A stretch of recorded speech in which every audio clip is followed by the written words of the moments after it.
You believe that when we are here, done with this life, we'll go to heaven or hell? What do you think? That is what we heard. Huh? That is what we heard when we were growing up. Yeah, so, do you still believe that? I've not seen anybody that have been there before that can actually tell me this is how it looks like. So we're just, let's see, let me die first and know if I'll be but there won't be chance to turn around and correct Don't things. worry, till then.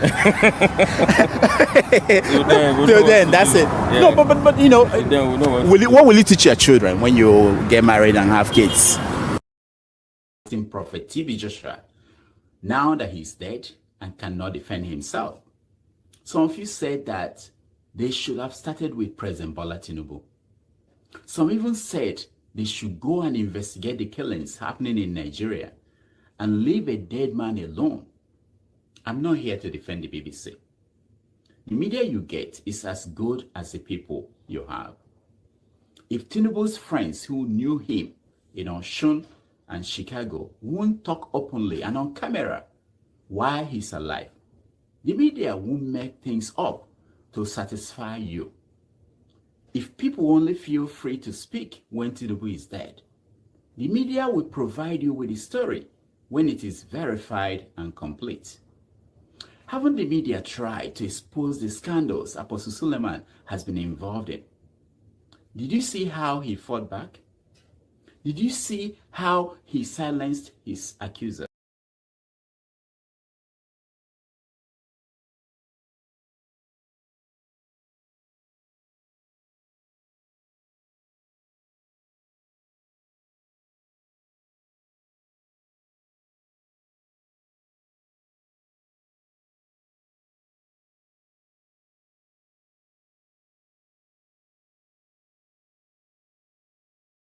To 2 million university students in Nigeria.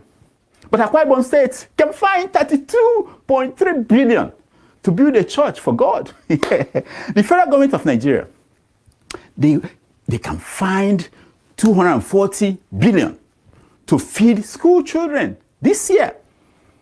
Now you are children. I mean, I know you don't know anybody, but they are doing it. But they can only budget 46 billion for the health care of 200 million Nigerians. The federal government can find 125 billion for 465 members of the National Assembly. But they can only budget about 48 billion for the education of, who knows, 10 million Nigerians. I used to wonder why Nigerians are not outraged by this madness. Then I saw this video of Nigerians crossing over from 2023 to 2024 at a crossover church. Watch. Misfortunes are over. Setbacks are over. Misfortunes are over. Setbacks are over. Yes. These are the people that I expect to be outraged. Foolish me. Foolish me. Back to the story of Akwa Ibom Church. Someone said to me that the way we abandoned the mansions we built at Obudu Ranch in Cross River State to go to Dubai and celebrate is the same way that God will abandon the mansions he built in heaven to come to Akwa Ibom State to live. Look at him. Look at Obudu. Africans, who did this to us?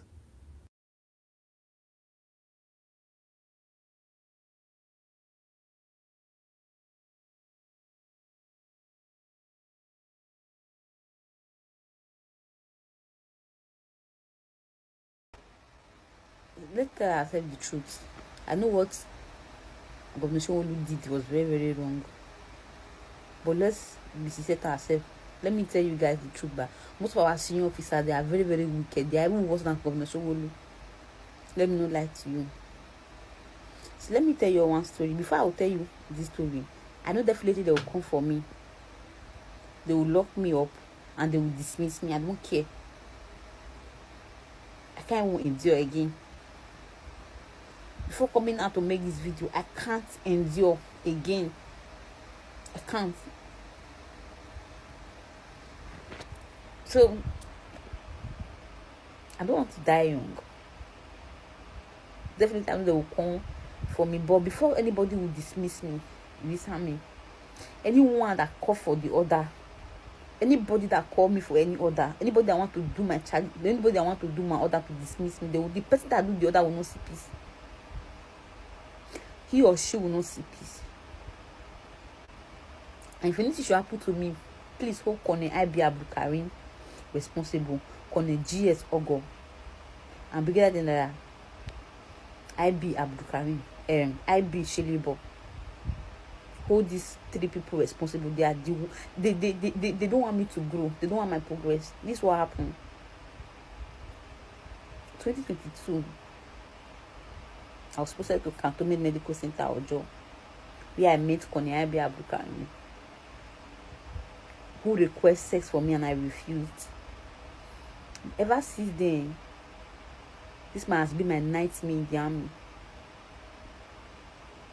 He threatened to dismiss me each time he see me. He injects me, come to my room to inject me. My own apartment, come to my room here to inject me. Send some boys to my house. If I'm lying, I have all evidence. I have evidence against him. And I have witnesses.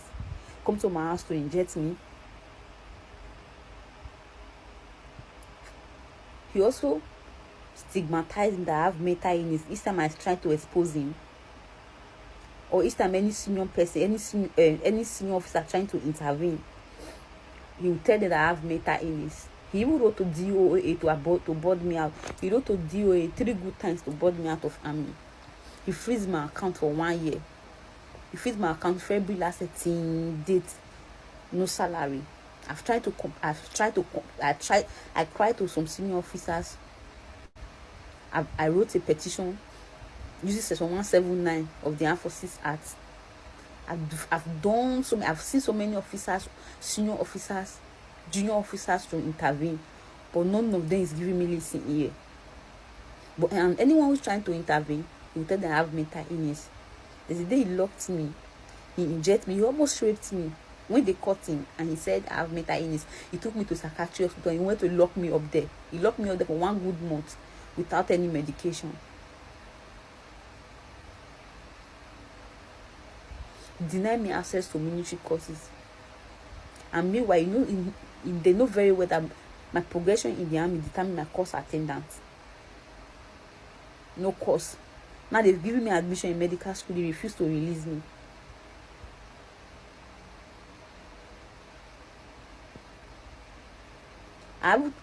There was a time I called my dad. My dad interviewed. He was telling my dad to tell me to obey the last order. What was the last order? For him to sleep with me. Deny me everything. I can't even go on pass to see my parents. No pass, no leave for me. No leave. But please, and please, if anything will happen to me, please hold them responsible. Hold Kone IB Abdul Karim responsible, especially Kone IB Abdul Karim. Kone GS Ogo. Bigger than the IB Shelebo. Hold them responsible. They are my nightmare in the army. They've done everything to tarnish my image because they are all consummate. I don't know why army will promote such wicked and heartless people. I don't know what I've done to them. I don't know. I don't know what I did. Till date, I haven't collected salary. I can't even endure this again. I can't endure it. Let the worst happen. Let the worst happen. I don't bloody care.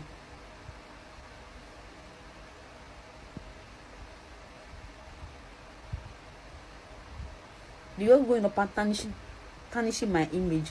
I can't go on pass. I can't go on leave. I can't do anything in the army. Telling the army to board me out of army. Nobody set a board. Before they will board any soldier out, there will be a BOI. No BOI. They just sent to army quarter to board me out. Sent to army quarter to freeze my account. With no just reason. I've seen most soldiers with 1 leg. With no leg at all. With no eyes. genocidal act committed by Israel is the mass killing of Palestinians in Gaza, in violation of Article 2A of the Genocide Convention. As the UN Secretary General explained 5 weeks ago, the level of Israel's killing is so extensive that nowhere is safe in Gaza. As I stand before you today, 23,210 Palestinians have been killed by Israeli forces during the sustained attacks over the last 3 months. At least 70% of whom are believed to be women and children. Some 7,000 Palestinians are still missing, presumed dead under the rubble. Palestinians in Gaza are subjected to relentless bombing wherever they go.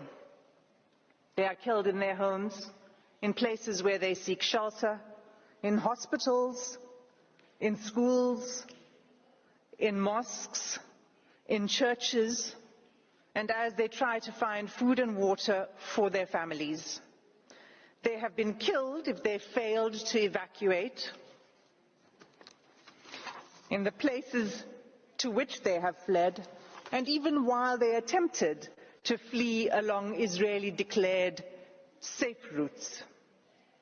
The level of killing is so extensive that those whose bodies are found are buried in mass graves, often unidentified. In the first 3 weeks alone, following 7 October, Israel deployed 6,000 bombs per week.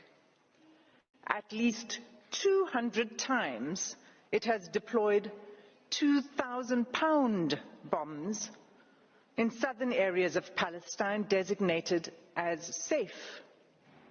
These bombs have also decimated the north, including refugee camps.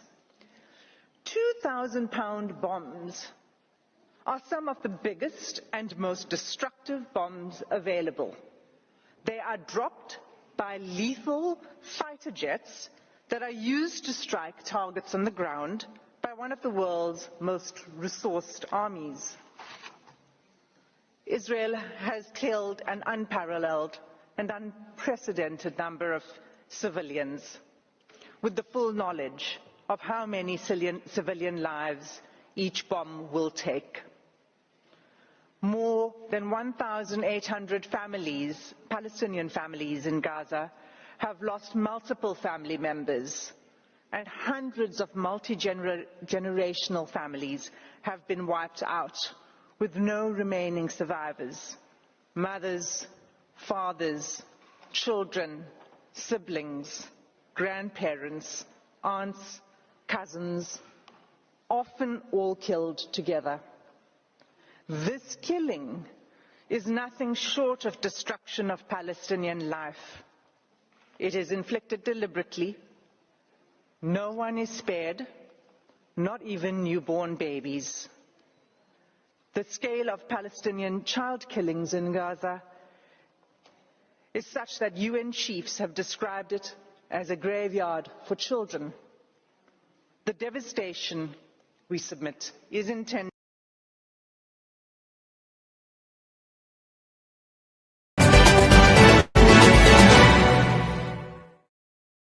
The Senate and the House of Reps can hold us accountable for what is done and what is not done. You to repeat this again, please. The Senate and the House of Representatives can hold us accountable for what is done as it concerns the renewed hope agenda mandate of President Bola Ahmed Tinubu. Thank you very much. We will ensure we get to the grassroots, and we will go there with you.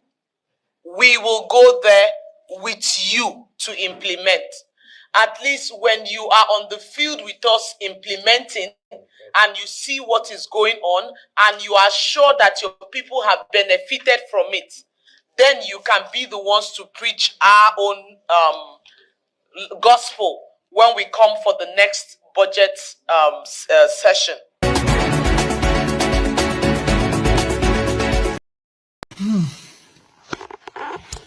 That was a Governor Sanwo-Olu, the executive governor of Lagos State. You are across some Okada riders that go through the wrong way. What the Okada rider did is say, good, no, it's not good. They are passing the wrong way. And as a governor, what he did is right. But see a serving military officer that introduced himself to you, a lance corporal, a young soldier that was sent on an errand.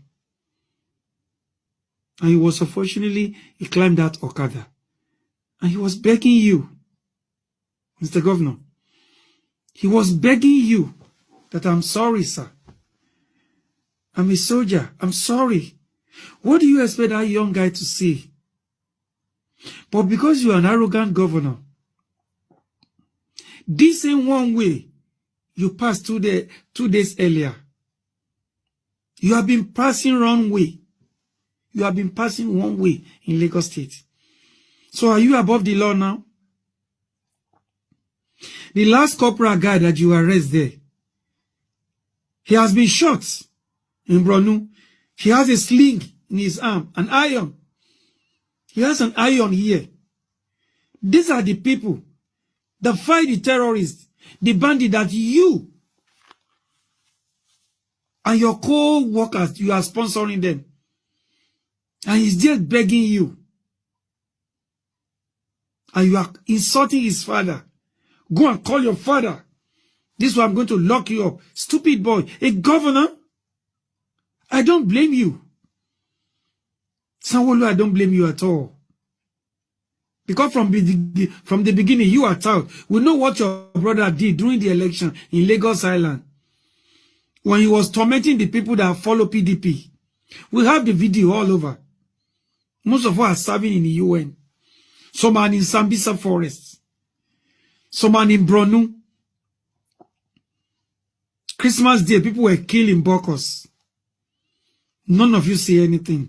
But a soldier that did a mistake by climbing Okada that go through the wrong way. And he was begging you. Let me cast your mind back, Mr. Governor. But Fashola was a governor before you. He arrested a colonel, a redneck in Nigerian army, for passing the bus lane.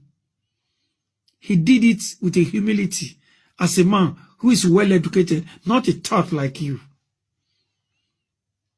Everybody deserves second chance. You should have told that guy, oh, you are an officer, you should know better. Okay, don't do it again.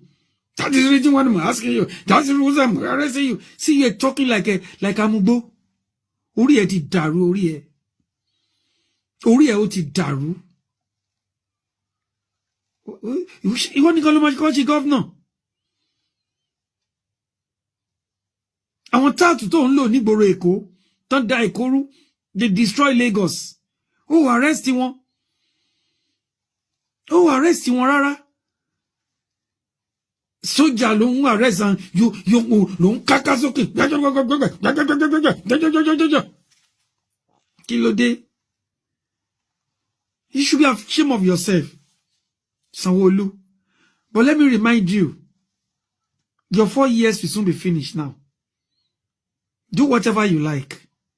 Torment people of Lagos State. Where's my own governor today? Where's Akeredolu today? You should be ashamed of yourself, Sanwo-Olu. You should be ashamed of yourself. Nigerian soldiers are all over the world. We are in UN. We are everywhere. We're serving the nation to make the country proud. People die in Sambisa Forest. People die in Borno. People die in Plateau. Everywhere, soldiers are being killed. And the same soldier, I don't blame you at all. If a dirty, bloody civilian like you, because you are chief executive of a state, you are above the law yourself. How many times have you gone through the wrong way? How many times have you gone through the wrong way in Lagos? So you are above the law, right? A young soldier. Check him. He has been shot here. He has an iron. Look at the boy you love. He has an iron in his hand. He has been under my command before. He's just a young soldier. And you make the life that the whole world is about to crack. Nobody's afraid of you. He locked me, we release him, right? Stupid governor like you. Orí ẹ ti dàrú, Sanwo-Olu. Orí ẹ ó ti dàrú. Ojú máa tura rí lọ́jọ́ kan. And then he made this release, a voice audio release. Listen to him. Because I was foreseeing what is coming. So I was foreseeing what is coming. Each country is affected. I'm going to donate 2,000 anointing water. Not only that, if they invite me at the capacity of government, I will not only send the anointing water, I will carry anointing water myself to the country. Yes. Yeah, he said it. As I was foresees what is coming. I was foresee what is coming. Each country this affected, I am going to donate 2,000 anointing water.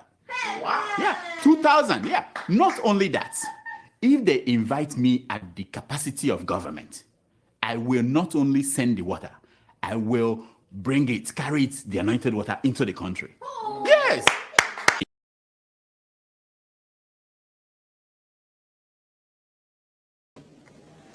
And I came to thank God. Last year at Shiloh 2022, I prayed and told God that by the next time I come for the next year's Shiloh, I want to be a minister of the Federal Republic of Nigeria. On the last day of Shiloh, just as I was working out, I saw Papa, Bishop David Oyedepo, and I went to greet him and meet him as usual. And I whispered to him, I said, Papa, I need you to pray for me. I have just one prayer request now. And he said, what is it? I said, I want to come back to Shiloh 2023 as a minister of the Federal Republic of Nigeria. He put his hand on my head and he said, it is done. I stood up and I left.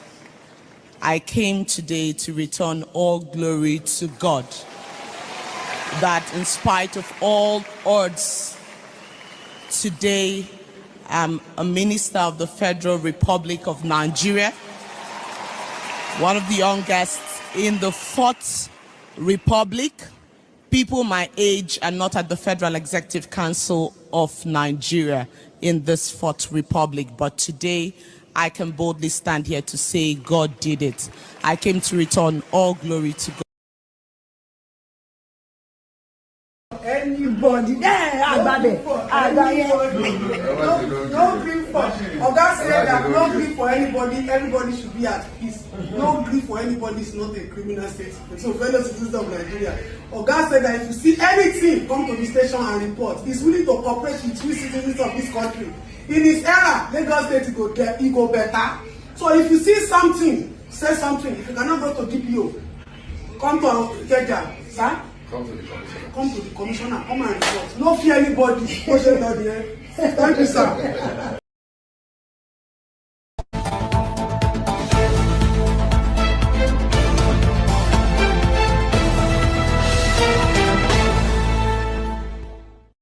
And I am ready to die defending Nigeria in whatever way.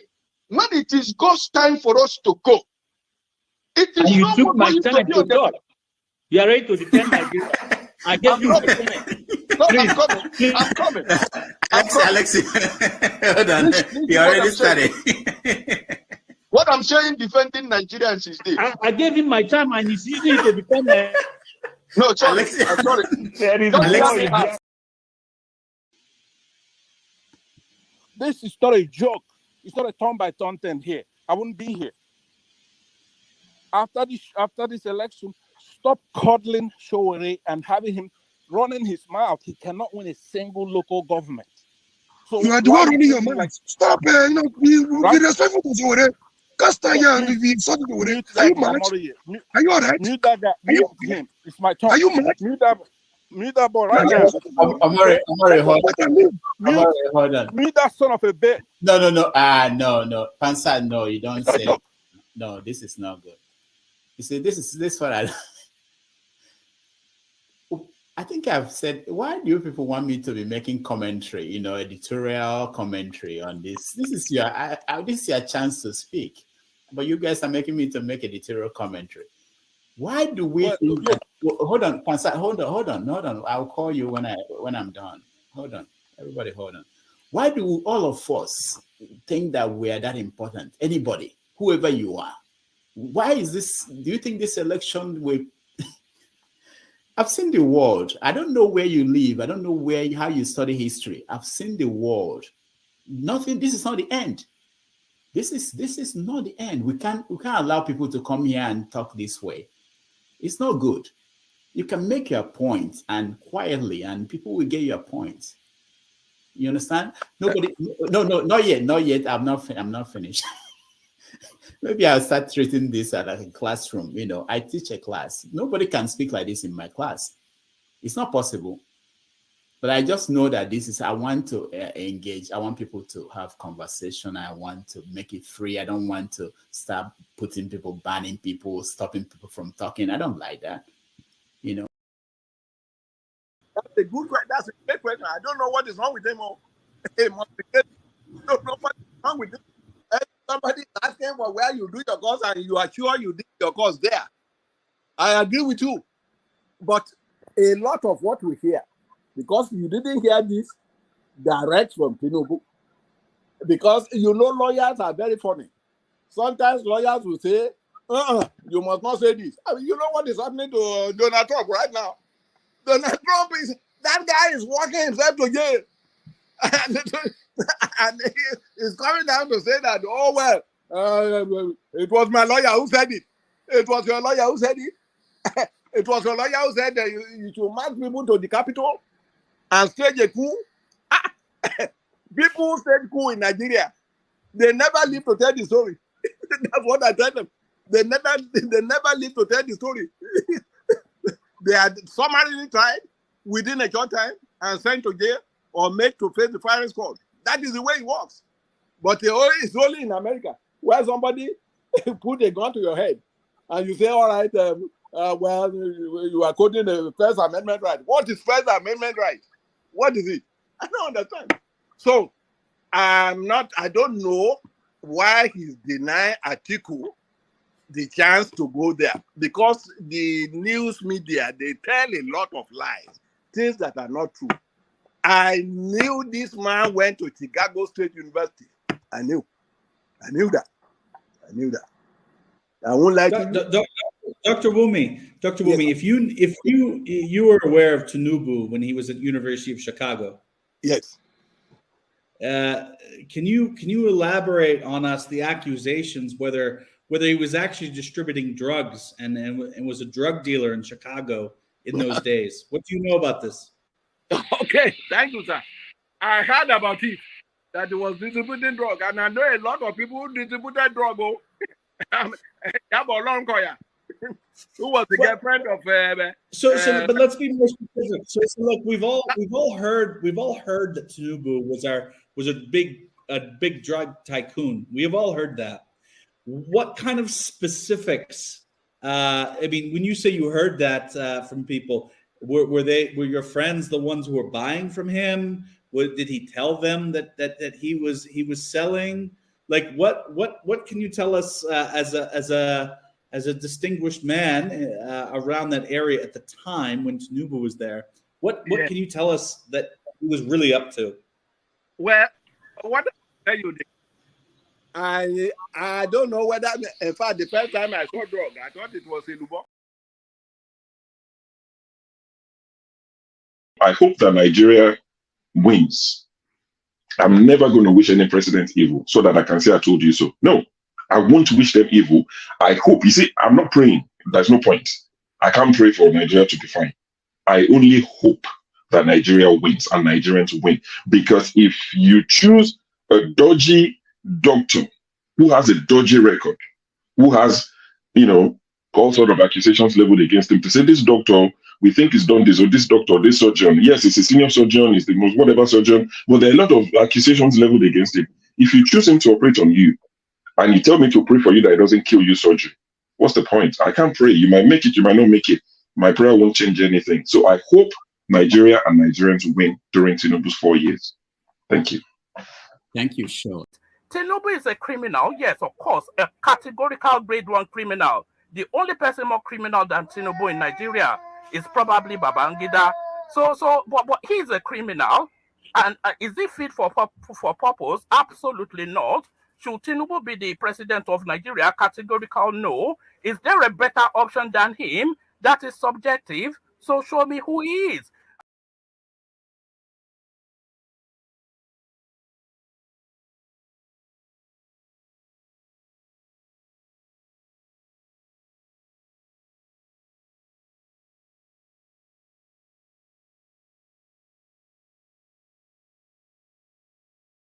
All right. Welcome to the show. My name is Rudolph Okonkwo. Today is January the 13th. Saturday, January 13th, 2024. Welcome to Have Your Say 247. We're coming to you live from New York City.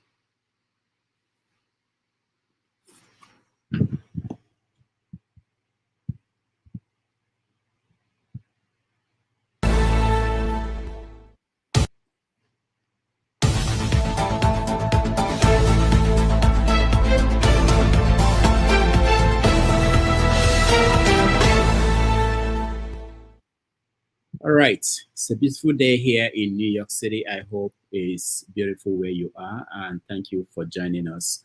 Today we are going to talk about no grief for anybody.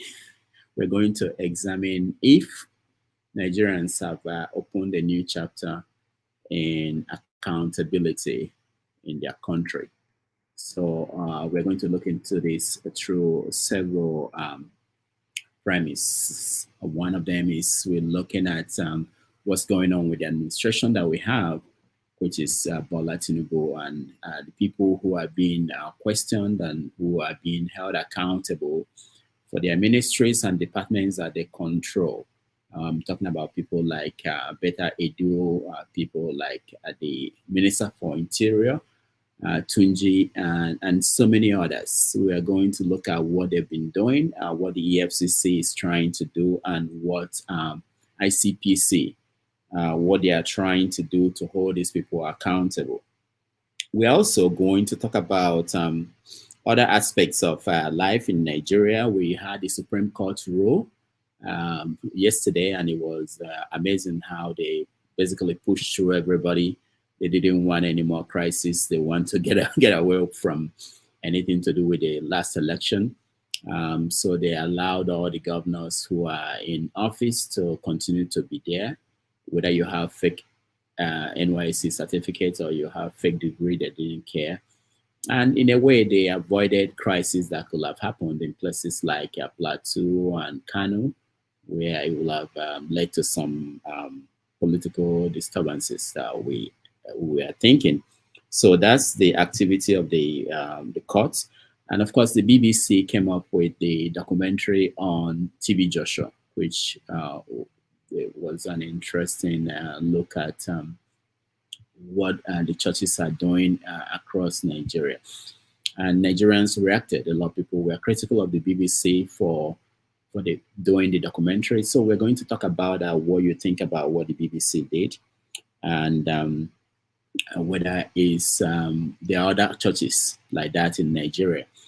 And then we go to Ghana, where there was going to be a conference, Pan-African conference that had people like Julius Melama, Patrice Lumumba, P.T.B, and it was cancelled by the venue was changed, or the organizers were denied the right to use the venue in Ghana. So we will talk about that and what that means for Pan-Africanism.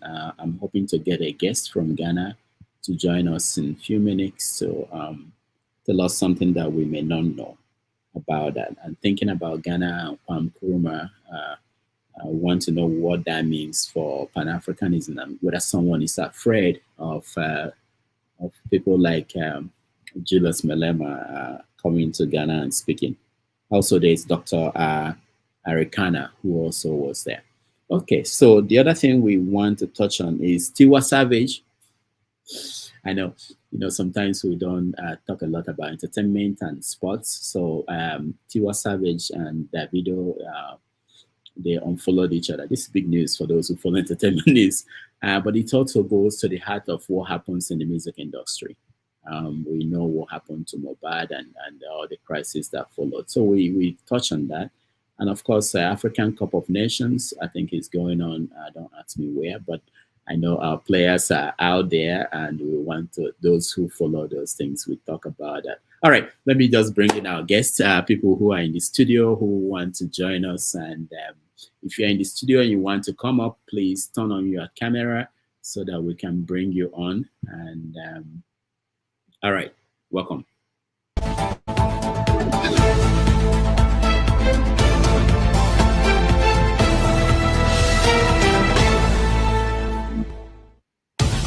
Hey, Femi, welcome to the show.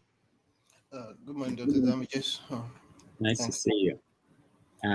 Prince, Mazi Prince, welcome to the show. Good morning, Dr. Rudolph, and good morning, Femi. Nice to see you.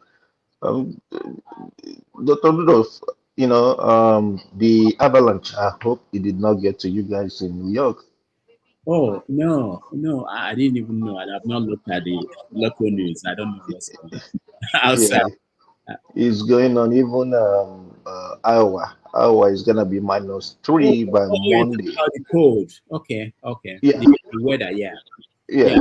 Actually, yeah. No, not where I am. I'm in the city area, but people who are upstate, yeah, they are the ones who are feeling it. Because I was thinking I was gonna send you an probably a jet to come to Northern California. Who accommodate you, no problems. Thank you so much. No, we stay. We're going to. We stand everything. Anything that happens, we stand it. We are strong in New York. We're used to that. All right. Thank you, Alaba. Thank you so much for joining us. Hey, good morning, everybody. Rudolph, how are you doing? Good. I hope the cold here in Chicago is not touching you guys in New York. Yeah, it's coming down, but well, we're covered all with white snow everywhere now.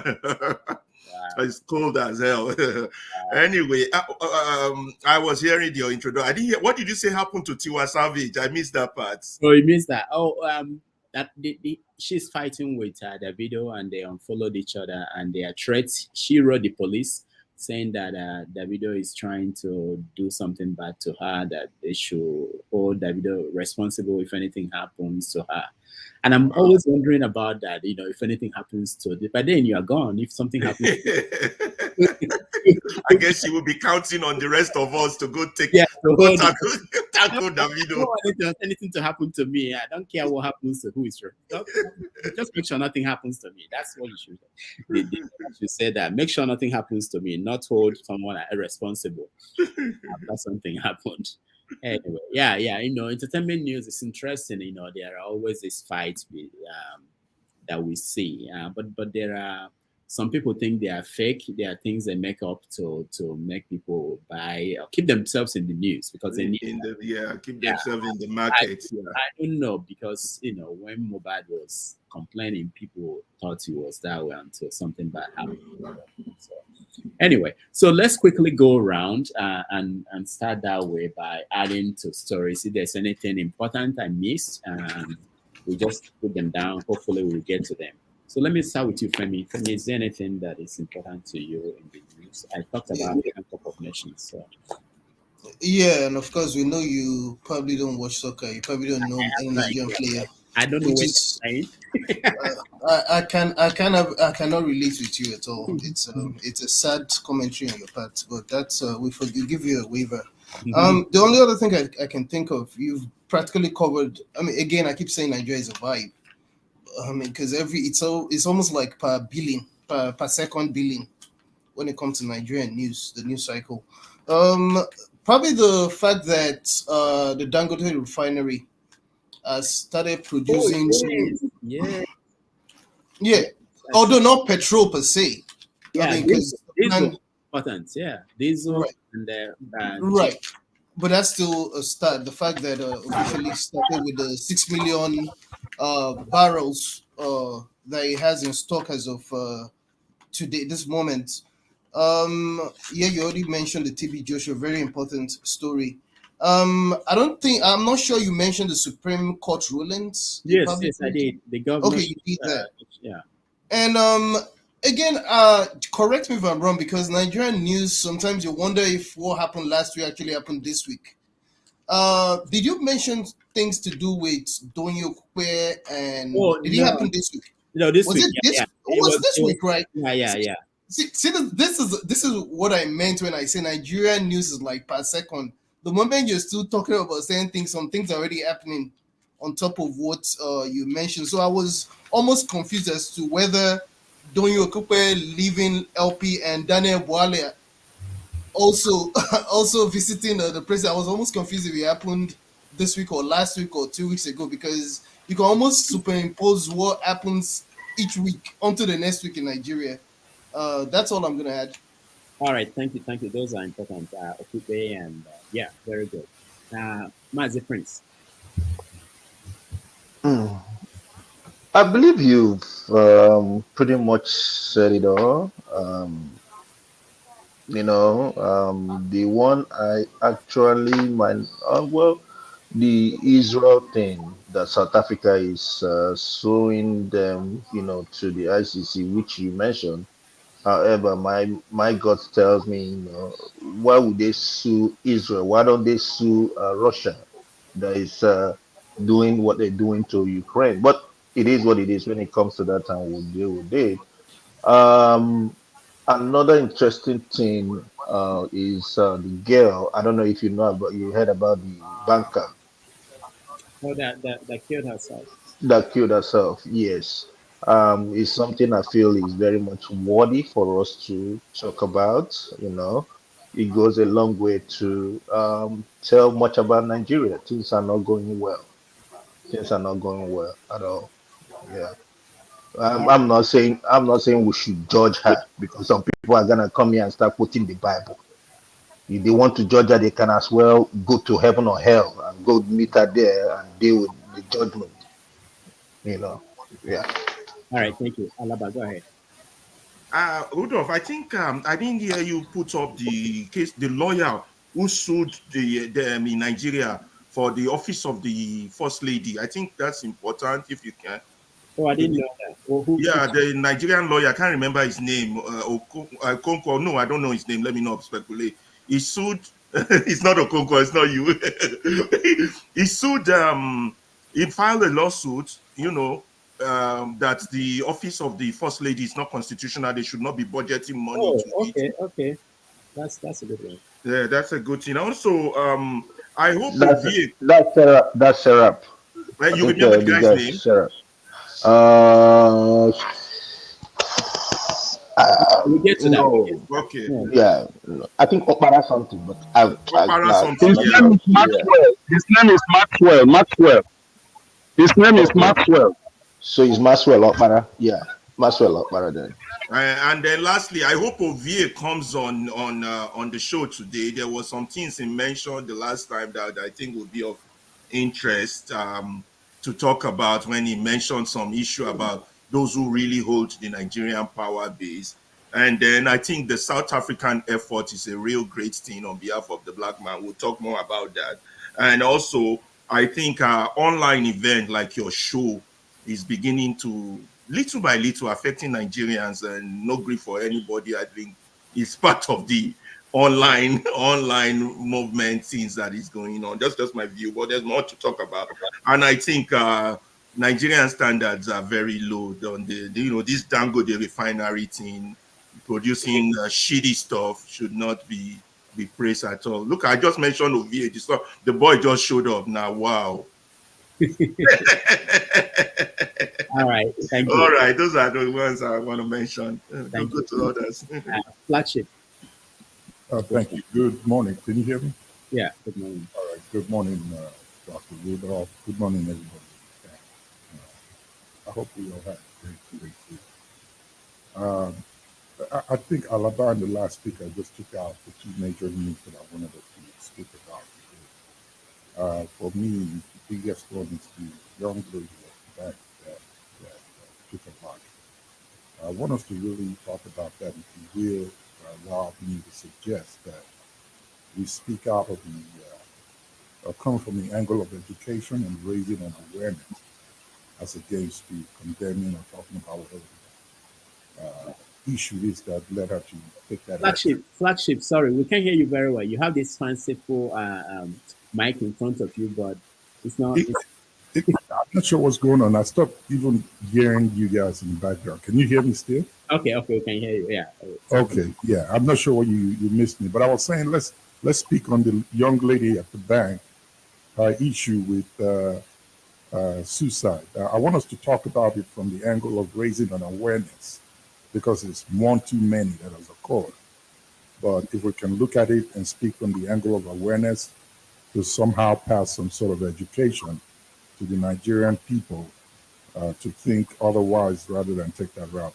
Outside that, Alaba spoke of the court case that the attorney in Nigeria took the First Lady to court in, and how the judge has been moved. So those are the two major things that I wanted to add.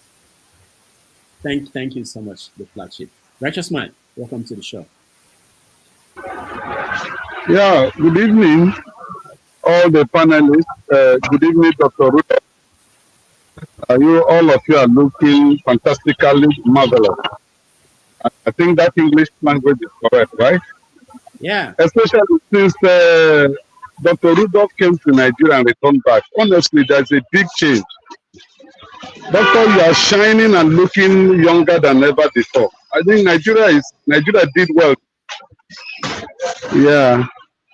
Yeah, it's been a very sunny day in Lagos. 3 weeks of no electricity. The suicide committed by the young banker is really trending in Nigeria, both radio and television media. A lot of civil society groups, they have really taken a protest against the government and asked the government to look into what led to that lady committing that suicide. And not only her, there is another young graduate that he has graduated now, I think between 3 to 4 years or thereabouts, and no job, a young man. He also committed suicide. So the civil society organizations are raising the alarm that the government should do something about it. Also, the trading event in Nigeria is Mr. Maxwell Obara, the lawyer that took federal government to court, and they have removed the judge that is in charge of that case, that was assigned to handle that case. They have removed him. So as at now, nobody is handling that particular issue. Some of the radio comments. Just man, sorry everybody, they didn't remove him. They just took him. They gave him another higher post. They didn't remove him. Continue. But he's no longer in charge of that case. No problem, but they didn't remove him. He has removed. He's no longer the one in charge of that case. That case has been removed from his hand. They promoted him, and then that case now nobody is handling it as of today. So another issue is about the Kano state, the victory at the Supreme Court, and the Plateau state. In fact, in all the rulings of the Supreme Court, the Plateau state case is a special case. People are calling for judicial whatever to intervene. That those people that appeal court removed, 3 people from the House of Representatives, 2 people from the Senate, and almost 11 people from the House of Assembly that appeal court removed in Plateau State. With the ruling, if you go by the ruling of the Supreme Court yesterday, the Supreme Court chastised the appeal court that their ruling was not normal. In fact, they have denied those people who voted for them their right of representation in that various houses. So they are asking the Judicial Council to intervene to see if those people will write a petition and see if there will be anything that will come out of it, because it was they were unduly removed by the appeal court. I think for now, that is what is trending in Nigeria, these issues. They are the front burner right now in the Nigerian media. Thank you. All right, thank you, Righteous Man. Again, welcome to the show.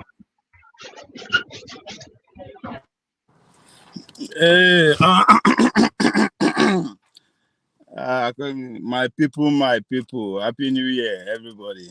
Yeah, Happy New Year. Okay. My viewers and everybody out there, Happy New Year.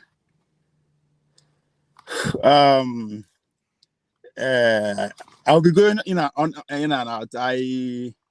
It's been an adventure here so far. I left my base, Dallas, with the aim of going to Drake University in Des Moines, Iowa, to talk to delegates from the world level at the Republican primaries.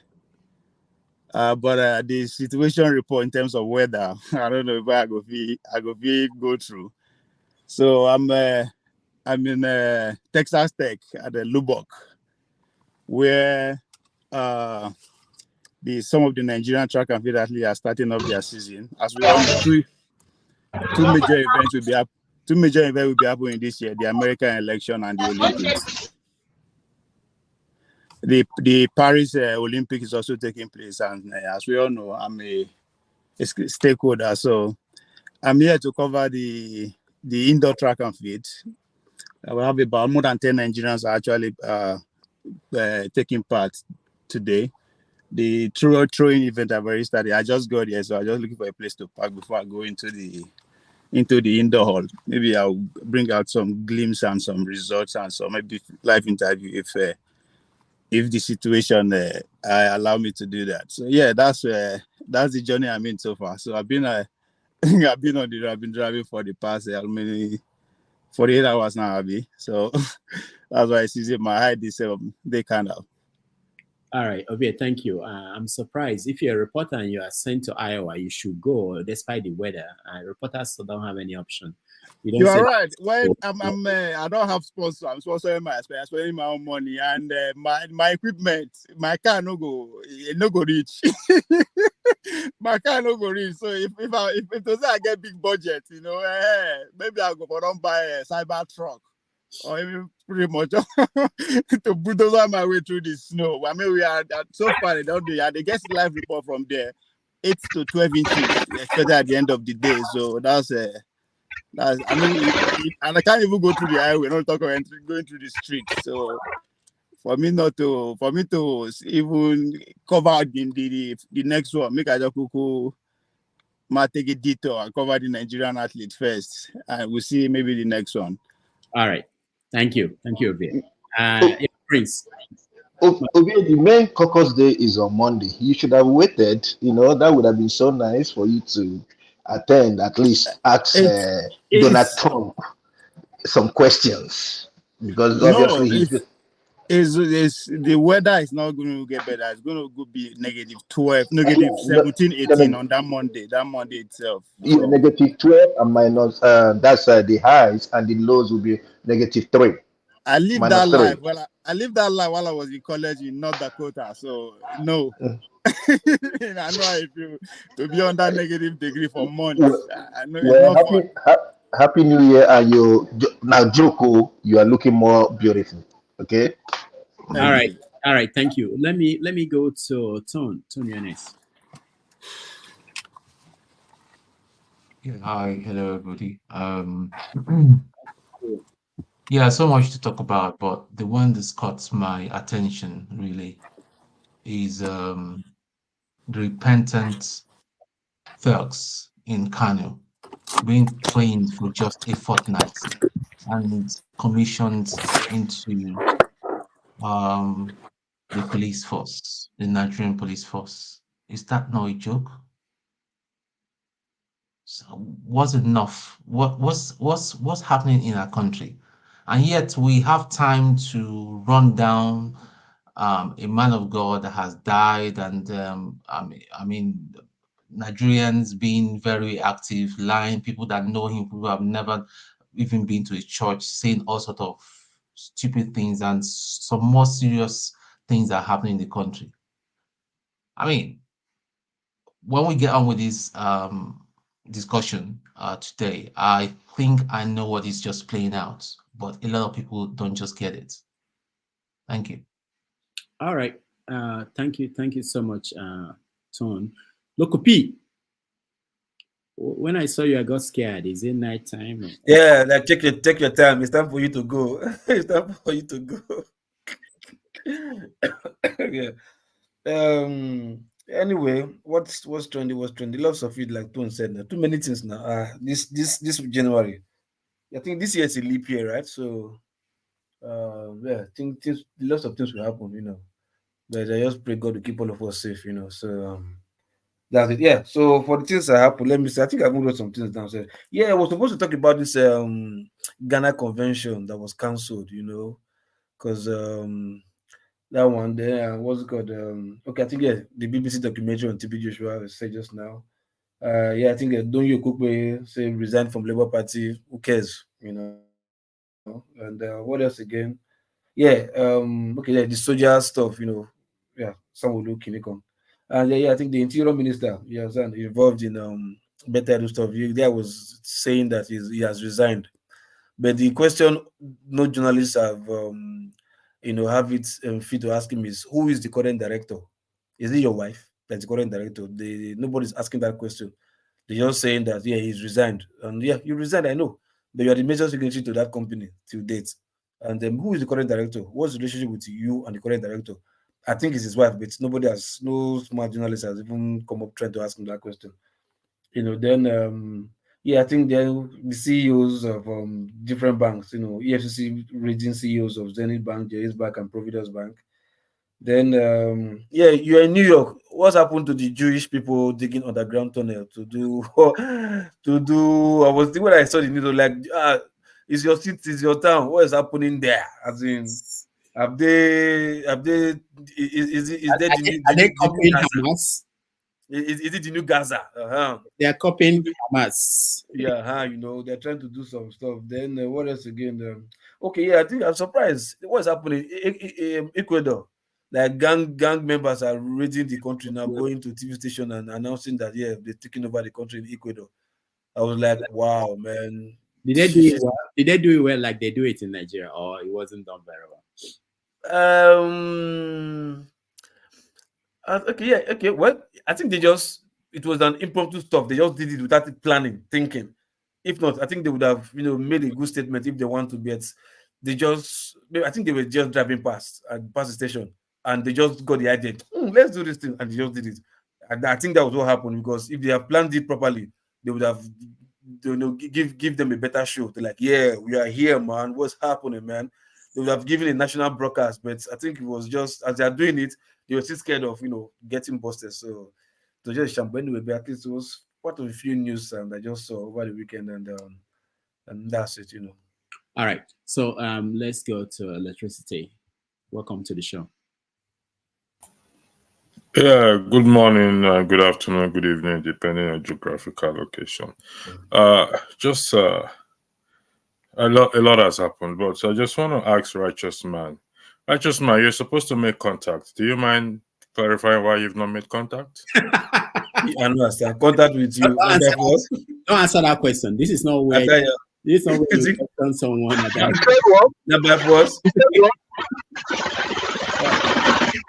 You were supposed to make contact. Why haven't you? Why have I? No. That's not fair. That's not fair. No, so why have I not contacted you? Don't answer the question. No, it's not part of this conversation. So this is what we're going to do. You guys can. I've been very busy this week. So, Righteous Man, stop. This is what we're going to do. This is what we're going to do. I'm going to reach out to Dr. Alexander Gomez. Anytime he might be able to join us, we can talk about the woman, the banker that killed herself.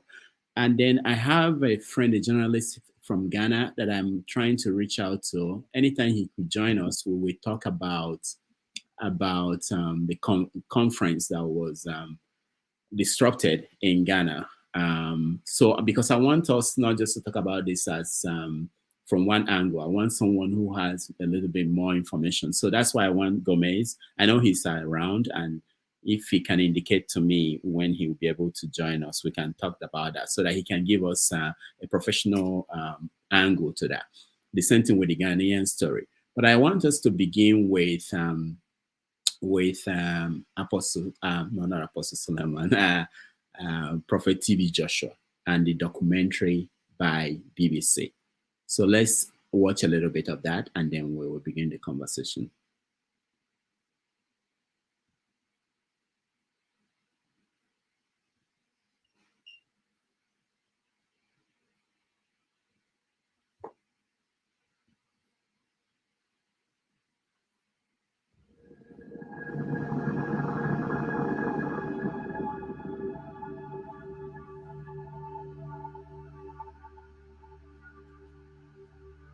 Could you tell me a little bit about the fear about speaking out? It was so hard to come out because when I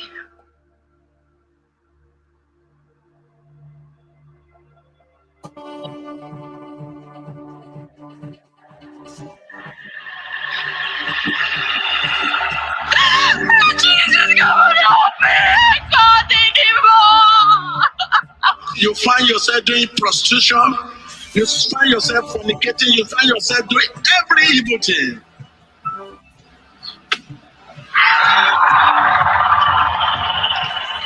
He created narratives about all of us. Oh, you know, this one's gone, they've got a problem with men. Promiscuous. Must be delivered. I was a virgin, so I didn't understand what this last thing was all about. It was the worst decision I've ever made going there. I will never experience it like it ever.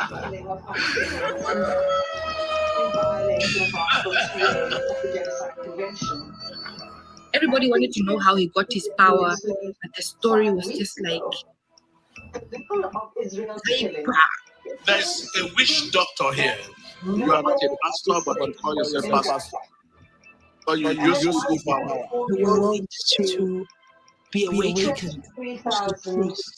210 Palestinians have been killed by Israeli forces during the sustained attacks over the last 3 months. At least 70% of whom are believed to be women and children. Some 7,000 Palestinians are still missing. Where is that? Presumed dead under the rubble. Palestinians in Gaza are subjected to relentless bombing wherever they go. They are killed in their homes, in places where they seek shelter, in hospitals, in schools, in mosques, Can you guys hear in that? churches, and as they try to find food and water. We can hear you, but there's a background. Yeah, okay, where is it coming from? Something is speaking in the background. The courts from the international courts Yeah, proceeding. I know. Who is playing that? Please, can you mute yourself, please? Okay. All right. So TB Joshua and the documentary that a lot of people have watched it, and a lot of people have opinions, even those that did not watch it. So let me. I only watch it funny enough. Okay. Let me start with you, Femi. Femi, what is your take? Have you watched it? Yeah, I've watched it. I watched it twice, as a matter of fact. You get them. Oh no, I mean it's well. Anyway, so my take on it is, and this goes without sentiments, because the way I look at, I know religion is a very touchy topic, but just like I'll say most things is in life, I'll be able to kind of like, I'm able to like take myself off of whatever persuasions or assuasions or whatever sentiments I might have from time to time I try to like just be rational about things the best way possible. TB Joshua has a history, and it's not just him. Now, in the past, when we delved into something that has to do with religion generally and Christianity in particular, I've made mention of the history of Pentecostalism itself, which, to all intents and purposes, took roots in I think the middle of the late 19th century, but fully became a thing in 1901 specifically. Now, there was a reason behind it. There's always an agenda behind a lot of things that involves human beings. It started in I think the Wesleyan.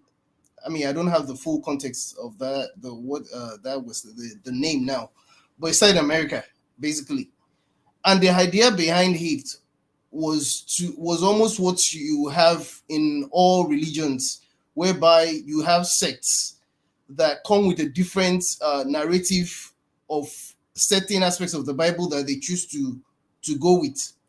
And for me personally, I've always thought that we Nigerians or even Africans were easily swayed by sentiments, and it's just my personal opinion.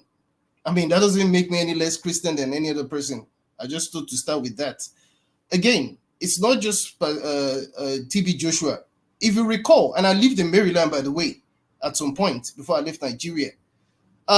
You remember Joshua Imbu? A lot of us remember that. So there's a precedent to this thing. And typically the way it starts is you hear all kind of allegations, but again, because a lot of us beclouded by sentiments, we choose to do away with certain things that we see, and just because of our sentiments, we just want to believe, oh, he's a man of God. For me, a lot of people that call themselves men of God, as a matter of fact, are God of men. And again, it's just my opinion, because if that wasn't the case, if it was the case that religion or Christianity is the be all and end all and will save Nigeria, why is it that Africa finds itself where it finds itself? Meanwhile, the people that actually brought the religion, or in this case Christianity, to Africa are actually doing away with it. Those that live in London or England, for example, will confirm what I'm telling you now, because it's something I saw myself, and I've heard narratives from other people that actually live there. There's actually a decline in the number of people that are going to church even there now, because of, I mean, especially with this Gen Z generation that you have now, there's a lot of things that do not add up. So I wasn't surprised. We've had all kind of things. I mean, I know people that have gone there before, and sometimes you begin to wonder if there's more to it in terms of where some of these powers, in quotes, are coming from. This is not me speaking now. But again, a lot of things do not just seem right, especially when you consider the fact that we've totally forgotten about salvation, and all you hear about is prosperity. I'll keep you at that for now. All right. Thank you, Femi. Master Prince, we want to know what you think about the documentary. If you watched it, if you haven't watched it, what you think, your opinion, because people make up their minds even when they have not watched it. Go ahead.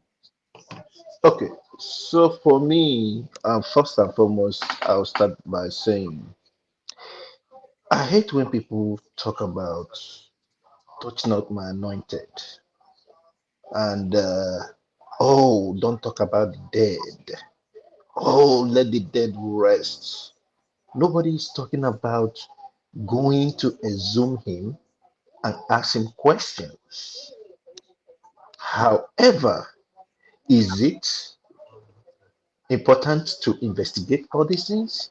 Of course, yes. How can somebody tell me that 30 people, the sample size, that the 30 people are all lying? Definitely they are not lying. And some people will say, why are they just speaking now? No, they didn't start now. They've been speaking, and their voices were being suppressed because obviously they call him man of God. And I wonder, when they call him man of God, those that call him man of God, or those that call people man of God, they are man of Satan. That's what I tell people who talk about, oh, he's a man of God. And I tell them, okay, if he's a man of God, then you are a man of Satan. And nobody wants to take that.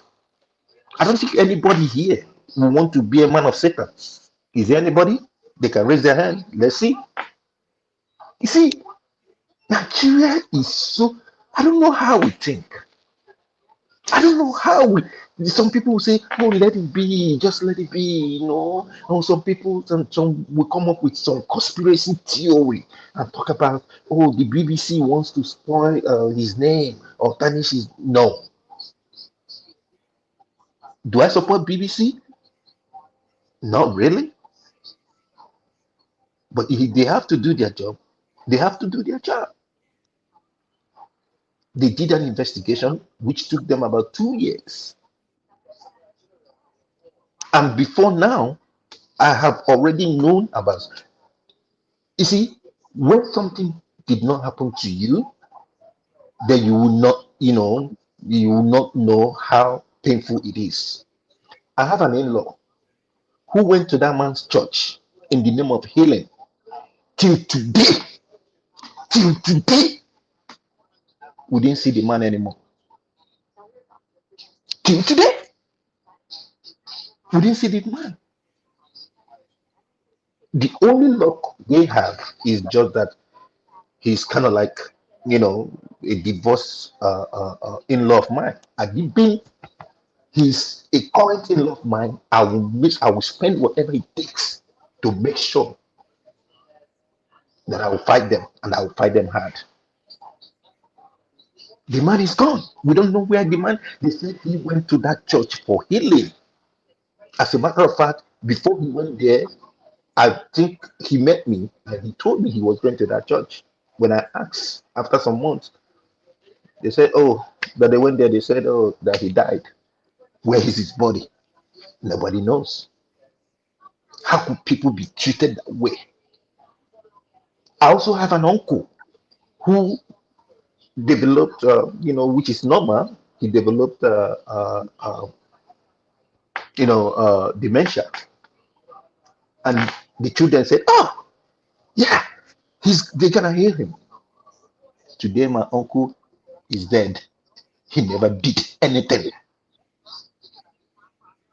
The healing never came. So it's high time Nigeria we wake up and see things. The white men or whatever that brought the Christianity to us. That's not the way they practice it. You see, all these people they call man of God, they commit a lot of atrocities. And people take it, oh, he's man of God, man of God. Those that call them man of God, those ones are man of Satan. I rest my case for now. Thank you, Master Prince. Alaba, you are next. I'm giving everyone 3 minutes to form. That is so unfair. When it comes to my time now, they're going to put it because they know I will talk. You see, Rudolph, sometimes, Seth, I am not sure whether you and Mahmoud are not alike. Waiting be this. You already spent 30 minutes. When it comes to my turn, when what's his name? Femi spoke for almost 10 minutes, and Mazi Priest almost 22 hours. And now my turn. Mazi Priest can't open mouth. My turn. Rudolph Vels coming with rules. I beg you, make I speak. 1 minute is gone. Okay, make I start before I lose my thoughts. When I talk about Nigerian issue, guys, I like to stay focused on the future, stay focused on solution.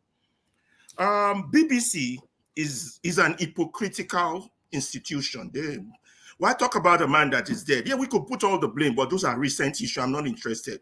I want to look further, deeper, and then look at a mirror, look at myself, look at ourselves, look at all of you on this panel, all you the educated people.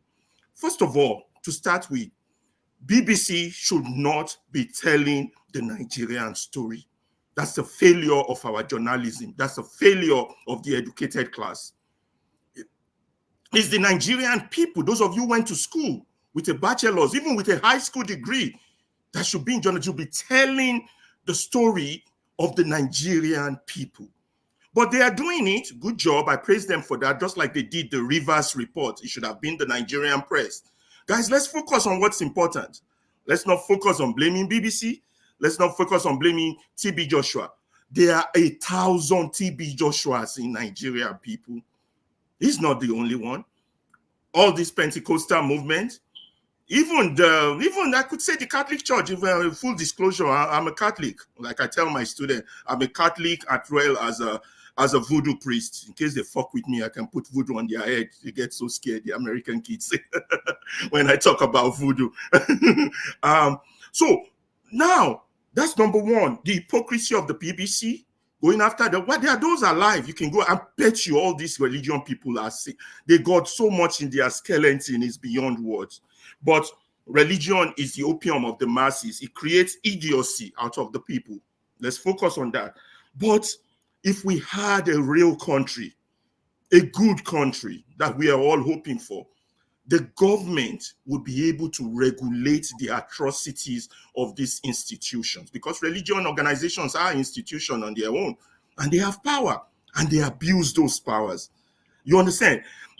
When I finished my youth service, I dated one beautiful Calabar girl back then. She kind of the opinion that me and my religion were all going to hell, and I couldn't understand it. Me, I wasn't so much into religion. Why would this girl think like this? She goes to a specific kind of church. I don't want to mention it.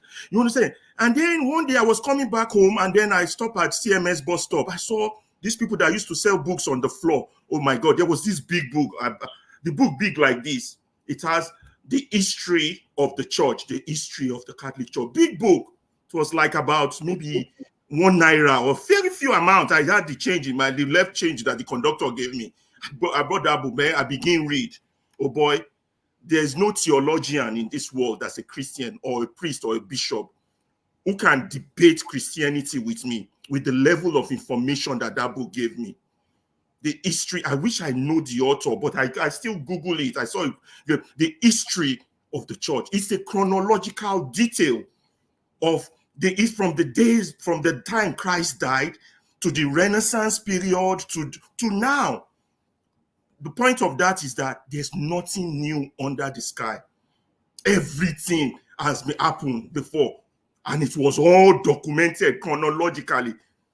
Back then, when religious leaders fuck up like they are doing now, they used to flay them. They will peel their skin off while they are still alive for heresy. They take it so serious. So when people sometimes condemn organized religions, I don't, because they have a responsibility to keep the faith in order, because there are so many versions of it. But that is history. Let's put that aside. Now, if we had a country, we would have intensive government regulation and investigation. If we had journalists, we have people looking into the abuses of churches, of mosques, of the religious order. Even in the United States, it's because of investigative work of their journalists that most of these Catholic priests that have abused children were held to account, and the Catholic Church was made to pay, at least financially. Here in the United States, that's what a country does. You protect the weakest among you. Nigeria is not there at all, but we are hoping and praying, and we must look at the mirror. The fault is all of you here, including me. This is not a BBC job. This is our job. We went to school. We need to question. But already, half of us here are already intoxicated with religion. You can't touch my anointed. You can't talk about my religion. Before you know it, rough start, fight go start. And I don't call them like that. Everything will go on Dabaru. So secondly, I'm still against this Yahoo also telling our story. Then what else do I want to say on this theology thing? Key thing is that abuses are going on daily. You understand? I also know somebody who don't believe in God anymore, because when she was young in Nigeria and was a teenager, she was abused by a bishop who happens to be her father's friend, and she couldn't say a word to that person or tell her father that this person was abusing her sexually. So there's so many abuses. So many abuses. I met that person in the state, and the person told me the story. Why would you not believe in God? I said, if God was alive, why would God let that thing happen to me? So there are stories. We have to rescue our country. We have to rescue our people, particularly those of us who God have blessed to have some sample of education. There are thousands, JB Joshua, still doing it. There are those who are dying. They are here giving prophecy that profits mean nothing. You understand? They're there. They're in Nigeria. And the Nigerian method is to worship the pastor, worship him. It can't be wrong. It can't be this. So the issue don't point to BBC or don't point to TB Joshua. Let us point to ourselves. Thank you for that. All right. Thank you so much. You did 7 minutes. The flagship. Yeah, next. Well, thank you, Rudolph, once again. I've seen snippets of that documentary.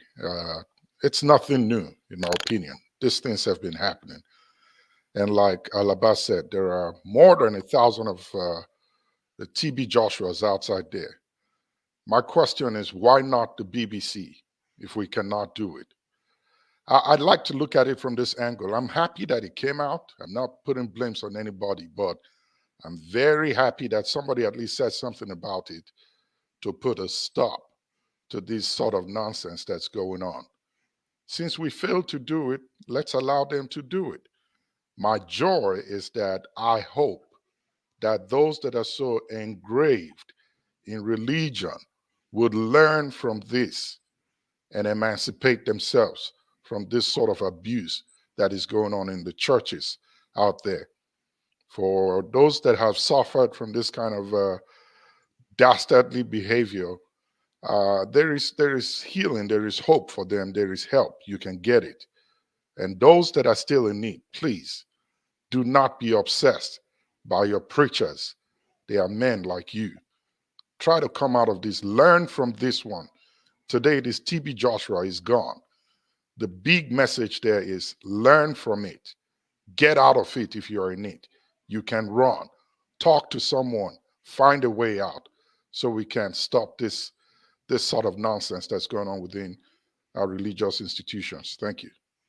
All right. Thank you, the flagship. Tone.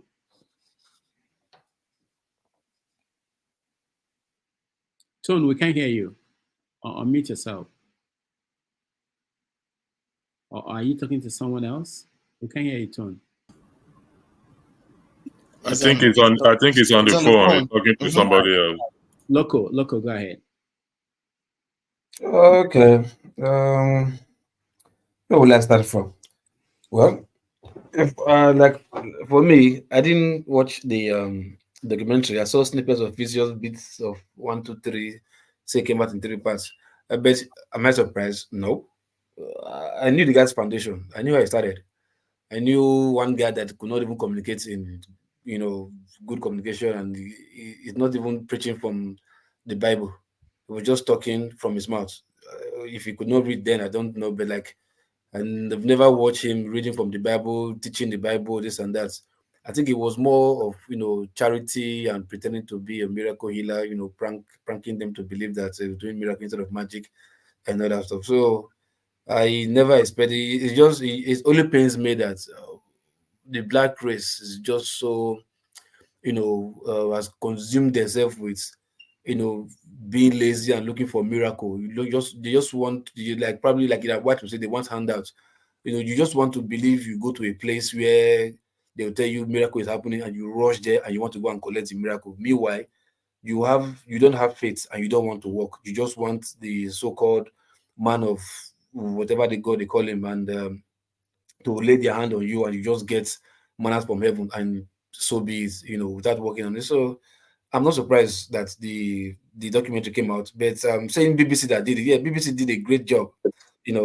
Since we are also fooling ourselves with religion, like somebody said, yeah, touch not my anointed, which anointed? I mean, God created you the way He created him. So how will He be anointed more than you? Because you just choose to put yourself imprison yourself with religious belief, and he was smart enough to outsmart you with the same religion that you believe in, and prank you, scam you, and get whatever. So I won't blame the BBC for doing their job. I mean, after all, they did the search for great thing. Everybody uploaded them. They did the, I think, cultism and whatever. They uploaded them. They did the documentary for what's it called, sex trafficking, whatever. They uploaded them. So why would it be uploaded for this one that they did? Since we here are focused on the wrong thing. Our journalists here, they don't just know their job from A to Z. They just go there. The story that will benefit them, that will put money in their pockets. That is the only thing they're interested in.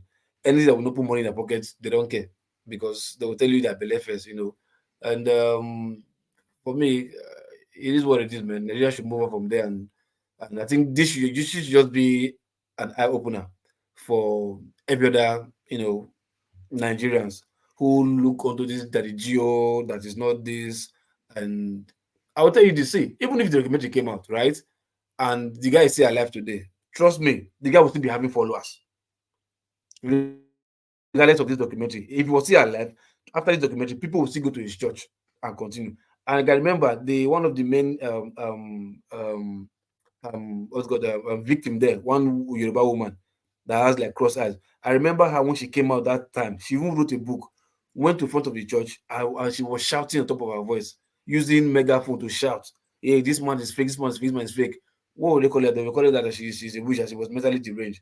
People were abusing her, walking past her. Nobody cared to listen. So I believe Nigerians, they got what they deserve for me, because the book is there for you to read and understand, but you refuse to read this same Bible.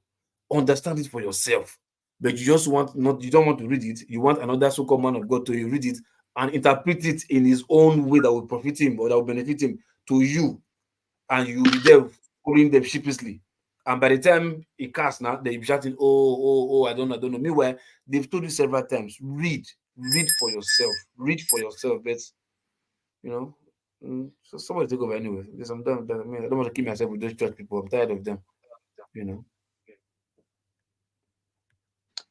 Thank you, Loco. Let's go to electricity. Oh, okay. Tone, go ahead. Where you did before? No. I had an important call that I had to pick. Right. Dr. Rudolph, I'm going to do a pushback at you as if you're one of the panelists today.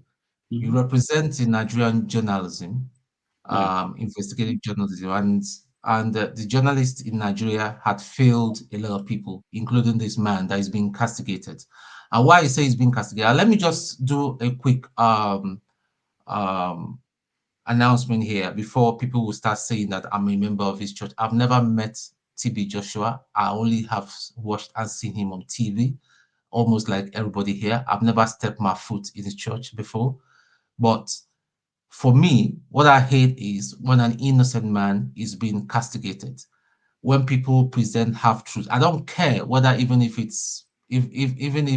the just because it's coming from BBC, then people have just said, yeah, everything BBC had come up with is true, without people using their head, because God gave you a brain to use it, not to sway on what people had said. As here, this is how people start going on. This is how Nigerian pastors are. No, please, Mazi Prince, not your turn yet.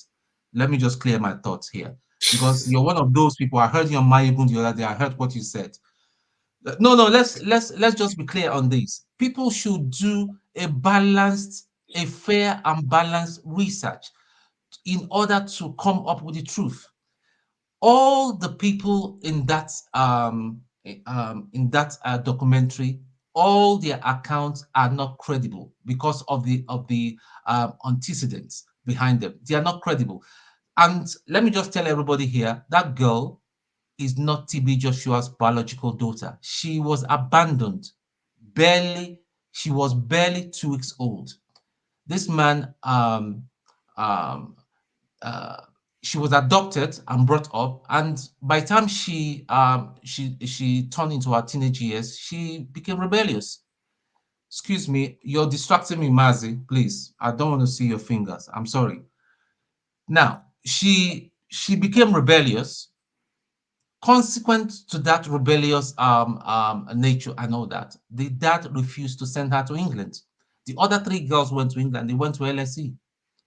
Even one of the one of the prophetess named Prophetess Yinka. You guys should go and fact check all these things I'm writing. If you can write it down, go and fact check it. I'm not into sentiment, because a lot of people are getting into sentiment with this account. Yeah. Prophetess Yinka even was sent to LSE by the prophet. No relation. What man can do that? So because of this, her wayward ways and all that, she went even to, in her secondary school in Benin Republic, she was stealing, was causing all sorts of problems and all that. So the dad said, you know what, instead of you to disgrace my name, I'm good, and she was requesting to leave. You cannot go out there with my name and all that. I'm taking my name back. And that was when she started having her beef with TB Joshua. I know that she started all sort of things along with him. The Yinka, the Bisola woman, has got mental problems. It's documented. I don't know any of you know about Dr. Akpoti. So stop shaking your head, Mazi, please. You're distracting me again. Please. Look, Do continue your now. do your research, because you're one of those people that it's people like you and all that, not your personality that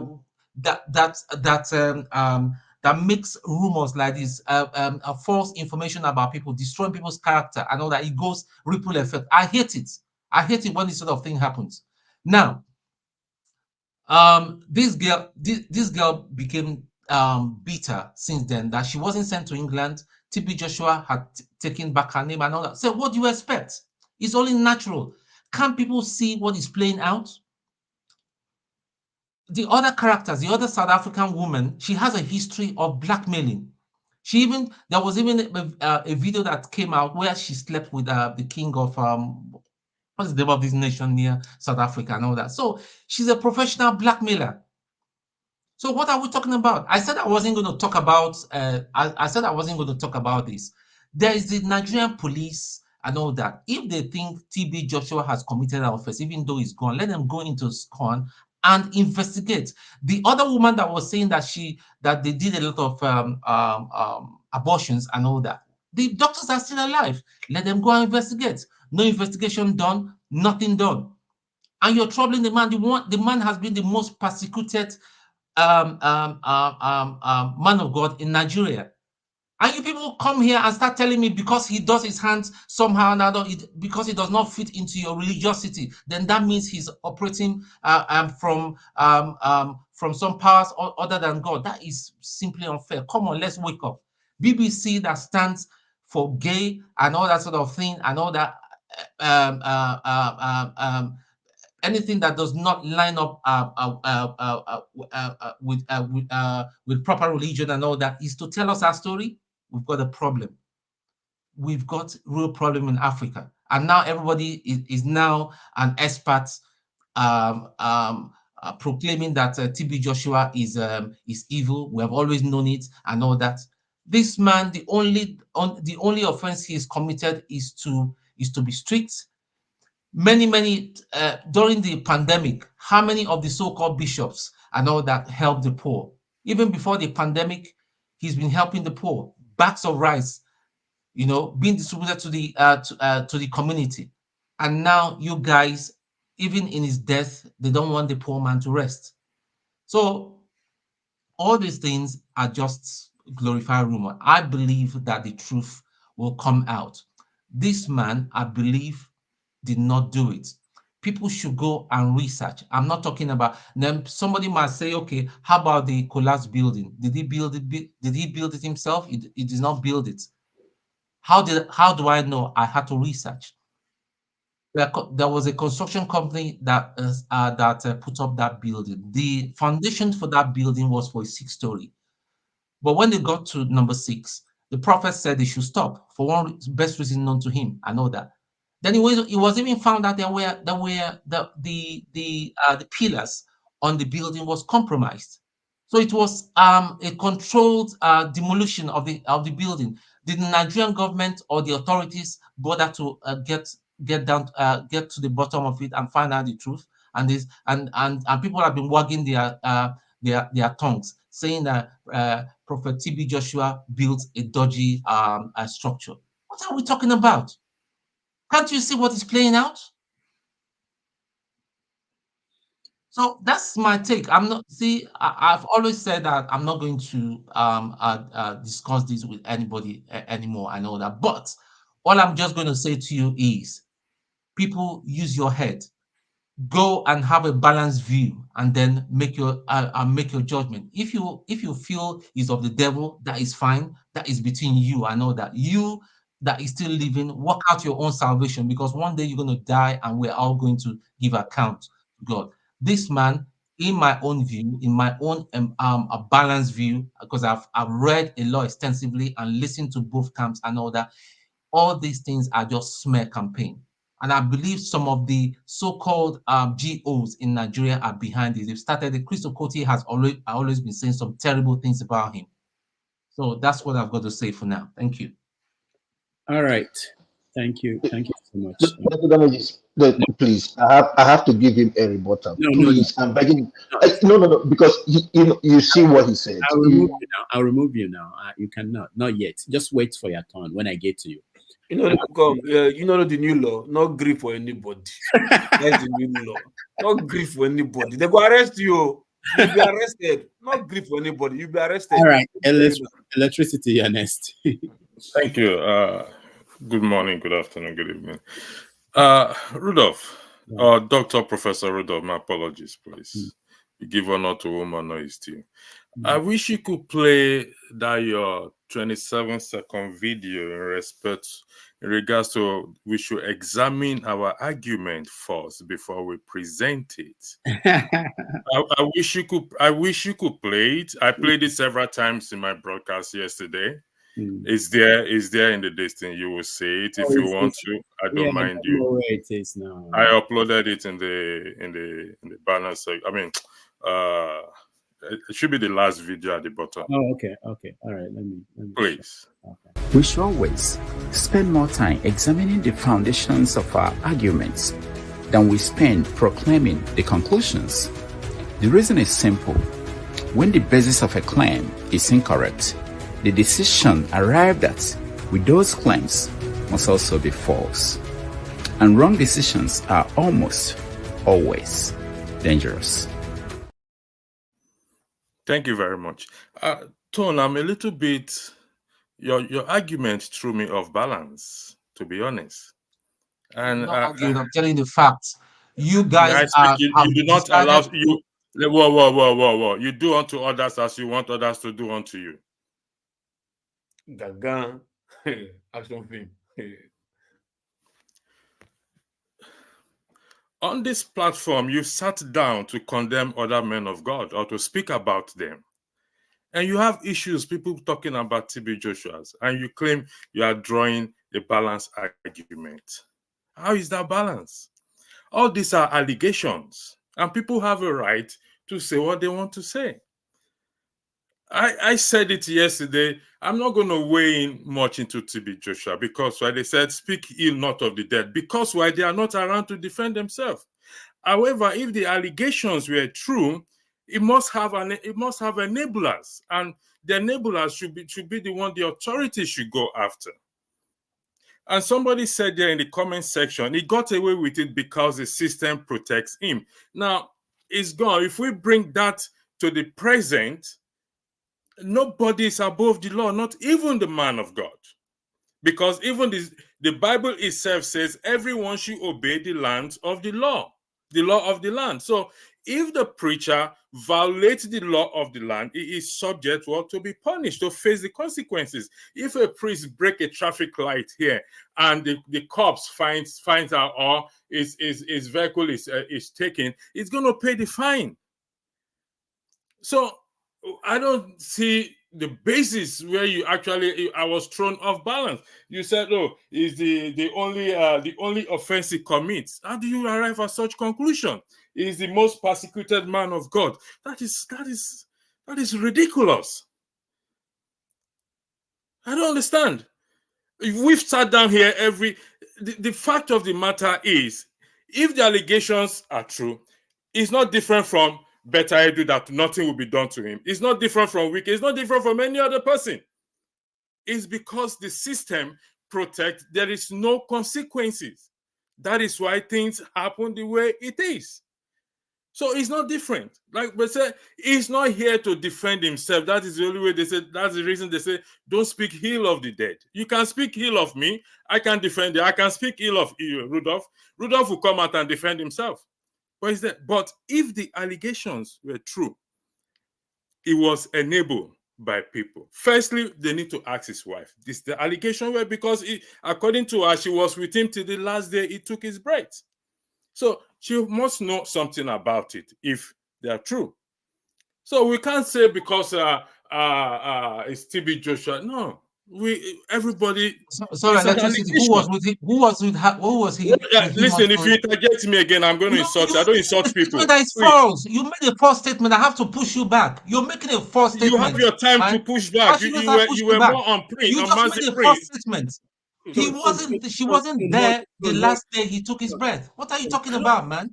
You see now, and this thing is on YouTube. When the woman came out and say she was with him till the last day, it's on YouTube. You can Google it. You find it on YouTube. I don't understand. This thing is in public domain. You say you're a Christian. I'm surprised. I'm so disappointed. I'm honest. No, I'm most disappointed in you. I'm more disappointed than you, man. In you because you sit here every day criticizing Tinubu, criticizing everybody, criticizing those. Now they are talking about TB Joshua. You are sitting down there saying people don't have the right to criticize. They have the right to criticize anybody. It's called criticism. We talk about Tinubu you are the most hypocritical human being I've seen. You come here every day talking about Tinubu, cursing him, insulting him, saying everything. People are talking about TB Joshua now. You are saying that you are the most hypocritical human being I've ever met in my life. And I'm telling you. Put down your voice and make your point. If you're gonna I've made my point. Go find a place to sit down and sleep. No. If you're going to lie, people address you, and I'm not going to stoop down to your stupidity and foolishness. All right. That's it. Thank you, guys. Thank you. Please take me out, Rudolph. I can't sit down with this person and be wasting my time. All right. Hold on, Tone. I'll give you the chance to respond, but I want to get Rudolph, I was going to ask you a question. Isn't there to keep this? I'm sorry. I'm not. I just wanted to make a suggestion. I just want to make a suggestion. I'm not speaking. 30 seconds. Isn't there a mute all button on the screen that you? There is. But what happens is that when you mute someone, some people unmute themselves immediately. So because they anticipate that. So the only option would be to remove that extreme. And I try to reason with people. I think it might be right to apply that to keep the conversation going. We can't do this back and forth. All right. Thank you, flagship. KJ, go ahead. Can you unmute yourself? Since you omitted, I thought you were going to unmute me since you had always stopped me from talking. Anyway, I want to. I'm sorry, Todd, I do not agree with you, and I want to start from the beginning because I am one person who probably played some part in the story going on, and I have an in-depth analysis of it. Now, I used to let me go back this way so that I want to start from the beginning. The Christian Organization of Nigeria, CAN, if you go back down history, you find out that Christian Organization of Nigeria refused to accept him for maybe one reason, the major reason being that nobody could say where he trained to be a pastor or who is his mentor or which church he went to before becoming a pastor. Now, like I said, I have some background information, but I'll probably not bring it into this because I don't want more controversies to come up. Now, from that point, the Christian organization said, we don't agree with this person. So if you are going there, you are going there on your own. So we cannot blame pastors and churches in Nigeria because they said from the onset, we don't agree with this man's preaching or style. That's one. Two, you mentioned correctly that Chris Okotie did a disposition on this guy many years ago. And he said the reason why he was not in agreement with his preaching and style. It was made very clear. The videos are still out there. All right. Now, Some of you have also spoken and condemned Nigerian journalists for not doing what they should have done. I want to let you know that I have a couple of friends who tried to do this man's story as far back as 2000, 2001, 2002, 2003. Some of them disappeared till today. We don't even know them. Some are working like mad people in Lagos, in the streets of Lagos. I will not mention their name. Hold on, KJ. Are you saying that the juju of Prophet T.B. Joshua didn't touch the white people who did this story now? I'm coming. I'm not saying now. Please, can you close the door for me? Thank you. I'm not saying. Sorry, my son was trying to distract me. Okay, I'm not saying the juju didn't touch them. Listen to what I'm saying. I'm saying that those journalists who insisted on doing those stories, okay, were either chased out of the city or their lives were made miserable to the point that they could no longer practice journalism. People see them. There's a term that Tom used a while ago. They are now termed mad people. They are insane. What they are saying is not correct. And you know one thing, Rudolph, in the media industry, the more money you have, the more authority you can, more people can get to say your own part of the story because you seem to have the mic. So most of those people were outgunned or outpowered. And there's the story of the synagogue continuously to roll on. Okay. Now, so you cannot hold the Nigerian journalists. The Nigerian journalists a lot of them did a lot of work on that. If you remember those days of soft magazines in Lagos, if you go back and still pick some of them, you still see the stories of T.B. Joshua. And this person in question I'm talking about wrote for one of those soft magazines. And his story is still there. If you can trace one of those things, you will see it. You will see still the stories that he wrote concerning the synagogue, Church of All Nations. Now, you say I can call it because the organization I used to work for, we were put under pressure to do a story on him by himself. I'm not saying I'm talking to somebody else told me now. I'm talking about me because I was the person who was supposed to do that story. We deliberately and we refused to do the story. I'm telling the reason why you had this, he started his Emmanuel TV. Because when that thing went on, eventually said to start Emmanuel TV and tell his own story by himself. Okay. So hold on. Are you saying he commissioned the organization to do this story? No, now you are a journalist, for instance, and I'm doing a story of prominent journalists. So we can do your story voluntarily. We can say, okay, I want to do Okonkwo's story. So we'll do your story, we'll do Paul's story, we'll do Walle's story. Okay. And then KJ calls and say, oh, you have done this person's story, I've done this, so why not do my own story?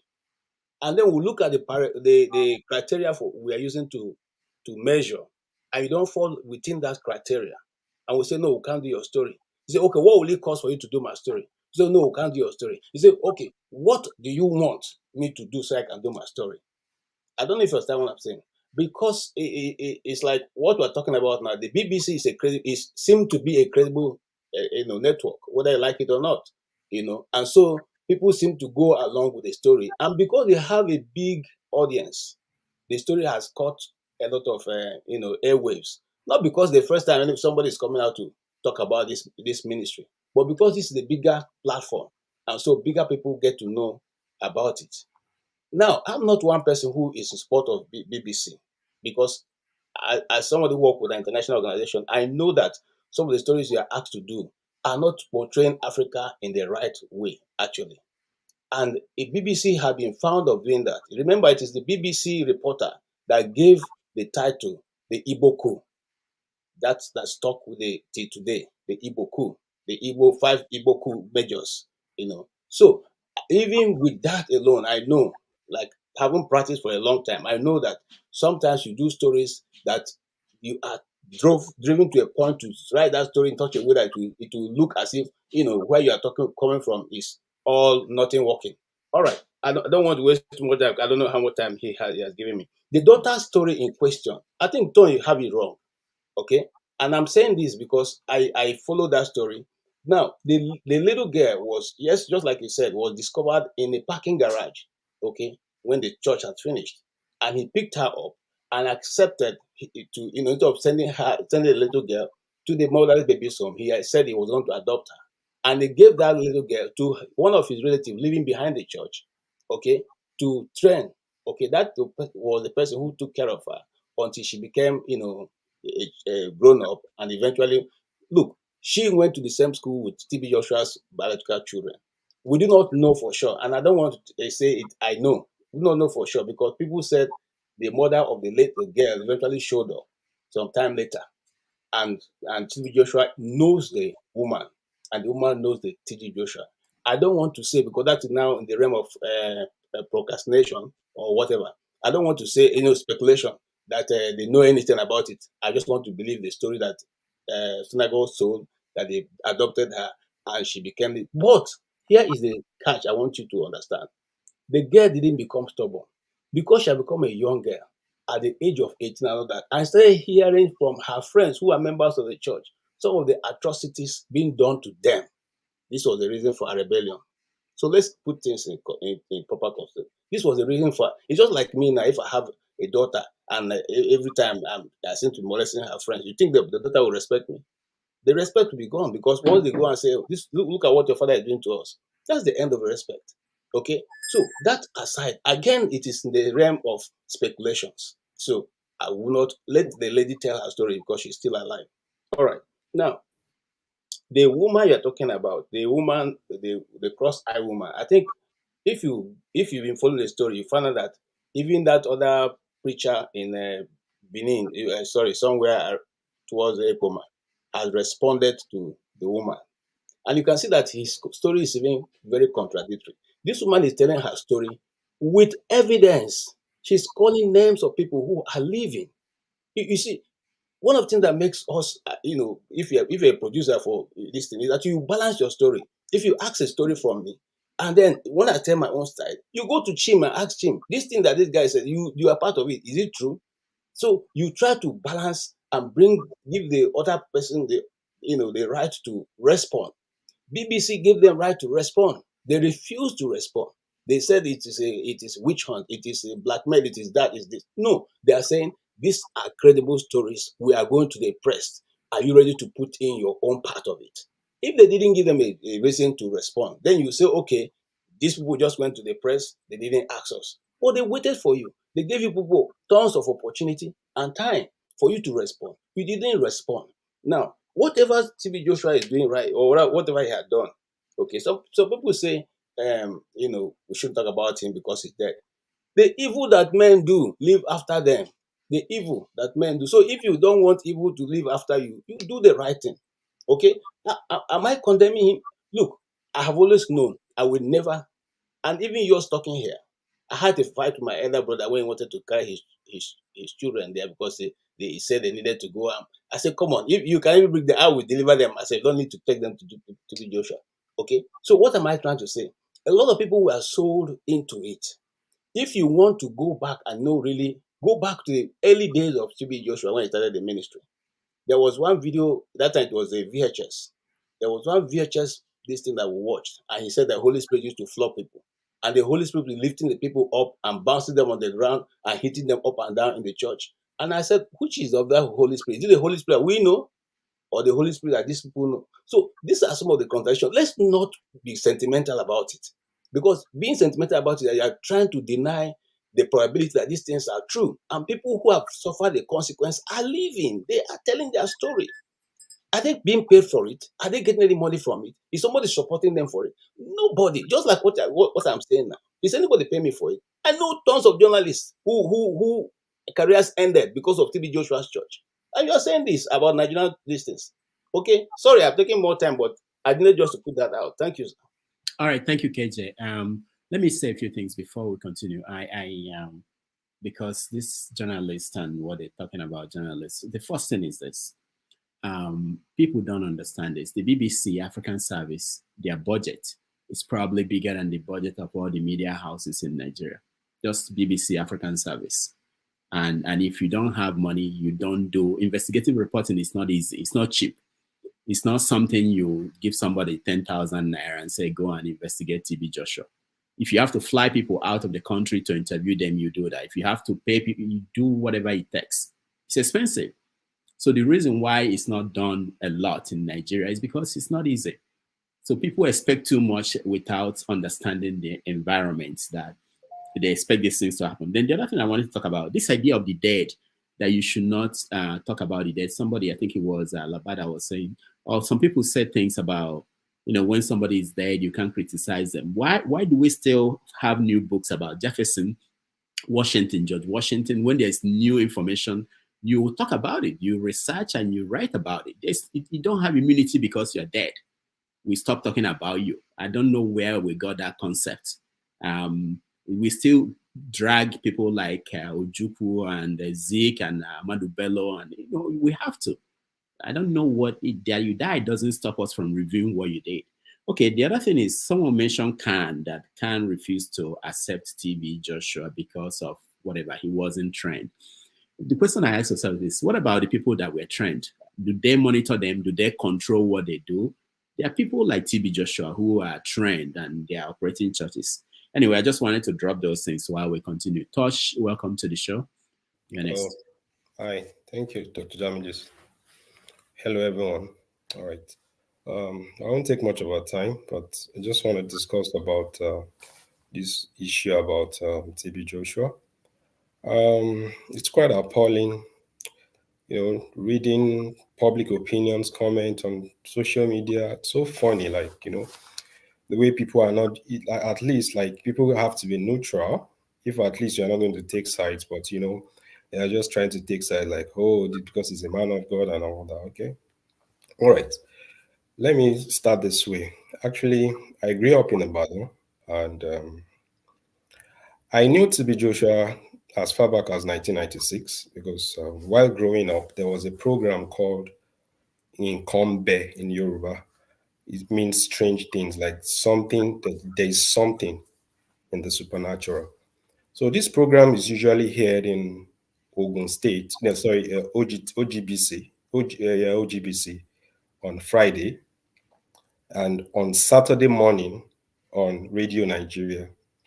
So this man called Kolawole Olawi brought the case of TB Joshua into the public opinion. Then, there was no internet then, no information and also nothing like that, nothing of such. So he brought this man into, because it's a Yoruba program and many Nigerians won't really have much details about all these things. So I knew him from that platform. So this TB Joshua was called in because quite a number of his congregants I'm talking about, these people are tattered, haggard looking people. They are not actually looking for money. They are not looking for his money. And TB Joshua was nobody then. I'm talking about 1996. They alleged him of molestation, rape, witchcrafting, and wizardry. And there was a particular case that they brought. There was a particular story. It was so fascinating, interesting. So he wanted to see TB Joshua. He now called him on the radio that he needs to come and defend himself. Do you know that for good 1 year, from 1996 to 1997, this man never showed up? And this TV program, this radio program, almost I think it cost this man even his job. But to fast forward down to 2001, because TB Joshua then, he used to preach in Yoruba, wasn't in English, so it wasn't trending.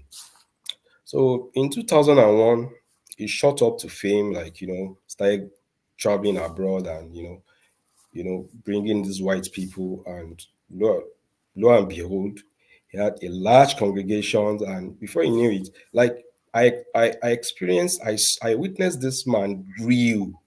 I'm like, wow.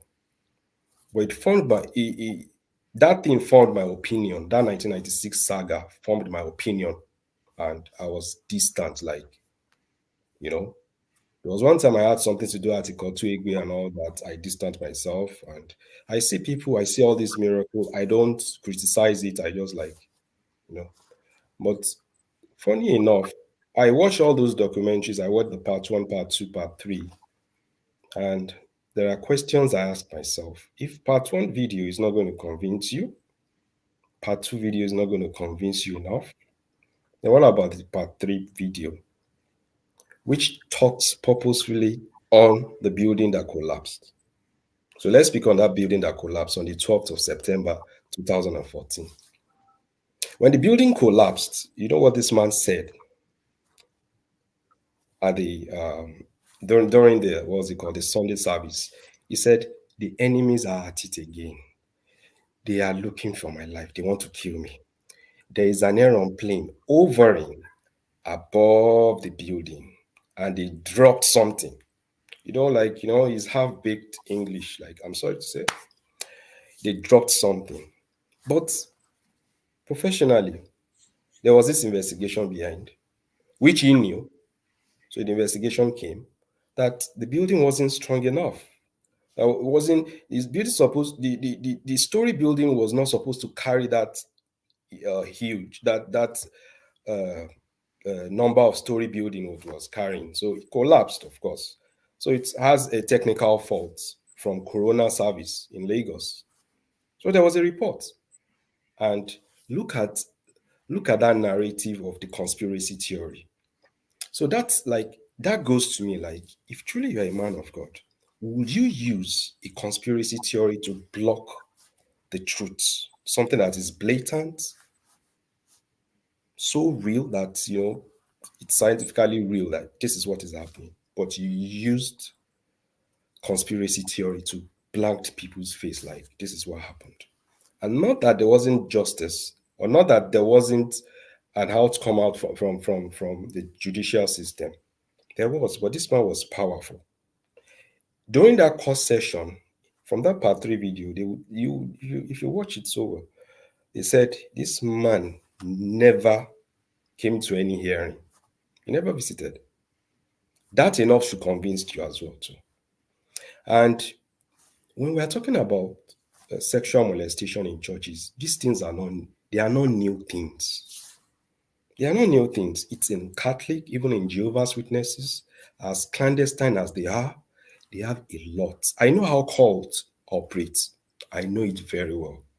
The way cults operate, the way they are going to take over your psychic, your human relationship. Oh my God. This is how cults, like when those people were talking about what they went through and how the cult system operates, I shivered. Like, truly, this is how cult operates. But I'm not saying that they are right. I'm not saying that they are wrong. But they've given me some facts. But what I need is for synagogue to counteract what they have said. That's only one thing I needed. But that part 3, what's it called, documentary, really said a lot. And a lot of people are shying away from that. You will never see people talk about that. About the collapsed building, they just buried it. And the last thing I'm going to say, like, there's a man called Jim Jones in the US. You can Google this man's name, Jim Jones, in 1978. Jim Jones was exactly like this man too. He received an humanitarian award. What was it called? Martin Luther King Jr. Award. You know why he received it? While the blacks in the United States were battling civil rights, this Jim Jones, who was a white televangelist, received those blacks. He will lap them on his. He will lap them, be feeding blacks food to show how humanitarian the man was. You understand? He showed like he was so philanthropic, so free with black people, that black people were one of the largest congregants in his congregation. But you know what happened in 1978? He killed all of them, including one of the U.S. congressman died in the incident. You can go and Google it, Jim Jones. They coined that name. They coined a name called Kool-Aid. The Kool-Aid is a poison. Doctor, I don't know how old this guy that is talking, but I don't want respectfully, I don't want to interject you. You said some facts, but you included it with your bias and your lies. I'm sorry, but we'll get back to it, because we need to look at this thing holistically. A lot of people are. Let me just not take the next person's turn. Apologies. Let the next person talk. I'll come back when it comes my turn. All right, Josh, round up, please.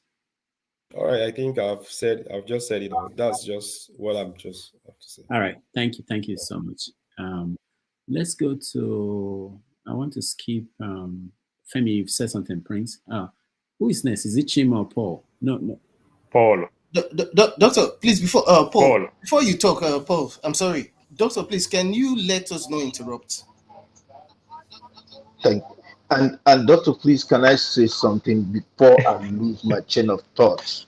Please, I'm begging you. Yeah, but that's not fair on people who are here to say something. Okay, just 1 minute. 1 minute. 1 minute. I think you're about to ask a question, is it? 1 minute. I'm not asking a question. Oh, okay. You know, when we talk, people want to categorize themselves as the island that they know it all. Okay? So I've never had any confrontation with you. And if I say something in my what I said is that most people in Nigeria take Christianity to be a building. Christianity is not a building. It's not even a religion. It's supposed to be the followers of Christ. That was what I said. So I don't know what he's talking about.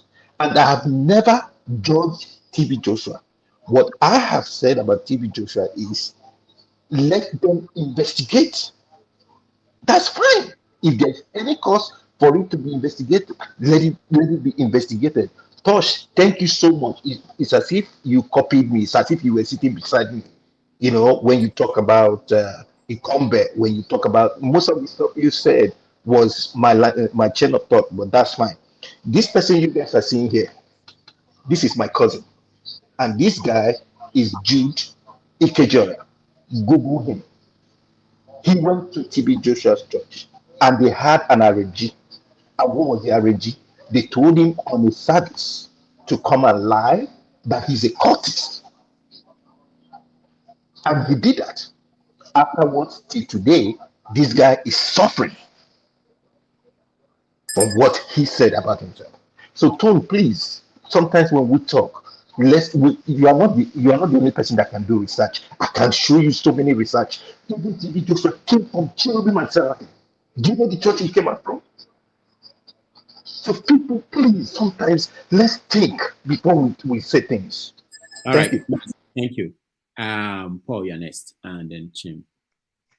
Doctor, this is a very sensitive issue. I'm trying to some extent to stay away from sensitive issues like this because of the way sometimes family members, friends will call me. You know, those people who stay behind don't want to come, but they watch you well so that doctor can make his money. Then they start calling you, say, hey, I did tell you. TB Joshua, I watch Nkrumah. Nkrumah is something that we enjoy watching in Lagos.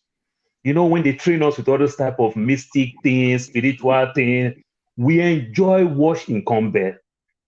You understand? I watch Nkrumah when they accuse TB Joshua.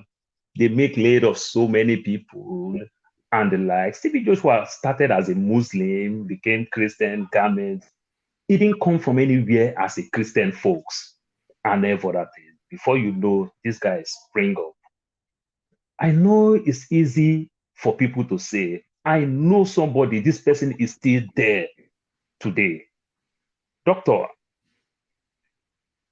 Arik flight is taking people, like they dedicate one flight, direct flight from Joburg to Lagos, bringing people who are coming from precisely Zimbabwe, Zambia, and South Africa that are coming to TB Joshua. As they land Lagos, they pass through immigration and everything. They will collect all their passports, all their travel documents. Why are you doing that? Why are you doing that? You know, that's why TB Joshua is very, very big in South Africa. You understand? So the conditioning and everything is there. It's there, but TB Joshua is just a drop in the ocean. There are so many pastors who are living today who are doing the same thing. You know, there are so many pastors At the airport, if TB Joshua come to the airport, if TB Joshua sit down anywhere, everybody will break that seat. They will rush the seat. They will do everything. TB Joshua is a great philanthropist, but TB Joshua is a professional con artist. I don't know. I don't need to call him fake pastor because TB Joshua take one step ahead of a fake pastor. He's a professional con artist. You understand? In as much as the man is not well read, he's not educated, but he could play this game. He knows how to play this game, and he played the game very well. Where did TB Joshua come from? Where did he started his religion? Where did he started before TB Joshua get to where he is today? You understand? So when people talk about go do your findings, I do your research, you do your research. Ask yourself. Go and find that, go and check Papilo. You understand? Kalu went to TB Joshua. Narrowly, he was lucky. That guy would have died with that heart issues that he was having back in the days. He was lucky, if not for his club that convinced him. Kalu went to TB Joshua. Omokachi went to TB Joshua. Jim Ike, the movie actor. These guys went to TB Joshua. These are notable people. If TB Joshua is real, Omokachi, they use Omokachi like a guinea pig. Omokachi was literally giving handouts, cooking, selling food, give people this and in TB Joshua. Why did all these guys leave? You understand? Go find out from Kalu. Why am I calling it Kalu? Now I don't forget Papilo. Kano. You understand? Find out from Kano. Find out from Omokachi. Find out from G. Mike. At least these are notable people that went there. TB Joshua, Lagos State, Fashola, come out, threatening TB Joshua. And everything, come out, threatening TB Joshua. He went under. Fashola can't deal with the president. Do you know how many times Jonathan used to go to TB Joshua church? Jonathan did not even go in hiding. Jonathan go in open. When Jonathan was looking for everything possible to come back for second term. You understand? This is how powerful TB Joshua could be. They grant him to build that building for just 4 floors. The papers are all there, just 4-story building. And TB Joshua take it up to 7. So, Tom, this thing that you are talking 6 and everything, no, you don't pay contractor to build 6-story building for you and they choose to go 7. Contractor want to cut costs and make all type of money you can think of. It is 4, and it took it to that level. The second time that TB Joshua did the same thing again, I could remember, what is it called? SARS or what? There's one flu that came that time that somebody traveled all the way from Liberia or thereabouts. Ebola. You understand? Ebola, thank you. That Fashola said, we will not take this again. Fashola was shut down. Fashola is a very stubborn person. He was shut down. Even as a governor, he was shut down. Fashola could talk, come outside boldly and talk. But suddenly you can't see the follow-up again. This is how powerful this man is. So many people in my neighborhood. I come from a neighborhood where we have a lot of military people. So many people went to TB Joshua Church, never come back. Just like the story, like Femi said, Jesus of Oyibo. Some people are still there till today. We might say till today, we don't even know whether those people have gone, whether they're dead. They never come back again. You understand? So they practice more like a cultist thing. Why would somebody go to church and say that I'll choose to sleep in church? I'm not coming back home. Is this how you practice your own religion? That you go to church and you will not come back again? Church will not sweet you enough for you to come back home, to come and tell to people, to go and preach the message. Then you go to church, you are living there, you are not coming back home. My brother, all the pattern, when you look everything put together, you understand, you see that conditioning thing, you see that court thing. You understand? Go and look the story of the Jesus of the Mormon Church in Salt Lake City, in Utah. Yeah, go and see the way people operate. Go and look the documentary and everything. You see that court pattern. You don't need us to lay our hands to say, we want to lay our hands to say, oh, this man is a false prophet. Of course, he's a false prophet. You understand? He's a false prophet. No pastor fit cure headache for Nigeria, talk less of cancer. It's a false prophet. All right. That's my take for now. Oh, thank you. So we have to do something. A lot of people want to weigh in on this topic. So we have to drastically cut the time that people speak and also get some people out from the studio. Well, I'm not coming to you next. Don't think it's because I saw you. I get some people out of the studio so that we can get more people to. I want to hear opinions, and especially when different from what we had. KJ, hold on, okay? So doctor, can you take me out? So when you bring me in, you give me 10 minutes. I will let you take Let's me cut out. deals. I just want to say one thing. I'll let you. I'll let you. You can take me out. Okay, go ahead. Okay, you see, the thing we're saying here is that whether TB Joshua is a false prophet, that is is a not to be discussed at all. That is out of the basis. We already know what there is. What we are saying is that those people went there, like somebody was saying about when the building collapsed. The building didn't collapse alone without people inside. A lot of people died. Over 100 and something people died inside that building. The question is, if they knew the building was going to be going to be collapsing, just like Tone has said, why did they allow people to be inside? And then even after the building collapsed, why did they not allow the rescue agencies to go in and rescue people and allow the people to die, and then at midnight started carrying the bodies out of the place? See, look, no matter which way you look at it, there is a lot of things this guy has done that shouldn't have been done. Am I saying that everybody who is out there as a pastor, whether in Nigeria or outside, are people who are called of God? No. There are many people, just like every other business, you have con men in every business. So also even in the church, you have con men. So we cannot, and Jesus did not say that everybody who is going to be a pastor will be a good person. That's why he said, at the last day, some of you will come and say, I did miracle in your name, I did this in your name, I did that in your name. And he said, get it behind me, I know you're not. That is the reason. So let's not give credence to people because they own big churches, big cathedrals, and they wear caps as long as whatever, and so it means that they have become people who are not speaking matters of God. No, it is not so. There are many of them who are false, and they'll continue to remain. It's not going to be the last, and these things will keep going on and on and on until people are able to take their brain and go into a church and be like the Berean Christians. When they finish speaking to you, you go back and read for yourself and understand. And whichever one you don't understand, please remove it. Okay? The days of ignorance, God will ignore. So if you did it out of ignorance, the fact that you're trying to protect yourself, you are not going to be punished for it. Okay? That's what the Bible says. And I believe that. Thank you, sir. You can take me behind the stage. Thank you, sir. All right. Thank you, KJ. So I'll go to Chim and then Wale. Sorry, I just need to apologize. Okay, hold on. No, I'm not staying long ago.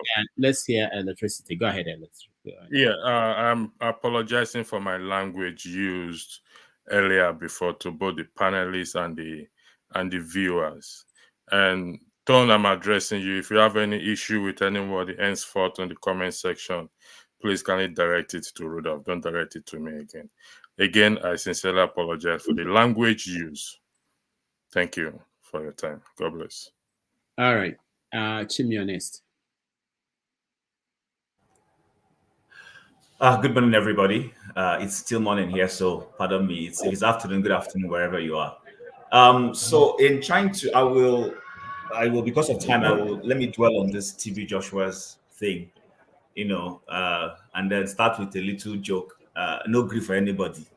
I know grief for anybody. So anyway, so for me personally, I didn't listen to everybody, but I started from where Tone and Electricity left off. And then I guess the only thing I fully listened to were the last two speakers.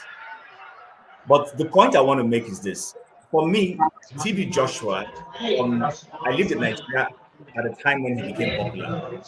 I mean, from 1998, 97, I started knowing who TB Joshua was, and I saw his popularity. So, but I've never reckoned with him as a true minister of God.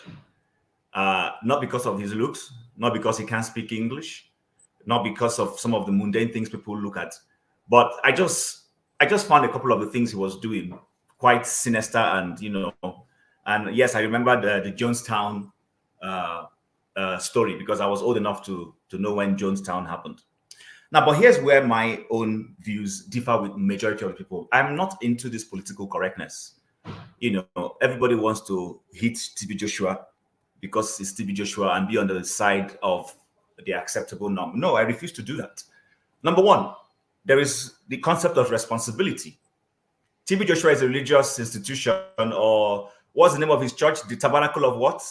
Let me not just use his name now. We live in a free world. People, there is entry, there is free entry, there's free exit. You are at liberty to join Catholic Church. You are at liberty to leave Catholic Church. You are at liberty to join the Redeemed Christian Church. You are at liberty to leave. You are at liberty to do what you want to do.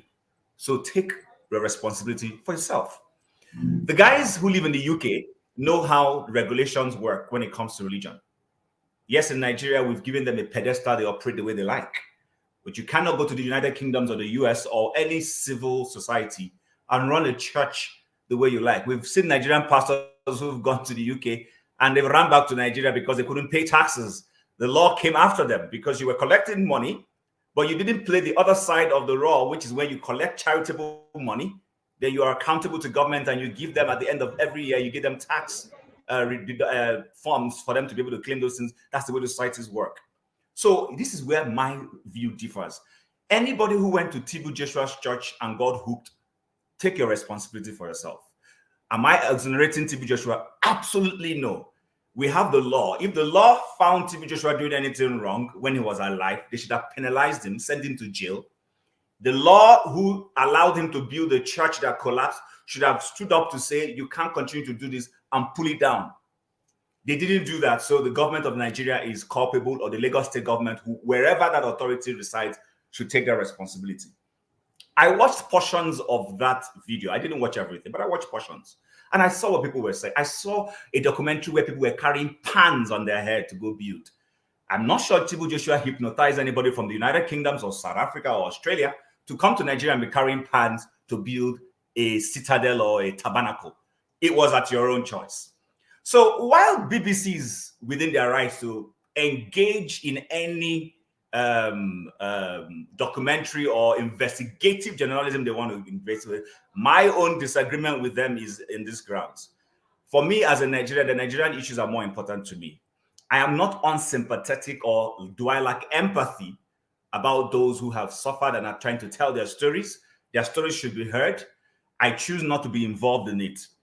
When I mean I choose not to be involved in it, I choose to say, oh, that was terrible, and I move on with my life. Because the Nigerian government and the authorities of Nigeria, they have the right and responsibility to go and deal with that situation, whether it is the church as an entity or the individual. Unfortunately, he's no longer available right now for him to face the consequences of his actions. What I have as a problem is, and I've had this conversation with Rudolph privately, Nigeria election went on. I haven't seen BBC investigate the Nigerian election and what happened, how people's votes did not count. I haven't seen them do that. I haven't seen the same BBC go on an investigation to say, okay, the Nigerian president has had some issues around his education and qualifications. Let's go and investigate it thoroughly and get to the root of it. They have the capacity, they have the power, they have the funding, they have the resources. But I am not against that they have chosen to go and do a TB Joshua investigation. I don't have a problem with that. Where my own conversation resides is that if I walk into an establishment and I lose my senses, I decide to throw away my faculties of reasoning, and I begin to allow the pastor to determine my... Okay, I went to church and TB Joshua flogged me during night vigil. Do I have to go back there the next vigil? I have a choice not to go back. So he flogged you on a night vigil. You went back again. He flogged you on another night vigil. You went back again. He flogged you on another night vigil. Are you okay? Is something wrong with you? Where did you drop your senses? That is the part of the religion that I find difficult with our Nigerians. I belonged to a certain church for a while in Nigeria before I left. And not because the man of God or minister asked for it. Nigerians are hypocritical. In fact, mass religion, people do things without thinking. And every time this man was coming to preach, people will stand up and be clapping for him. And I was guilty. I was standing up too. But on one occasion, I know if I say this, it will be controversial. Something struck me. I said, This is not idolatry we're doing. This is what they did before that golden calf. We're worshiping a golden calf. And I sat down. I was married. And my wife was looking at me and said, why are you not standing up? I said, something is not right.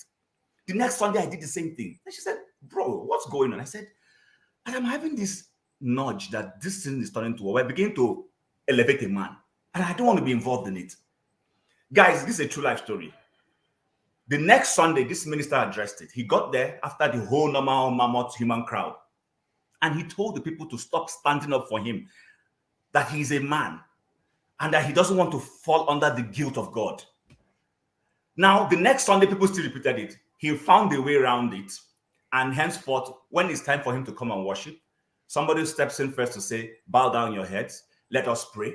And while people are praying, he steps up to come to preach. And I told my wife, I respect this man until the day I leave this place. What am I trying to say is this? As human beings, we have a tendency to throw away our senses. But there's always a moment when this God that some of us don't want to believe will call you and say, there's danger in what you're doing. Many of us refuse to listen. We refuse to listen. That's why the proverb says, a simple man sees danger and goes deeper into it and not call away. So my point is this. We will discuss TB Joshua. What he did was wrong. But please let us place the blame for everything, especially for those who had a choice and refused to take the decision. There are people he may have sexually abused. Fine. People who, out of respect, he called them privately and then he ambushed them. That's fine. The people I have no empathy and sympathy for, and I will never listen to, is a person who is speaking British English and telling me, oh, he was so hypnotic. Did anybody ask you to buy a ticket to fly to Nigeria to go and watch it in TB Joshua's church? Did anybody ask you to do that? Imagine Cleflo selling something for me, and then I enter flight and I'm going to wherever Cleflo is to go and worship. Am I sick?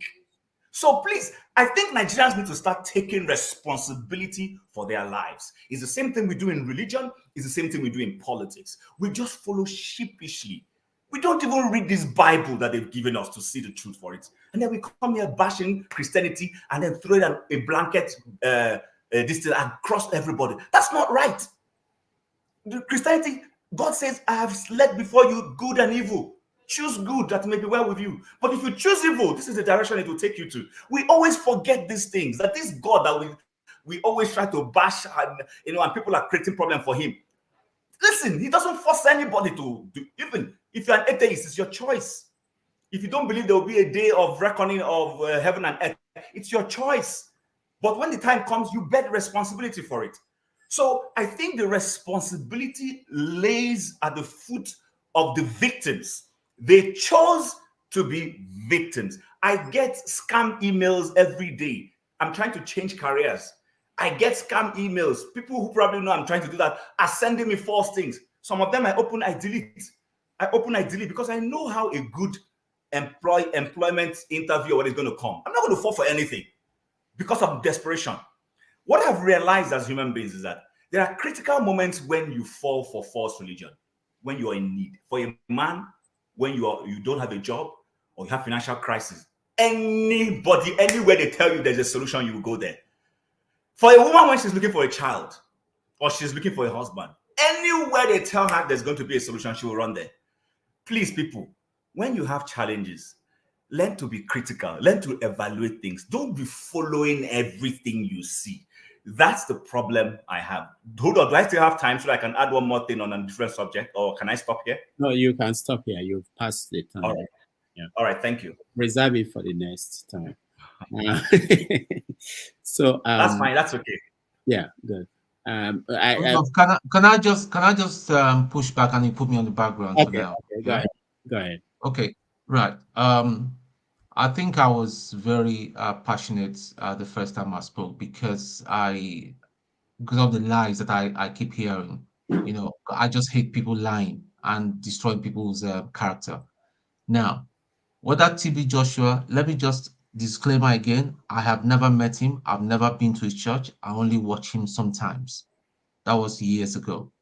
Now, having watched the three-part documentary made by BBC, I thought it will be an intelligent thing to listen to the other part, the other story. And he had people that were called wise men that gave their testimony about everything. In fact, one of them lives in Greece, and I will suggest I think I've sent it to Rudolph. If not, I will send it.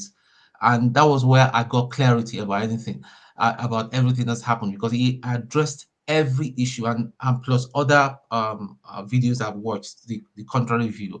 And my conclusion was that all the things that he has been accused of that I don't, but this is my own personal view. So if you abuse me, that's your problem.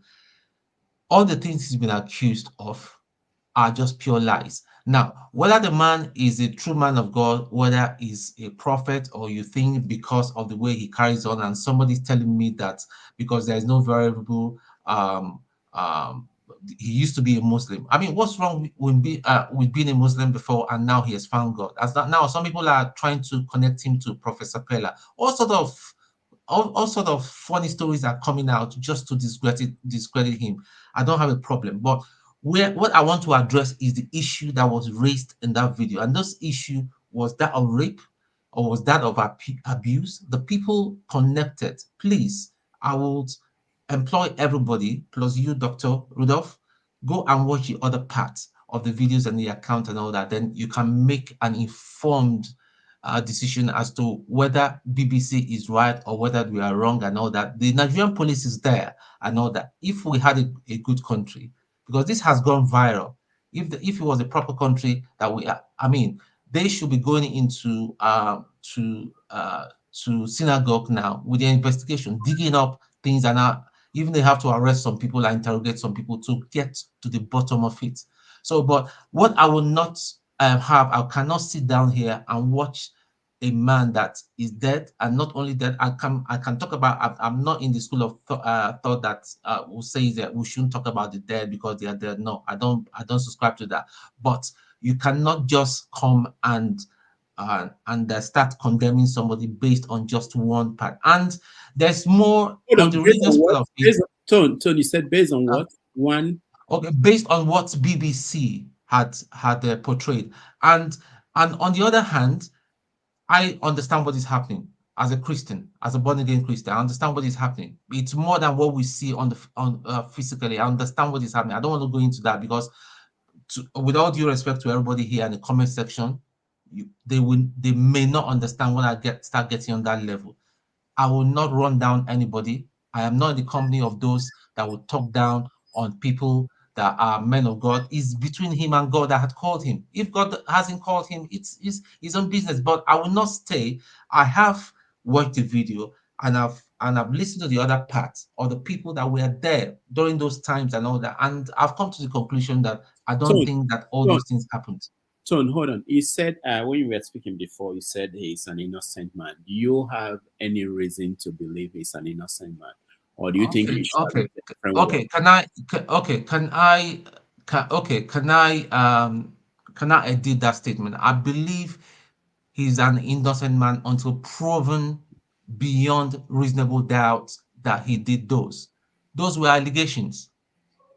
Those were mere allegations. There's no hard facts that we have anywhere. And people, if we listen to the other parts, the other videos and all that, which I will find them and send to you. Maybe you share to the people, the panel, everybody. I would urge everybody to watch it and all that. You'll get a clarity of what is playing out here. Most of the people on that video are disgruntled people that have made up some stories. Some of them even has I don't want to call name, but the lady, Nigerian lady, the one with the funny eyes and all that. She's got a history of schizophrenia and all that. She even burned down the husband's house. And Paul that came here and said that the foundation of that place was not suitable, that was a lie. If you can go to Scorn, the whole thing is there and all that. The foundation of that place, I have made my investigation. It's for a 12-story building. Mazi Prince, your brother that went there, that was told to say something that was not true. I do not know, but that is not what I've come to judge here. But what I've come to address is what he's been accused of by those people. I personally, Tone, I do not believe that it happened. Okay. There's been a smear campaign.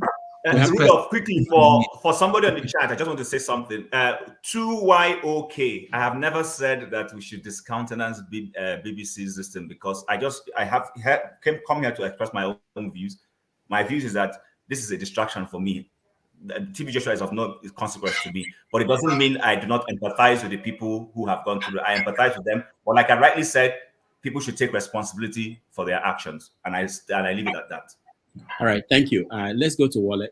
Ton, thank you so much. You can put me behind if someone wants to come in. You can put me behind if someone wants to come in. I want you to listen to if people want to address you because you have a unique view on this subject matter. So, Wallet, go ahead.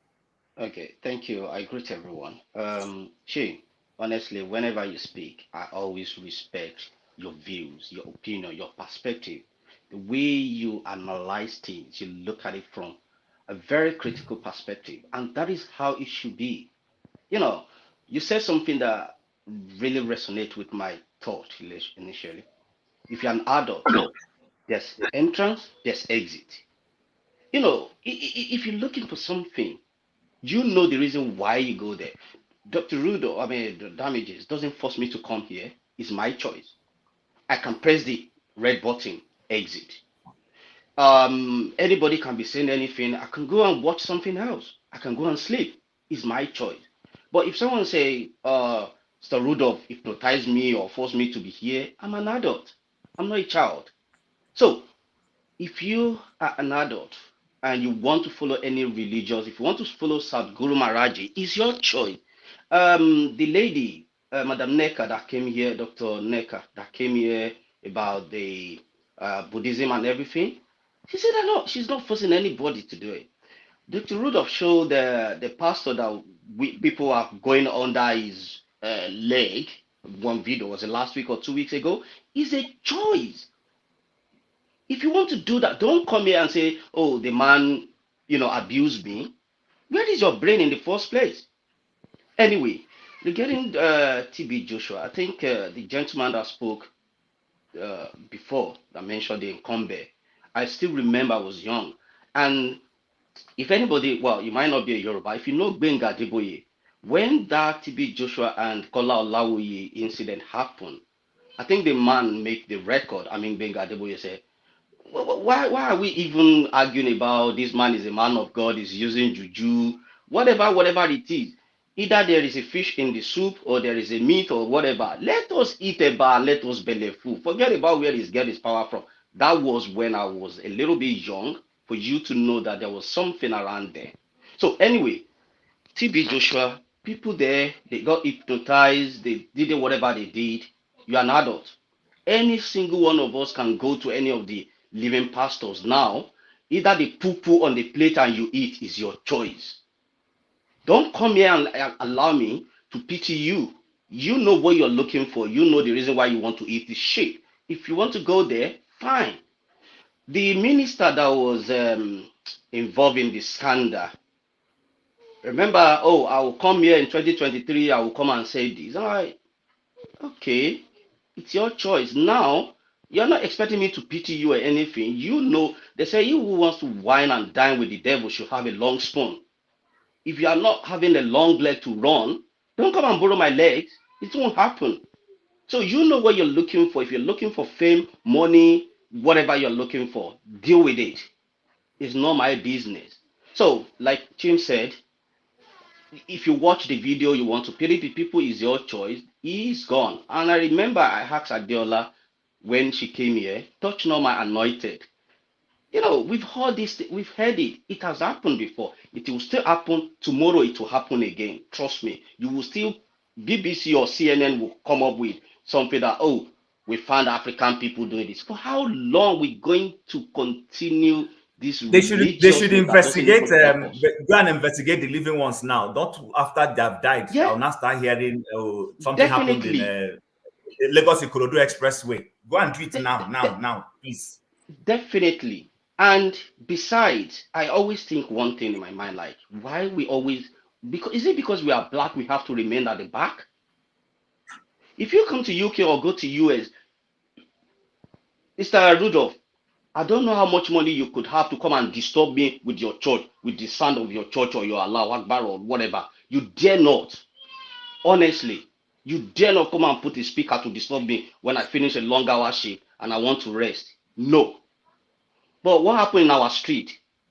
Within 1 kilometer, you will find about 40, 50 churches, and people are full there. Anyway, the Bible said it, my people perish because of what? Ba lakai, ba akoi, ba engine. Anyway, that is that. Tomorrow, we will still come here to discuss. I keep saying something, like Tim said, when it comes to our government, the reason why they gave us this to talk about is like a super story. This government, Buhari government, whatever, all the government, they always have their spokesperson. They have their propaganda. They will give us something to talk about.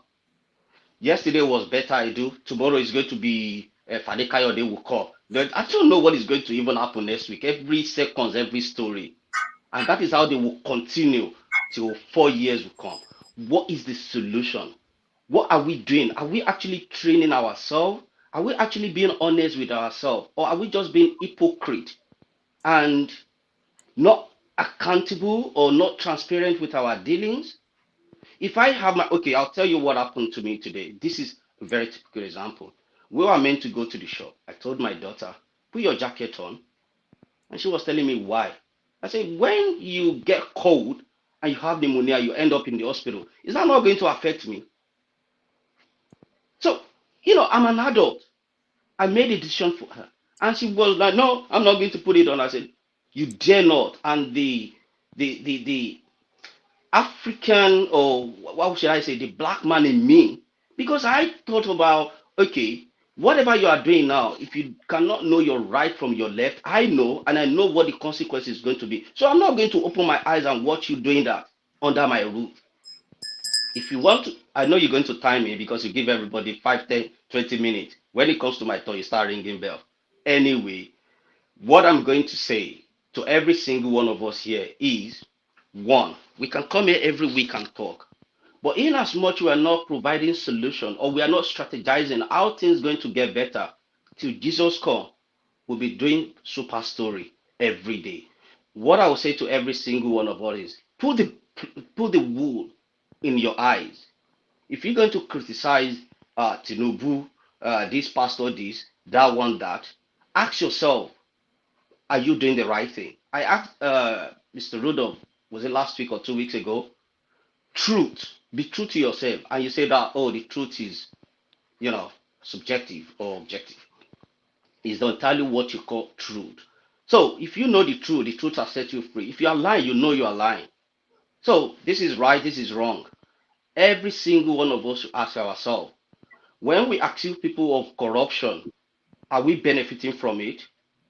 If we are benefiting from it, we're not going to call it corruption. We'll call it, oh, I know Mr. Rudolph is going to give me that contract. That's connection. But when he's not favoring me, I will say, oh, Mr. Rudolph is corrupt. So this corruption we are talking about, let's search ourselves. The accountability, the transparency, the hypocrisy and everything. Let's ask ourselves, is my family member part of it? Am I part of it? Am I hiding them? I asked a question 2-3 weeks ago that if my uncle sent me to a law university and I graduated, and then my uncle was part of those who embezzle money and I'm made to make the judgment, what should I do? Brilliantly enough, I directed that question to him and he answered it brilliantly. How many of us will be bold enough to say what the truth is when it comes to that matter? So these people that are embezzling on ruining Nigeria, they're not aliens, they're not ghosts. They are my friends, my family, my uncle, my aunties. One way or the other, am I connected to them? Am I telling them the truth? In the church that we go to, in our mosques, when we see our pastors or imams doing something wrong, have we ever had a conversation with them? Or we are just standing and praising and doing what everybody is doing? And when the consequence on them, we start complaining. Come on, people. We step out of the darkness. We step out of Nigeria where there's no light, where it's NEPA, up NEPA. Now where we have 24/7 light, are we still in darkness? I leave the question to everyone. Thank you. Well, thank you so much. I will come back to you and Shim and this idea of the victim being everybody having the capability to make their own decision, and we have to blame them. But Shegun, welcome to the show. Good evening, everyone. Good evening to viewers and panelists. I think I'll just start from where Dr. you just mentioned, because I want Chim to put some points forward. He talked about responsibility, which is a very good point. You know, everybody should be responsible for himself, but you need to contrast it between responsibility and vulnerability. You made some interesting points towards your submissions where you said, if a woman is looking for a child, if a woman is looking for a husband, she will go anywhere. If somebody is sick with some terminal illness or something, they could go anywhere. So you really need to contrast that, but that should be at the end of after I speak, so that I can make my points. And I picked something from Wale's point. Doctor, where is your friend FFK? It's been a long time we had him in the news. He's still waiting for appointment. All right. Okay, so I managed to watch the documentary. I think I watched part 1 to 3, and it was quite revealing. Some very damaging allegation against the prophet, which we all know, ranging from sexual assault to various degrees and manipulation and molestation. So again, this is not new. Catholic Church have had its own fair share of such scandals. We've had, even in Nigeria, some times where I think, you know, all these Islamic scholars, the way they treat their various disciples that stay with them. So it's not quite new, but it's happening in the church and it's happening in a big scale. So it's also concerning, because why that has happened in the past, I will believe in some quarters, it is probably still happening in some quarters. So that's one point. The second point I want to make is, I think there was this argument about whether because BBC aired the documentary. I mean, well, while we may prefer that it was our local media that aired it, I don't see anything wrong for BBC to air it. Number one, the story is what's to be out there for people to be aware of what is happening. Then two, one part of the documentary that was, you know, most of the victims that were shown in those documentaries were foreigners, South Africans, people from United Kingdom.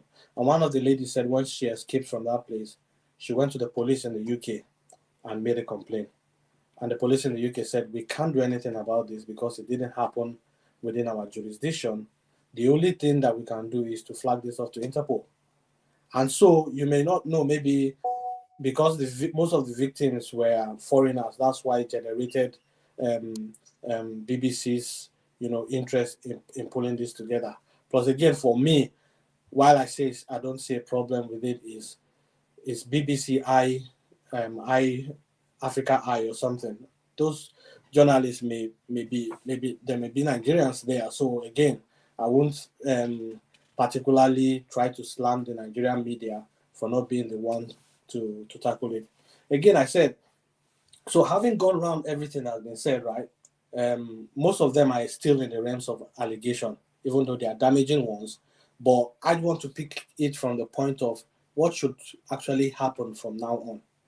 For the news coming out, number one, is an eye-opener. So for people who have had doubts or people who don't have doubts, at least it probably curtail the amount of people that would probably be going there to do stuff like that. Or whoever finds himself in similar situation will know that he's been manipulated. I earlier on mentioned various scandals within the Catholic Church, even as far back as 1950s. So whether the man is alive today or not, it was very valid for that story to come out. And from what I watched, they said they began the documentary before he died. So if he was still alive, it's likely that these things would still have come out while he was still alive. But he died probably shortly after the documentary was put in place. So what am I trying to say?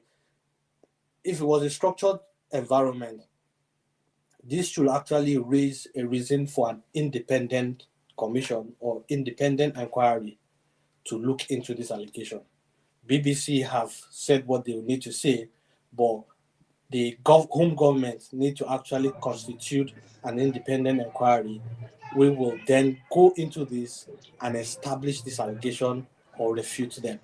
Where they are established, recommendations will be given, and it's either culpabilities that are still alive will still be punished or prosecuted. Victims will one way or the other be compensated, even though there's no amount of compensation that can actually address the various damages that they have experienced.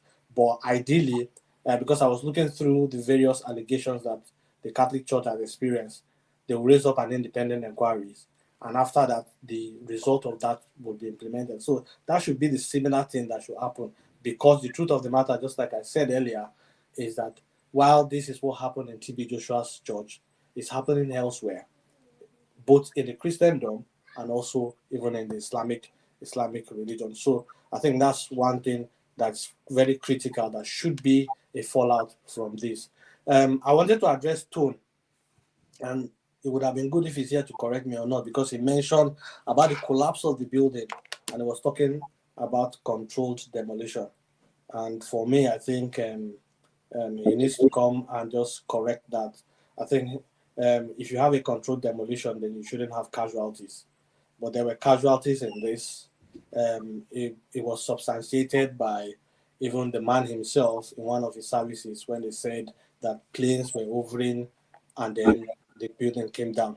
The second thing again is the coroner that looked at the evidences for the church actually said the church was culpable for the deaths of the victims of that church. So it was clear this cannot be a controlled demolition.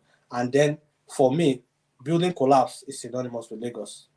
We had the Ikoyi building collapse where the owner died in there. And what was it? Add more floors. This foundation is meant for X number of floors. It's a common practice that has been happening. As a matter of fact, I want to believe that it's one of the major reasons that causes buildings to collapse in Lagos. So I'm not surprised. Mr. Shago, if I may, for 1 second, 1 microsecond. Let me finish then. Okay, all right. So if the building came down, for me, it's not news. Buildings do that. And again, I think there's another thing you probably mentioned that when whether they wanted to add additional floors and TB Joshua was not against. No contractor will use his money to put additional floors for you, because the more materials and the stuff he uses, it's his money, is using it. So if you don't give him money to put additional floors, it's not going to put it. What he's even looking at is to see what measures he can use to cut costs. So again, I think the building collapsed. The church was culpable. The coroner said it, and if the government was strong enough, they should have held him responsible for that. Finally, I would like to link this back to the government. Again, going back to what I said about vulnerability, it is most of the things that people go to church to pray for are the things that the government should have actually provided. If government had done their part, then the people that will actually go to church, you will know that they are actually going to church, maybe, because of a relationship with God, or because, it's God, not because of the things that they want. People want jobs because there are no jobs within the environment. So anybody that gets job is like his luck. You understand? People are sick. There are no hospitals to treat them. So they go to places that sell hope. There's a proverb that says, a diseased village is a blessing to the medicine man. Now, the medicine man is not responsible for the diseases in the village. But as long as the village is diseased, he keeps making money and cashing out. I'm not exonerating the church, but I'm saying to you that if the village was healthy, then maybe the diseased man, maybe the medicine man maybe made redundant, and then the few people that come to meet him will just be very few. So again, it is very important that we keep holding our government into account. A lot of these things, if they are provided, in fact, give you an example, and I believe a lot of people would have experienced it. While back in Nigeria, maybe we were praying for jobs, we were praying for this and all that. when you came over to the UK, what were your prayer points?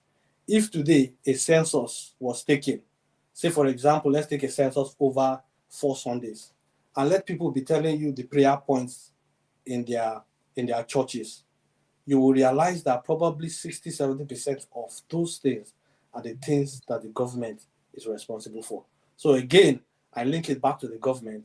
In this whole saga, I think government has some responsibility and they need to address it. So while Tone responds, Chim, you need to contrast between responsibility and vulnerability, because, I mean, those people that went there went for something, and then from what they went for, whatever they tell them, they believe. And that's where hypnosis starts. And when people start getting hypnotized, would you 100% want to blame them that they're responsible for it? I think vulnerable people are to be protected by the government. And if you live in the Western world, if somebody is vulnerable, the government is responsible for them. So I'll just stop there. Thank you. All right. Sorry, Shegun. What about those who have job? Don't they go to the church and do the same thing? Those who have job, bankers, don't they go to church and do the same thing? Okay, good. So those who have jobs, they go there. When they go there, do they pray for jobs? They don't pray for jobs. No, but they do the same thing. That's in the GO. They carry them for head. They do the same thing. Well, yes. Even if they don't pray for job, they pray that their enemy will not succeed. Loco. Hold on. Can I answer that? Let's no. So, Chief, Duro, are we? Do I respond to Shegun now or wait? No, I'll come to you. I have to respond to him. I was asked to wait. That's well. Yeah, to wait to I wanted to get Ovie because Ovie is at an event where Nigerian his network is not clear. His network is not clear. But the video is not good. Okay, so I'll try again with him. Let me go to Tone first and then Chim and then Shagun, you talked about the building. I'm not a building expert, okay? And there's a link. Is an in-depth interview. It's about over an hour long. What I'm saying, I'm not defending. Listen, people, let's just be clear on one thing. I'm not defending TB Joshua. I don't have any affiliation or anything to gain from defending him. All I'm saying is that for the truth to come out, but for people to come out and be and condemn him and say, yeah, he must do that. Yeah, rape is not a nice thing. I empathize if it ever happened. But I personally, as one person, this is my own thought. This is my independent thought. Having listened to the other side of the story, this is what I've come. I think there are a lot of holes, especially with the Bisola lady and the South African lady. She's got a history of setting up people. Then I think Tone, what you would need to do if you're trying to refute what they have said is to provide evidence to it.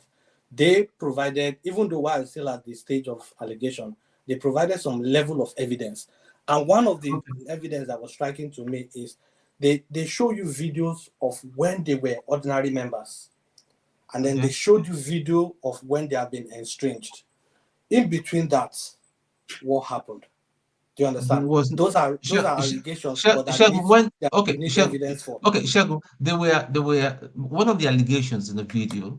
From what I watched, they said they weren't allowed to move freely. You see, this subject, I knew that we were going to talk about this somehow. I was just restraining myself not to talk about it. But what I will implore everybody is, let's look at the other side.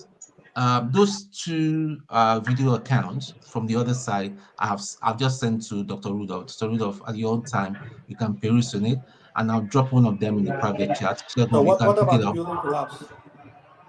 The building collapse. Ovie is back. You may want to give Ovie a chance now before he vanishes. Okay, yeah. Okay. All right. So yeah, please let's hear from Ovie, who is a recovering athlete. He went to cover He has vanished. See? Let him record the event. Doctor, let him now. He will blame me that I'm the one responsible. Tell him to record the event. Okay, just send us a video. We can play the video. Exactly. Tell him to record the event. Yeah. All right. Okay. So very quickly, I don't want to flog this thing too much because I think there are more important things I'm passionate about I want to talk about today. So what I will implore is that the other, Shegun, you talked about the building collapse. The guy that was answering the question, he addressed every point in details about everything that documentary had raised and all that. He was the member of the building committee. So when you watch it, let's get clarity. Then after getting clarity, and we still decide to go on our bias, fine. It's left to you and your conscience. But let's just get clarity. We can't, I think it's just not fair. That's my point, and that's where I'm standing on. I don't think it's fair for us to watch part 1, 2, and 3 of BBC and then conclude that this man, yeah, we've always known it. He used to be. So what if he used to be a Muslim? There is another story now that is coming out that he went away to India for some people are saying there are 30 witnesses. I don't know where they're getting all this. But listen, let's calm down. Let's get a balanced clarity, and that is why we are intellectuals. Let's get a balanced clarity. Like my brother just said earlier, Chin, nobody forced us to go to any church. I've been to 1 or 2 churches that when the time came and all that, I said, listen, I'm not doing anymore. I'm not even paying tithe to you. I don't pay tithe to anybody. I'm saying it. I don't pay tithe. I send my money to where it is needed, when it's needed. So I'm not a religious person. So that's just it. Thank you, Doctor. Before we continue, let me play this video. It was sent to me by Electricity, where the wife of T.B. Joshua said that she was with him when he died. So let's when I look at the life of these 2 men, I saw the video. I look at the life of Prophet T.B. Joshua. I mean, what do I know? You see them? What do I know? I look at my life in the synagogue. Who am I? But you know what?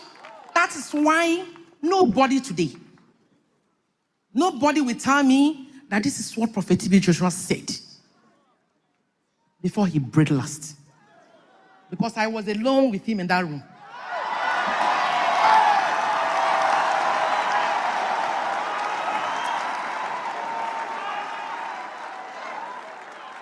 Get me right. There is no comparison. But I can see the presence of God. I can feel the presence of God. I can sense the presence of God.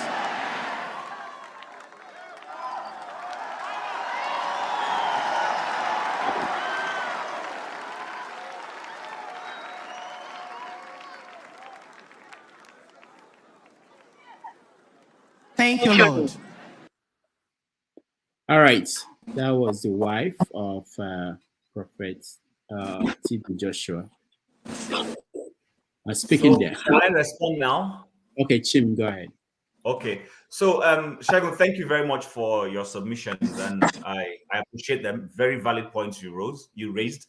But I'm not going to be able to convince you. There are things I'm going to say you won't agree with, and there are things you've said I might not agree with. So I hope we're clear on that. It doesn't take away your intellect. It doesn't take away that you're a fantastic person on this show, and I enjoy listening to you. I just wanted you to contrast those two, because I know. I'm going to try to do that, which is good. I know, but what I'm saying is I might not satisfy you. I'm just being caveat up front. Yeah. Okay. So the point I want to make is this: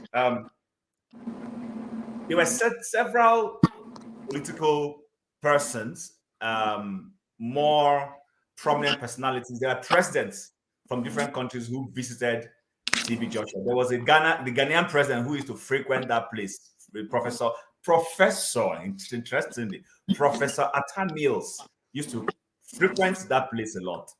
Then there was also was it Zimbabwe or Zambian president? And then there was Omokachi, and then there was Kano and all those people. I don't know, were they hypnotized? These are people who were well exposed. I mean, let's even say Kano and Okocha and Omokachi were illiterate footballers. They were hypnotized. So Professor Atta Mills at 70-something, 80-something, or whatever his age was hypnotized. So the point I'm making in my submission is, I don't believe in T.B. Joshua. Caveat thrown out there. So that nobody thinks I'm defending him because he's my prophet. I have no prophet. I lead my family in prayer. I go to God in prayer. I only go to church because I won't forsake the gathering of the brethren. I want to stay amongst other Christians so I don't fall into apostasy. And then after a period of staying by myself, I begin to think what I want to go somewhere where once in a while I get challenged. When I'm doing something wrong, somebody will say, bro, you're starting to go astray. Then I go back and I think about it. That's why I go to church. Not because the minister there is my salvation. He's not. As a matter of fact, I disagree with ministers a lot. There are times they say things or preach things, and I disagree. If I have close relationship with them, I go behind to say, what you just spoke about, man, show me in the Bible where it is. So I was watching Bojas recently. I went back to start watching the Bojas recently. For a reason, I watched it before. I went back to start watching it. And nothing is new. Human beings consistently are looking for where, I don't know what to call it. I lack the words, but we just like to precipitate towards, exoteric things, the things that look, Rudolph, help me, you're more intellectual than me. Things that look mystical. We're so good at those things. If this guy went and took a child that had nowhere to go, brought the person into his presence and starts molesting and taking advantage of her, that child was vulnerable. Anybody who walks with their two legs in, and I'm not saying the law should not take its course. If the law finds that TB Joshua was doing something wrong, they should have held him and made him face the music, go to jail, whatever. Do it. I'm in support of all that. What I find difficult is for somebody sitting in UK enjoying welfare and is able to pay flight ticket, flies to Lagos, goes to TB Joshua's church, and is carrying cement on their head to build church. Yeah, but Chief, those people went there because either they had an ailment or they had an issue which they believed TB Joshua could solve. But so now TB Joshua did not put a gun to their head to come. It was a choice. Somebody testified testimonial TB Joshua and they bought it. People have testimonial things to me and I refuse to accept those things. And I did what I wanted to do. So my point is this. I hear you on vulnerability and I'm not discountenancing that. But where I would say someone is vulnerable is in an instance where, let's say, I take somebody who's totally helpless, take advantage of them and do anything. Not somebody who walks into a place with their two legs, with their senses sound enough. You are not vulnerable. While whatever has been done to you is condemnable and the person who did it should face the music and should be penalized by the law, but you were not vulnerable. You made an informed decision. That's my point. And I'm not saying TB Joshua should go scot-free. I'm not here to hold brief for him. As a matter of fact, I want to gloat, if I can, over those who I told in the past that this guy not be man of God and they don't listen to me. I feel like doing that, but I won't do that. Tim, I'm sorry, I'm going to object. See this one. No.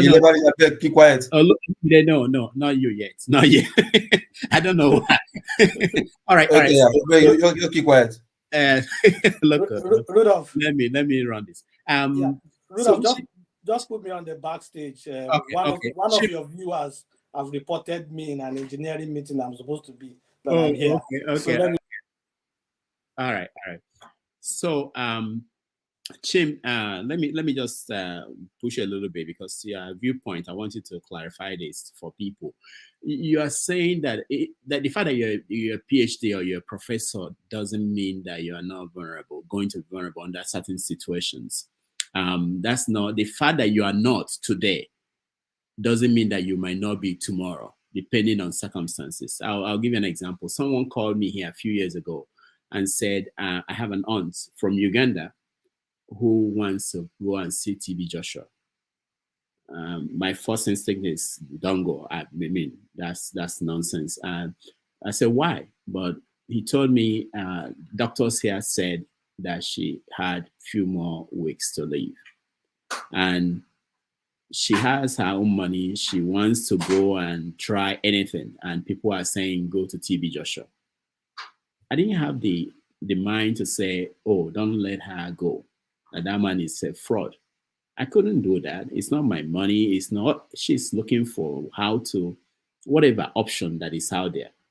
This is somebody in America, not somebody in Africa. I said, well, if she wants to, but I wouldn't go there myself. I don't believe in what the man is doing. I don't trust what he's doing. But and I didn't go back to check whether the woman went or not. What I'm saying is that the fact that a professor or a president is going there, or somebody else that you think should have their senses correct, should be able to think, it's not a reason not to protect that person. Everybody can be. I haven't said nobody should be protected. Though. I know. But you are kind of blaming them, the victims, because they walked in. I'm not blaming them. I'm saying take responsibility. I'm not blaming anybody. Okay. It's clear. You take your responsibility. Yeah, part of it. I owe you no empathy or sympathy. Yeah, but part of it is what they are doing now. Part of it is what they are doing now. So the person who called you, if I may, so that they won't accuse you of favoring me over this program, because someone said you favor me. Is this? You call me to ask my opinion. Number one is, I will tell you, I cannot advise you. But do you really want to know the truth? My friends who call me to ask it, I always tell them, do you want the political part or do you want the truth? I always say that. And someone says, tell me the truth. And I'll tell them, I think Joshua is a fraud. Don't go there. If you now go there, it's your choice. That's what I do. People relocate to Canada and say to me, oh, Chim, I relocated to Canada. What advice can you give me? And I tell them, do you want to hear the truth or what do you want me to tell you? They tell me the truth. I say, okay, Canada will work for you based on what you're chasing. What I have accomplished, you may accomplish more. Don't use me as your standard. That I came here and I started working in a mortuary doesn't mean you are going to work in mortuary. God may give you, or you may, through your hard work, maybe you're even going to be more hardworking than me. And before you know, you find yourself in Prime Minister's office as his PA, or you become director of RBC or TD Bank. It's a choice.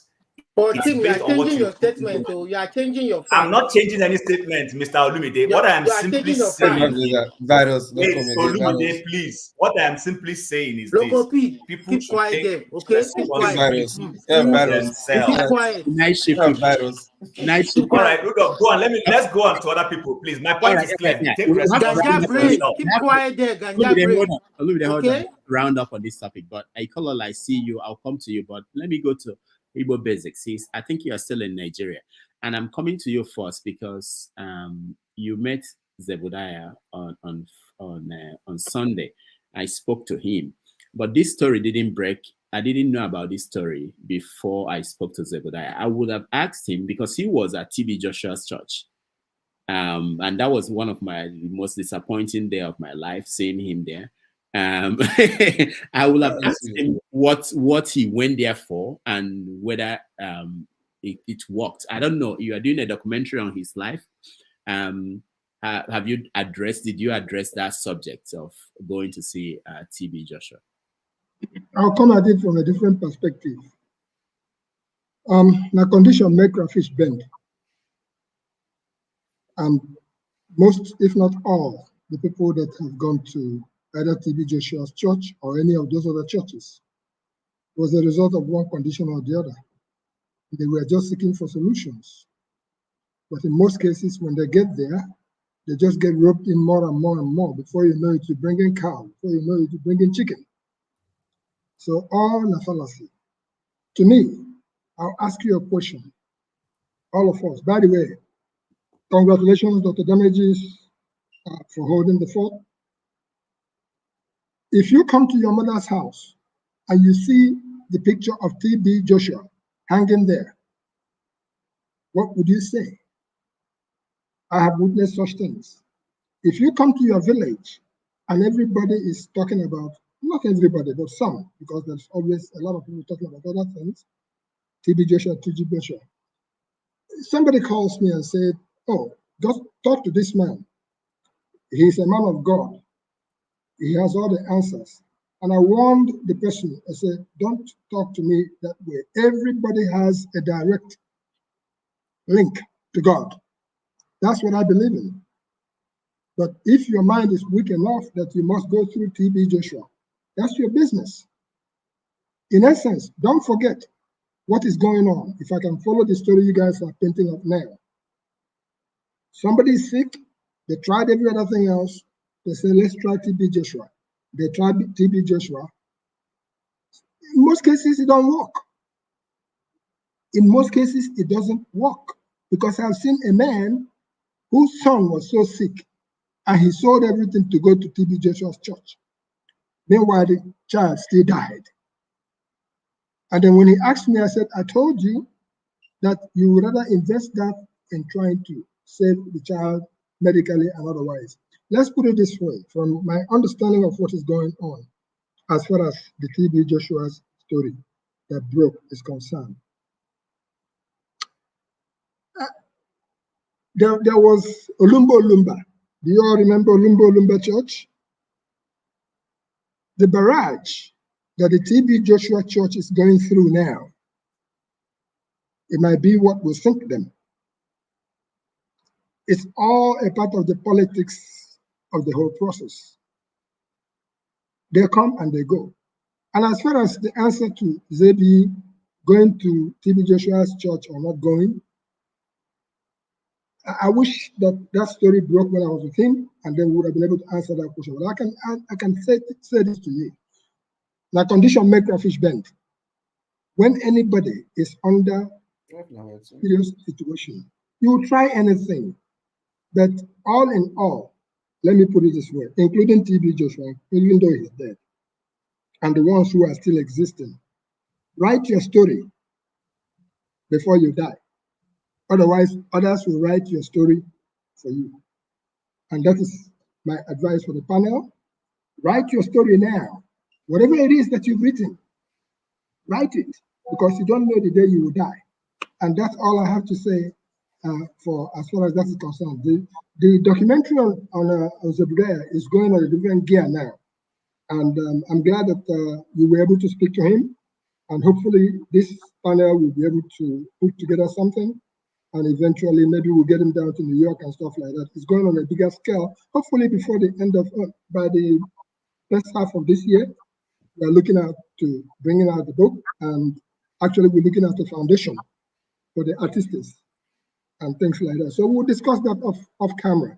KJ, I want to thank you for encouraging my movement. I passed through Zuakole and I found out that rail line, there's no train doesn't pass there. I even took a picture of Methodist College Zuakole and stuff like that.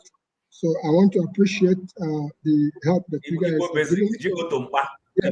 Did you go to Mpa? Mpa was very close by. But no, Mpa was very close by. I didn't go to Mpa. I bypassed. I went to Abreba. I'm not happy with you. You keep going to one to Zwakolea's place a lot. You didn't request. You did not request. I was in Dr. Damages' domain in his house. Go. That's why I think Chim, you should be very careful. My mother is from Pa. I'm a water. Don't play with me or they'll call for you. All right. Anyway, so far, the report from this area is that the people are very enterprising, but the people at the top are sitting on them. The people on the top are really sitting on the people because you could see activities in the streets of Lagos and everywhere you go. People just want a chance to earn a living, honest or otherwise. And if you are not careful, there is coming a time when somebody go grab your food, waiting for your hand. That's what I'm laughing now. Somebody said on the commentary that I'm a thug. I know you like that. Okay, so we're going to hear from Ikolola and Olumide, and then we go to a different topic because we've been on one topic for 3 hours. The truth is, Olumide is a talk. No, he liked that. I know he will see that. He will like that. Okay, it's the virus. Yeah. Virus. All right, Ikolola, go ahead. Hey, thank you all for having me here again, and it's good to hear everyone share their view of what they think. Yeah, the topic on TB Joshua. I know this is a talk show, so we always talk about the events of the time, so this is why TB Joshua result. I watched a bit of TB Joshua. I heard of the documentary, so I actually saw 5 minutes and I turned it off. I said, there's nothing new about this. It's always there. I mean, ask yourself, is TB Joshua a bad guy? And if you categorize TB Joshua to be a bad guy, Then ask yourself, was the Spanish conquest of South America, are the Spaniards bad? The English conquest of Africa and the French conquest of Africa, are they bad? The Belgium conquest of Congo, are they bad? The Hitler war, was Hitler a bad guy? You know, and then you look at the Catholic Church abuses. Would you say all the Catholic priests are bad? Then the Japanese invasion of Korea, are they bad? And the major thing, another one, Madoff, the financial guy, is he a bad guy? You know, so if you want to say TB Joshua is bad, look at all those people and ones I cannot mention. But what am I getting at? As long as humans exist and there is imbalance in the society, there would always be exploitation. What you're just seeing is exploitation. And the level of you, this is where I disagree with most people who come to say you should be responsible for your actions. No, you cannot, because you are vulnerable or you could be exploited, does not mean you should not be protected. It is very wrong. Like, you might be TB Joshua could have been, you don't know, could have been vulnerable to Madoff. So it's the level of exploitation and intelligence. This is where IQ comes to play.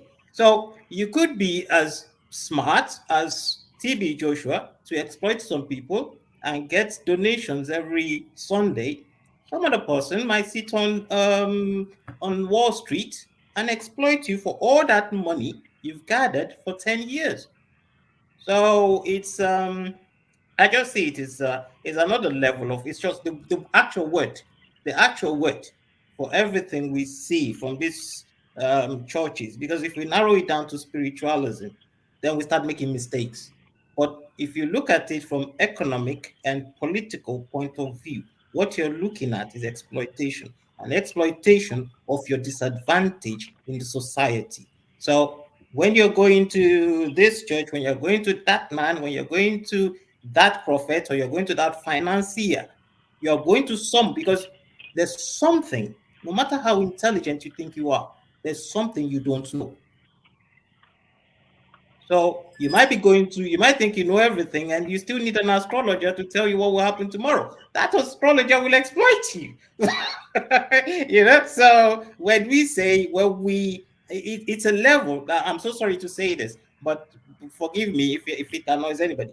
It's a level of arrogance when you say people should not be protected, because you must know that where your intelligence stops is where someone else's starts. And that person who knows more than you can always exploit you from your own ignorance. So that's how I see it. So I wouldn't demonize. My conclusion, I wouldn't demonize TB Joshua. It's been happening from time immemorial, and it will continue happening as long as there's imbalance in society. As long as people are vulnerable to the elements of our society, whether economics, whether climate, whether whatever, people will forever be exploited. All right, thank you so much. Appreciate that. Olumide. Thank you. I no go agree. This year, no, I no green. There's no green for anybody. Okay, you don't talk before now. I beg. I no go green. I beg. Don't vex. I beg. What did you beg for? This thing they hurt me. I beg. Rodolph, I promise not to be thuggish or be Agbero. But one last time. Oh, so you don't be Agbero. One last time. Local people, you don't smoke ganja. Your head don't colo. You don't colo. I'm not to be Agbero. Keep quiet, my friend. So let me start by saying, see, these people wanted their story heard. It's not a coincidence. They are from different parts of the world. South Africa, UK, whatever country they are from, are Nigerians. Are you saying that over 30 people from different parts of the world conspired to tarnish this guy's image? That is one question. Then the second question is, I don't know how these people seeking justice and speaking out their story affects our ability to hold the government accountable for a free and fair election. It doesn't change anything. It doesn't cover up. It doesn't take our heart or our mind away from that. These people are human beings. They've been hurt in one way or the other, mentally, psychologically, and they want their stories heard. Even if they don't get justice or nobody answers for it, the man is gone now. But let others learn from their story, so that what Tim is saying, that everybody should have some kind of responsibility or should be accountable for their own decisions, so that people can learn and that can happen. So I don't see anything wrong with that story coming out. Whether unfortunately he's gone to the grave, he's gone. I mean, we can't hold him. You can't be prosecuted for any wrongdoing. But even if he didn't force anybody to come to his church, or they went willingly because of the way the man advertised some of these things that he's doing, you understand? Or maybe from what they heard, it doesn't mean that he shouldn't be held accountable for infractions that violated the law. Did he sexually molest any of the female members? You understand? Even if they don't hold him accountable, see, there are some certain professions in this world that it is a position, you are in a position of trust. And then when you overgo certain bounds, you need to be held responsible. Some people on the panel say, oh, use an example of where you are from. Don't say America. Don't say, I don't know about America. I don't know about UK, but in Canada, where I am, as a healthcare. All right. I don't know what happened to Olumide, but he must have done the something. The same people who brought down TB Joshua's building have taken Olumide. It was going up key. Hello. Yeah, go ahead, Olumide. Sorry, somebody called me. So as a healthcare practitioner, if one of your patients walks into your facility willingly on their own, and then you go ahead to have a relationship, even if that patient consents to that relationship, forget it, you're going to lose your license. You are not allowed to have a relationship because it's a position of trust. You understand? They believe that you have used your position to sway that person. You understand? You can't do that. And in this part of the world, a clergyman is also in a position of trust.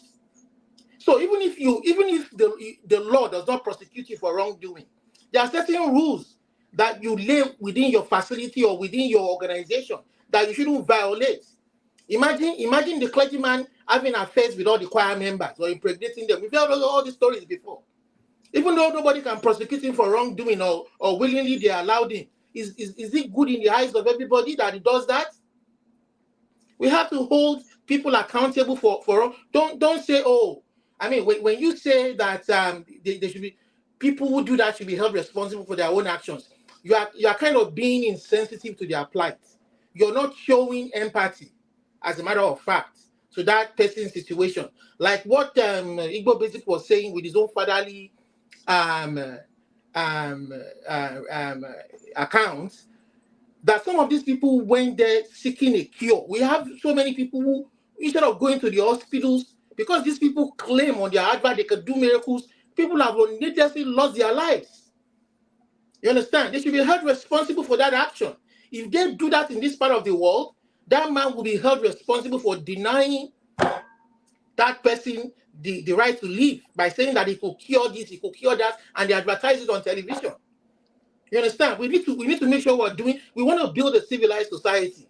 We need to hold people accountable to law. Even if this guy used his position, his money, and everything to influence politicians so that he can buy political protection. Look at what Dr. Gomez was saying, that he sponsored Akeredolu's campaign.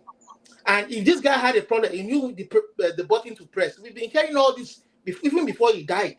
But nobody could come out, or even the people that came out, nobody gave ears to them. They never listened to them. We all know this. You understand? Buying political influence, buying all this. Yeah, Jonathan went there, they couldn't prosecute him. He even had to influence the governor. He was able to influence the governor prosecuting him when the building collapsed. So this is what we're saying. We want to build a society. We shouldn't see, it's all boils to the fact that our institutions are weak. We have weak institutions. Now, the police should be looking into these allegations because it even puts Nigeria in a bad light. For those of you who still believe in one Nigeria, it puts the country in a very bad light and bad image. These people went to the BBC media because they knew, as foreigners, the BBC knew they had a responsibility to their citizens.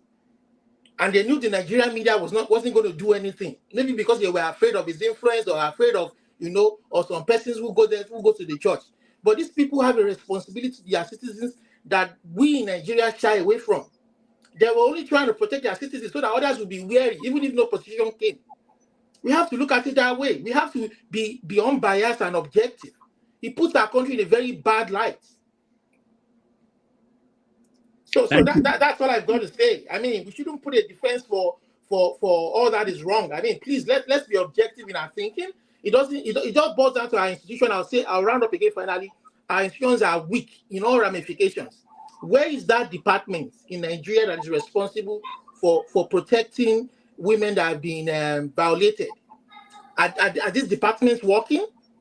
Even if the police won't look into it, all these things should be documented. It's not good. All right. If you allow me 1 minute, I'll just say something which majority of people who have been speaking have been missing. Now, what Tone again the other time described this woman as being insane. That woman's Ibisola, that's her name. Ibisola's first book was published in 2015. Okay, that's when she did her first publication. Okay, and you can look it up on Amazon Books. It's there. That's one. Two, the church has always taken a stand. The church in Nigeria, and I say this again, the Christian organization that's can disown this individual. Okay, many years ago. Now, even those who and then of course some pastors went to an extent to even try to put out a series of teaching on the issues they disagree with on him. Now, this being a pastor, most times it comes through discipleship. Okay, you'll be a disciple of somebody, or you'll be a member of somebody's church. Now, Christian organizations say we don't know. Nobody in Nigeria can say that you were a member of their church before you became pastor. Now, if you go back to trace his history, you'll find out that his church started very close to a stream near his village. I don't want to go into that story because I went to the university with somebody who is related to him. So I have a personal account. That is not why I'm here. But what I'm saying that we as a people, the journalists in Nigeria were not resting on their oars. Those ones who were writing on this issue made it abundantly clear to anybody from I can't remember when those soft sell magazines were selling in Lagos. Okay, those who follow those soft sell magazines must have read an account, okay, of some journalists who took this guy, try to call him to account.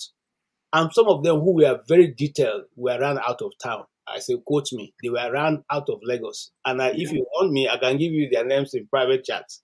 Okay? They all had to run away for their lives. Okay? So what are we saying here? This thing is not new. And it's not the only one. Listen, like I said earlier, the church is not church is like a hospital. People who go there to the church are not going there because they are well. They are going there because they are sick. They are looking for solution to their problems.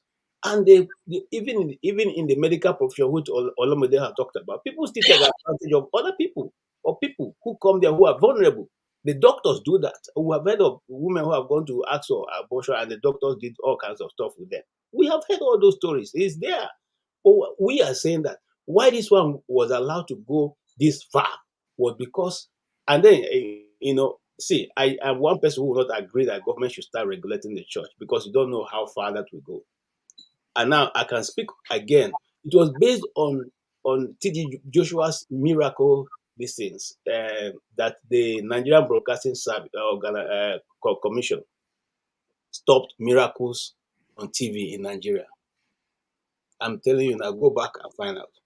It was because of T.B. Joshua's miracle, all those miracles this service was holding and was televising that they banned it.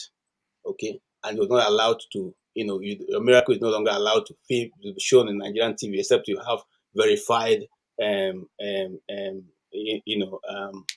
whatever. You can verify whatever is going, is being done for you. So it is not today that the government or people started tackling it. People who are in position to speak, they started tackling it. But just like we have said here, you have the right to be on this program. You also have the right to press the red button and leave.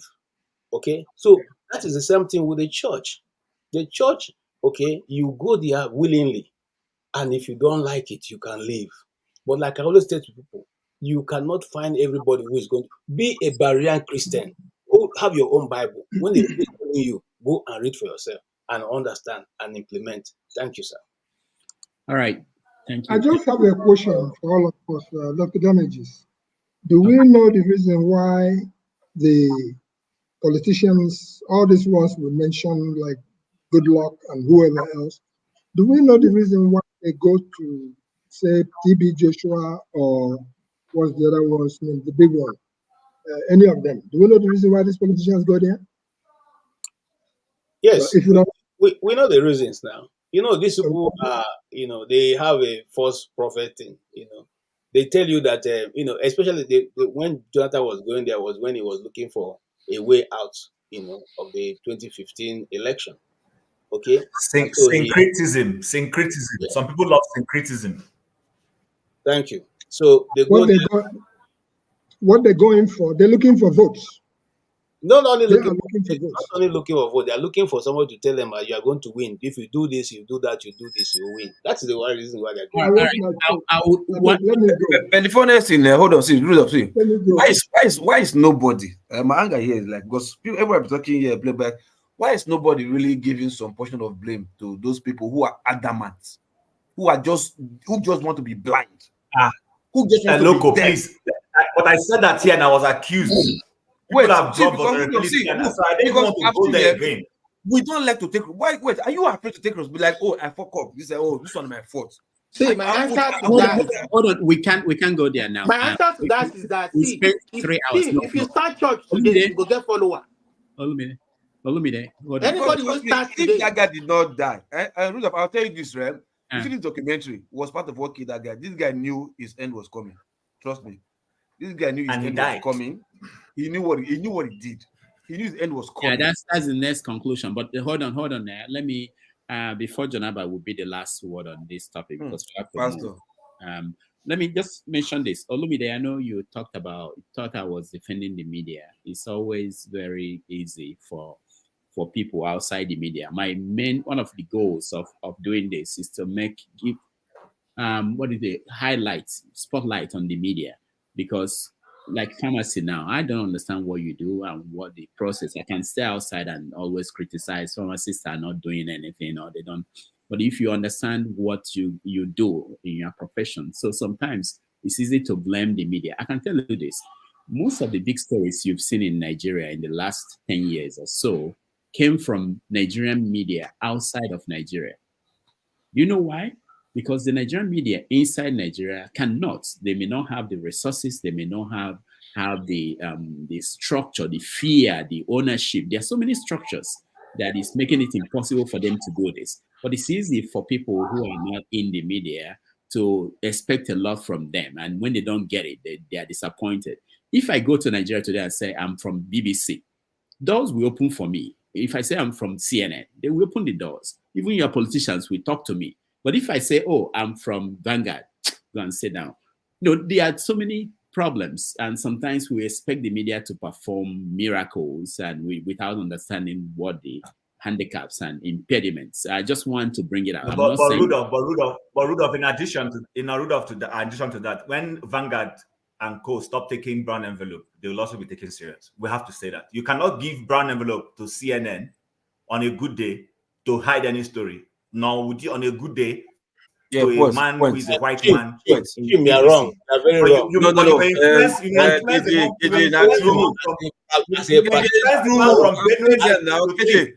I've seen them. One after the other. See, look, hold on. Let Chim finish. You can speak later. Chim, finish the attack on the media. Go ahead. So what I was saying is this. what I was saying is this. The summary of what I'm saying is this. You need to start creating credibility for yourself. Listen, I was discussing with my wife today earlier on before I came on the show, and I said something. There are times when you would have to sacrifice. No, I don't want. I'm the only face you will see. Nobody else. I refuse that. Nobody will try. I decree that. Jim is afraid. Jim is afraid he's going to have opposing try. views. He's going to oppose you. We're just getting second-hand from you. Let's hear from the actual. No, but what I wanted to just say is this, so that I leave the floor for other people. Is our media? Yes, they've worked hard. Our media. I'm not going to bash them unnecessarily, but right now our media is also culpable. People are taking brown envelopes. So those brown envelopes makes you lose respect. Listen, when somebody knows they can buy you, they take you. But when they see you're dogged, you suffer the persecution, you stay your ground. After a while, when they realize that this thing is not getting, they will start respecting you. Because because also those CNN and BBC you're talking about, sometimes too, even though they listen to them, they kick them. But they will not, they are careful to how far they will go with them. Because they've established a modicum of respect for themselves. Respect begets respect. If you're known as a brown envelope person, nobody will take you serious. All right. Loco. Yeah, see, Chim was a point, right? Look, sometimes like you say our media are trying. The only people that are trying the media are people like maybe somebody like Rudolph, you're like, man, no, this is wrong. They have moral, this is wrong. I have to report it to you no matter what. You understand? But most people are going to this profession just to have connection. You understand? Just to have connect, just to be seen in Asu Rock, just to be seen interviewing big politicians and all that stuff. You understand? I will give you some instance, like say like politics today now, like let's use Shane for instance. You understand? There's some certain amount of question that Shane will want to ask that they will not come. And they'll tell you, if you ask me the question, you won't receive this. So show you hold this one. Don't ask me the question. Don't ask me the question. And they will do it. I've seen many, not even one.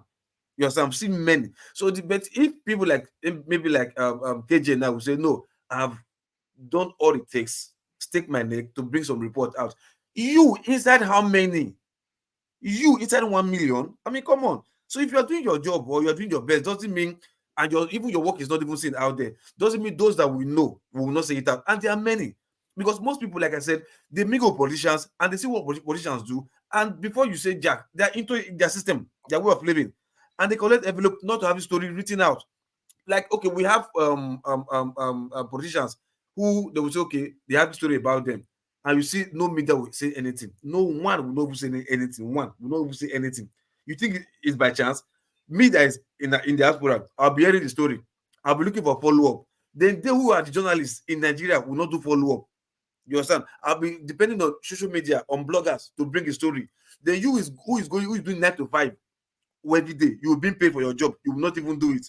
You are telling me then you are doing your job. I mean, come on, man. Say something else, bro. Say something else. All right. Thank you. Rudolph, it will be. I don't want to say too bad if you don't allow me to respond. You see, let me tell go you. ahead. That's why I called Let you. me tell you something. You see, we sit here and we say all these things. Honestly, one day of practice in Nigeria will open your eyes. You see, some of these things you are saying, people write stories and even pass it to colleagues outside of Nigeria to publish. You see, just like Rudolph have said, you think he's just getting up and writing. You have to do your investigation. You have to carry out. You have to do, like, look at this BBC interview now, this documentary. Which Nigerian media will give you money to investigate for 2 years? For what reason? Who are you? Okay, that's one. Two. Some of the stories. No, I'm coming, sir. So you see, we just sometimes look before Shehu came. Before it was there used to be a guy called Benga Araruba. Okay, in AIT, and maybe one of these days I will, because he used to be our guy, I will find out if he can appear on this program and tell people what it is and what he had to pay for asking the tough questions on that his program. It is because he was asking tough questions that he was removed from the first place on that program. Okay, so many people have suffered a lot of consequence, which you do not know about because they are. But KJ, brand envelope is not about the man, the field worker. I'm talking about the owner, the publisher of the house. Okay, hold on. I'm going KJ, there. the person that removed him is not a journalist. Please, we have to move on. KJ, finish up. Yes. Now, we talked. You guys are. They don't talk like 1 million times today. Even the international agencies, those big organizations, they collect the bigger ones. And I'll call a name. There's a guy who used to call Jeff Kenenge, who used to be in CNN. What does he do now? Where did he make his money from? It's from the interview done with Obasanjo. Okay, so let's not go there. We know what they do. What about the great people like Christina Mampo and all that?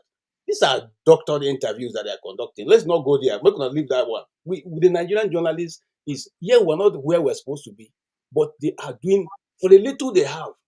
The little they have, they are doing a lot. I'm serious. If we need to condemn, let's condemn. But where they are doing good, let's say these guys are trying. Remember this story we're talking about? The journalists had already broken it since over 2009. That this was when they started writing about T.B. Joshua's activity in the synagogue. So what are we saying? Is it that we are oblivious of what was going on? No, they knew. All right, thank you. Jonaba, hold on. You are next. Let me go to. Hold on, Ovie, before we lose him. Ovie, we've been trying to get you to talk. It's not our fault. Don't blame us. When we call on you, you disappear. Ovie, can you hear us? Jonaba is a pastor, so he's very cautious of making heaven, so he ain't going to allow me to talk. All right, go ahead. Ovie, so where were you?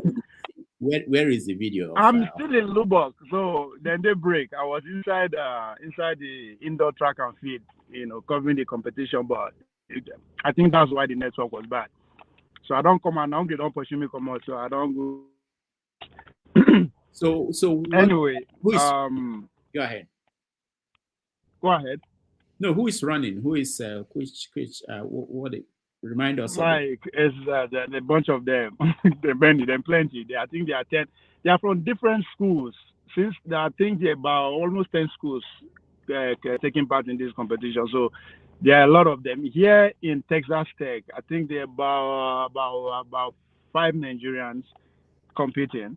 So there are some coming from New Mexico, University of New Mexico. Some are coming from Western Texas. Some are coming from. So they're all pretty much all over the place. Okay. So did any of them win? Sorry? Did any of them win, or it's not yet finished? No, they just finished the first the prelims, so they all made it to the final. So the finals is in an hour or 2 hours from now. Okay. So yeah, they are also potential. As I said earlier on, this year in our Olympic year. So they are about two of the girls who are Olympic hopefuls. So they are also starting their season. They are competing here. They are still in school. So the Olympic is coming up in July, August, if I'm not mistaken. The trials before the. Are they going to so, but this is just for Nigeria? Yeah. Would they be making it for Nigeria? Yeah. No, I know they're Nigerians, but are they going to be making it for Nigeria? Yeah, one of the girls that is actually competing today, I represented Nigeria at the Commonwealth Games. No, she was not old enough at the last Olympics, but Commonwealth Games, African Championship, World Championship, she's done it all. So, yeah, she's. The more we lose to other countries, the talent is there. I mean, 200 million strong people, over 1 million of them. They run they say gala for Lagos alone. If we just capture all those ones, we'll dominate the Olympic. But again, all on our politics, right? So it's still everything is at the basis of that. The leaders, as you are talking about, somebody talking about structure, and I ask structure. They buy structure for market. Not be human being, they do structure. Not be Nigerian. All right, we love to be. And before we call on Jonaba, let me just remind our audience that tomorrow on 90 minutes. If you are saying structure is the problem, then a human being and a human being be structure. But let's take Memo call the story. So let's go to T.B. Joshua. I have 3 things to say about T.B. Joshua. I no agree watch him because they say I agree. No agree, Abi. I no agree watch him. I refuse to watch it. Not because I'm not interested, but because there's a bigger story. When I mean bigger story, that actually on the same class that is bigger than that. I'm talking about Jeffrey Epstein. Anybody will never hear about Jeffrey Epstein should go Google it, right? The list of his highlands, where the world leader, they ship underage girl go there, they rape pretty much every day. The list is out. I was paying more attention to that to see if I go see Nigeria's name for the list. But Sorry? Go ahead. You are speaking. Hello? Yeah, go ahead. Hello? Ovie, go ahead. Can you hear me? You are the one that can't hear us. All right. Can you hear me? Ovie, we can hear you. See? Hello? All right, Ovie, we can hear you. Can hear us apparently. Let's So I just want, before Jonaba ends this topic, let me remind our viewers that tomorrow on 90 Minutes Africa, we will have Senator Natasha Akpoti Uda and Carl joining us tomorrow at 11:30 New York time, 5:30 Nigerian time. She will be here to talk about, help us understand what's going on at the National Assembly. I think it's an opportunity for those who have questions about that arm of the government that most people don't understand to come and have a conversation with her. So that will be tomorrow at 11:30 New York time and 5:30 Nigerian time. All right, Jonaba, final words on, you're a man of God. This could have been you. We don't know when the BBC, when they investigate you, what they will find. But go ahead. Let's hear your view. My heart go to the victims of TB Joshua and the rest of the victims that are still going on today. Nigeria is a place where the Bible says all things are possible. It's only a country like people go to worship God and end up becoming a victim to the same person that's supposed to preach righteousness to them. But that is the country we have. And the most powerful people are the pastor in Nigeria. They do it and get away with it. And my own advice to anyone listening to us is not by force. You can walk away with courage. I know some come with consequences whereby they go after them, especially even to take their life. But then is the best choice for you is to walk away from your abuser. And let us use this to speak to our gullible Nigerians that believe that this is acceptable. It's unacceptable. It's still going on. And let us continue to encourage them to run away, report it to the authority, even when we know the authority will not do anything because they are too powerful. But at least there will be few people that beat their chest in the law enforcement to hold these people accountable for the crime they are committing against their own member or anyone else. And it is what it is. It's shameful, but then that is what happened in Nigeria. I don't think it's a new thing about TB Joshua, and I don't think anybody's supposed to condemn BBC for doing it. There is no right time of doing, there's no wrong time of doing the right thing. So if you say when he was alive, so many have dared such thing and their life have been taken. And so many are still in prison in Nigeria for dare to speak out against people like that. We have seen it over and over. So please, let us not victimize the victim. They are traumatized for the rest of their lives, especially when they go with open mind to receive just to receive whether it's Christ or to live right, and they end up becoming a victim of the same people that are supposed to teach them what is right and what is wrong, even in the society. So, and it is what it is.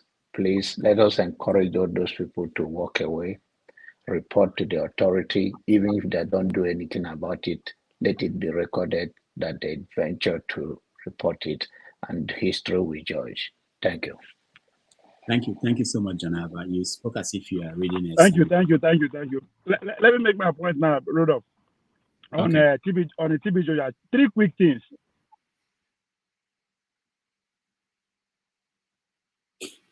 One, two, three. Game over. 1, 2, 3. Game over. We will complain If I about. understand clearly, the Bible says what is going on. Hello.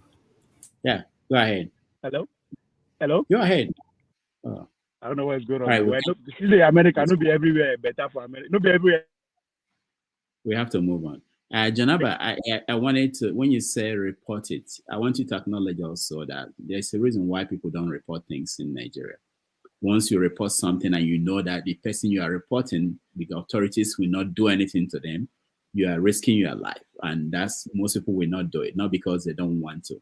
So it's very important. It's easy to say certain things. We have to. No, I also mentioned that people that have reported in the past have faced severe consequences, even for losing their life or dear it. But I also say that there are people in the law enforcement that can beat their chest for it. We have other issues. It may not be as popular as this, that they aggressively follow it in one way or the other to the story. So I understand what you said, but then it doesn't mean that you cannot say, if I live, I live, I die, I die. Sometimes it's the decision, it's a tough decision to make. And if you run away from your fear, end of the day, the fear that what you fear most, you become a victim to it. All of these things you can dare to dare it. The reason why people that come to your house to rob you are well armed is because they come with fear, and they want to use the arm to silence you. So in the same way, we should dare to challenge them sometime,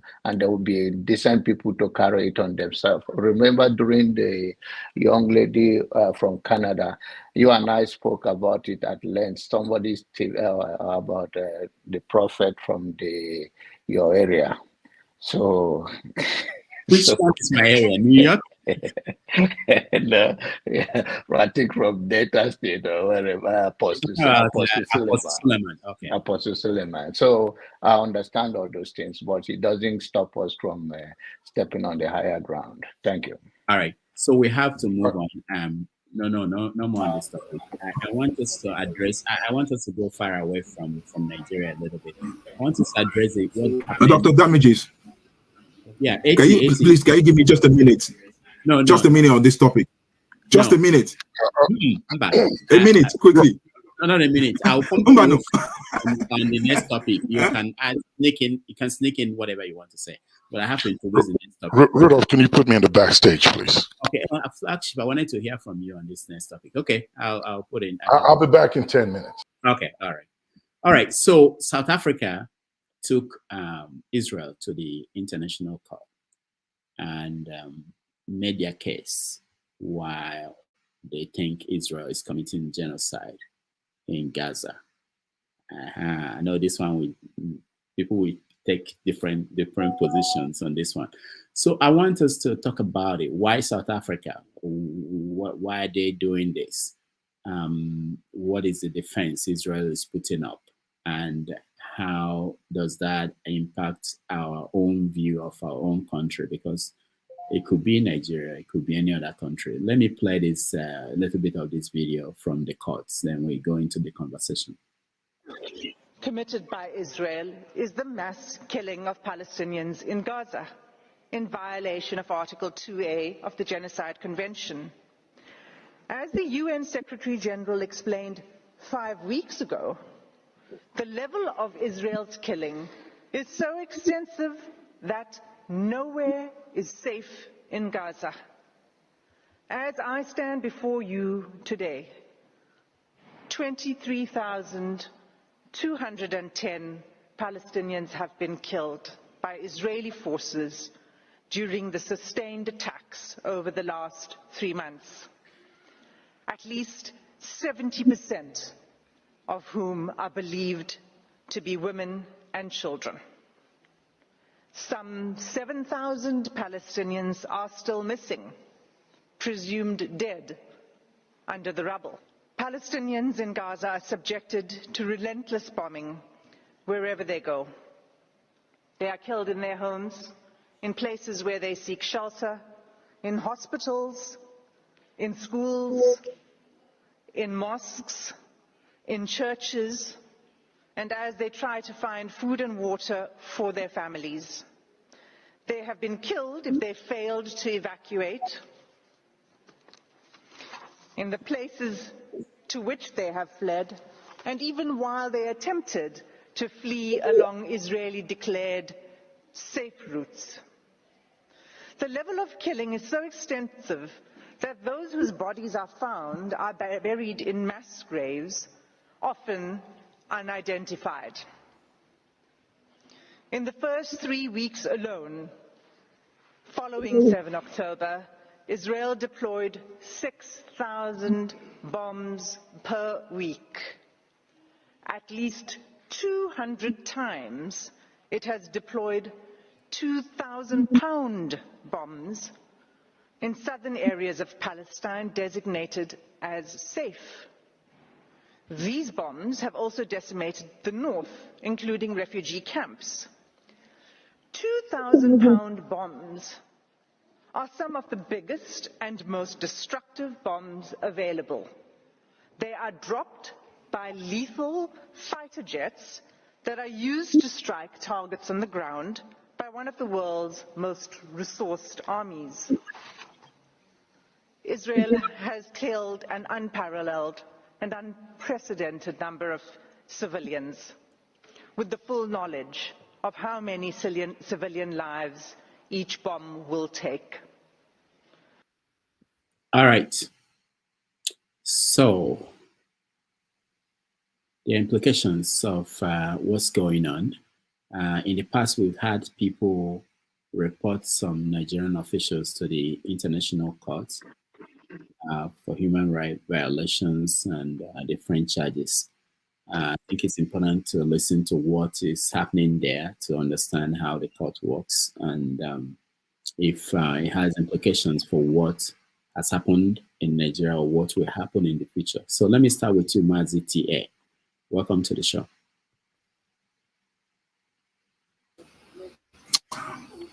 Thank you very much, Rudolph. On the issue of the court case at The Hague, I mean, it's really so sad, to be honest. The reason why the South Africa took Israel to The Hague is because they've been through that situation before. When you look at what happened during the apartheid, regime in South Africa, what they went through was so severe, and that's why they felt the pain as well, and that's why they wanted to take. I mean, they had to go ahead to take Israel to the International Court. But what I noticed is that, look, whatever comes out of it, it's not going to be binding on Israel, either you like it or not. Israel is so powerful, and if you look at it on the other side as well, where Israel is coming from, I really feel for them as well. That look, they have been scared that okay, they're going to be eradicated or something like that. But there's one man. See, the Israelite people, they want to live in peace as well with the Palestinians. But there's one man, Benjamin Netanyahu. When I did the research about him, the stuff that this guy has been going on, as in about countries that okay, we need even about well, I watched the documentaries about Gaddafi and stuff like that, which he said it needs to be eliminated. About Saddam Hussein and stuff like that. So it's like, look, I think this guy has a kind of hatred, but true. I've worked with the Jewish people; they are loving people. My son has been to a Jewish school as well, right here in UK. And the way I see things is just like, look, just one man. It's just like what Hitler did. Is one man that's saying that, look, this is the way, and that's the way the world's going. So I pray they stop the war, which I've been praying daily, day in, day out. That I wish even in my church as well, we do pray as well, that they should just stop the war. If you look at kids being killed, there's one stuff that I watched the other day about a man carrying a little girl, a dead little girl, and that this man was holding the girl to his heart, just kissing the girl. So I say, wake up, I'm your dad, wake up. It's so sad. And that's why every day I always watch what's happening on Al Jazeera, where you hear the basic truth that, okay, this is what's really happening. So look, I just pray, well, as we Christians, it's written in Revelation that things like this is going to happen, but seeing, deadly bodies every day, thousands of people being killed, it's so sad. Now, that's on my take on the Israel issue. On the Joshua bit, I'm the kind of person that I don't criticize the pastors, because I always believe that their judgment, is in the hands of the Lord. There are pastors out there. Hold on. Yeah, I don't want us to go into this, but it's just going to be quick. Hold on. Why will you say that? Why will you say that when it comes to pastors, you don't criticize them when what they do is having an impact on the wider society? But if he's politician, if he's a businessman, you criticize him. But if there's a go ahead. Okay, good. Now, if there's a fact, a full fact that this man did X, Y, Z. What I showed you the other time, Jason Igbo's complex, is it's beyond my estate. You see what I'm saying? So I remember back then, we're being told that you can't walk on that street of Jason Igbo in Maryland, at a certain time, because you could be kidnapped. But some people did, and they were not, what Jason Igbo did, was that the facts came out at the end of the day. It's not hidden facts. I saw some of his sons, and when you look at the resemblance and some what other people are saying, the facts are there.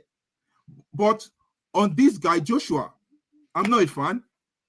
I've never, but one thing I know about we people in general, we love to jump on the bandwagon. I remember Mendy in Man City. He was being told that he was being crucified, that look, he raped someone and he went all over. One thing about bad news is that it goes a long way, but one day the truth catches up. Eventually, and that's one thing I love UK for, they did the investigation. Eventually, there's a video that proved this guy that he was innocent. Now, all right, the case is out of the court. Same man, Sam Lehman.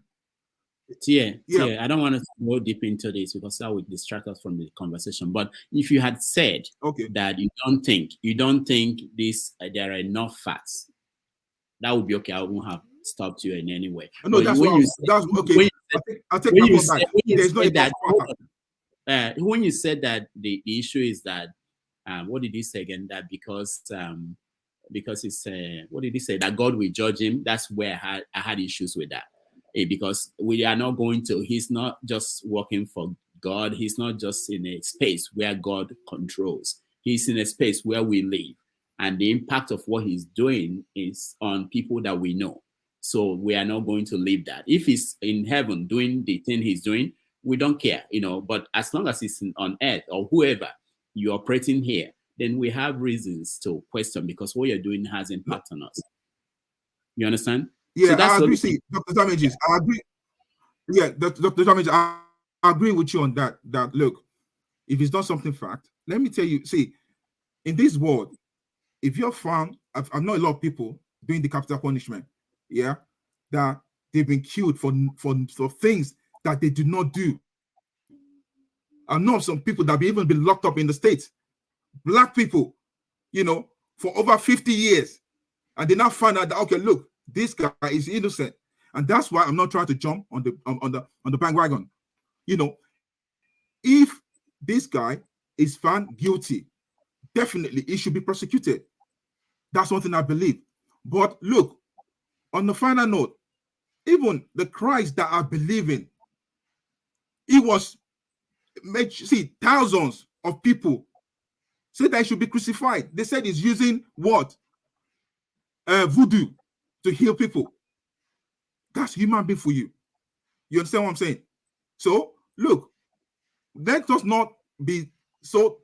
What I'm trying to say is that look, everyone is a sinner. You understand? If this guy, if the fact is true that he did this thing, it should be, but talking about that, look, and one thing I always notice, this guy said something, Mazi Ovie, he said Jimmy Savage's cases is there. Yeah, why was he not out? The prince of this country, Prince Andrew, his name is there. You understand? Did he go to prison? No. You understand? He settled out of the court. Go and read about Jimmy Savile. What happened there? So, guys, what I'm trying to say is that, look, we blacks, we always quick to judge. That say, look, he did something, he must go for it. But if there's fact, I don't know if, like I said, I don't believe in his doctrine, and I'm not a fan. But if he's, let's say, truly, there's something that they could say, okay, look, he's truly guilty, then fine. Then, lastly, before I go, somebody was talking about Holy Spirit here. We need to be very careful, because Holy Spirit is the one that when you sin against, there's no forgiveness. I went into the world before. I'm not telling you facts. I remember at that time I went to do my NYSC. Winners Chapel, I went there with my full Agbada regalia, went there for a normal service. And look, during the worship hour, I don't know what happened. All of a sudden, I was on the floor. I could not see. My eyes were blind. And what I was seeing was the things I was doing before, because then I went to shows. I was promoting shows around the Western Nigeria.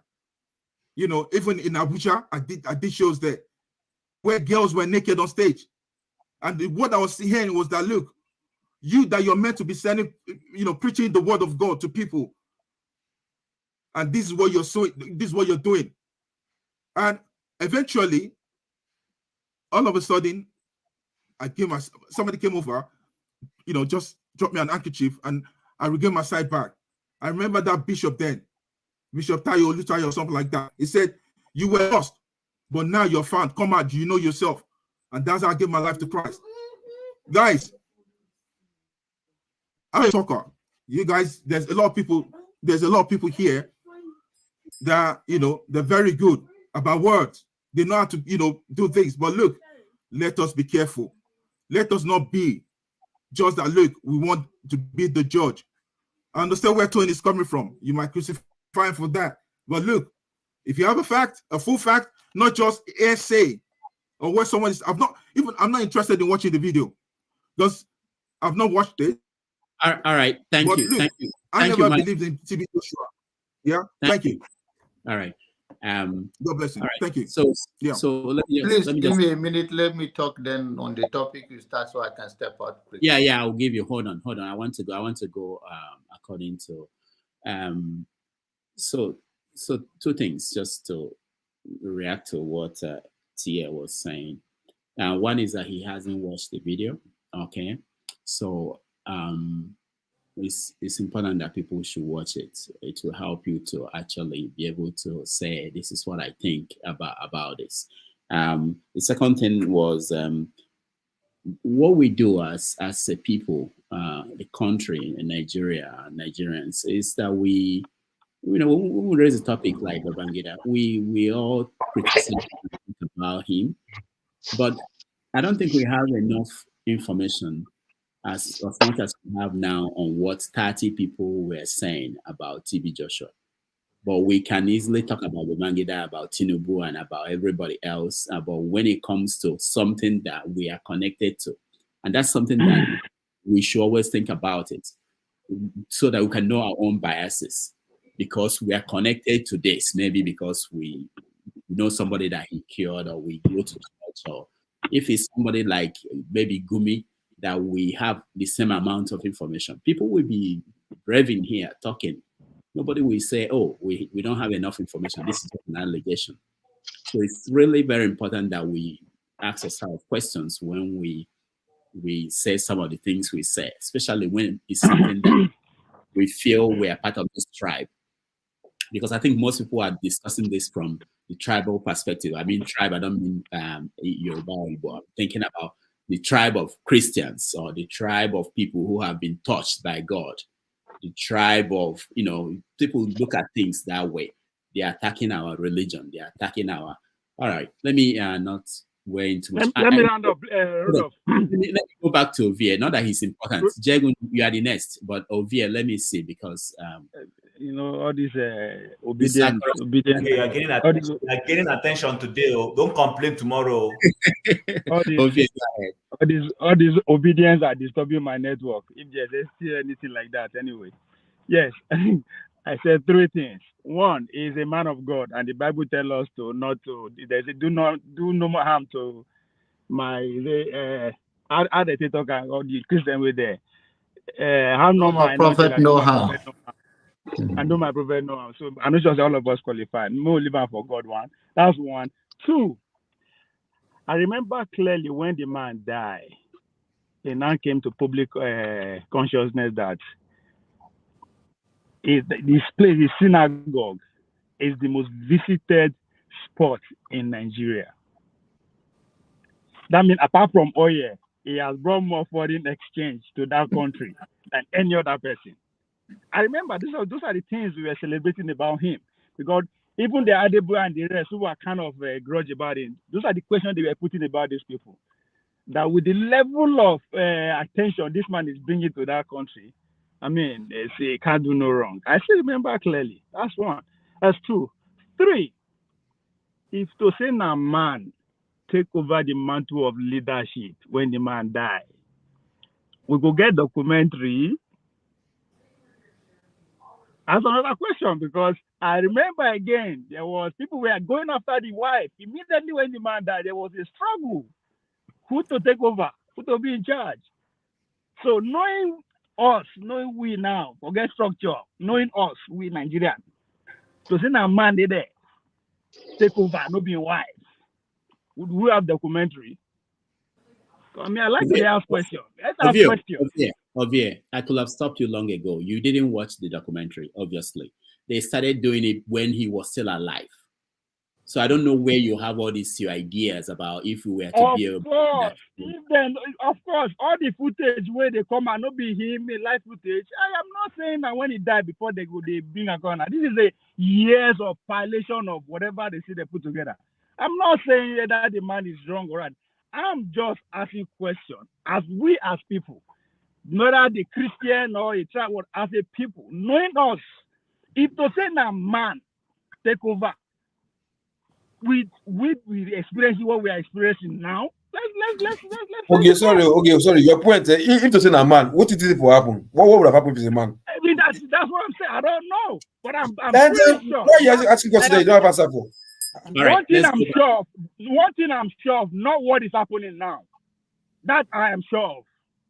Nah. All right. Rudolph, please let me take a excuse from my brother Jagun. Please, I wanted to step out. Jagun, are you okay? Are you okay with John Abbas before you? Please. Okay, John Abbas, go ahead. I always trust you. When I come to UK, you'll be the first person I hang out with you. You are a good man.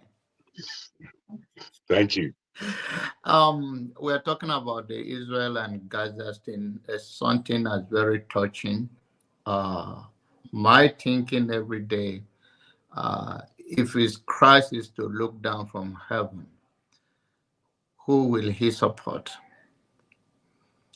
The Israelite that is bombing the Palestinian like they are not a human being, or the Jewish people that lost 100 and something people during the terrorist attack in Israel? 1,300. Okay, 1,300 lives. And the proportionality of it is a mind-boggling. And my heart goes to those that lost their life in Israel and the thousands of Palestinians under the rubble. even when they declare a safe zone, that people run there. They still went there. And the talking point of the tunnel is an issue, is the way of their life over there. Just like we have said here, is that they are too powerful in their world, that they control even the media and the narrative they should put out there for those that they want to brainwash. But all I want to appeal to everybody is to have an open mind. And in as much as you cannot do so much, let us begin to see what is evil, let's call it what it is.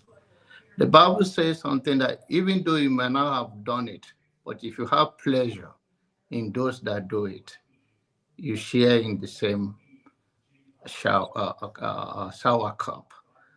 The South Africa knows the pain of injustice, of being oppressed by a fewer number of people who feel that are more of a human being more than them. And I know that not all Israel, or not all Israelites are in support of this war. Those with open mind knows that in as much as they have a united front, they know that there is a power play that some of them cannot dare to speak against it because they will face the consequences as well. So my take in it is that South Africa is doing it because they know the pain, and let nobody be deceived about bringing religion into it. Let's see from a human and open-minded, being open-minded about this. This is what it is. It's a genocide that the world power is watching, being committed against a certain race that they don't see them as a human being. They just see them like they shouldn't even be on the surface of the earth. The talking point of, oh, these people want to wipe us away. They don't want us here before. But what they have done to them is not to be compared. But I pray that we never see this again in our lifetime, because it's a trauma even watching this. I do not even want my children to see so much, because they ask questions, what world are we living? And what are the world power says? Thank you. All right. Thank you, Janaba. Jagun, you're next. Thank you so much. Janaba, I liked your submission there. Thank you for that. Can I ask you, firstly, Rudy, was this topic on your mind to discuss, or did it just come up that you would discuss it from? No, it was on my mind. I didn't put it on the subject matter, but it was on my mind. I said break from Nigeria. I didn't want us to just talk about Nigeria. Well, I'm happy about that, because I think sometimes we spend too much time involving ourselves in things that are just so unnecessary to speak about. It's painful sometimes to watch or to hear people talking about subjects that bear no significance to what we're doing, where we're going. Like the last subject, I want you to mention, it's just so much drab. I mean, it was giving me a hardcore headache. But anyway, let me begin. South Africa is to be highly commended for bringing this to the table and to pursue humanity. It's not about religion. It's not about anything else. But all of us, have been watching carnage in Israel for the past, God knows how many months now. You know, they break it down into days. They say about 95 days or something now. And what we're seeing there is far worse than what's going on between a real superpower like the Soviet Union, the Russia, and Ukraine. The carnage and the hate and the death, we're all watching it around the world. And then the West is back in this position. I'm really proud of South Africa, an African country who said, nope, we're looking at this, and this is the way it is. This is a open genocide carrying on.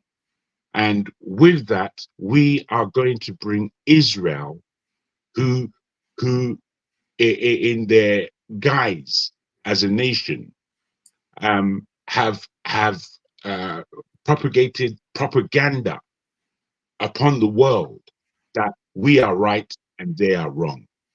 And it's only strong people who aren't swayed by the Western media propaganda. If you're in the UK or if you're anywhere in the West and you speak to a white British person, largely they would agree with Israel. And I'm looking at this, I'm confounded by the power of the media and how minds can be usurped, in so many ways. So when I look at what South Africa is doing, you know, in the UK, I don't know about the United States, but the first day of this alligator of this pursuance at the ICC from South Africa, I watched it on my telephone, all of it on the first day. Sorry, I I don't have a watch. question for you if you don't mind. If you don't mind, If I it's can very finish, important to what we are. I've got something You going on. said you stop us. You stop I'm not us allowed and to do said that. that I'm what not. we are Please wait, my friend. Can you just hold on? My mind is going. So I watched it on the telephone. I've got a TV in the house. I've got a couple of TVs in the house. I don't watch TV because it's the juju of the Oyinbo. I don't watch TV. So in that light, we have to understand that they did not play any of the South Africans' first day speech as to the genocide accusation. The second day now, when Israel was supposed to speak, hey presto, all of a sudden we are all ears in this country as to hearing the side of Israel. You see, many Christians are puzzled. They don't know that this whole world is a stage and we're all players. And in it, we really have to think.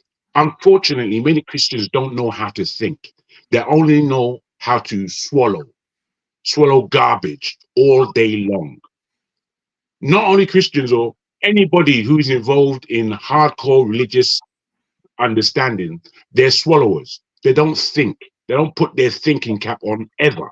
When I listen to people who are coming from a very religious standpoint, I'm thinking, are you stupid? Are you out of your mind?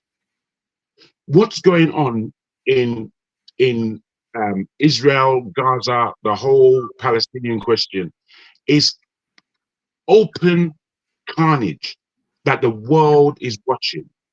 And meanwhile, we don't know the outcome of this ITC verdict or what it would mean in the greater scheme of things.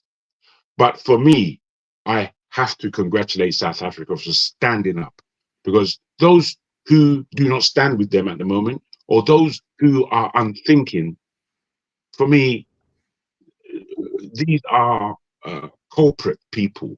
These, as John Abba rightly put it, if you feel that open carnage, open genocide is right, doesn't matter what religion anybody is. These are human beings we're talking about. These are lives. I cannot watch. I've not been able to watch. You see things that come on social media every time. I can't watch the amount of carnage.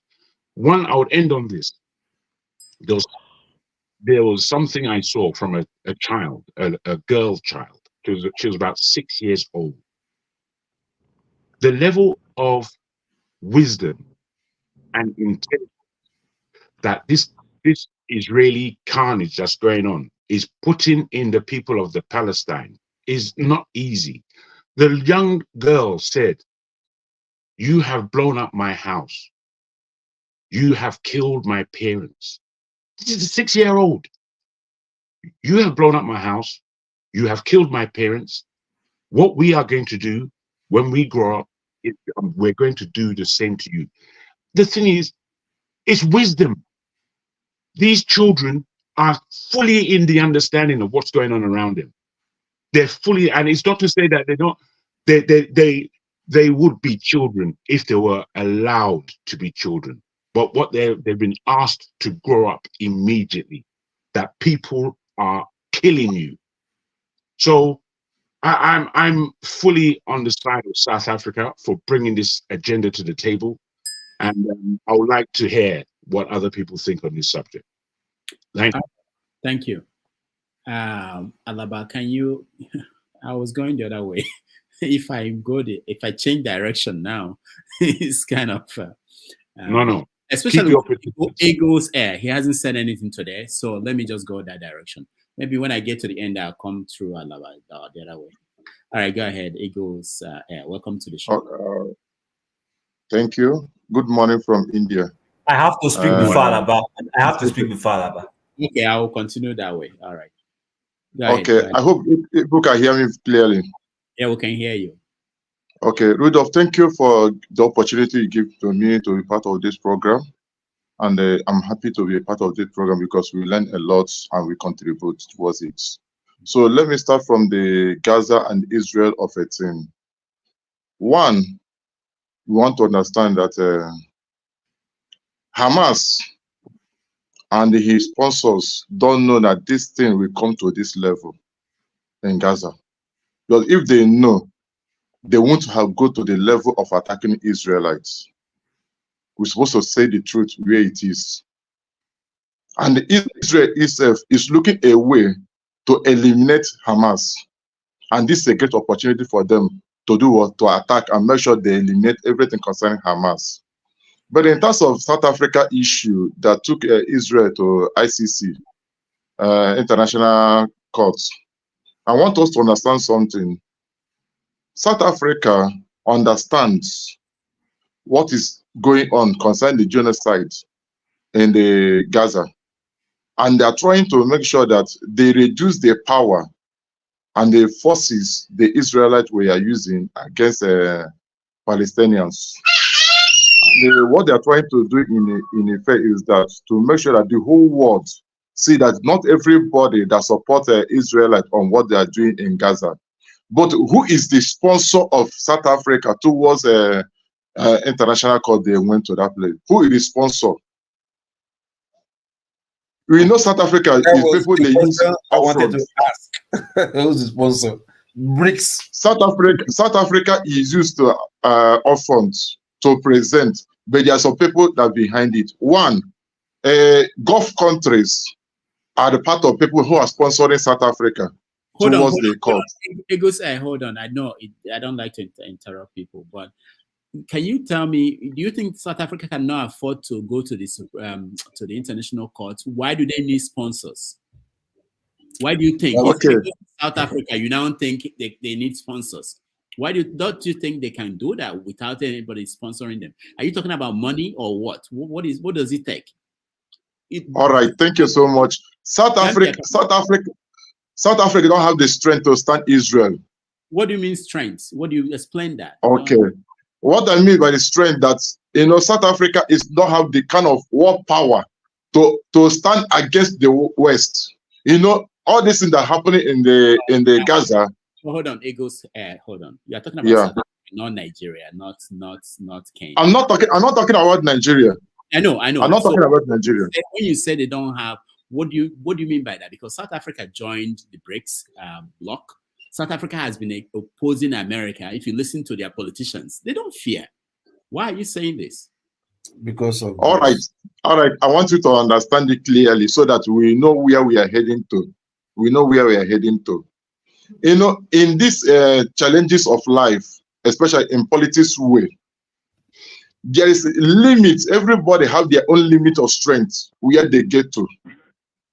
But Rudolph, I want you to understand this thing now. As I'm in this media and I give my own contribution, you are the one giving me the strength to give my own contribution right away because it gave me the room, the directions. Do you understand? Now, what I'm trying to say in effect is that if you watch clearly, strongly, people that are behind South Africa in this thing, Gulf country, 1. 2, Russia. Russia is behind their own sponsor also. We have to say this fact the way it is. Because now, this kind of event that is happening now, Russia want to use it to do what? To destabilize West over what is going on in the Ukraine. I hope you understand what I'm saying. Over what is moving on in Ukraine. But what I'm trying to say in effect is that when Palestinians were rejoicing over what Hamas attacked to Israelites, but they do not know that Israel will come in this full force to destroy Palestine. I'm not happy with what is going on that place. Sometimes I don't allow my child to look at the news when I'm watching news, because what I saw in that place also make me to cry. But we need to look at it. All these things that are happening between Israel and Palestine is pure politics. It's pure politics. All right. But in other words, for me not to waste much time, because I want to give contribution on what we are discussing concerning TB Joshua and something. I don't want to waste much time in it in this one. But I want to chip in something concerning TB Joshua and the rest of them. 1, the scripture said that thou shalt not judge. But Apostle Paul said, there's something Apostle Paul said. He said, is there not any wise man among you who will judge these people? Let me tell you the truth. Let me tell you the truth now. God is the one that judges the hearts. God is the one that judges the hearts. But you and I are the ones to judge the character we display physically. God look at the motive that he used to do something, but you and I look at the character that we do what we showcase before our human beings. So in case of TB Joshua, I want to say something seriously about the case of TB Joshua. TB Joshua, the word of the Bible said that by their fruit we shall know them. What is that fruit are they exposing towards humans? But something that spoke Christianity, especially in Nigeria, that there's one thing that word of God said in book of Matthew chapter 28 verse 19. He said that go into the world, preach the gospel, and make disciples of me. Whoever that believe, baptize him in the name of the Father, Son, and Holy Spirit. But what is happening in Nigerian churches right now is not discipleship. It's stomach infrastructure. They are looking for their own stomach. They are not looking for the gospel about everything. So what I'm trying to say in summary, because I know I will say half time if Rudolph give me time, but what I'm trying to say in effect is that TB Joshua in his own case, he has done something against humanity based on the documentary that I watched. But there's many of the TB Joshua out there in Nigeria. But please, if we allow the government of Nigeria has a 60% contribution of what is happening in Nigeria. Because if they do something right in Nigeria, most of people will not go to moving from one church to another, seeking for miracle and all the rest of them. Finally, is condition that will praise you to make you to take decision that you don't want to take before. There's a certain condition that we find yourself, you make a decision that you don't plan to make. Thank you so much, Rudolph. All right, thank you, Eagles. Let me give 1 minute to Alaba. Rudolph, sorry, this is 2024. No, Ovie, it's my turn. Ovie. Hold on, guys. Hold on. I thought this was going around, Rudolph. Hold on. Ovie. Okay, it's my turn. You don't thank you. No. Gree for anybody. Alaba, no, it's not. Let me go hold on. It's not Gree for anybody. I'm going this way. But if you want to, I can give you 1 minute. I know it's a long way from you. If I can give you 1 minute, okay? If you want to interject it the way they say it. I want to interject. I want to say 1 minute. No, your turn. I'll go to talk about this. 1 minute, please. Just 1 minute. Just 1 minute. Just 1 minute. I wouldn't spend more than 1 minute. This is a public show, and I just want to correct some things so that some people are not misinformed, and people should get their facts right before saying anything. Look, during the ANC still ruling South Africa, and during the apartheid regime, If you know Yasser Arafat, the Palestinian PLO, they supported South Africans. So don't think South Africa is playing humanity. They are just paying back what they got. Okay? And so don't make things up. And going to the international court doesn't cost billions. So don't think it's people are putting money, paying money somewhere. South Africa can truly afford that. And thirdly, people are saying, see, there has to be a cause for there to be a reaction. Netanyahu knew Hamas was going to attack those people at the playground. Why wasn't it secured? But you have to have a cause to carry out the mission you already had. So whether Hamas attacked, whether Hamas did not attack, the game plan from the world goal was to eradicate the Palestinians from that land, whatever it is. So please, let's just get our information right sometimes. And thank you, everybody. All right, thank you. Thank you. Alaba, go ahead. 1 minute. Okay, it's my turn now. Full time. No, not your turn. 1 minute. You don't have full. I'm going the other way. You're going the other way. No, but yeah. Why don't we just wait for our turns then? Let's wait for our turns. Exactly. Right. I was trying to be nice in the sense that I know that before it gets to him, maybe he has something important to add. I have something important. I want to go and like that. I'll take the 1 minute. Rudolph. I'll take the 1 minute. I didn't have enough time with my. Bro, you're too late. You don't meet your turn. Let me take the 1 minute. Something very important I have to say. Okay, no. Alaba has 1 minute. 1 minute. Okay, I'll take my 1 minute. Rudolph, you're no, keep quiet, Femi. Let me take my 1 minute. Femi is stealing my time. I'm a very patient person, but Mr. Rudolph, I said it earlier. If you continue doing this, then some of us are also extremely patient to start doing the same thing. Fẹ́mi ìwọ fìyẹn lẹ̀ jẹ́ kálàbà sọ̀rọ̀. No, it's not a matter of fìyẹn lẹ̀. Fẹ́mi fìyẹn lẹ̀ jàre. Gbogbo yẹn adépẹ̀ lọ́rọ̀ lẹ́gbẹ̀ẹ́ nìyẹn. Nobody's stupid now. My turn jẹ́ kálàbà sọ̀rọ̀ fìyẹn lẹ̀ Fẹ́mi. Ọ̀rọ̀ díẹ̀ pọ̀ torí mo fẹ́ jòkó òkúta bá Mazi tíye gan fún ẹ̀ bó ṣe wà ń bẹ̀ yẹn pé kò yọ Mazi yẹn kúrò wájú orúkọ ẹ̀ lẹ́yìn ìgbà tí mi attack ẹ̀ last time. Back to the main issue. Ṣọgbọ́n mi tíye. Anyway, the thing I wanted to say is that we should give kudos to South Africa. It's making the black man proud. We have been here talking about how we black people, we don't tell our story. We don't stand on the side of rights. This issue, no matter how political it is a question of right or wrong. The same way when the Germans were killing the Jews, all those who stood on the side of right survived it. History vindicated them.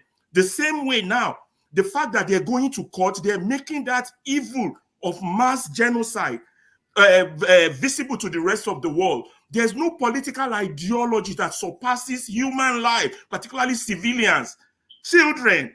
Anybody who does that, it's an Hitler in the world stage. And again, the last thing I wanted to say is that sometimes when you hear Nigerians who are religious talk, you turn within your stomach and want to vomit. It is so disgusting. And the pain of stupidity is that it's not the person that is stupid that feel that pain. It's the people that are around that stupid person that feel the pain of stupidity. Now, when Nigerians who are religious, when they talk about issue, they're so clouded with their religiosity, which is not righteousness, that they don't even see right from wrong. And their hypocrisy is so pronounced. End of my 1 minute. Mazi, remove that. TA, remove that Mazi from your name. You are Yoruba. All right. Hold on. No, KJ, I can't come to you. I discovered that you just came. Let's go to you just came back. Please, Rudolph. Let me make this observation and leave, please. No. Well, Via, you have to wait. Let me go to Femi. No, I just want to. How can you allow Ikabu to come and insult our collective intelligence and you let it slide? Why? How? What are you talking about? Let Rudolph run the program. Let him run the program. Okay, that's why we have you. Wait for your turn. You can correct him. Femi, go ahead. Yeah, Doctor, I just feel you should be fair. When That's I'm just saying, because some of us are patient enough to chill, and it's not because we're stupid we can't do the same thing everybody's doing, Anyway, so a couple of points. I'm glad Ferreira is taking some of the things I wanted to say out of my mouth, and I think Jagun said some things as well. I think religion is going to cause a lot of problems if we continue to see things without actually being like, we're going to take religion first of all, whatever idiosyncrasies that we come with, and look at things holistically without religion or any other sentiments.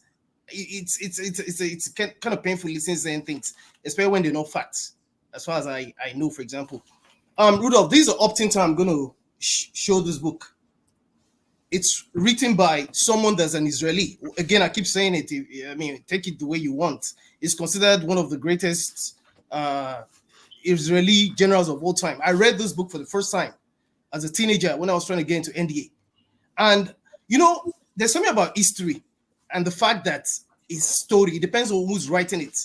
And your ability to be able to discern, to read in between the lines, depending on what you're reading or who's telling the story, matters a lot. Now, there's a lot of things growing up that our parents or even people that we consider respectable authorities would say that we couldn't question. Not because some of us didn't see it as odd, but it was because, it's the bandwagon effect. Everybody seems to go with it. But there's things I heard growing up that I wanted to question, but again, I couldn't question. Now, to this issue, there's an 18 or 19-year-old Jewish girl. Some of us may have caught that story as well, who refuses to serve because, you know, by now, a lot of us probably are aware that majority of Israelis are supposed to serve once they turn 18. Majority.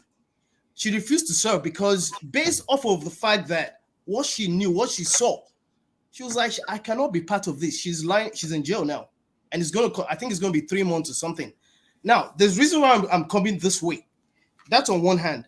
Now, it depending on how far you want to go on this narrative, and I'm not going the religious route. I'm a Christian. I'm not going through that route. It could be anybody.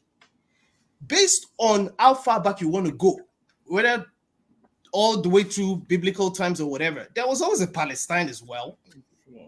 And the Jews they come from the tribe of Judah, which is just one of several tribes. The Palestinian Arabs as well. They're basically, whether you like it or they're related. Okay, that's on one hand. Now to Netanyahu, who I don't know if it was Jago that mentioned it. I don't know if we are aware that Netanyahu and Netanyahu and his Likud party, I think, if I stand to be corrected on this, they knew about how Hamas was formed.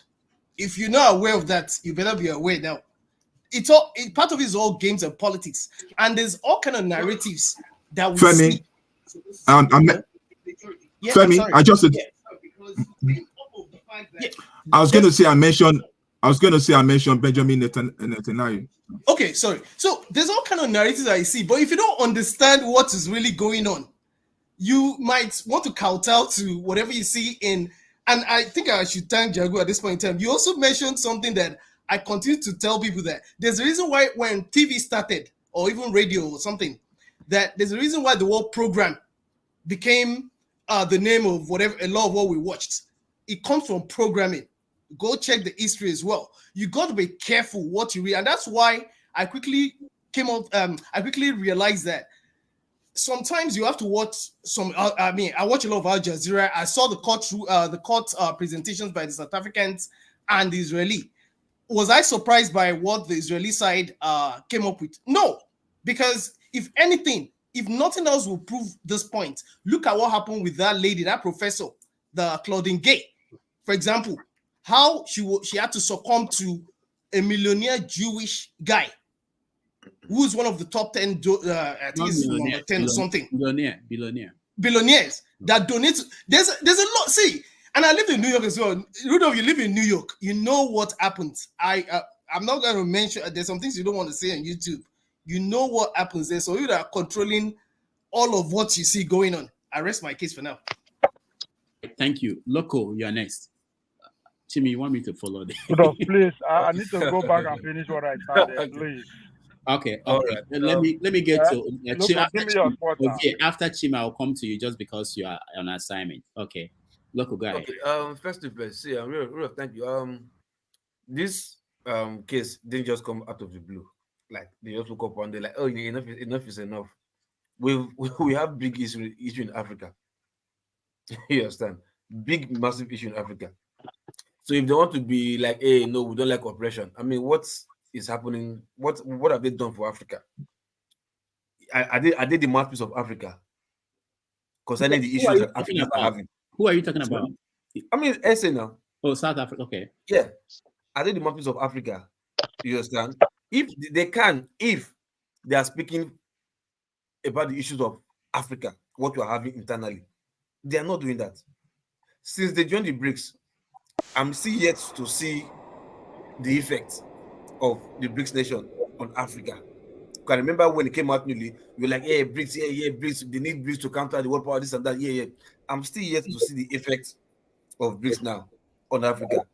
So if they are speaking like, oh yes, yeah, I'm not saying that what they're saying is wrong. But like I'm seeing them like there's a foul play here. You understand? Like somebody's like, oh, okay, who do we use now to change this narrative of Gaza, of the Israel war? So you still don't believe they could do it on their own? Is that what the Hey, no, they can. Hold on, just like I can challenge you on my own, but in this case, my challenge you is fishy. It's not genuine. How do you know? Not they can't challenge. They can't I don't know challenge. where you get this level. Just They can rubbish. say something, right? Talking They can rubbish. challenge. They can say something, but not that you can challenge. Like Tell us why. Tell us why. Not just saying they can. They Just can. hope. Why Just No, hope. no.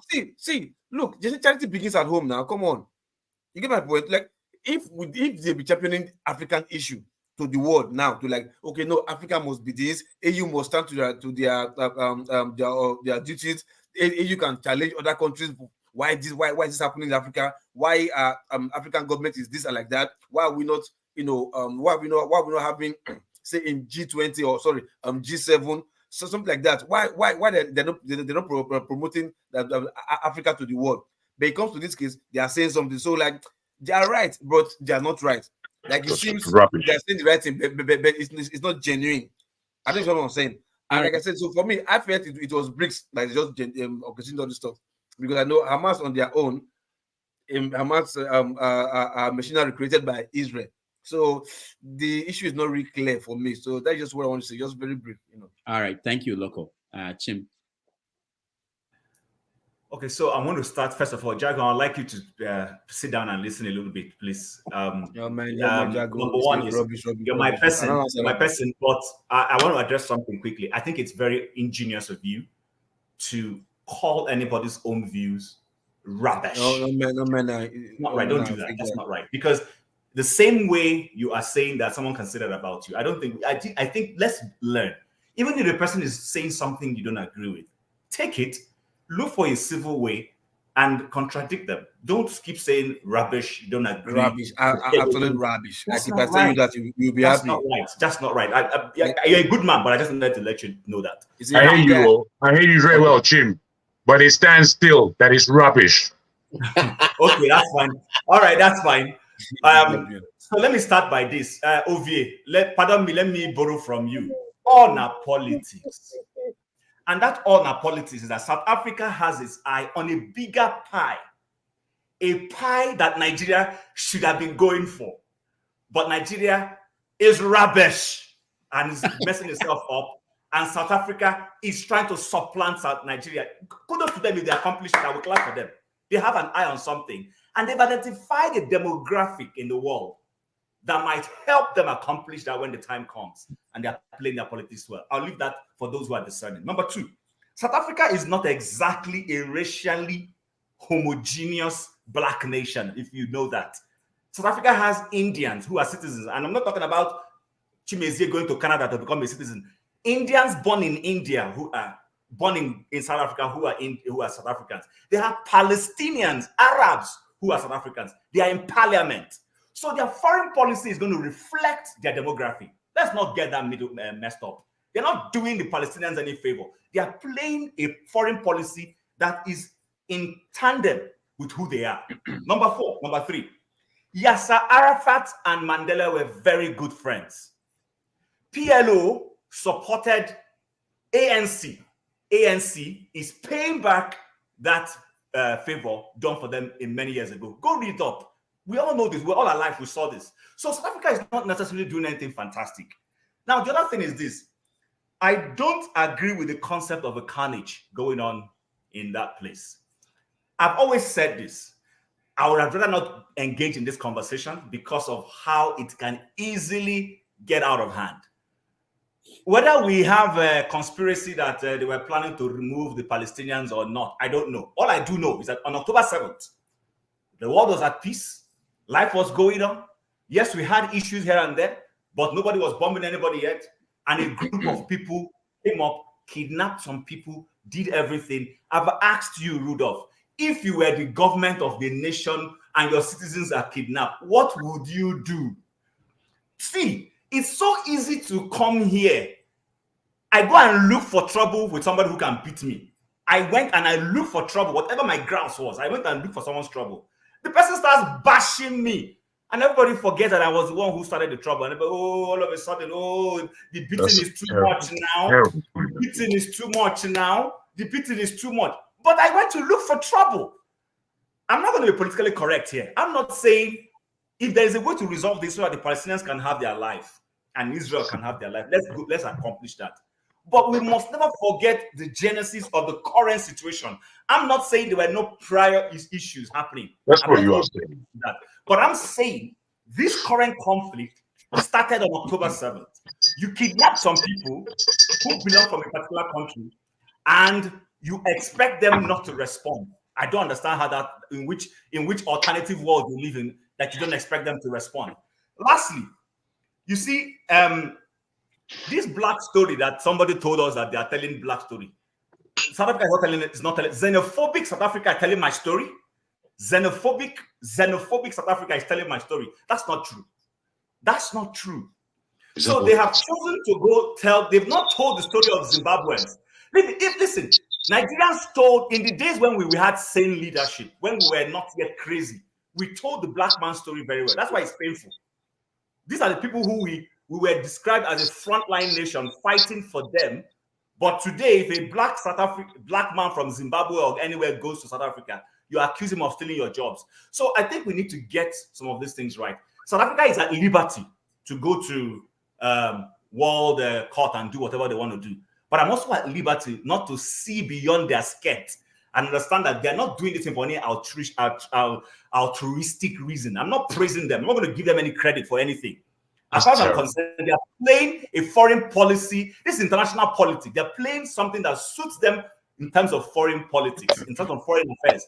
To their advantage, if they win, beautiful for them. I clap for them. They've played a good politics. Maybe Nigeria needs to start learning how to play foreign policy properly. That's where we as a nation don't do. They have understood it.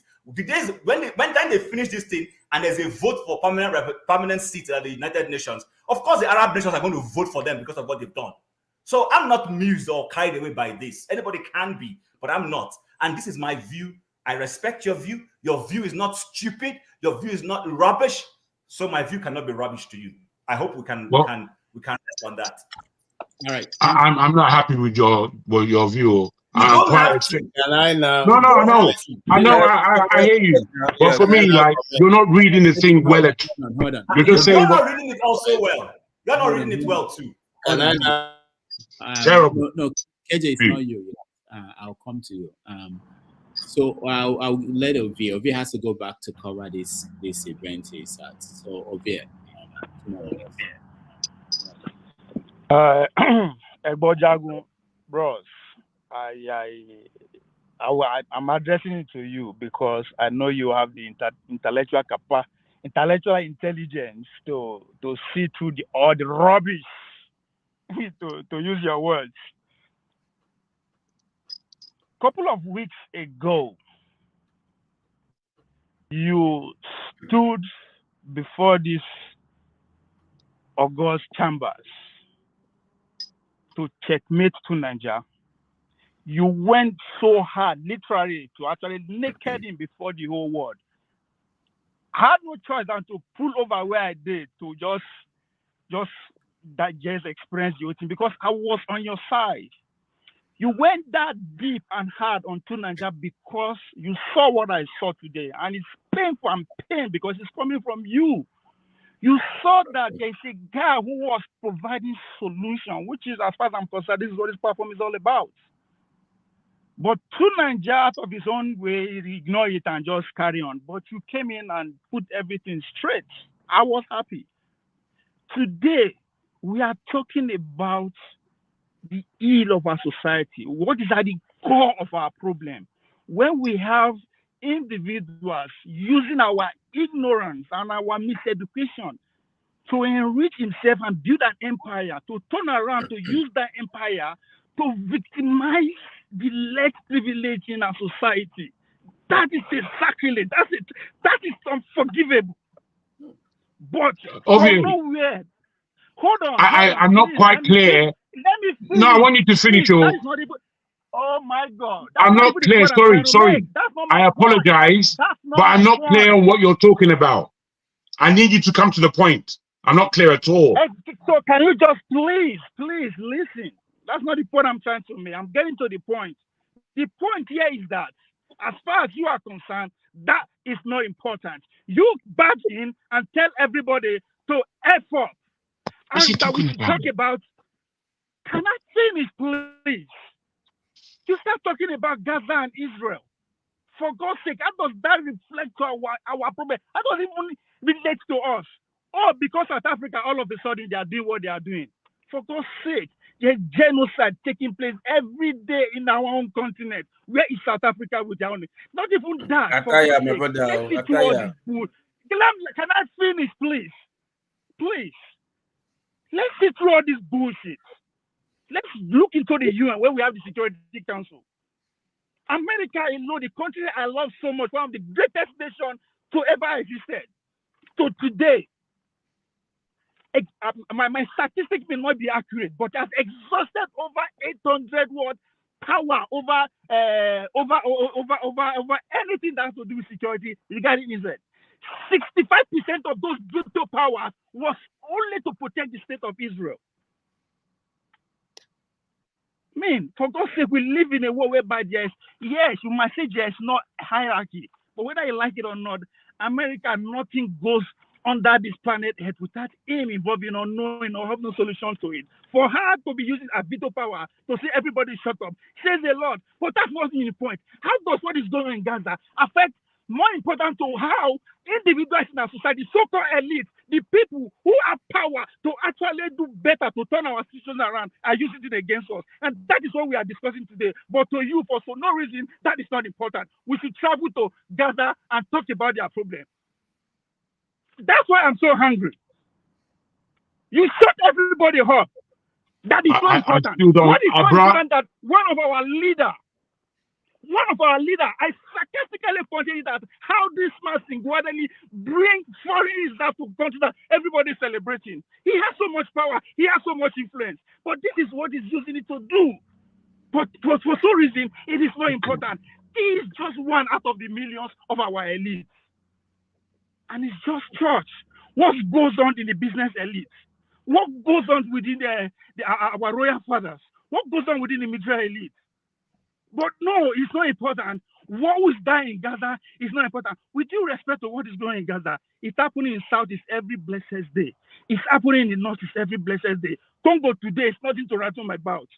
Nobody, it is not important talking about Gaza. For God's sake, please, I am so pained because it's coming from you. This is the same. I don't even, bro. I still don't understand what you're saying. I haven't got a clue about what you're saying. I'm listening, you will not get a clue. You change the conversation. No, don't shout. Don't shout. You don't have to shout. It is not important. Okay. You came in and changed the conversation to say that we are talking rubbish. I haven't got a clue what you're saying, man. You say we are talking rubbish because we are trying to actually go to the core of what our problem is, which is leaders, our elite versus the followers. What is the Nigerians done wrong? So this is Joshua. To come and victimize the Nigerians like that. His billions of empire was built within those same people. Thank you. Bro, you've used a lot of energy and you've not communicated anything to me. You haven't communicated. I don't know what I'm saying, which speaks a lot of volume. Everybody know what I'm saying. You just get talk. You're not landing. That says a lot. Okay, thank you. I'm none the wiser, bro. I've got no response. I don't know what you're talking about. All right, thank you. Let's go to KJ. You are the only one that don't know what I'm talking about, and that says a lot. Fair enough. Everybody is listening But because still, they know what I'm talking about. you use my name, so you should try and address me. Okay, But for all you, I I just just need to say tested this. you. Okay, You thank you, came guys. in here, you thank say you, we. guys. Let's hear to KJ, please. Thank you so much. Thank you for every wonderful contribution. I'm going to come from a different angle. You see, I listened to General Flint. General Flint is one of America's top generals. He was actually in Trump's government, and he was explaining. He said he had worked as a commander of the American force in that area, and he was explaining how many levels of security that you need to bridge before you're able to do what was done in October 7th. And so the question is asking is this: how come every of those levels of security measures was broken? Somebody gave the command to stand down. Who is that person? So let's not just come and be fighting each other, because some people go behind and arrange for you and I, and then come and say, hey, okay, CJ, KJ, I heard that you said the thing you said before forefather. I said, what did I say before forefather? He said, hey, I think you are insulting him. Now I said before, meanwhile, I didn't say anything. So now the question is, who gave the authority for all those levels? He said over 7 levels of observation posts. Who gave the authority for all those people to stand down? So you see, it's beyond what we are arguing. It's beyond what we are saying. It's beyond just what we see. That is one. Two, I leave that, post that, and leave for you, because he didn't answer it himself. So he just posted it. He just said, "Look, you guys, stop all these things. Just find out. It's not easy for this kind of thing to happen without some, other things happening from somewhere." Now, secondly, are you telling me, in all sincerity, that if you decide to, God forbid, you go and do something to my parents, or make them, disappear from this world, and then I want to come for revenge, you say, okay, I should do the same thing to your parents and go and sit down? Are you going to tell me at what level I will stop to seek vengeance? No, the moment I start seeking vengeance, I can go to any length I want. Because first of all, call the shot. And since I came into this country, one of the things I learned is this: whether you are quarreling with somebody or not, whatever the level of provocation is, do not lay your hand. Once you lay your hand, the person is permitted to go to any length to seek, revenge, as long as you have laid the hand first. So what am I trying to say here? I'm simply saying that it's not as open as we are debating it. It's not as open as we are quarreling over each other. There are many other levels that we need to consider. And then you see, now people are saying, yes, children are killed, which I totally, absolutely, horrifies me. I was talking to a friend of mine who is from Ukraine the other day, just before the war got to this, I think about 2 years ago.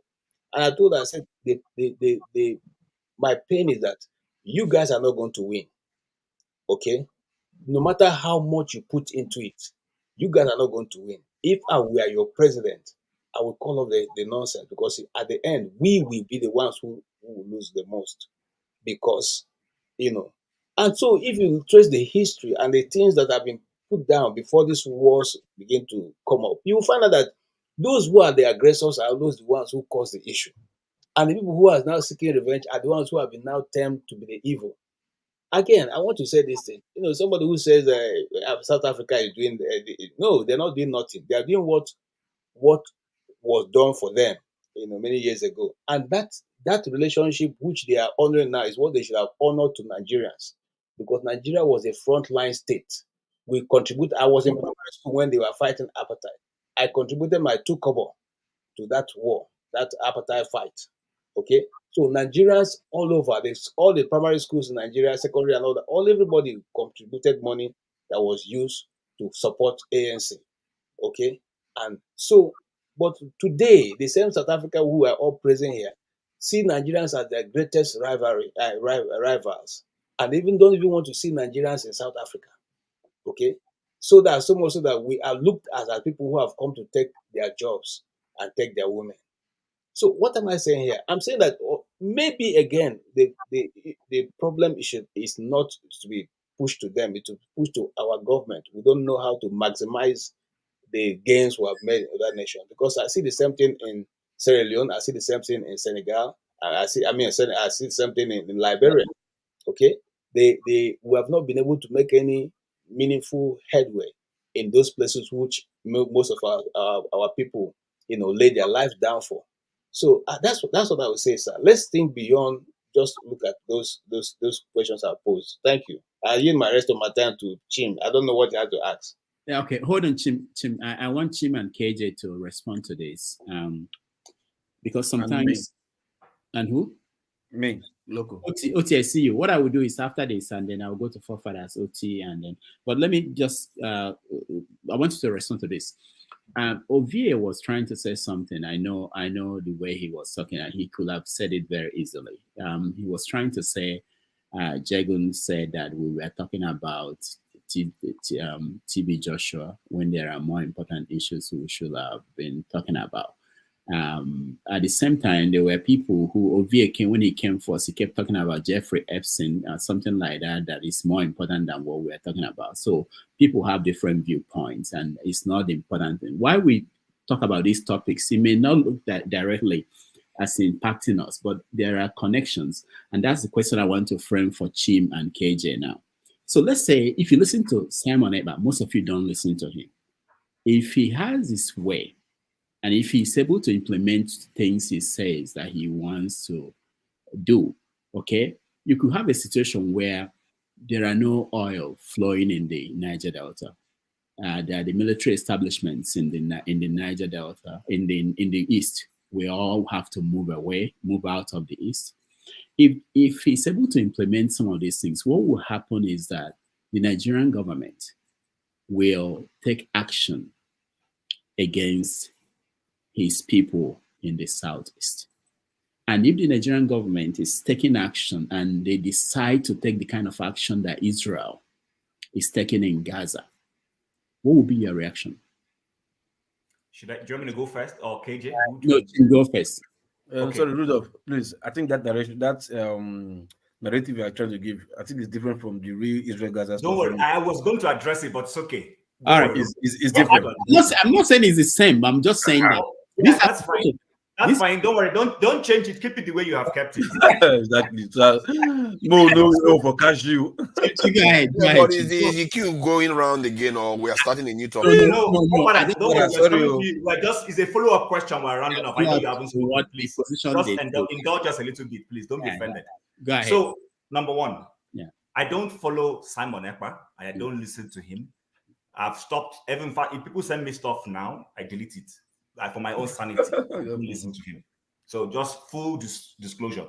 Now, if Simon Ekpa goes to the southeast and illegitimately disrupts the national assets, then the federal government should go for Simon Ekpa. I see no reason why Simon Ekpa's sins should be visited on an ethnic group he so belongs or comes from. That's not right. That's the thing we're talking about. When somebody deals with something, you understand, address him. Why are you carrying it over to innocent people because they share similar type of name and language with Simon Ekpa? That's one. And Gaza are different. Yes, they're totally different. Now, the thing I wanted to address was, and I will say that and I'll move away. Please, OT, you are at liberty to share whatever you want to share from the frame of biases that you have. It's all on you. It's whether you want to share from the frame of intellect. You've read so many books. Please do share. You cannot sit outside of my. Have I said anything? Can I finish? I was going to address you because of your comment on this section. So I'm not pretending about it.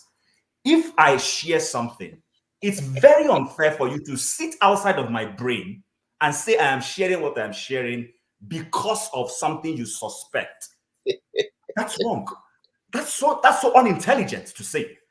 Share what you want to share. If I don't agree with you, like I didn't agree with Ferrari, I haven't accused Ferrari of sharing for whatever. I just say I don't agree with Ferrari. And this is why I don't agree with Ferrari. We're allowed to do that. I'm tired of coming to this spread, and I might stop coming here. Full disclosure. If people keep coming to say somebody's sharing because they are Christian, let them share because they are Christian. Do you have a problem with that? If they are sharing because they are Muslim, let them share because they are Muslim. If you have a superior view, counter my Christian, counter my Muslim view with that your big intellect.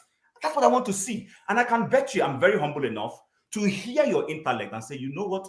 I've never always agreed with Oti, but I think he was right today. And I will do like electricity did.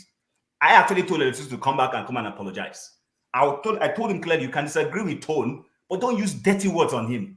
That's what same thing I told Jago. I'm not going to come here anymore to use bad word with people, but I will disagree with you intelligently as much as I can, intellectually as much as what I know, but I will respect your views from wherever they're coming from. I'm tired of people coming here to say my Judeo-Christian. Do you have a problem with my Judeo-Christian view?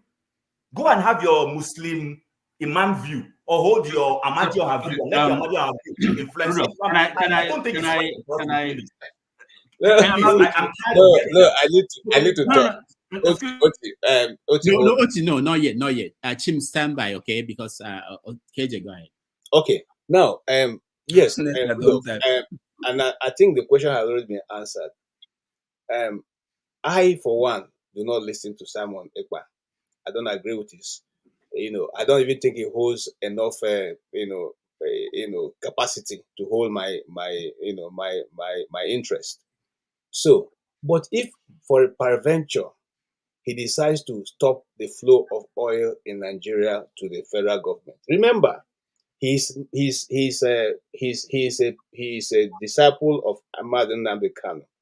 One of the promises that Ahmad Nnamdi Kano made was that if Biafra comes, even the oil will give free of charge to Nigeria and the rest of the West Coast, because we are not depending on the oil to bring about the development of the East. And I agree with him totally. It is it is brain power. It's what you can think and be able to phantom and bring about. So I totally agree with that. And we do not lack people with brains, especially in the East, generally in Nigeria, before somebody takes me on. However, one of the things I'm not going to shy away from, one, I am Igbo. I was born Igbo before I became a Nigerian. I will continue to speak Igbo. Igbo is a tribe. Nigeria is not. Okay. Two, I'm a Christian. I hold no apology to anybody on taking any stand which I want to take. I don't have to use any dirty word for that. I do not owe anybody any explanation. However, in this case of the Israel is not a Christian nation. Is Israel a Christian nation? It's not a Christian nation. Okay. So when people say Christian, I don't know where they're getting it from. If you are talking about the Vatican, maybe we say, okay, Catholics should be, Christian. They should be be a bit, emotional about it. But it's not the Vatican. It is Israel. Israel is not a Christian nation. Okay, and so the last time I checked, they still don't believe that. Even the majority of them don't believe that the Messiah has come and gone. So let's not mix up these things. Where I stand on it is, if today we stop flow of oil, that is totally not acceptable to me. Okay, because in the first place, since we are within that confine of Nigeria, there's no need to stop the oil. Let us take other ways to try and get results. Not necessarily look. Let me say this, and I'll round off from there. When Cameroon was asking to be removed from Nigeria, what did they do? Their legislators, their assemblymen refused to go to the parliament. They all sat back. And at the end, they were called. Now it's okay. Since people are no longer attending meetings, you're not coming to the parliament. What is it? And they said they needed to be separated from Nigeria. Okay, so that referendum was carried out based on the fact that the people who were leading the people decided not to participate in anything that had to do with Nigeria. Why is it that our own legislators, our own elected officers, our own politicians are not discussing that? So that's where I will not I will not agree with Simon Ekpa if they decide to do that. But however, like I said, we are still Nigerians. Even though they used to tell us to go to the East and vote, we are still Nigerians. So, and we'll continue to be Nigeria until that's time to separate it. Thank you, sir. All right. This is what I will do. Can I quickly just jump in? No. forefathers has to say something, but I want to just say something. The reason why I asked that question, I think two of you, maybe you didn't understand it. Someone wrote on the comment section, it wasn't clear. The reason I asked that question is from your answer, I wanted you to say something, and Chim said something that was important, and I wanted to point that out. Chim said that there is no reason why the military or the Nigerian government will visit the people of the Southeast, innocent people of the Southeast, for whatever Simon Ekpa or their own people, his people could do. Which is what I want us to think about when we discuss Israel and Palestinians. Because we know in Odi, what happened in Odi was that some military guys were killed. Remember this, under Obasanjo, maybe police even, not even military. And they sent in the military, and Odi was leveled. Up to 1,000 people were killed. In Benue, it happened at Victor Malo's hometown. They went there and leveled the place and killed numerous people. So that we know that's how the Nigerian military works. Okay, we condemned it. Because even if they kidnap some police officers or kill some military men, that's not why you should go there and wipe out everybody, anything that is moving. We condemned it. But when it comes to what's going on in Gaza, we think, we can't tell them where to stop, how to fight back. I'm not saying that the Hamas, they are good people, or that what they did is acceptable. But when we are saying that we can't tell them where to stop, they should do whatever they... Well, hold on, Chim, let me finish. They should do whatever they have to do. I'm just trying to make sure that when we talk about these things, we factor in if we're in that position, if you turn things around. And it's not something that is far-fetched. We know that if today, the 81 division in Enugu, if what Simon Ekpa is talking about, if they confront the 81st division in Enugu and something terrible happens, the Nigerian military could go down to the east, they are there already, and something like Odi could happen there. And if it happens, we will be saying, no, you can't do this. These are innocent people. You can't say because... Rudolph, that's not correct. Sorry, forefathers, please don't be offended. That's still not correct. If Simon Ekpa does anything wrong, go for him. Israel, and I'm not trying to support Israel because of Judea or whatever anybody is saying. Israel, Hamas came out and said we committed a crime. They owned it with their full chest. They said, we Hamas. They didn't say we Palestinians. They didn't say we Gazans. They said we Gazans. Hamas. And Israel said, okay, we are going for Hamas. But Hamas is shielding themselves, hiding in population of innocent civilians. So we want you guys out of that place so we can address them. Why is it difficult for us to be rational and still condemn Israel? Okay, Israel, you don't stop. We can say that. But for us to stay here... Jim, but you said that you can't tell them when to stop. I didn't say that. It was KJ that said that. But I agree now. Now to even say that I agree. I can't tell them what to stop. Yes. But the point I am making is this. They came out before they started executing what they were executing. And they said, please, innocent civilians, these guys are hiding, trying to use you guys as shield. Get out of that place. Let's face them. Chim, you see, the issue is proportionality. The issue is proportionality. And I told you in my text, in my comment. How do you measure proportionality? You have to buy human force. That's why we have rules of engagement. All right. Listen, Jim. The world already has a standard. They have rules of engagement. Even in war, you cannot violate. That was why the Nazi officers were tried at Nuremberg, because they violated the human rules of engagement in war. That is the point. Who said the rules? See, let me talk. No. Absolutely. You see. If I may quickly say, Rudolph, I put my hand up and I wanted to be polite, and I thank Forefather for your patience, because I'm sure you've got a lot to say. You see, I just wanted to say this. Me myself, I'm not the most well-spoken person on this platform. There are people like Chim. There are people like Flagship.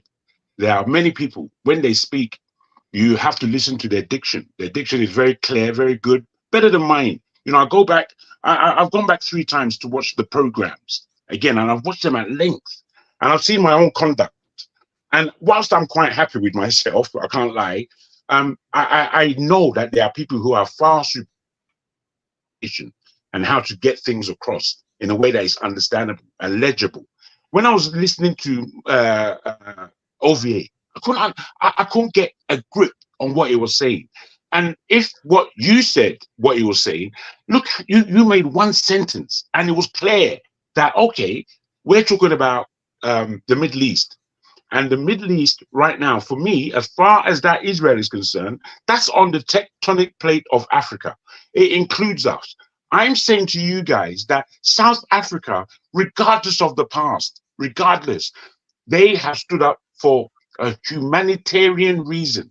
And I realize them like that. The politics in South Africa, especially coming from somebody like Julius Melama, is so Pan-Africanist. I appeal to that level.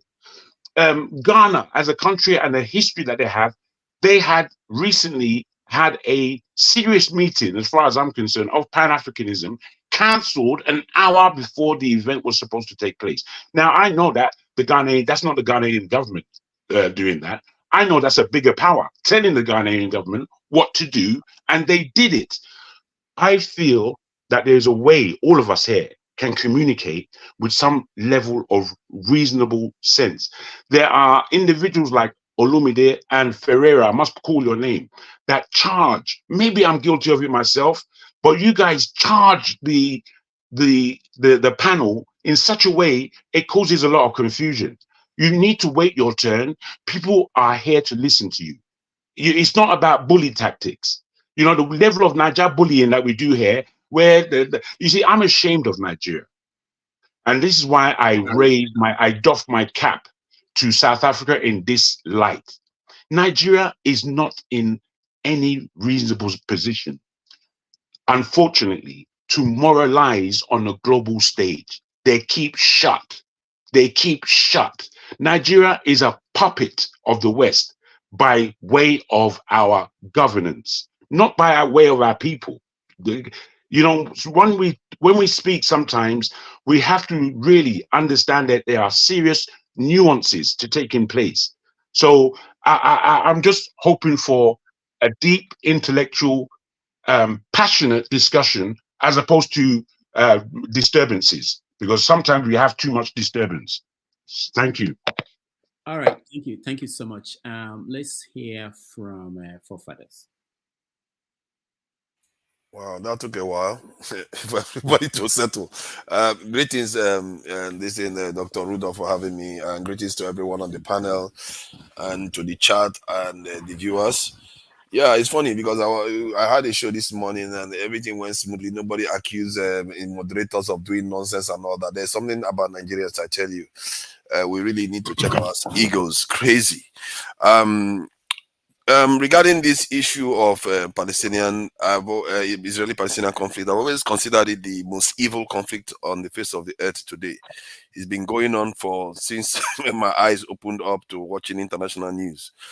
And some people think, at least they try to address this issue as if it started October 7th. Before October 7th, just this year, Palestinians have lost 187 people before October 7th. And that was August 24th or so. That's when that data was collected. So maybe before October 7th, they lost. Actually, they did lose more before then, because there was a lot of tension in the West Bank, not Gaza. Because Gaza, clearly, we know now Hamas was planning something. They were very, very quiet. The idea is that we forget that the UN actually says you have a right to defend yourself when you are under occupation. That is by the UN. Israel is one of the few countries that will accuse their hostages of being the threat. You hold the people hostage and you won't let them go. And the reason why they won't let them go, and people need to understand this, because they understand the consequences of letting them go. If they let the Palestinians go, do you know that there are about 6 million Palestinians that are exiled from that land outside the Palestinian territories? If they return, they will change the demographics of that region. And you can see why Israelis, everything they do is to take the land away from them. take the space away from them and try to kick them out of there. And they've made it clear. That is what South Africa presented. They made it clear they want to get rid of them. They even talked about it openly. They were even exploring Congo. They talk about this is ethnic cleansing on this thing on the internet age. They were literally talking about it openly. So I don't understand. Okay, you can say, okay, maybe South Africa is playing politics to do whatever they are doing. But South Africans have always been strident about their own views. They don't care whether you are Israeli or Morocco or anybody. They have their own views. And like I said before, that is because they didn't. Their freedom wasn't handed over to them on a platter of gold. There is something about nations that got their freedom by fighting for it. They tend to speak their mind.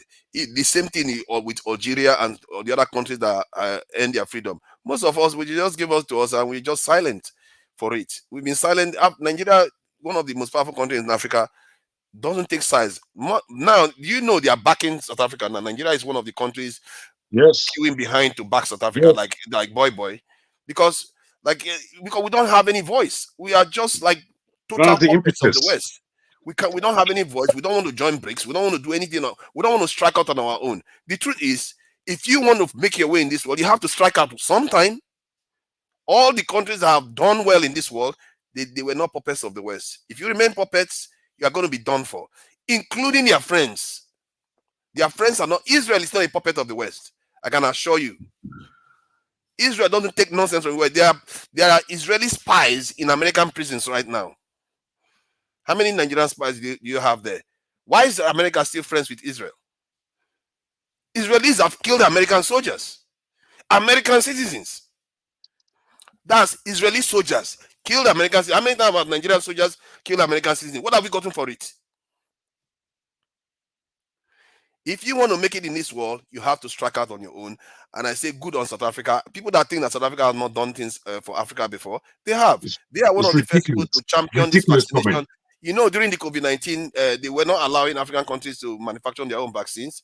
South Africa was one of the first countries to champion it, that Africans have to be able to manufacture their own vaccines. By the time South Africa worked with Buhari, Ghanaian president and Senegalese president, they allowed Africa to start manufacturing vaccines. It's not because we can't, it's because they have the intellectual property rights. And these are so many areas that they used to chain us as a continent down that we don't understand. The wars that some of our leaders have to fight to get anything to get anything done. I say South Africa is doing the right thing. If anything, Nigeria should be learning from what they've done. Yes, the Arabs are a threat to us, but the Palestinians were friends to South Africans, and it's good to repay a debt like that, because internationally people recognize that. Your children will recognize, their children will recognize it, and tomorrow they might pay it back. You see the same relationship with China and this in the Soviet Union, this in Russia today. Even the Soviet Union and that of India is still strong because of those ties they've had in the past. You never let it go. And I think that is vital. That I don't even know whether Nigeria has any favor to hand over to anybody. We've not done anything. Do we have anybody that we can say this will owe us a favor? No. With all our weight, we've not done anything. The people that are supposed to owe us a favor, which are the Western people, they don't do anything for us.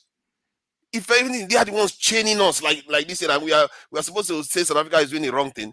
Then going over to Israel. If Israel occupies the people and they won't let them go, and they literally openly tell them the only solution you have here is you either subjugate yourself to us, or you leave, or you die. That's what they spell out for the Palestinians. And they have principles that they call mowing the lawn. Mowing the lawn, in other words, they go in there and they kill them now and again to keep them in check, and they come out again. They control their lives and mess up their lives as much as they can. And Israelis have fallen for, this is what they say, power corrupts absolutely. They've fallen for it. And most people have fallen for the idea that, because Jews control the world. No, they don't control anything. Make no mistake. The people that are in charge are the Americans, the British, the Anglo-Saxons. They are the ones in charge. They are the ones in charge of the West. Make no mistake. It's not even the French. It's not the Germans. No. They are not the ones. If you look at the people fighting in that Middle East right now, their fingerprint is all over there. That's why you see the UK and America in tandem there. They won the First World War. They won the Second World War. They are the ones that write the rules. And when you start thinking that the Israelis are the ones, they have so much power.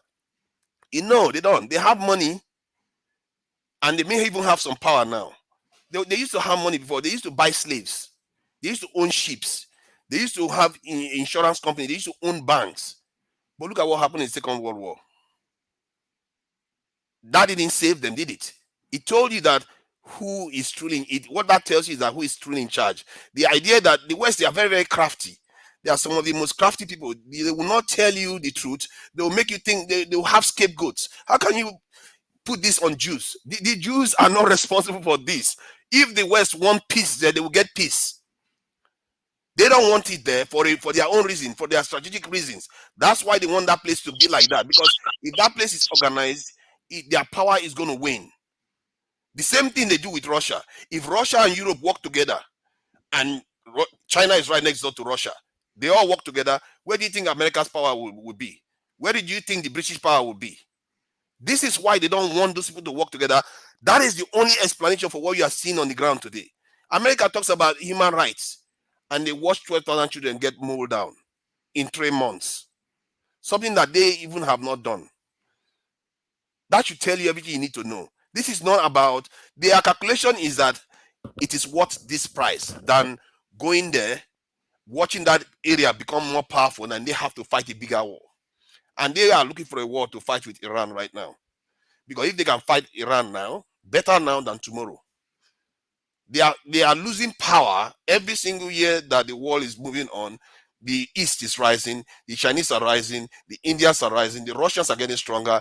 They are losing their power. Hence, they would rather fight now. So it's a strategic thing that they are playing, and we should not necessarily misunderstand it to think that the Jews are the ones causing this problem, are the source of it. The source is the West. The Jews are falling for it because power corrupts absolutely, because they are giving them everything they want. Why do you think America will give Israel $14 billion worth of weapons? Because somehow they are charity. America is a messianic country. No, they will never do. They have not given it to Nigeria. Nigeria haven't even done anything to them. It's irrational. To me, it's not. The only rational aspect of it is that they want to keep that region in check, because that region is very, very important to them. Look at, they went to Sudan last year. Within 6 months, Sudan was on fire. They left. Now, the Middle East, the Israelis and the Palestinians want to and the Saudi Arabians want to reach a peace accord. Within weeks of signing an agreement, the whole place is on fire again. Behind their back, China went on to sign a deal between Iran and Saudi Arabia. If that was openly, they would have found a way to spoil that one too. So you can see this. All this stuff is mostly strategic interest. That's what they are trying to protect. This has nothing to do with religion. It has nothing to do with all that stuff. If you look behind it, follow the money, follow who is gaining power from all this, is them. They are willing to send their ships to the Middle East to protect ships that are going to Israel. How is that? How does that even make sense? The question is whether South Africa did the right thing or not, or if South Africa obviously did the right thing. If what they did is genuine or it's not politically motivated, that's the question. It can be both. It's not a contradiction. The point is the right thing is happening, because you don't want a world where people can just slaughter 12,000 children and walk away. That is the right thing. But with all these ones, they could not speak of when Africans are dying on the high sea, and where countries are doing self-implosion, causing problems with their citizens. They were not there. They were blind to all that, but they could speak with issues. To be fair, you can't expect South Africa to be everywhere. People dying on the high seas. How many have they spoken? How many have they spoken? I think they have. They have. They are one of the people that are against Morocco because of some of the stuff Morocco is pulling on the continent. You've not had the foreign minister of South Africa speak about Morocco. She was like, their government could not take a bold step to fight against xenophobia. Okay, fine. You can say they okay. They have their issues. They could not come out and make it. I get what you are saying. Exactly. They have their issues. No, exactly. They have their issue, but you can't say xenophobia is the same as them taking a bold step to go on to the world stage and making such a stand that you can't do this and get away with it. Charity begins at home, forefathers. No, bro. There are Nigerians. You have. See, there are Nigerians in South Africa. They are not like being killed all over the place. So let's not make it's not. Don't conflate to the. You and Chim. You have a very visceral view where South Africa is concerned because of Niger personal issues. We're talking about global issues. So all your personality that you're talking from, it's just rubbish. That's not correct. What visceral mean? What's visceral? You're basically the point. All right. You guys, don't go. You know the meaning, my brother. I know you know the meaning. Okay. See, let me. We don't know the meaning. What do you mean? Okay, forefathers. Thank you very much. Let me round up. I think you allowed them to take over the. Yeah. Oh, is it time already? Oh, yeah, it's 5 hours. I didn't know you have already been here 5 hours. But the point is, I was trying to finish because they won't let me talk after I leave now. This is the thing they will start. So this is what I'm going to do. Forefathers, hold on. Okay, I will let you finish up, but I just announce what I'm going to do. Earlier today, I've been sick. I've not been feeling well. I'm under the weather, so I told Chim to. I didn't know I would stay up to 2 hours even, so I told Chim to come in and help out. So what I'm going to do, I want to listen to it before I leave. And I want forefathers to finish. But when I'm done, what I want to do is, forefathers, I want you to I want Chim can do 2 hours, and then forefathers will take over from Chim. Okay? But I want forefathers to finish. So that's why not? That can just be a panelist. There's no reason why I can't be a panelist. Nobody needs the hassle anyway. He cannot do more than 2 hours. He has to go. So you can close now. No, if you guys want to, I mean, it's up to you guys. I just know that I didn't know. You will take over. I didn't know. Right. I didn't know I'll be able to do up to this point. That's why I begged him to be around to help me out. So, forefathers, finish your thought, and then Tone will. Yeah. See, I understand the idea that South Africa has its own issues, just like Nigeria has we have our own issues. You can't use that to judge their whole action. If you look at the people that are speaking out for the continent the most, they are the ones. It's a shame because Nigerians are not doing that. How many times have you seen Nigeria defend the continent on anything? Even their own citizens that are getting slaughtered in the Mediterranean, they barely say anything. So if South Africa is all the way in the south of Africa coming out, no, I'm not saying that Nigerians are not saying something, but we are not fighting for our people as we should be compared to the way other nations do. We are not. Are you actually telling me that Nigerian authorities fight for Nigerian citizens overseas as much as they should? Okay, so I'll let you finish and then I'll put that in context. Go ahead and finish. Okay. So my point is that South Africans are doing what they need to do, and I think they are right, definitely right. You can't, because tomorrow it could be you.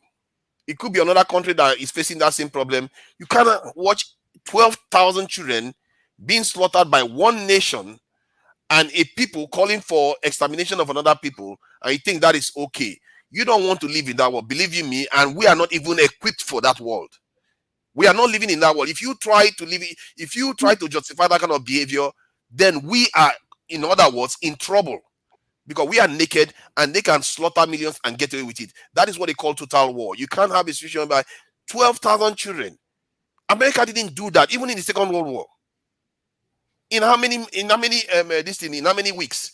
And they show videos of them destroying 50 buildings at the same time, claiming that they are looking for people under the tunnel. If you want to find people under the tunnel, have you not hunted rabbits before? You can just wait at the tunnels. You can go after Hamas without destroying buildings at all. You don't need to. All this excuse that they are destroying the building because they want to get under the building is just false narrative. You don't need to go destroy the top surface to go underground. You can go underground with them. You can poison the underground thing. Wait for them. Just take over the territory and just sit there. Let's see how many years of supplies they have underground. You could do that. But no, they didn't. They wanted to flatten the place. Let's face it, man. We know what they are trying to do. They've said it themselves. They've looked for other ways to get rid of the Palestinians from that land because they don't want a majority Arab population on that land. Because they know if they give Palestinians freedom and give them airport, where do you think the 6 million Palestinians what do you think they're going to do? Many of them are going to start flying in from the airports through the border. They will start returning back. Before you know it, the population in that area is not going to be majority Jewish anymore. That's why they don't even want to absorb Palestinians into part of Israel. They don't want to let them be part of Israel. They don't want them to go away. the only solution is you have to kill them or get rid of them one way or the other. This is one of the opportunities that they have. They try to use it. It has backfired, and they still might succeed. Because if this war spread over that region, they will use the cover of that greater war to get rid of the Palestinians from that territory. Make no mistake, this whole thing can spin out of control. Thank you.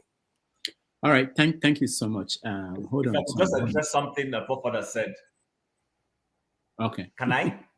Yeah. No, seriously. Can I know Oti is waiting to speak, and but if you let me, I will. Okay. Okay, go ahead.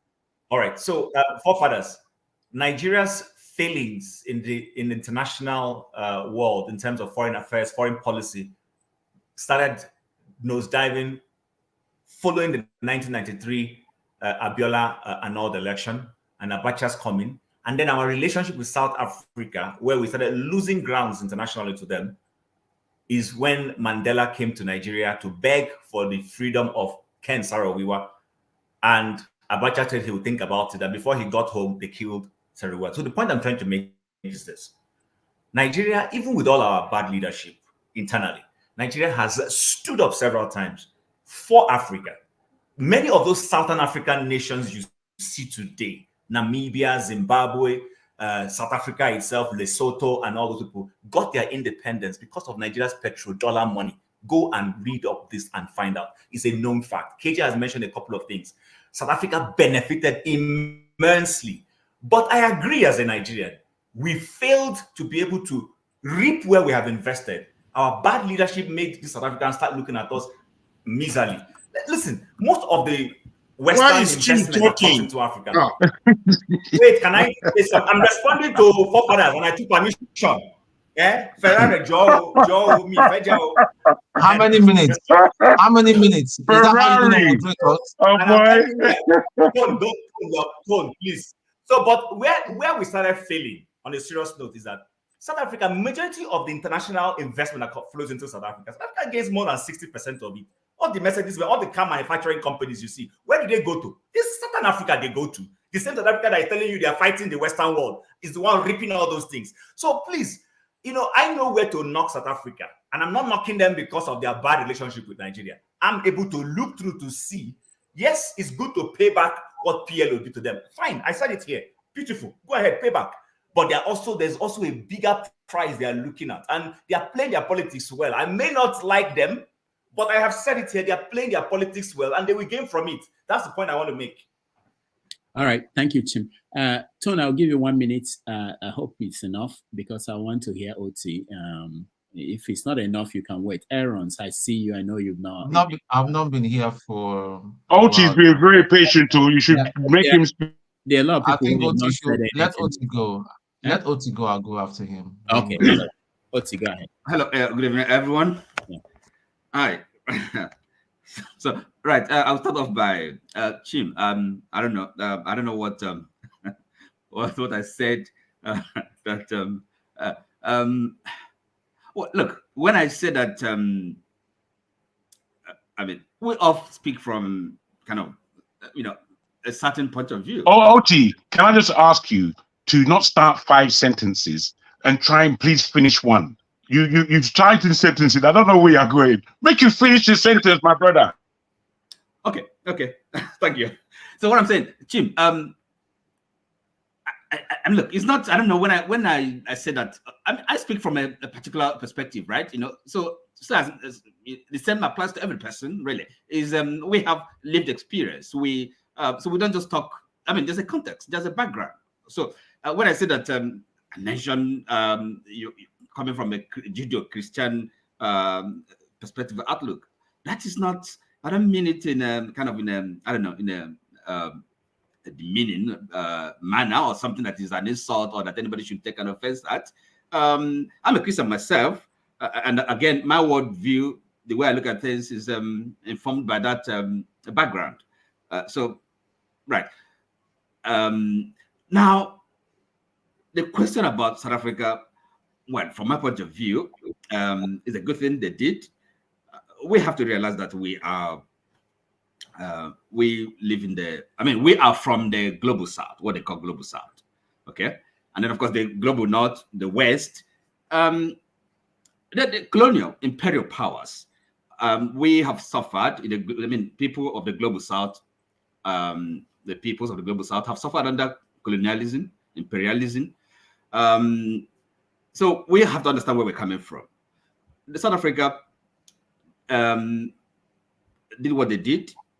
I think again, we have to realize the background, their historical background. That's important. So, but then it is not to question the motive. It's a good thing they actually trying to uphold the international system, international legality, rule of law. Whether Israel is doing in Gaza amounts to a genocide or not, well, that is up for debate. But we have seen it. We've seen on our televisions what is going on. Well, carnage. That's the word that is being used. But Chim says that he doesn't believe in the concept. Well, look, people are. What is the way the war has been executed? And anybody looking at it from a human point of view, you cannot say that this is. I don't know how you can begin to justify it, right? And for KJ, well, taking a revenge or countermeasures, there's no limit. So to what extent, how far are you going to take this? Are you saying that the Israelis, they should be well within their right to kill every person, every human being, because they're looking for Hamas? Okay, it's a war they're fighting. So is that the argument? So is it the? I don't know how anybody can maintain that position. Okay, Hamas did what they did on October 7. Okay, we condemn it, but that is not a reason, a justification for Israel, a powerful state, to go out and do everything in their power, in the guise of looking for Hamas, to kill every man, woman, or child in Gaza. That is not. We can make this argument.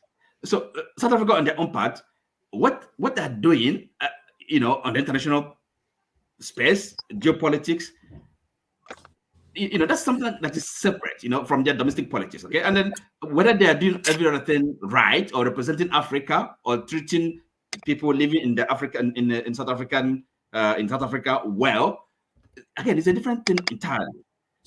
What they have done, if you look at it as a matter of international politics, trying to uphold the rule of law, it's something anybody can, something we have to really comment. I don't see how we can criticize them for doing that. Their motive, okay, you may speculate about their motive, but they're doing the right thing. That's the way I look at it. So, that's really what I have to say on this. It's not. People can say all sorts of things, argue about it, but for me, I think it's simple enough, really. International law, defines what is genocide, and they have, brought this case before the International Court of Justice. It's a good thing they've done, and they're representing Africa and the Black people well in that regard. So that's the way I look at it. All right, thank you, Oti. I wanted to do something, but I'm getting okay. I can actually do that. Obia is out. Oh, but I don't have. I saw Dan. Dan is in the studio, but backstage, and Loco. I see Loco backstage, and I'm wondering. I thought that they are the same. I wanted to put them side by side to see the difference. But thank you guys for being here and staying with me. I am my medication. They've worn off. I have to really go. I'm getting down. So I'll hand it over to Chim to guide you for 2 hours, and then forefathers will come back. Chim, remember there's Aaron's, Tone, and everybody else. And also, I initially wanted to bring, and he actually said he will come in, Dr. Alexander Gomez would come in, and when he comes in, you guys can discuss the suicide and the banker that died, because I wanted a conversation to be for us to have it when we have somebody who is a professional to also, not just people talking from layman viewpoint. Initially, I wanted to bring a Ghanaian journalist to come and help us understand what happened with the conference that was supposed to happen in Ghana. But I have to go now. But I just thank you guys for being here, and hand it over. Be nice to Chim. You know, he's new on this. Dr. Damages, please, before you go, we're not going to be nice to. I'm removing my hat of contributing. Who said before? Dan, yeah, let Dan. What did you say? I was saying that you just made a, I don't know if it's a joke or you say you want to play me and Mr. Loco, yeah. Hold on. Let me actually try that. Let's see. Is it because of our dreadlocks or what? Yeah. You know, and you guys are night people, overnight shift. Let me see if Loco is still there. Loco is. Loco has gone. No, he's there. All right. He's not there now. All right. Thank you, guys. I will see you tomorrow. Tomorrow, remember, if you want to see Natasha and get Natasha. That's all right. Never go. May collect first. May collect. There's a more who no agree this year. Rudolph, to answer your question the question that you asked to Chim and I think my brother journalist. Now it's again I have to say the same thing I said to Jagon. I'm pained because the way you see my submission earlier on, you tried to say that I bring Jeffrey Epstein in. I think if there's anybody at all, I think you are the only one that is actually deep into political satire. So I look up to you. You are up there at the top of the Nigerian echelon of political satire. You're up there. I said that to say this. When I drew the analogy of Jeffrey Epstein to T.B. Joshua, they committed the same crime. They use their power to molest underage women. That is not the totality of what they are accusing T.B. Joshua of. But it's part of it. Allegedly. That's what I say, accused. Now, English would they speak. You know, there's one word to say allege. Accused. Okay? So,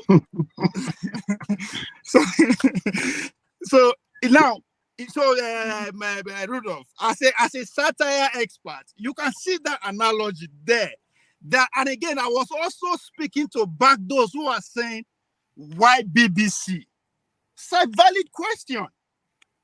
The royal family is well involved in Jeffrey Epstein. They are not saying anything about it. I am not saying T.B. Joshua is innocent or it doesn't commit the crime, but there is a parallel there that I draw, that I start my point with. Bro, my brother, you see, there's one problem we have in this our Nigeria and Africa. When they call a spade, we start finding one excuse. I beg, let me learn my point. Rudolph, before you go, let me learn my point. Let me finish my point, I beg. Let me finish my point. Of the BBC documentary. You didn't give us your own view. You are an expert, so give us your own view. No. Was it properly done? See, I'm going to take time. Let me finish my point. We'll do that tomorrow. All right, KJ, tomorrow I'll let you close. Okay. So, okay, I have less than 30 seconds. Okay. You could see the parallel there. And to address Jagu, the point I was trying to make is that you came in and changed the conversation. The conversation we are having was regarding T.B. Joshua. You came, you said it's a rubbish, and you switched it to Israel and Gaza. Please, let's be clear. When I came in, I was the second to speak on the changed subject because I didn't come in at all when you guys were speaking about T.B. Joshua and all that nonsense. I only came in when Rudolph pronounced that we are going to speak about the South African issue. Because I was in the background for a long time wanting to come on, but I put my thing on black. So when I entered, they were speaking only about the South African issue. That's when I used my utterances, not before. So don't mix things up. Or you with me or my brother Ovier. With me, I like to be very. I no go agree. I no agree, Jago. I no agree. That's not it's what okay. happened. But if you're speaking to me, bro, you have to be precise. You can't just use me. That's not what you did. when you came in, you changed the subject totally. I didn't change the subject. The subject was already, Chim. But changing the subject is not even the issue. Bros, I came before every other person here, and I've not been asked to speak. Every other person is just. So Ovie, no vex. I had to do what I did now. No, but nothing personal. Please don't be offended. I'm going to get back to you. So I want us to move away from topic. But before we move, Aaron, just a quick one. Aaron. Yeah, Chim, I just want to wish everybody. No. Let Chim run his course. He's now on seat. So, let him provide how we're going to do this thing. Don't disturb him, please. Chim, the way we do things. So, guys, you need some tape. Like, take easy. Chim, I'm leaving. That's what I'm just going to say. It's not even go, my friend. Nonsense. Yes, I just want to say, nice one with you guys here. Later on. Have to take it easy, Idiot. Tim, I came into the studio before Aaron's place. Can you correct? Let's get things right here. Bye-bye, my friend. It was shortly after I came in, he came in. So I don't know where he got information from. So, guys, thank you so much for giving me the opportunity to see you guys again. What's it called? On our politics, Look, you made a very good point today. I respect that. Tone, you made a very good point today. I respect that. Peace out, guys. Thank you. Bye. Try not to come back. All right, take care. Okay, Tone. So, Tone, please, can I beg you? We've never heard Enron speak. Let him speak. Then I'll come back to you. No. Listen. Wait, Chim. Let me make a point here. You know me. I know the jump queue. But Aaron's is squeezing his face as if they are chancing him. Bro, they're not chancing you. I was sitting, I just came in and my brother, what is your problem? Go ahead and speak. What do you mean by Aaron's is squeezing his face? What kind of insult he does? Yeah, it's rubbish. Okay, it's all right. It's okay, guys. Okay, guys. Chim, bro, I need to back you in pronouncing how you're going to run this thing. Chim, let him talk. Don't let them interrupt. It's okay. I'll talk after him. That's fine. All right. So please, let Aaron please go ahead. Yeah, thank you very much. So, I joined the program because I discovered that a lot of people on this platform were just nailing Israel, and there were a lot of things that were not put right. It's like a lot of things are, forgotten a lot of things. I want to draw us back. It was Hamas. Hamas is the political party and the group that is responsible for the administration of Gaza as a strip. Hamas was the organization that slaughtered about 1,200 people, mostly civilians. And I believe most people here on this platform would have watched those videos of that attack, where people with guns, wielding guns, were on the streets waiting for cars that are just indiscriminate. Any car moving on the road, they will kill everybody inside the car. Few minutes and hours after that attack, Al Jazeera is pro Palestine. Go and watch Al Jazeera. A few minutes after that attack and even hours, go and watch the celebration of thousands of Palestine on the street of Gaza with Palestine flag, waving Palestine flag. And I heard somebody here talked about there's something he said, and I noted it down. He said, sorry, where did I put that thought? There's something very important he said. I need to point it out.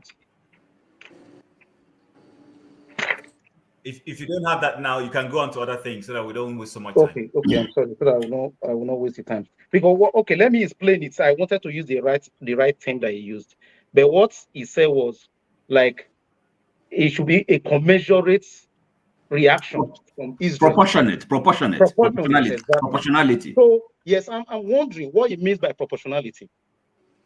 Now, for instance, let's assume that the Prime Minister of Israel, a terrorist comes into my country and slaughter 1,200 innocent civilians.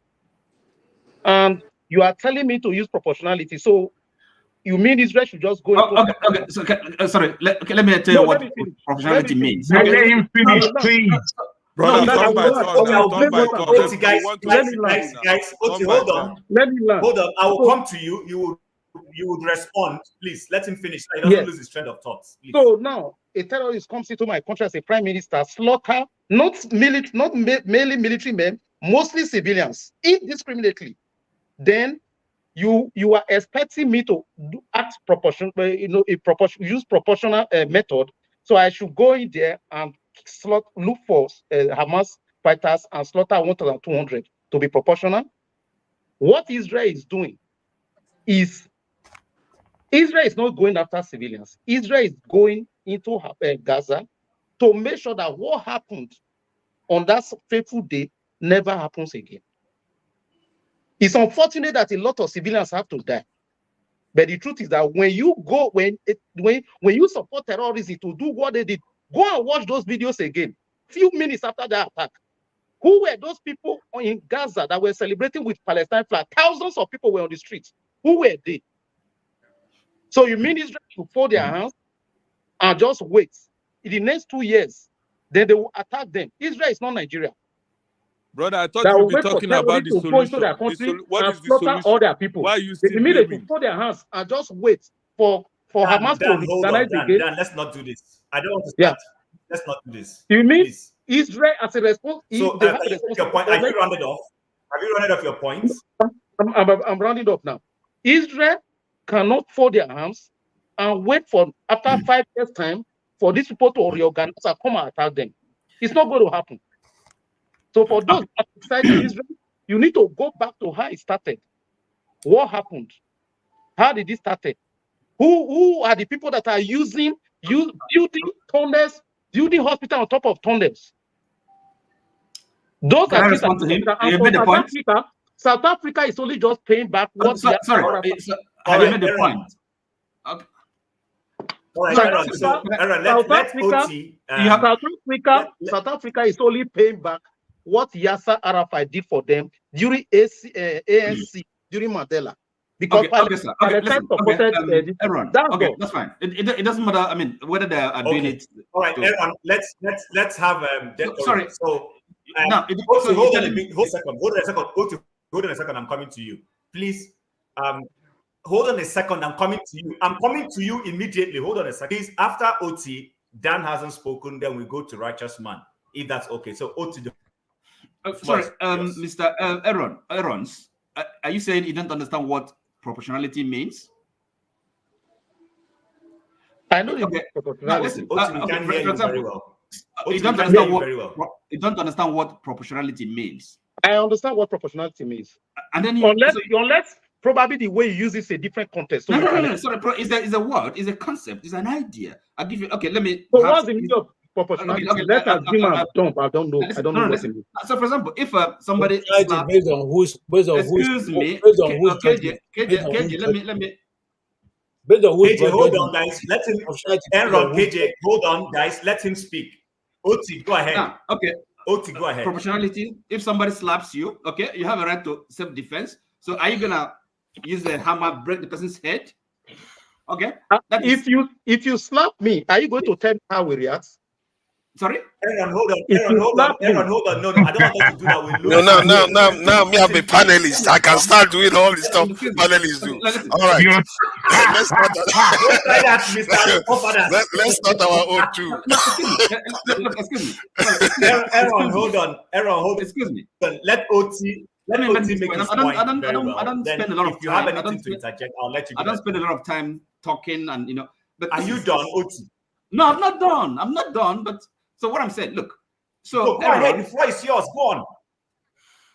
There's a slight delay, I think. Are you saying? Of course, nobody has said that Israel should fold their arms and wait for Hamas to attack them again. Okay. Now, but is the case you are making, just for the sake of clarity, are you just saying Israeli defense forces, they can go into Gaza and kill everybody so that the same incident of October 7 wouldn't repeat? Are you saying they're entitled to do that? No. Raise the population in Gaza? Are you saying No. So then you understand what proportionality means. No, what I'm Why saying, asking the hold question? on, hold on. I do not agree with your idea of proportionality.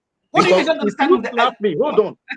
No, you are You asked a contradicting question. yourself. Did you ask me a Excuse question? me. Do you want to respond to you or not?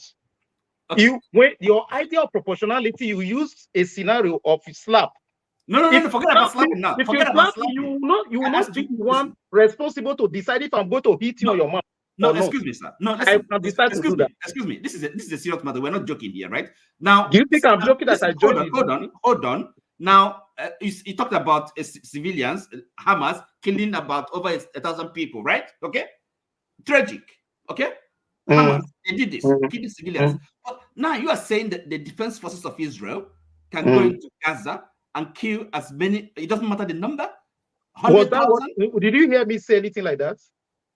No, but excuse me. No. You see, you said there's nothing that's like proportionality. Yes. Okay. Yes. And therefore, Guys, I'm giving you chance. I don't want this to be about two of you. I don't want it to be about two of you. There are other people who need to talk. Let me tell you what I said. Since you have not agreed, I said Israel, as a responsible government, right? A responsible government there has to do everything within their power and constitutional to make sure that what happened October 7th does not happen again. Excuse me. You see, the only way you can, in other words, they can kill everybody in Gaza. Okay? You should just tell him the proportion of the people being killed by the Israelis versus the civilians is even worse than that of Hamas. If a state is killing more civilians than Hamas is doing, that is crazy. Excuse me, in terms of the ratio of civilians.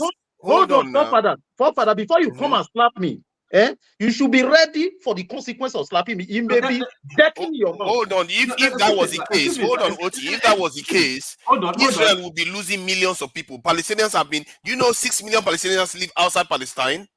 Israel expelled them from that area. If you are talking about proportionality, you don't even go there. But Israel is killing too many civilians. Let me finish. So okay. Now you forget that before October 7, right? So that is not part of the history. It's wiped out for you. It doesn't count. Okay, that Palestinians are being occupied in the territory that is supposed to be theirs, right? Under oppression. That's a different ballgame. See, that's a different thing entirely. The history of that's a different thing. Do you support my question? Guys, no, hold on, guys. Support the terrorist guys, attack hold on Israel on, September 7th? Of course not.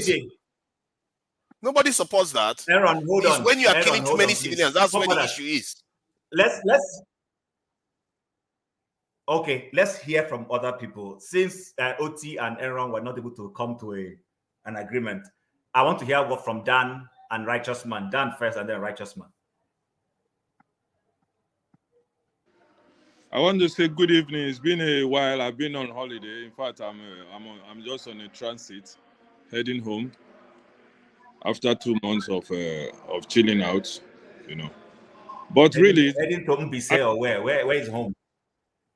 Somewhere in Africa. Everywhere in Africa is the same. Everything is the same, So it doesn't matter. I don't want to just mention it. Anyway, Mr. Chim, good evening.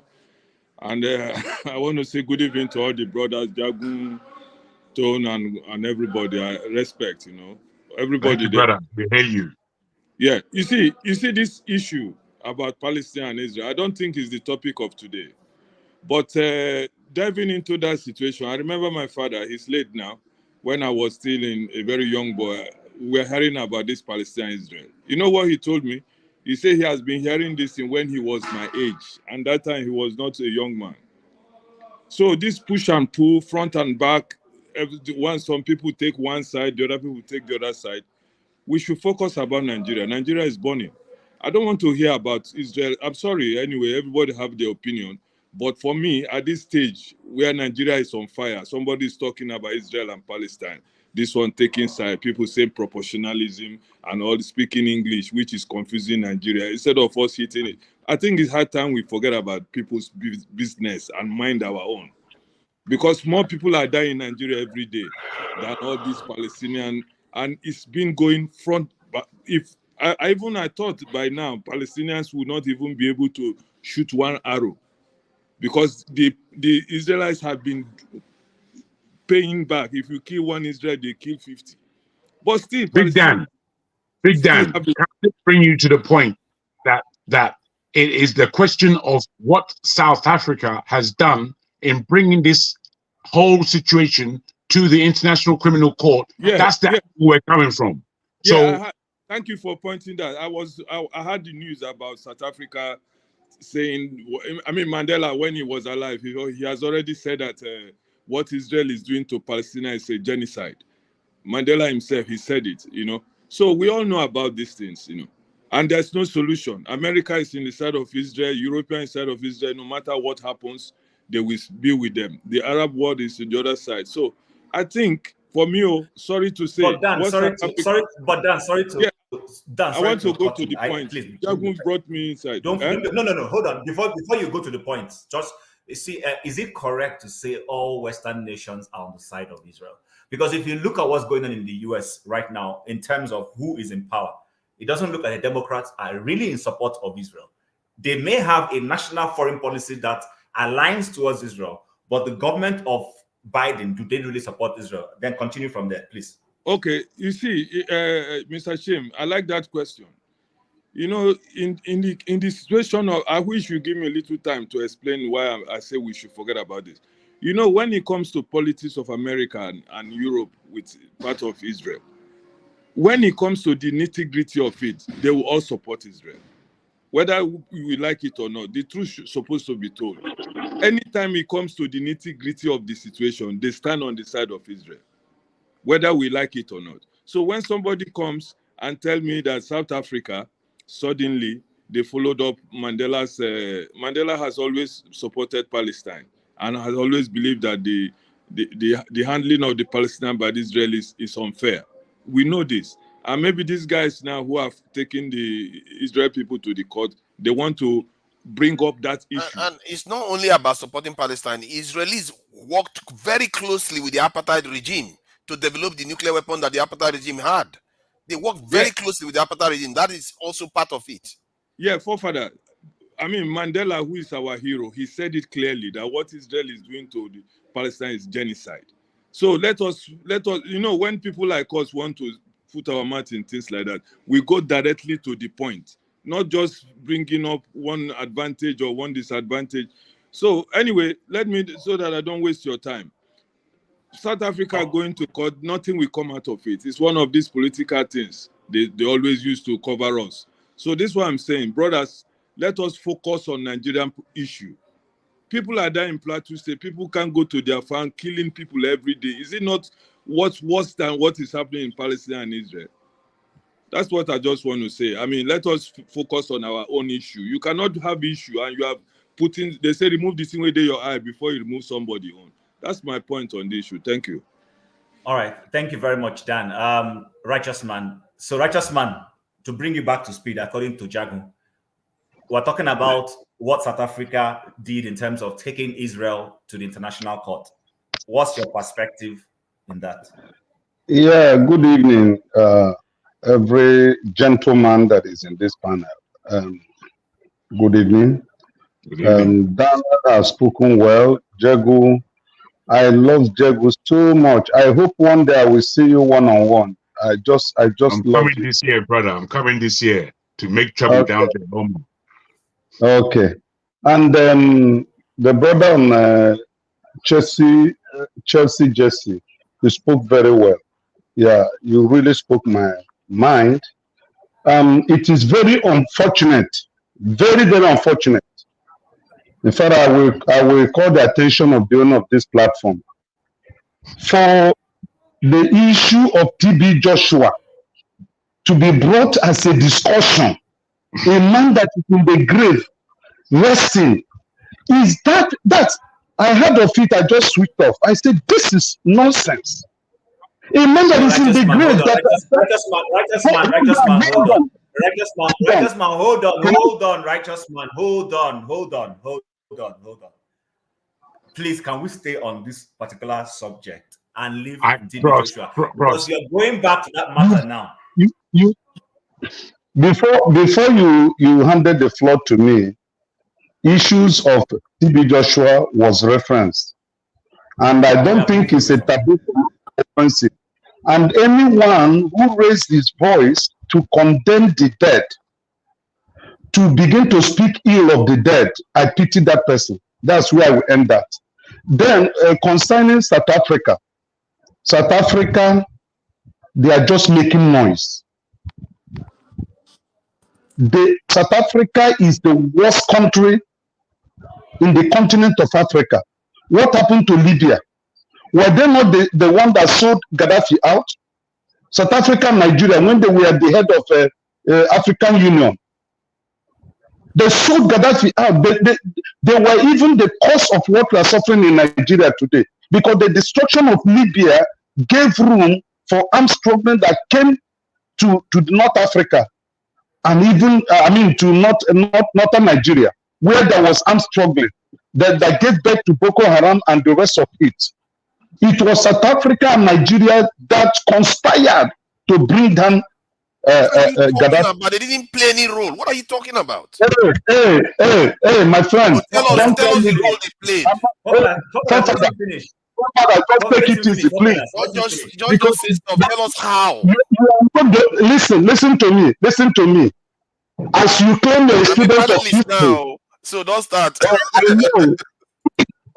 Even that double you are wearing is very suspicious. One day we are going to unmax you and know who you are, your state, whether your parents are from Fulani. Just man, use your time wisely. I will soon stop you. Use your time wisely. Tim, you're a diplomat. You can stop me at any time. I trust you. When you become a senator, a federal minister, I will be coming to your office to trouble you. So what I'm trying to say is this: South Africa have nothing to offer. It's a shameful thing. When the military were raising down communities in the southeast, where was South Africa? Are you telling me the southeasterners, villages that were raised down, that they are not human beings? Is that what you are telling me? Is that what you are telling me? How is that the fault of South Africa? On a broad daylight, when the Jews were celebrating their festivity, that a group of individuals that had been born with satanic mission went and executed 1,300 including kids. They went into homes, grabbed husband and wife, and set them ablaze. They took young couples and put them inside cars and burnt them. I'm referring to Hamas. And you are telling me that if I'm the Prime Minister of Israel, that I should be proportional. Proportional how? Can you define it? When they went, how many people are you going to kill? Listen, when there is a declaration of war, there is nothing like proportionality. When there is a declaration of war, there is nothing like proportionality. So are you saying the Nigerian government was right in the civil war? No, ask him now. Are you saying the Nigerian government was right with what they did in the civil war? Let me remind you. Righteous man, are you saying the Nigerian government was right with what they did to the southeast in the civil war? By that, just because they declare war, they should treat people badly. Yeah, is that what you're saying? Use your head now. Okay. Uti, let me remind you. In 1968, during the Biafran Nigerian Civil War, the Asaba massacre was South Africa existing. That was a good thing, right? I am telling you that it is wrong. Acceptable? It is wrong. Oh, you are saying Israel is right. Yeah, Israel is right because Israel is fighting back. There are some people like that. You will allow me to finish my reasoning. Asaba people were gathered to celebrate the conquer. Listen now, listen. We know the story, so make the point. Is a good thing, acceptable. Which story? Was Asaba people fight Nigerian soldiers? Is it a good thing? Did Asaba people fight Nigerian soldiers? Is it a good thing? What Israel is fighting the Palestinians by having them. Israel is fighting the Palestinians by holding them hostage. What do you think that is? Now. Okay, we are trying to go to and fro with him. Righteous man. Chill. Guys, righteous man, are you done making your point? No, I have not finished. Uti is interjecting me, and Father is interjecting. No, What I'm saying is it's finished. Let everybody talk. What nonsense is this? Go to the point, righteous man. Conclude. You can't push me to conclude when you give other people time. Give him 1 minute. Everybody 1 minute. This is wasting. Conclude now, righteous man. We can't keep doing this. I don't want to cut you off. I want to conclude. I'm telling you to conclude, and you're still responding. But Chim, you should stop Uti. You should stop Uti from interfering. People interrupting him now. They are interrupting him now. I know, but don't worry. I'm telling him now to go ahead, guys. See, hello, guys. Let him conclude. But Chim, you have to tell those people interrupt. What I'm saying. Quiet. I hear you, Dan. Dan, I hear you. Righteous man, please go ahead. Righteous man. Okay, it looks like we have lost righteous man. Tone, please go ahead. The floor is yours. Okay. Alaba, I'll come to you. Please, Tone was needed to speak. I'll come to you, Alaba. We've touched on this issue about South Africa, and my position have not changed.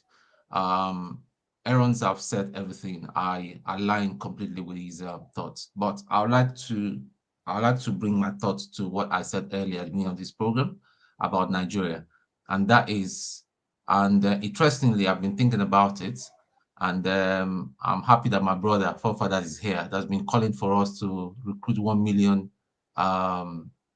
army into the military. So what I've graciously done through my contacts, I've told I caught some of these videos from one of Russia's forefathers call for more people in the police force, in the army, in the navy. And I graciously asked somebody to send it to the governor of Kano State, and you see the results. So they've gone to recruit some repentant thugs. Are you happy, forefathers? They are they are repentant thugs now. They've recruited. No, they are not recruiting them. Where did you get that from? Wait. So Now I finish my brother. You're going away from. We have no, you don't. To discuss. No, you don't understand what we are doing. I want you, if you have anything to say about this particular matter now, because that's the key issue. Of course, let me land. So they recruited the repentant thugs and all that. So what I'm saying is that I just wonder why we have spent so much time talking about things that are not important. Right this afternoon, some people have been snatched in Abuja and some people killed. And we're talking about South Africa, why they should go to The Hague or not. Come on, my brothers. I don't want to be insultive or anything or insult anybody. Yeah, let's talk about something that makes more sense. Benue, they are still suffering. Just they are still suffering. Chim, you know where I'm coming from. That's what we should be talking about. So, hold on a bit, because Alabama, I'm coming. Just give me a second. Tone, you see, one man's meat is another man's poison. We've been on this program now going to 1 year, at least for me personally. And most times when we're having conversations, people come in and say what we're saying is of no relevance. I don't think that's right. If we're having a conversation on a topic and it's not of interest to you, then you can keep mute on that subject until something of greater interest to you. Let me go back to Israel. I take exception. Okay, let me go back to Israel. You want me to go back to Israel? No, hold on. I want to say this so that for all of us. Hold on now, Tone, hold on. When we do these things, we waste time. See, if a subject matter is not of interest to me, I keep quiet. And sometimes if it comes to me, I can say I have nothing to say. So, but I don't think it's right when we're having a conversation and we move from TB Joshua. Someone says it's not of importance. We've come to Israel Hamas. Someone says it's not of importance. By the time we go to the next one now and say, talk about Ghana cancellation of conference, someone will also say it's not of importance. So I don't think that's right. We don't need to keep doing this. Whatever subject matter we're discussing, if you have anything to chip in, chip in. If you have nothing, then let those who are passionate about it. Let me conclude. Okay, let me just conclude and everything. So I will give you 1 minute to conclude, and then I move to Ferrari before I come to Paul. Okay. The conclusion of the matter is, I think because we keep saying, why should Israel continue bombarding the Palestine and all that? That is disproportionate. I don't agree, because we tend to forget these people the civilians were asked to remove themselves from that area, and Israel declared a war. When there is a state of war, there's nothing like proportionate or being nice. And you're a soldier, right? Yes, I'll do it.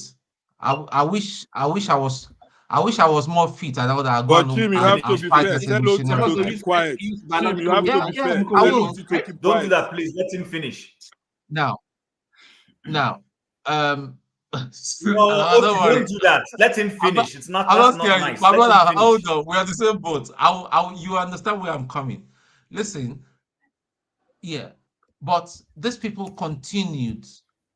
These people you have 23 seconds. Launching. Yeah, these people continue. We shouldn't forget that these people continue launching missiles from residential buildings into Israel. We shouldn't forget all those facts. I know it's sad that children and a lot of people have been maimed and lost their life. It's a sad situation. That's what it is. And we forget that it's one country that's behind these people, that they are the main puppet masters, and that's Iran. Let me just stop here for now so that other people will speak. Thank you. Yeah, and you should listen to what the Israelis are saying themselves. They don't care about the people. It's my time. It's my time. Okay. When we come here, please, people, I don't know whether because I'm a teacher, it is important we spread the right information. It is important we say what is morally right. For the first time in my life, I agree with forefather and I slapped myself 5 times for it. Because for the first time, the man seems to be right. I wanted to come over and slap him. Why is that a bad thing? Slap him. Jesus Christ. And slap him 2 times, and then he can hit me with an hammer. The level of ignorance we are spreading here, my people, is beyond words. What is wrong with Nigerians? That is why when injustice befall us, we don't see it as injustice, because our sensibility has been killed. Our humanity has been damaged. Oh my God, a soldier, Tone, said it doesn't, proportionality doesn't count. A Nigerian, a rower, arguing that proportionality is meaningless. I'm mentioning names because the level of ignorance is... Aaron, don't do that. The level of ignorance being spread on this platform is beyond words. The world is moving forward. First of all, the world is unfair to black people. When a black leader commits war crime, they put them on trial. The only white people that were ever tried for war crime were the Germans. And because the Germans' atrocity was so bad, it was an eye-opener for the world. And America would have been tried for the bombing Hiroshima and Nagasaki, but because they were the leading world power, nobody can try those that are in power. Humanity is moving towards a sense whereby we value human life, irrespective of the conflicts at hand. 1,500 people were killed in Israel, 13,000 children, civilians have been killed in Palestine, and Nigerians are coming out to say it is okay. So no wonder when Obasanjo bombed an entire village, all of you are sitting down there. No wonder Boko Haram is killing an entire village. All of you are sitting down. What is wrong with your morality? And you call yourself Christians. Let us stop spreading fasting. Humanity is moving towards a stage whereby we have to care. They make rules of engagement in war. And if you are a soldier and you violate that rules of engagement, they charge you for crimes against humanity. What is wrong with you people? Someone else should speak. Ignorance should not be allowed. I will fight anybody who comes here and spread their foolishness. Foolishness. Alaba, that's okay. Thank you very well much. said. What do you mean you don't know what proportionality? A child slapped you, cuts the child's neck off. Is that proportional? What kind of stupid and they make it look like the war just started now. The war didn't just start yesterday. Ferrari, Ferrari, that's okay. Thank you for your views. So I hear you. I don't want to express my own views. I just want to moderate. What I will say it again before I go, before Enron responds. Please, let's disagree without using foul languages. I disagreed with you, Ferrari, earlier on. I disagreed with Jago, who is at the backstage now. But I will not call you foolish because there's something informing that perspective you're sharing.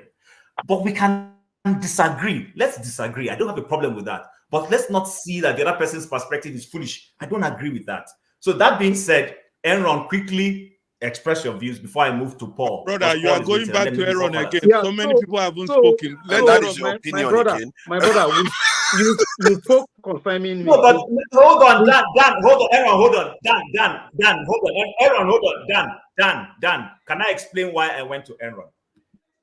Aaron's presented a perspective that has been countered. And the norm on this platform is that when someone's issues has been brought up, you give the person the chance for rebuttal. I'm just being fair. That's all I'm doing. No, Jim. Mr. Jim, not always. Mr. Jim, not always, not always. He's the moderator now. Let him do it. Let's allow him finish. He's not speaking up to a minute. I'm not giving him up to a minute. He has less than a minute to make your point of view, and then we'll move to Paul. Yeah, my brother, thank you very much. You know, what I wanted to address here, I already told you, because you don't need to be insultive when you want to make your point. When I was making my points, I didn't insult anybody. And if you're a teacher, you should know that better. Secondly, do not speak out of emotion. Everything you will say here is just emotion. Thank you very much. You know, don't use emotion. My brother,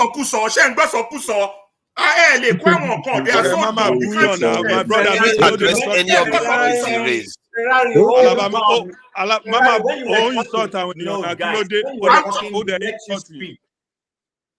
Have you fucking lost your mind? No, I'm talking about humanity. Please don't insult me. If you insult me, I will insult you back and forth. Don't try it.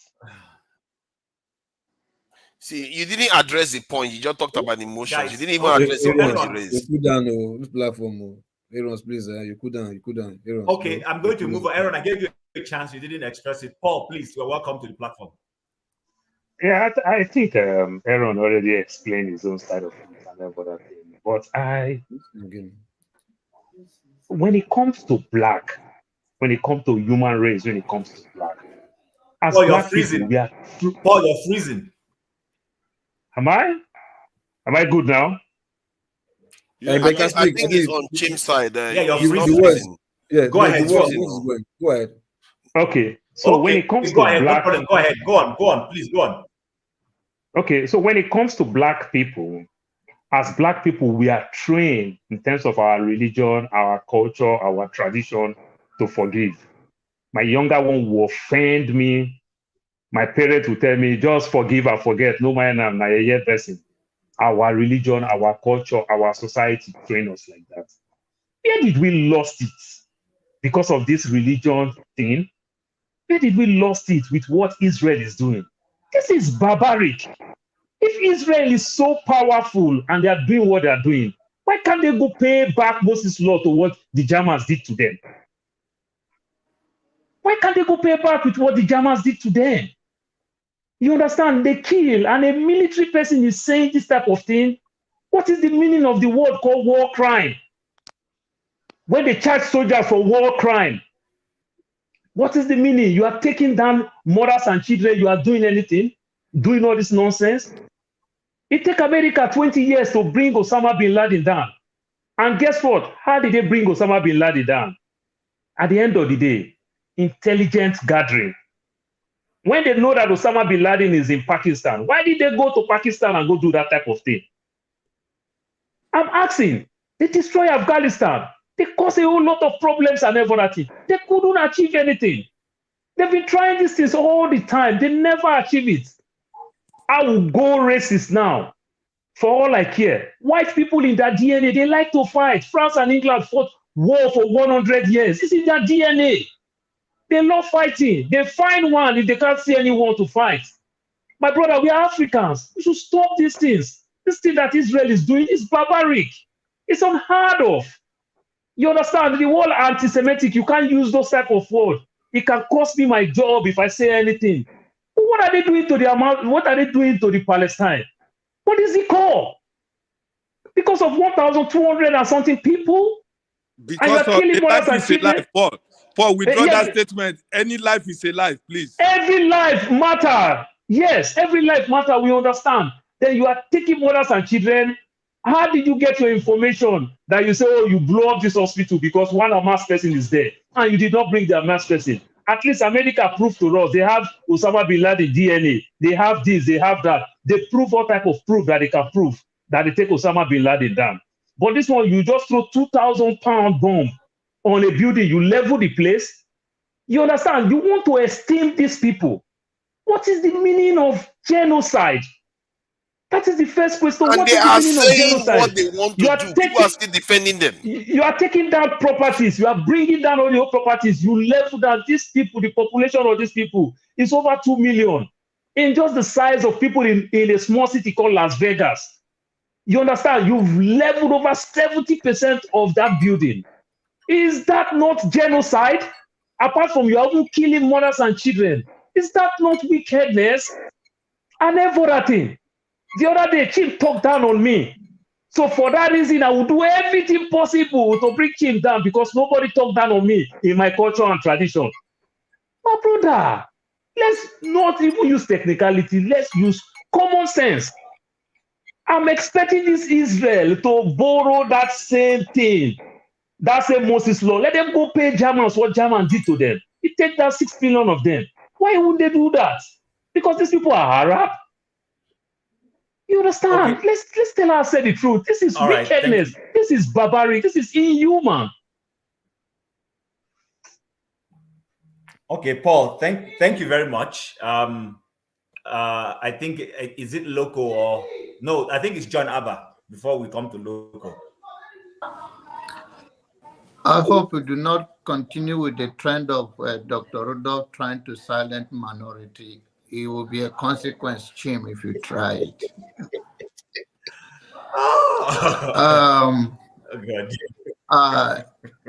It's a mind-boggling.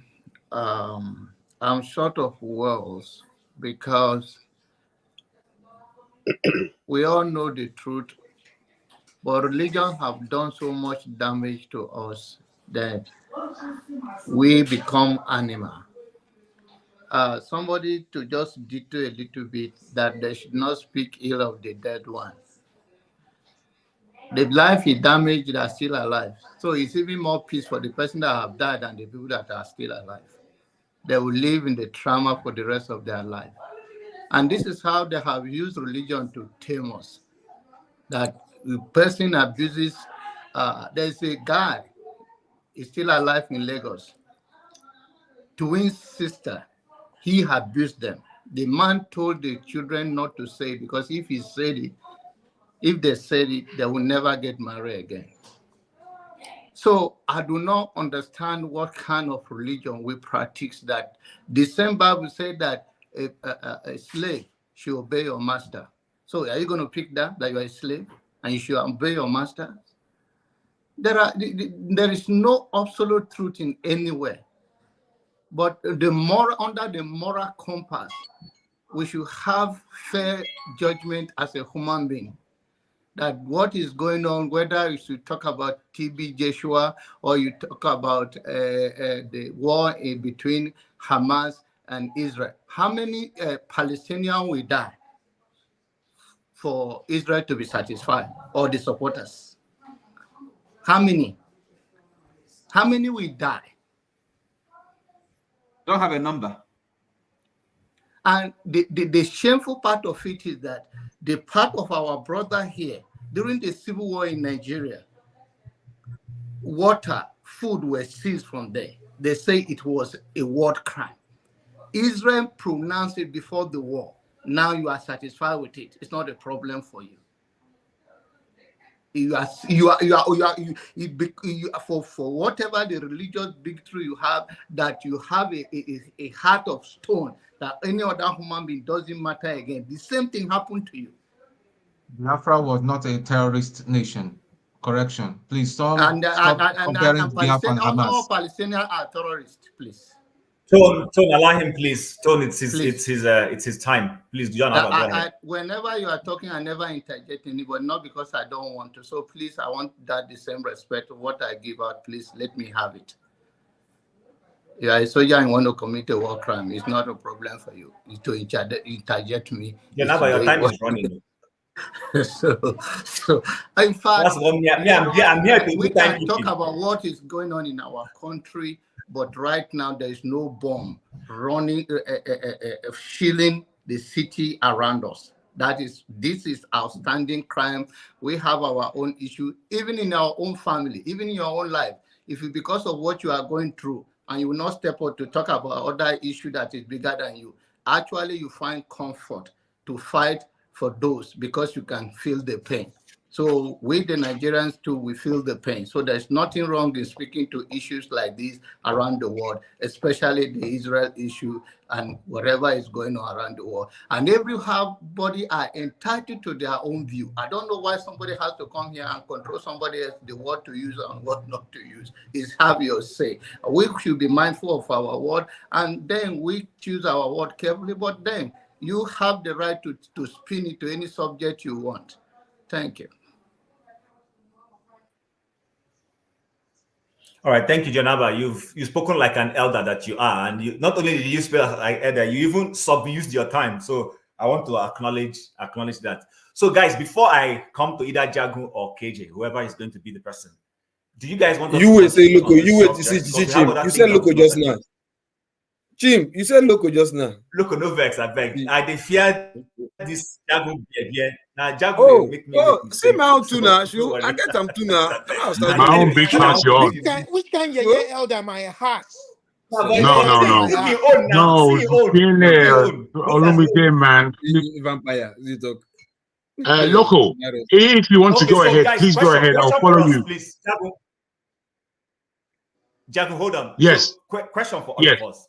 Do we want to continue on this subject or do we want to change the subject? I would like to continue.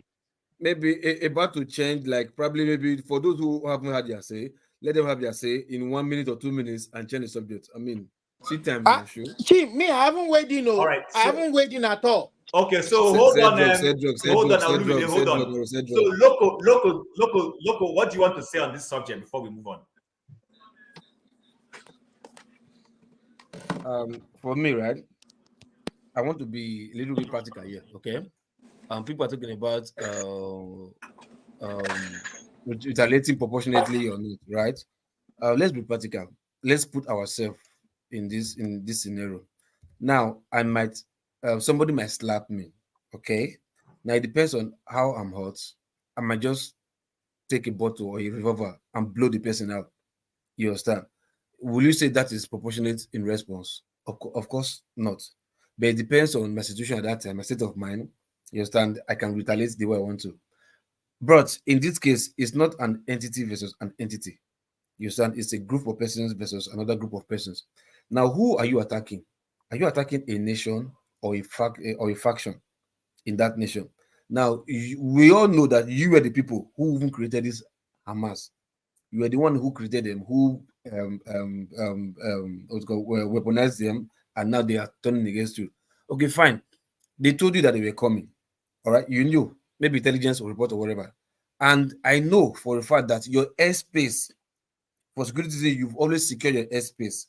So, and these guys, they came to the air, came to say parachuting or whatever. They came down like, so your people could not detect them, and they allowed them to do whatever they want to do. Then they left, and you came. You say you want to react proportionately. So sometimes, if we are even trying to take side, we should maybe try and put our eyes down. Like, oh, let's step back a little bit and say, is this coming from an orchestrated plan or something that they just want to do? Because on a very good day, if you've done one or twice, you must have taught them a lesson to like, oh, I think we've done enough. Not still going ahead to say, like, I want to put my foot on their ass and take them out. Like, come on, man. There's a way I will react to somebody say, you understand? They will like, oh, I know saying that like how would I put it down? I know he hit me first, but like your reflex, your reaction was too much. You went to the extreme. You're like, I mean, there's always enough for something, So you must have retaliated the way you're being pained to like, man, look at the way they attack you guys. You're not happy. So maybe first strike, or first attack, second attack, and you look at the way the world is reacting, then you take a chill pill. But to still be going ahead and be looking for support, going and like, no, we must wipe them out. Who are you wiping out? The people who attacked you was Hamas, not Gaza, not Palestinian. So going ahead to like you want to wipe the whole Palestinian, there's an ulterior motive there. So I think for me, the guy should be held for war crime. The guy who should be, charged for war crime after he's done with his tenure or whatever. I know they can't touch him now, but for now or after his tenure, they become charged for war crime, and that's it. Because like I said, put yourself in that situation as if you're an entity. You cannot retaliate like that. Say maybe because somebody hit maybe punch you and you just took a gun and blew the person's head off. Like, come on, man, you'll be charged for murder, man, regardless of if it was the person who hit you first or not. You understand? So when we talk about proportionate, we should at least put ourselves in the shoe and see if your first and second action is okay. If it's not, if you go over the board, you'll be charged for whatever comes with it. That's it. All right, thank you, Loco. So between Jagun and Olubide, who wants to go first? I will, please, because I was here. Jagun has already spoken on this issue now. I haven't spoken. Jagun has spoken on this issue. I haven't spoken. I'm coming back. I'm speaking, my friend. Let me speak, and then you can react to. Okay, no, I don't want to react to you. I want to speak. Chim. If you look, everybody is being patient. You don't have to buy, you idiot. If you look at this level, I'm here before him. I'm here before him. So it's very simple. I don't know why you gave the choice. Why are you giving your complicating matters?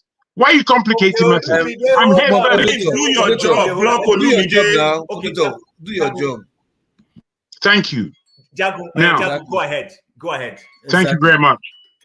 I just want to say and put out to everybody that, like Ferreira rightly put it, I know Ferreira is extremely passionate, but he's very correct that the whole position that we are actually speaking about, the importance of what we're speaking about, is from a Black African perspective as regarding South Africa. And as such, they have stood up as an African nation to speak about the humanity of the Palestinian plight. Yes, they have a vested interest, maybe. Yes, they have a history of understanding the levels, probably more than anyone else in the world, as to what the Palestinians are going through. But it's coming from an African standpoint. And that is why I am hailing them. Because a country like Nigeria has no platform on a global level. They don't have it. Even if somebody like, what's his person's name? Even if Tinubu was to stand up and speak on this issue, all of us on this platform would feel that this man is just opening his mouth and talking nonsense, because we won't take it from him that he, given the Nigerian, where Nigeria is, has anything to say on a human rights level. Because the way we are suffering in Nigeria is down to the politics of APC and PDP throughout the years. So given this complex paradigm, when an African nation is standing up, and we are Nigerians who believe that we are the giants of Africa, when somebody is doing a correct and righteous thing, really, as regards humanity, we need to back them. The comments I'm hearing from these people say, one, it's not important. I mean, to be honest, Tone, I'm ashamed. I'm ashamed of your view, because not just as a soldier, I know you're a young person, but you uttered that Nigeria is going through X, Y, and Z. We speak about Nigeria all day long. There's no solution coming through. We speak about Nigeria all day long. You're saying we should be speaking more about Nigeria, leave all this issue. What are you talking about? These are serious global issues. Serious global issues. If you have no, the TB Joshua situation, I did not come on until you had finished talking about it. Why? Because it bears no significance to me and my life. It's a crock of nonsense as far as I'm concerned. You understand? However, when we're speaking about geopolitics, global politics, it matters to each individual on this planet. How can you be watching on your television, on your mobile phone, carnage and death going on, and you have no opinion, and you expect no one else to have any opinion? I'm ashamed of any idiot that comes to this platform and speaks as though these issues are not important. The issue of TB Joshua against Palestine, what are you talking about? What are you talking about? Ridiculous. Okay, If I can just end like this, unless you want to ask. Go ahead, and go ahead. Thank you. All I am saying, truly, patience needs to be given. But we all have to appreciate that some of us here are extremely passionate people. People like Ferreira, people like even Olumide, the reason why we butt in and the reason why we do these, as much as it is wrong and it doesn't allow communication to flow the way it should, it is the passion of these individuals that is explosive at times. And this is the character of these individuals. You understand? I'm very similar to all those people who are overly passionate, maybe. You understand? But I'm trying my best to be patient. That's my prayer on a daily basis, or for God to give me patience. Thank you very much. Yeah, thank you. Thank you, Jagun. Dan, first of all, is it a comment? Quick one, what exactly? A very quick one. I just noticed that okay, since I've been away, there's a lot of foul languages running around this program. People using right, foolish, I was going to address idiots. that, but... Yeah, that's all I want to say. I think we should minimize what we are saying. All right. Sorry. Okay. Chim, can I also just one brief comment? Can I I also agree. one brief comment? Even though I'm a component. Okay. Again, quick one. You see, again, to underline the seriousness of what we're discussing, the topicality of it. I mean, today there have been protests in London and Washington. Okay, so so we should understand what is going on, right? And of course, you ask yourself, what is the mood? What is the public mood, public opinion, the weight of public opinion? So we can't just ignore all these things and then think that we live in a cocoon. It's not only about our Nigerian affairs. This is an important, in London, Washington, okay, major protests, okay, supporting Palestine. All right, thank you, Oti. So before I come to you, just to give me a second. So Jagun, my man, and Ferrari and everybody, you guys are very intelligent people. No, honestly, we agree. I agree with what.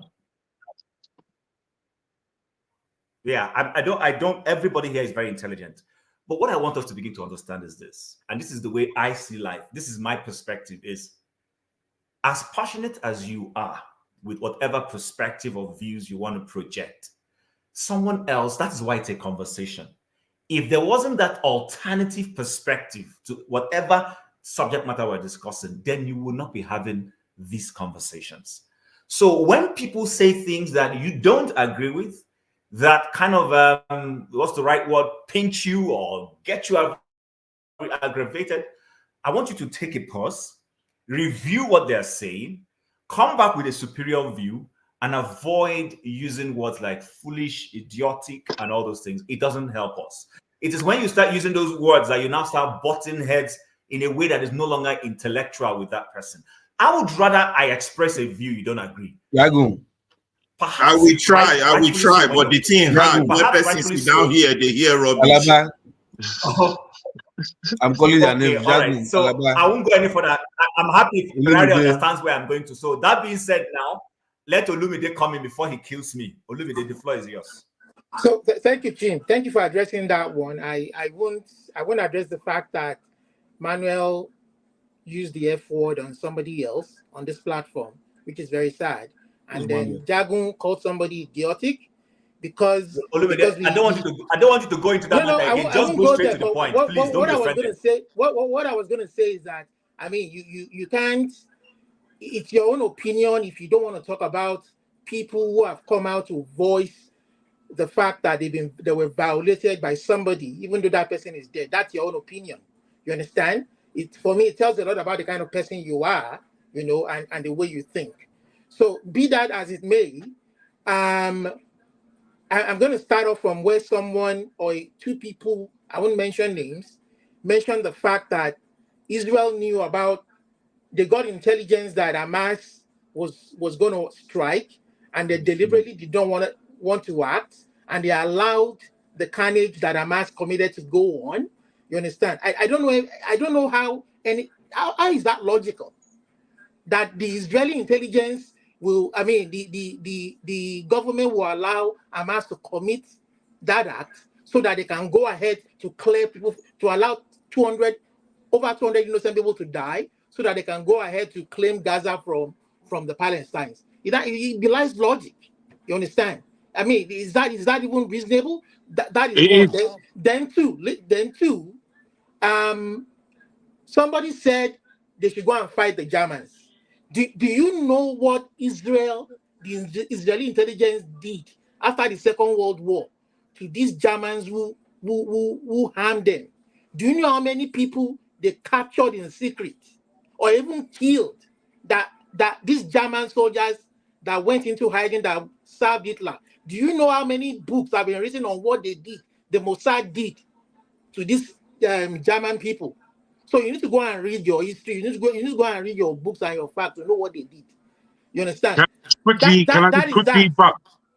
Sorry, Olumide, my brother. Can I quickly butt in and speak about the fact that what we're talking about is extremely complicated. I'm going to address it.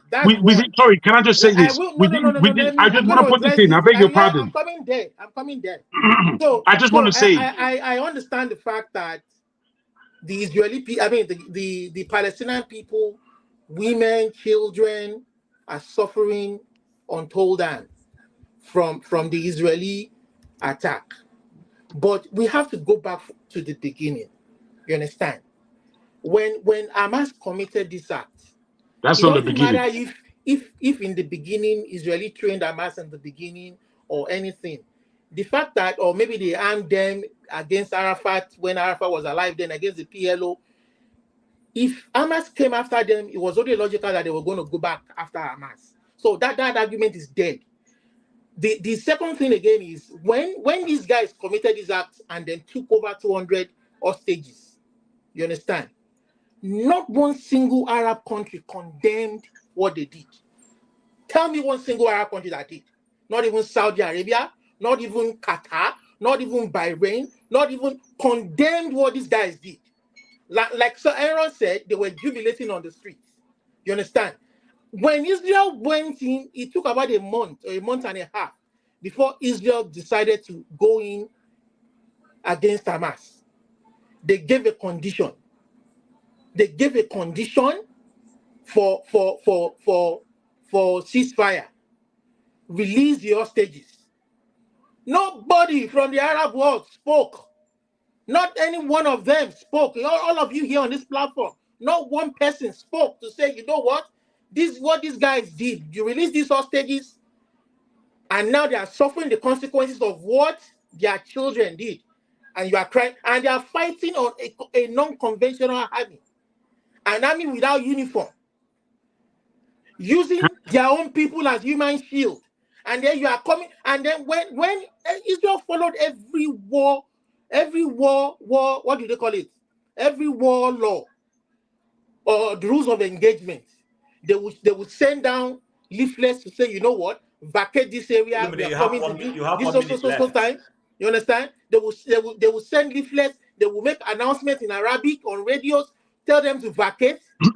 But some of them are adamant they won't leave the area. You understand? I'm not supporting the death of people, but this is the consequence of war. You understand? And if these people have they have a rule in their own, they have their own charter of constitution of, they have their own article of agreement where they are saying that they want Israel to be history. They want Israel, and you expect Israel to sit down there and watch a race and annihilate them where they are hated all around them, and you are expecting them not to show fear and not hit back with a heavy hand. And can I quickly come back? Somebody here where they are attacking you, where they are attacking your country in the middle, your people in the middle belt. You have never come here to speak vocally in support. We've understood you. Condemning we've understood. But you are coming here to talk about Israel Palestinian problem. Time is up. Time is up. No, not time is up. Olumide, we've understood you very well. We've understood you very well. I just want to say this. I just want to say this. Please. Guys, time up. Hold on. So that we can. Before Israel went in, there were conditions for ceasefire. Let me allow Ferrari to say what he wants to say, and then I come back to you, please. Olumide, thanks. I just want to come back real quickly against what he said before Ferrari, because I know Ferrari would he's a miles per hour guy. Please, let me just come in real quick. Do you want him to quickly? But No. Sorry, Jagun. Sorry, Jagun. I will cover you. Don't worry. I'll be calm and collected this time around. Very calm. In fact, I drank water, so I'm not going to yell and scream. Now, guys, the battle is the battle of the mind. To be educated is different from being enlightened. We're trying to get ourselves enlightened. And to be enlightened means we move more and closer to the banner of humanity. We are more humane.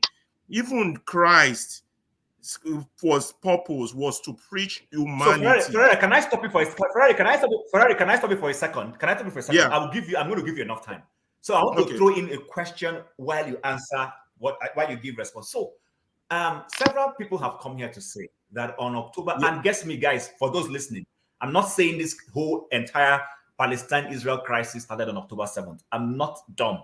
I'm a student of political science, so I know that.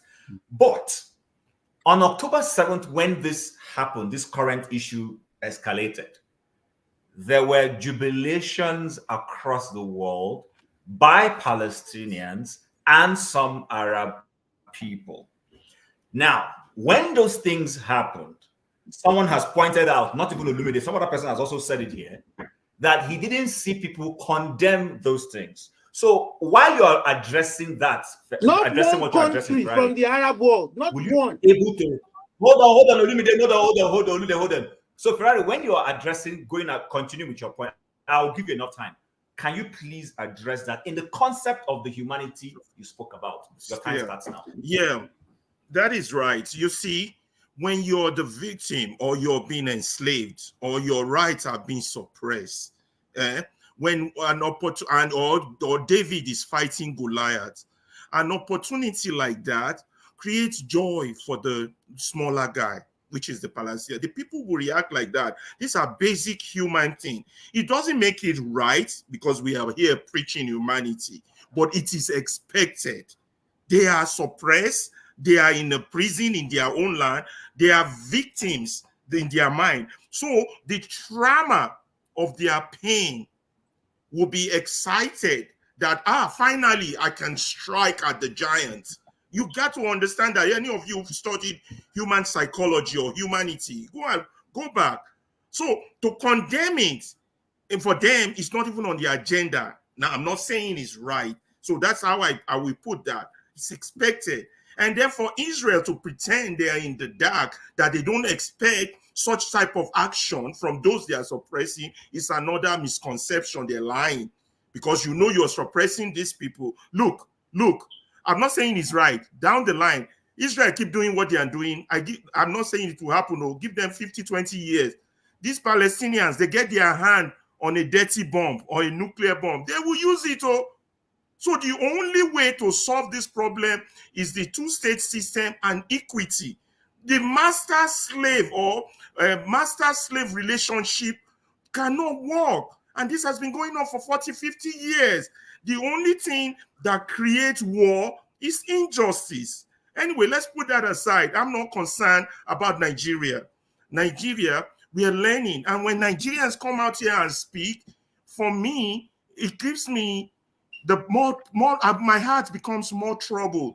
I see how hard the work we have to do to enlighten my fellow Nigerians on the need to see humanity, to see themselves as human. Because if they accept the injustice of the Israeli-Palestinian system, that means they would accept the injustice in their own land too. Absolutely. You understand? These things are connected. It's how you view yourself. Even me that's talking, there's a lot of things I didn't. Ferreira, whose land though? Olumide, you can't talk. I beg. Whose land? Yeah, no. Don't interrupt me. Don't take my time. Olumide, hold on for him. I mean, you guys should know, as much as I dislike Forefather, for the first time, I agreed with him. You people got to see what the hell is wrong with you, Ferreira, agreeing with Forefather. Because he made a point. He made a point. The only reason I've always been against Forefather is because he moves sometimes in the Nazi position, which is against humanity. Anybody that moves in that area, I fight. And if we have that mentality that anything you do during war is okay, we are like the Nazi. We are like the apartheid regime. The world right now doesn't operate like that. It's going towards a more humane level. If soldiers don't know, they need to be educated. If the people don't know, they need to be educated that this is a crime. The world, irrespective of how aggrieved you are, requires proportionality. Requires rationality. It's no You cannot crime. interrupt. Who is this person now? That's your opinion. Somebody It's find no a crime. tape and tape Olumide's That's your mouth. Let me finish now. Which kind of thing be this? You go make person lose in thoughts. Somebody get him a tape and tape that mouth. Now,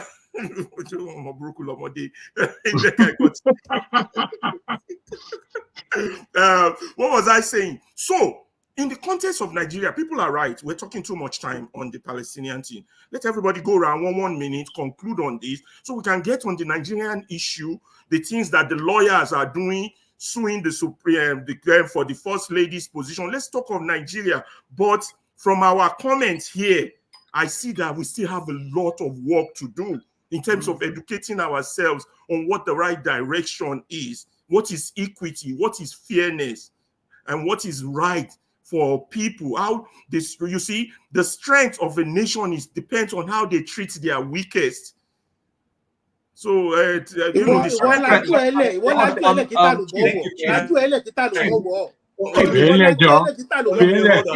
Hold on. You did say me, bros. You said me. My remaining 2 minutes, I want to give it to Jagun to help me conclude. My remaining you don't have any 2 minutes, Ferrari.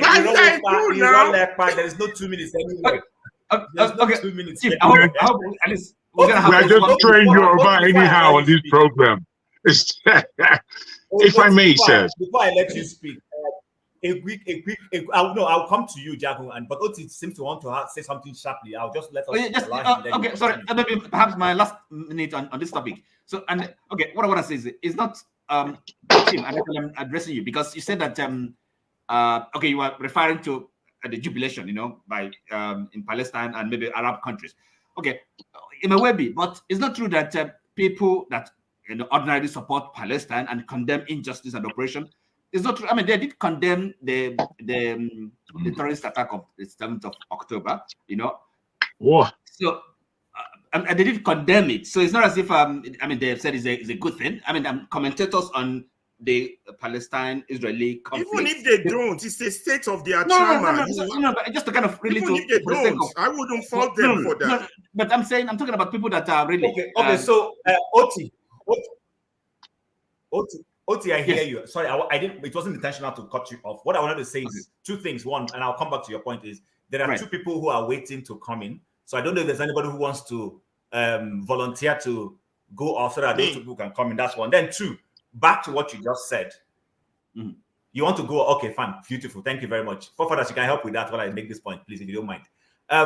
So Oti, I hear you when you say that people condemned. Now, it wasn't as vociferous as what is going on right now. There are people who are saying we seem to be living on alternative worlds. And I hear Ferrari and what Ferrari's, I understand Ferrari. That Ferrari's point for me gives me the peace to say, okay, I hear you. In a David, I'm like that, for instance. I know that sometimes when I'm watching soccer, I'm supporting the good underdog. I am very guilty of doing that. I'm an underdog person. I understand the concept of supporting the underdog.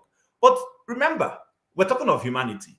So I want you to put yourself in the position of a family member whose brother or sister was kidnapped or killed on October 7th. How do you think that person will feel if the person did not see South Africa, for instance, come up and speak up to say, oh, well, while we understand the plight of the people of Palestine, we still condemn Hamas? If the person did not hear it, but the person now sees a South African coming to this international court to want to hold their nation accountable, how do you think those kinds of people will see what is going on? If you could just quickly speak to that before Jagan continues. Thank you. No. Look, I'm not. Are you talking about condemning? Look, the South African thing is yeah, you heard me. I don't want to go ramble myself again. You heard what I said. Just go ahead.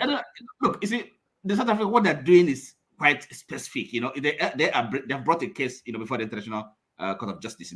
So, but the reaction of Palestinians and their supporters, I mean, you have to be able to draw a distinction between, I mean, what is like the mass or popular jubilation of, that is in terms of people that are making in the public, that speak in the public, that support Palestinians, people like Norman Finkelstein, maybe even Cornel West. I mean, they understand and they sympathize with the Jews as well. I mean, that suffered the terrorist acts of October 7. But everything is in context. We cannot forget or pretend to ignore the context. I mean, the oppression, right? These people live under subjugation. That is the proper context of this whole thing. It didn't happen in the vacuum. October 7 didn't just happen. So we have to have that better in mind. So, yes. But again, we can condemn what happened on the 7th, but the critical issue is how is Israel responding? And nobody has said that they should not protect their people or fold their arms, but to what extent, right? Okay, so that is really the thing. They have gone beyond what is reasonably justifiable under the circumstances, and that's why instead of approaching that degree, that which is a very high bar, genocide for an army or a country to be accused of committing genocide. I mean, it's quite a a big thing. All right, no problem. Thank you, Oti. Jack, your time starts now. Thank you. I must say hello to AY and our man from the States. I beg your pardon. I've forgotten your name since I've forgotten your name. Brother with the red cap. And I must also say, Jim, you're doing a great job. From here, the context I want to provide is historical. From 1924, the whole idea of Israel going back to the Jews creating an Israeli state was uttered. So things have fashioned themselves through the both the French and British control over that part of the world, where now they have returned supposedly the Jews back to their original homeland, which is highly questionable. Now, there were people there before who are the Palestinians today. Those people weren't asked, would you like these people to come? As soon as they come, war began. The oppression of the Palestinians is long-standing. Gaza, as a region, is the most densely populated area of the world. Imagine. Now, given this, they are a people in confusion, in deep confusion. And you have to understand the confusion that they must be under. To have even the PLO at the time, and Yasser Arafat, a lot of people saw him as a crazy man. Given the fact that we have Gaza controlling the administration of the Palestinians, Hamas, I beg your pardon, controlling the administration of those in Gaza is a complicated ideology. Now, given this, we have to understand that people want to fight for their freedom. These people are not free. For what went on the 7th of October, or whichever day it was, I'm telling you, these things are extremely political. The connection and the communication between Israel and Hamas is complex.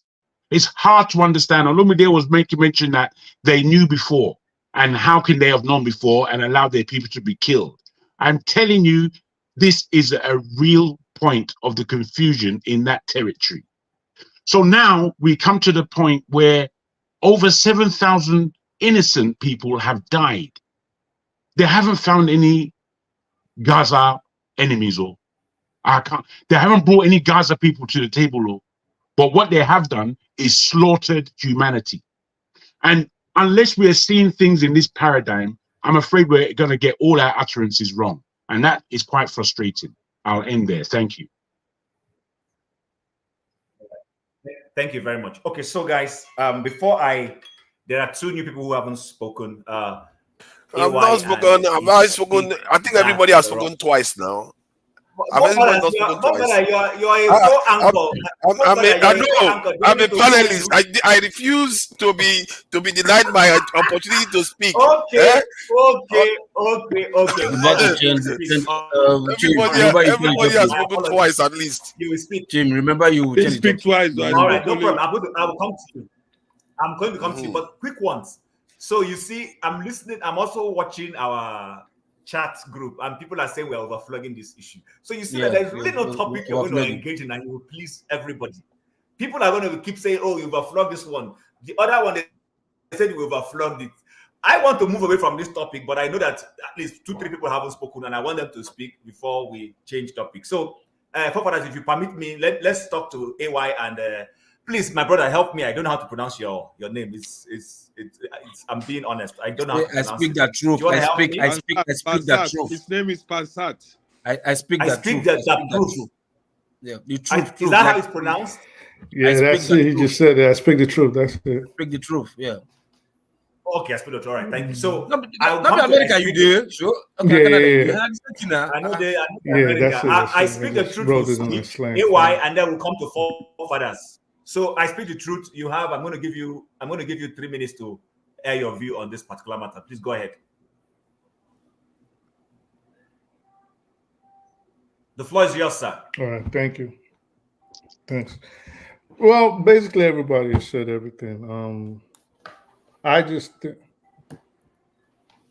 think if you support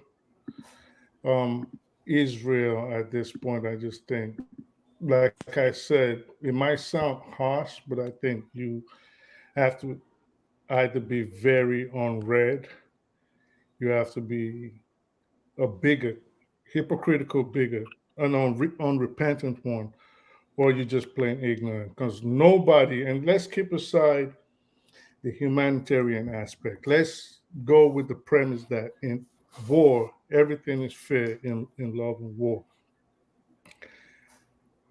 You cannot justify what Hamas did. And let me start off by saying I do believe Hamas as a group is a terrorist group. A political group, yes, a terrorist group. Yes, two things can be right at once. What they're doing under international law, is it right? Absolutely, yes. Because under international law, you have the right to defend yourself whenever there's an occupying force on your land. And we can go and say, well, how do you know it's your land? And God promised them the land and all that. We can run around in all those fears. But the bottom line is, at one point, there were people on there that we know factually have been there preceding at least the last 3,000 years. Now, whoever was there preceding that, before that, we don't know. Now, are we going to go based on the biblical records? Okay, so let's just say, let's go with the biblical records. But let's not forget that in those 3,000 years, there was also Jews on that land. And they never had a problem with the Palestinians living there. There were Palestinian Jews. I have Palestinian Jews as friends, and I have Palestinian Christians as friends. So at what point did it become that the people on the residents of the land today, at what point did it become an issue that they had to leave? Because remember, the present people are not fighting as Jews. This is the misconception they given the whole world through the media. They're not fighting as Jews. They are Zionists. And there's a big difference between a Zionist and a Jew. And that's a reason DNA tests are banned in Israel. If you don't know that, it is illegal to do DNA tests. And why did they do that? Because they know if the DNA tests are done, it'll be revealed that Ashkenazis are not Semitic people. They are not native to that land. Most of their DNA will trace back to Poland. It'll trace back to Belarus. It'll trace back to Uzbekistan, Ukraine, and Russia. Forefathers were saying something, and I think he got it the other way around. When he was saying the United States, Israel does not listen to the United States, and the United States control it. No. Israel controls the United States. Whatever Israel says goes. Netanyahu can wake up tomorrow and decide he wants to address the U.S. Congress, and I guarantee you the United States is not going to say anything about it. So even Secretary Blinken went there last week, and he spoke to Netanyahu, and he caused an uproar. And the first opening line he used was, "I come to you not as the Secretary of State. I come to you not as an American, but I come to you as a Jew." That has serious implications when you look into it. So I would just round up without taking everybody's time and saying this whole brouhaha is way more complex. It is deeper than we think. Like it's like spiraling down a rabbit hole. And Africans, especially Nigerians, need to stop looking at it from a prism of religion. Because most of the Zionists you support today, as you support the state of Israel today, they don't believe in God. God is not even in the context. They're not Jews. That is why the Orthodox Jews are actually going against them, because they have this belief that is the original Jews, that land, Israel, is not theirs, and they know that they're going about getting it in the wrong way. But let me just hang up. We have all day. We can talk. All right. Very beautiful. Thank you very much for your submission. Anyway, just before I come to you, so a few things he said that I just wanted to highlight for us to chew, and then maybe anybody who wants to comment on those things later on can, or if he wants to come back later on and say something. So number one is on the issue of DNA. One is, my initial question is that correct? Is there an accurate proof on that you don't do DNA or it's outlawed in Israel, in the state of Israel? That's one. Then no, that's a reality. That's a reality. It's a reality. That's the reality. What he said was accurate.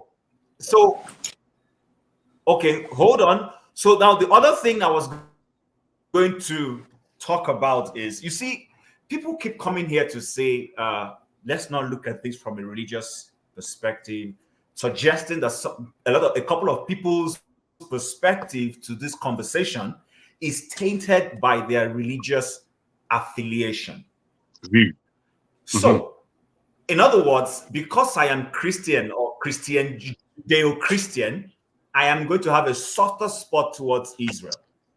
Because, but on the other side, the Zionists that I claim to be supporting don't like me. Now, someone said South Africa is doing well and is pursuing an African agenda and all those things. My question, and this is not me speaking now as a contributor, I'm just throwing this out. Are you suggesting that the Palestinians are pro-Black and African too? No. Because something I want us to look at. I'm all for what Otis said when he said, look at this thing from a humanistic perspective. Ferrari also mentioned that. I'm okay with that. And our last speaker rightly said that. So, because all the subjectivity that keeps coming in is presupposing that people are not able to sit down and make informed decisions based on whatever data they're seeing and align whichever direction they want to align. Having said that, AY, the floor is yours.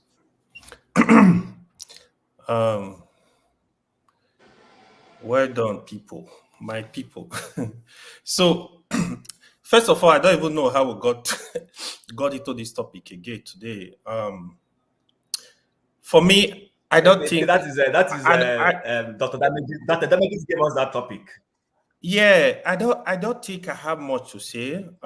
Kudos to Jago, Jonaba, forefather, Mr. Oti. I see you are a repentant man today. Is speak the proof.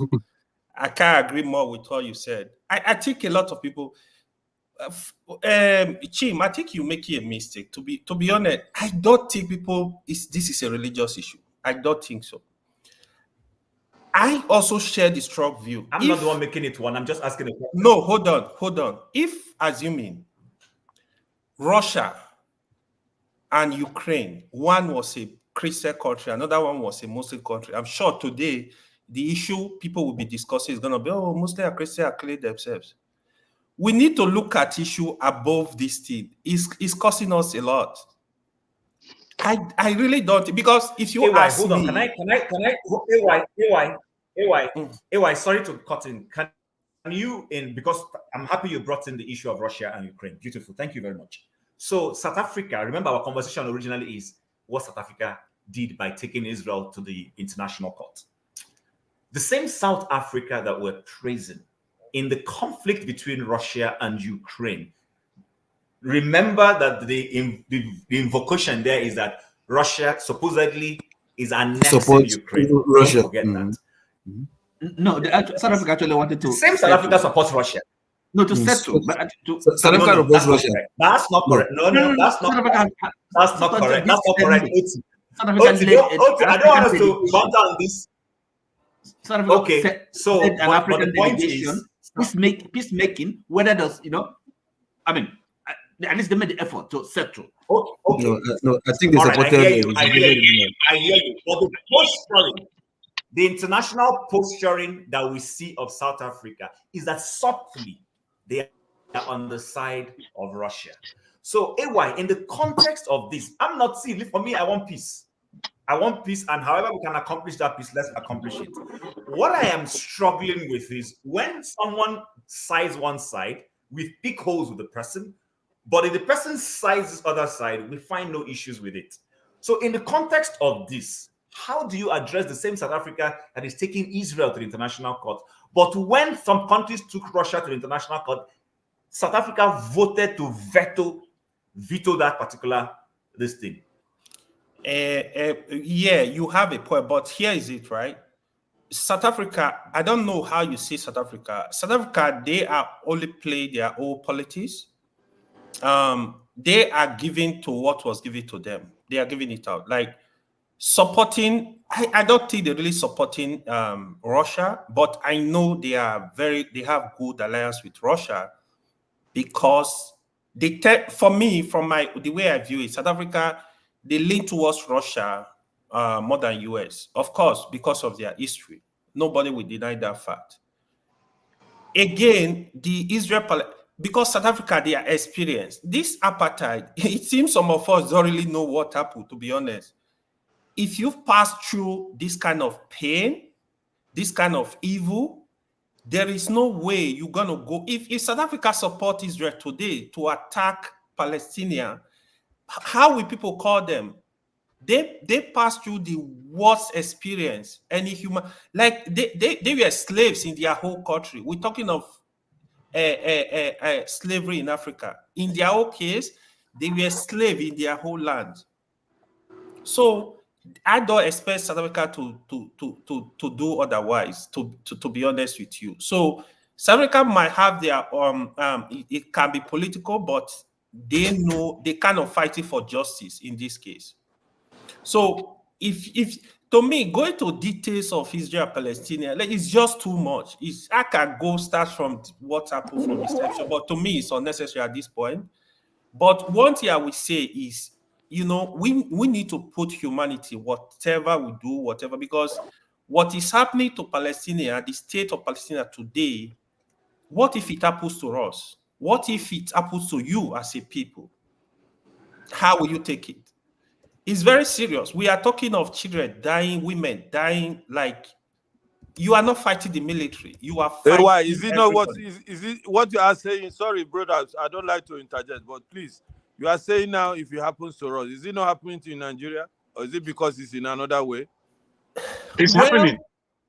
It's happening. Yeah, technically, yeah, we have our own challenges, but not at this level. We have our own challenges. If we are focusing on Nigeria issue, we can discuss that. For me, my position of Nigeria issue, the state militancy, whoever is killing is disturbing. They need to do better. The state governor, the federal government need to do better. If military cannot protect these people, let them have weapons to protect themselves. That is my whole position on that. Like, let them give their gun. If you cannot license gun for everybody in that state, even if it is 500 men, 1,000 men, let them have AK-47. Let them protect themselves. Let them form group and protect their cities, protect their villages. I don't think there is any way to do that. That is just the way to go. Any state, military, whoever, Boko Haram, any place they are disturbing, let people have weapons to defend themselves if military cannot do it. That is my own position on Nigeria. But I agree with you. Some people might, you might fear that, if you give gun to everyone, we're going to be clear ourselves. Have 1,000 men in that state, give them good gun, not play, good gun. By the time they come in, they know people we fight, they will think twice. That's my position on that. But Israel, Palestinians, I think I'm tired of that issue, to be honest.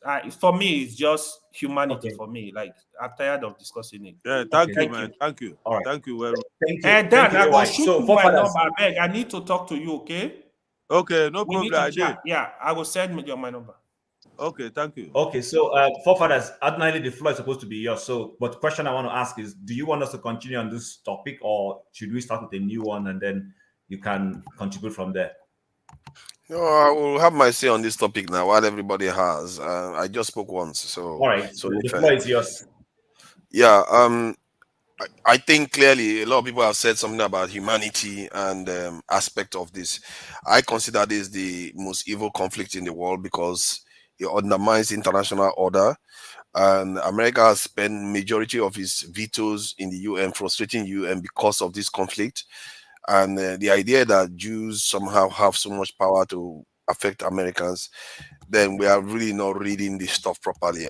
The history is there to tell you who is in charge. It wasn't Israel that won the Second World War. It wasn't them that won the First World War. As a matter of fact, they were the casualties in the Second World War. And you don't make mistake. Europeans are in charge. A specific section of Europeans are still in charge. And they act on it. I don't understand how we can't see their fingerprint. Are the Jews, are they not Europeans? However, they are a subset of the Europeans. They are not a nation. They are not a nation in Europe. And even all Europeans are not in power. It's the Anglo-Saxons that control the show. Do you notice how the French, the Germans are all sitting back right now? Because they know where they are placed in this equation.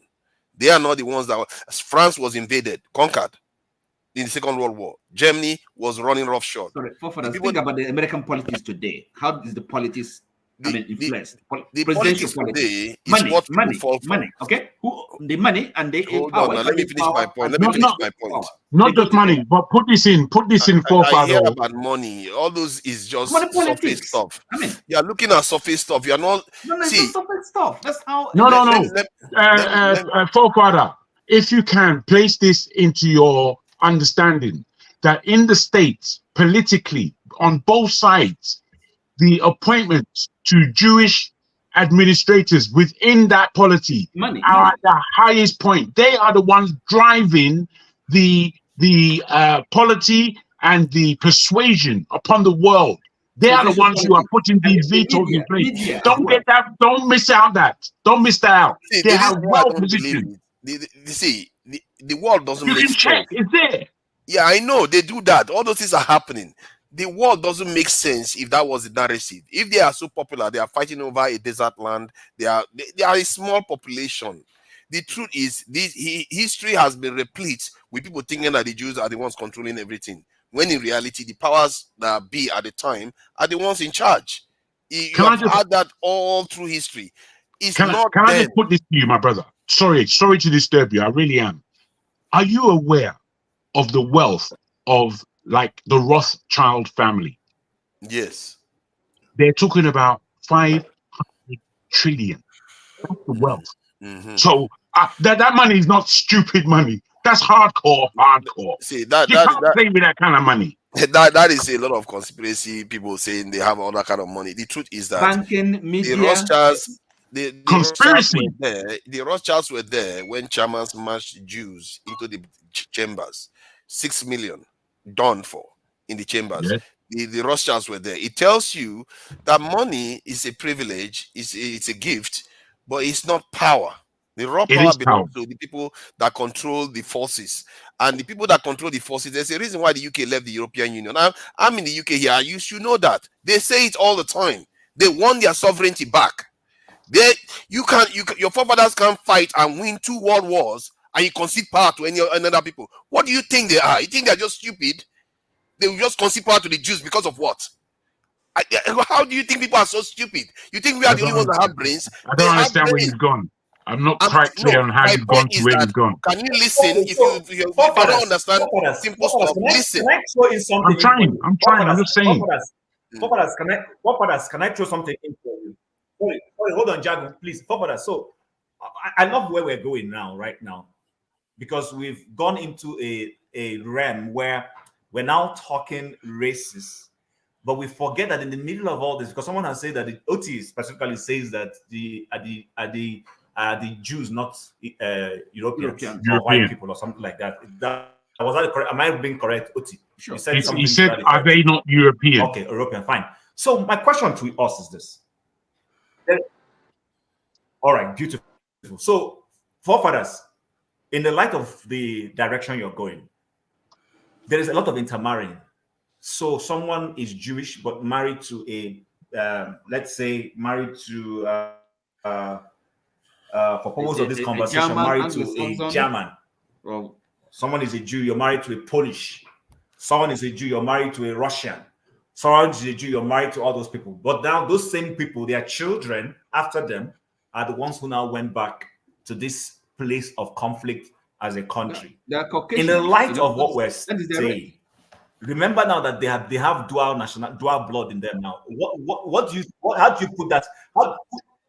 Put that into context for me, forefathers. The blood aspect doesn't matter too much in terms of the blood. Even Biden, the current president of the US, says it, that if there was no Israel, they will have to invent it in that region.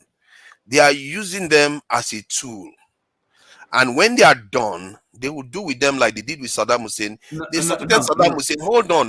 Let me finish my point. You are misreading the history. Hold on now. Don't worry if you can disagree with me. America has had allies that have done great things and evil things, and then they turn on them later on when they don't need them anymore. This is one of their regular behavior. At the same time, you can't expect the Anglo-Saxons that won the First and Second World War and reshaped the world in their own image to concede power. How do you think people... I don't understand. If you understand it from that point of view, that you will see everything clearly. The way they are moving now makes perfect sense to me. Everything you see happening on the ground makes perfect sense. Are you saying the West they're not united as a people? Of course they are not. So no, and therefore this idea Anglo-Saxon, the French, and the West. No, they're not gonna kind of antagonize or kind of The Anglo-Saxons are united, not with other Europeans. The Anglo-Saxons are not other Europeans. No, okay. Now. They're not other. Do you know what they call the Five Eyes? The special spot. I mean, the soft spot they have for the Jews. It's more like a kind of guilt. The history, what they did to them. Okay, that is really that's what they're allowing them to get away with these things. So that's why Biden said if Israel didn't exist, they will invent it. They would have. But that's just a passing phrase. That doesn't mean much. It doesn't mean much. He says it. He said it even in the terms of the dollars, even all the way in the 80s and 90s. He was saying that the amount they invest in Israel, it is worth it because of what they are getting from it. What are they getting? What are they getting? Tell me. Control of the Middle East. Do you know that? Oh my God. You see, because of what the Jews have suffered at the hand of Europeans, okay? That is starting from the Middle Ages, right? Okay, so guys, can I finish my point? OTC. Let me finish my analysis of this. Let forefathers finish. Let him finish his view. Then we can. You're always free to disagree. In time, if I'm right, you start. If you try to, you analyze it with your own analysis and see whether it makes sense. Then you take that off, analyze it with my own this thing. You start seeing the patterns fit in place. That's how you know whether you're on the right path. Because if your analysis is wrong, you get to a point you say, I don't know what is going on. It doesn't make sense. But if you follow the right analysis, you have more things fall in place and it's going to make sense. The Ukraine war, everything makes sense to me because I look at things this way. And that's exactly what they are doing. The people that are fueling this Ukraine war, they are not the Germans. They are not the French. Do you see them championing it? No. The Anglo-Saxons are the ones championing it. because they don't want that area to the Russians to work with the Europeans. Russia wanted to join the NATO. Who prevented it? The UK, the US. They stopped them from joining. You don't understand. Yeah. If you can't concede power. This is what is going on, and they say it all the time. They said that if this place didn't exist, they would invent it. There is a reason why they are saying it. How can you just ignore those statements? You want to see? I tell you, what is happening in Israel now is corruption of power. That is what happens when people grant you so much power. You become corrupt. That's what Saddam Hussein was like. Saddam Hussein went and invaded Kuwait, thinking that he was invincible because of the power Americans gave him. They pulled it overnight, and look at where Iraq is right now. So what is going on in Israel right now? They're giving Israel so much rope to do whatever it likes because they are getting something from I don't Israel. mean to interrupt. And let me say the reason why they are because my time is going to go too long. I want it to end. The reason why they are supporting Israel, you have to understand that Middle Eastern region, that area, has always controlled the world before now. You can't ignore it. It's a very strategic location. Even the Suez Canal is a massive problem for them to protect it right now. If that region becomes united and strong, their power wanes. If Russia works with Europe, their power wanes. Why do you think they are causing trouble in both areas right now? They don't. If Russia, they went to China in the night. That's why it makes sense. They went to China in the 1970s because they saw that China was working with Russia, and if those two major nations in the European plate work together, they will dominate Europe. When they go on to dominate Europe, who is going to lose out? Kim, I just have an observation. They are going to lose out. If you understand it from that point of view, everything starts making sense. One moment, just an observation. Just an observation. Not to me, man. Observation, just an observation. I'm not coming. I just have an observation. If anybody comes in with a strong assertion, like the DNA thing you were asking us about, it's not just for people to come and say, yes, that's true, that's true. You need to come with the evidence and source. Don't come and misinform people about, don't let American accent fool you. I speak that shit. I speak that shit. You see, my brother. I speak that crap that came here to point you are making. That's fair enough for you to say. Hold on. That came to talk about Ashkenazi Jews' DNA. It's nothing but misinformation. Don't come here and write a racist story based on misinformation. Okay, hold on. So what is your point? What's your point? See, my point is that I speak that crap. Sorry, hold on, guys. Hold on. To say that Ashkenazi Jews were not really... Olumide, hold on, please. The point he was trying to make, I already picked it up. Our dear brother who was here earlier on, who I still struggle to pronounce the name. Please, guys, don't. And I don't mean it in any derogatory. It's very simple. It's very simple to pronounce his name. I speak that shit. All right. So when Speak the Truth was contributing, Speak the Truth said that in Israel, in today's Israel, running a DNA test is forbidden. That the government doesn't let you do that. And I actually posted and asked, "Is this correct?" I don't have the facts. I will do my own search, but that's what he said. I asked that. You can do a quick search. Olumide, thank you. So my point is, for you also coming to talk about it, I would expect that you will have go away, go and do some work. Go and work. Guys, I don't have forefather strength. And I'm happy Forefather is watching me struggle, but that's okay. Thank you very much. What do you mean I'm watching you struggle? I'm not watching you struggle. I'm a very, very good panelist. He's enjoying. What do you mean I'm enjoying? But the whole I'm enjoying don't worry, the freedom of being a panelist too. So I think actually, I would like someone to actually go find out that he's always mixing up Fabu. Okay. Olumide, let people calm down now. Nice. All right, you know what? I'm going to vote that we change topic. Okay. Something else. We've dwelt so much on this Israeli Palestinian thing. So with truth. You see why it's not good. You see why it's not good to have your brother in the position of authority. You see why it's not good.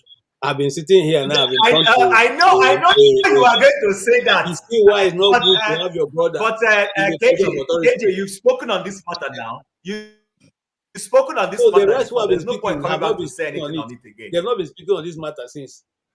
No, but you spoke and then you went for lunch. I think let me just shorten it. Let me just shorten it. The point is that I will shorten it to 30 seconds. If you look at it from the point of view that the Anglo-Saxons are controlling stuff and they are trying to protect their interest, everything will start making sense to you. Just look at it from that. You don't have to accept it. Just look at it from that point of view. Jago, you don't have to respond to everything I say, you know. John Abba, are you trying to say something on this topic? No. You want to say something quickly? Yeah, I'm going to wrap up quickly and I will exit so somebody can come in. I will join later. But I want to make some comment here and clear some issues. Now, this is the deal here. Character assassinations and having the political grudges, it will never help you grow in the area that you need to learn to have some information. But how do you know that for a fact? Oh, Lumide, be respectful now. You know what I'm talking about because it's the fact, and I've used this platform to thank everyone that brought out the issue that is happening in the Middle Belt. So I've never been silent about it, but I'm not that stupid to tell you that coming to say something here would be the final solution. You have to have a strategy, and it's not in this platform that I'll come and tell you A, Y, and Z. So let us know that the bullying tactics of, oh, you have to be, I'm not going to be that person that you want to bring political issue to spin it and attack me and you get away with it. In as much, I don't want to pay too much attention to a young man that have no idea rather than emotion. And only a fool that proof, because everything on political ground that I've said, you may not like it, but everything comes true. If I tell you this is this, this is that, it's not because I'm God, and God doesn't play politics. So the notion that somebody will come here all the time to say that I don't pay attention to what is going on in Benue or Middle Belt, I think that is false. I'm not speaking to the person in person again, but I want all the listeners and my people to know my heart is with them, and I'm doing anything possible to make sure that those that come to our community and kill us overnight don't get away with it. Problem I have with you, always you try to make yourself special. Everybody's dying in Nigeria, man. No, but everybody dying is not everybody they make case against. So this is your Dan, I don't think you want to put up a fight with me. John Abba. I don't think you are on transit. John Abba, that's okay. There's no point. Let's not fight. Let's not. It doesn't matter. Let's not fight. No, John Abba, it's okay. It's okay. People like Dan, they are the one that have a and if you hit me, I will hit you hard. In as much, I want you to arrive in your place safely. It's okay, John Abba. Right? You can do. Arrive in your place it's safely. It's okay, John Abba. John Abba, it's okay. You want to fight? It's okay, John.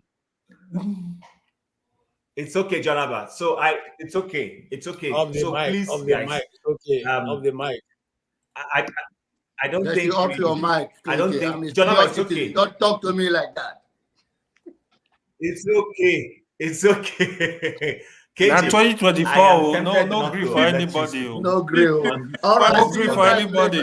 I'll join you guys later.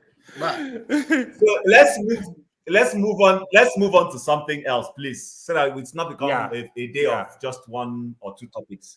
We are going to discuss the no grief for anybody, or should we look at the Ghana cancelling the international conference of the P2B and Arikana and Professor Lumumba? We can handle both of them. I was thinking the lawyer that sues for the no, allow that. I don't have accurate information on that. I don't have accurate information. That's why I'm struggling. Yeah, we can mesh two topics. The thing you're speaking, Jim, what you're speaking should be discussed. The two of them, we go deal with them. All right. So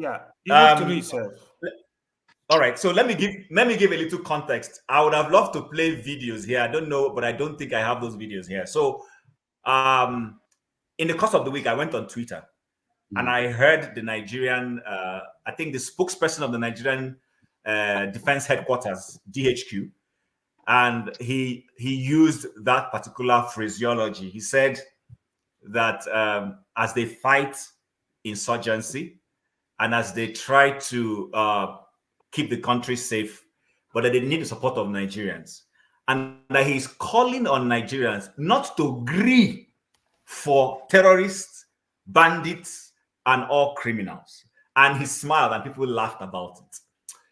Not too long after he said that, the guy who is a spokesperson of the Nigerian police came out and said that the phraseology, no grief for anybody, according to their intelligence, that it is a mischievous statement capable of causing confusion. So, guys, I don't know.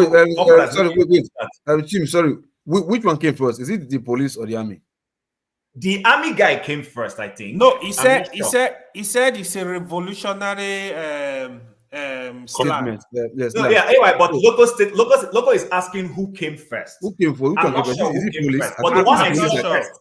I think the police. The one I saw first was the army. I saw first. I first saw the army. The police that came I now first. saw the police. So I thought the police came first. I also made a comment on Facebook and I said, okay, army has said this, police has said this. My own view, I said, we'll not go agree for police. That was my own view. Okay. So I go agree for army, I don't go agree for police. You're on their wanted list. You'll be arrested soon. Jim, there is one important point I want to add to what you just said. Can I go ahead? Okay. Just 30 quickly, so that foreigners will start and then we go in that order. So one point I want to bring here, Mr. Femi Otedola, that man has been giving a lot to Lagos State for security. Last week, he gave 1 billion naira.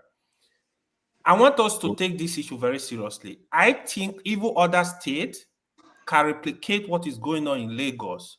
They formed this security, whatever they call it, committee for the past over 15 years. And they've actually achieved a lot of results. They spend this money judiciously, buy evil boats, cars for police, weapons.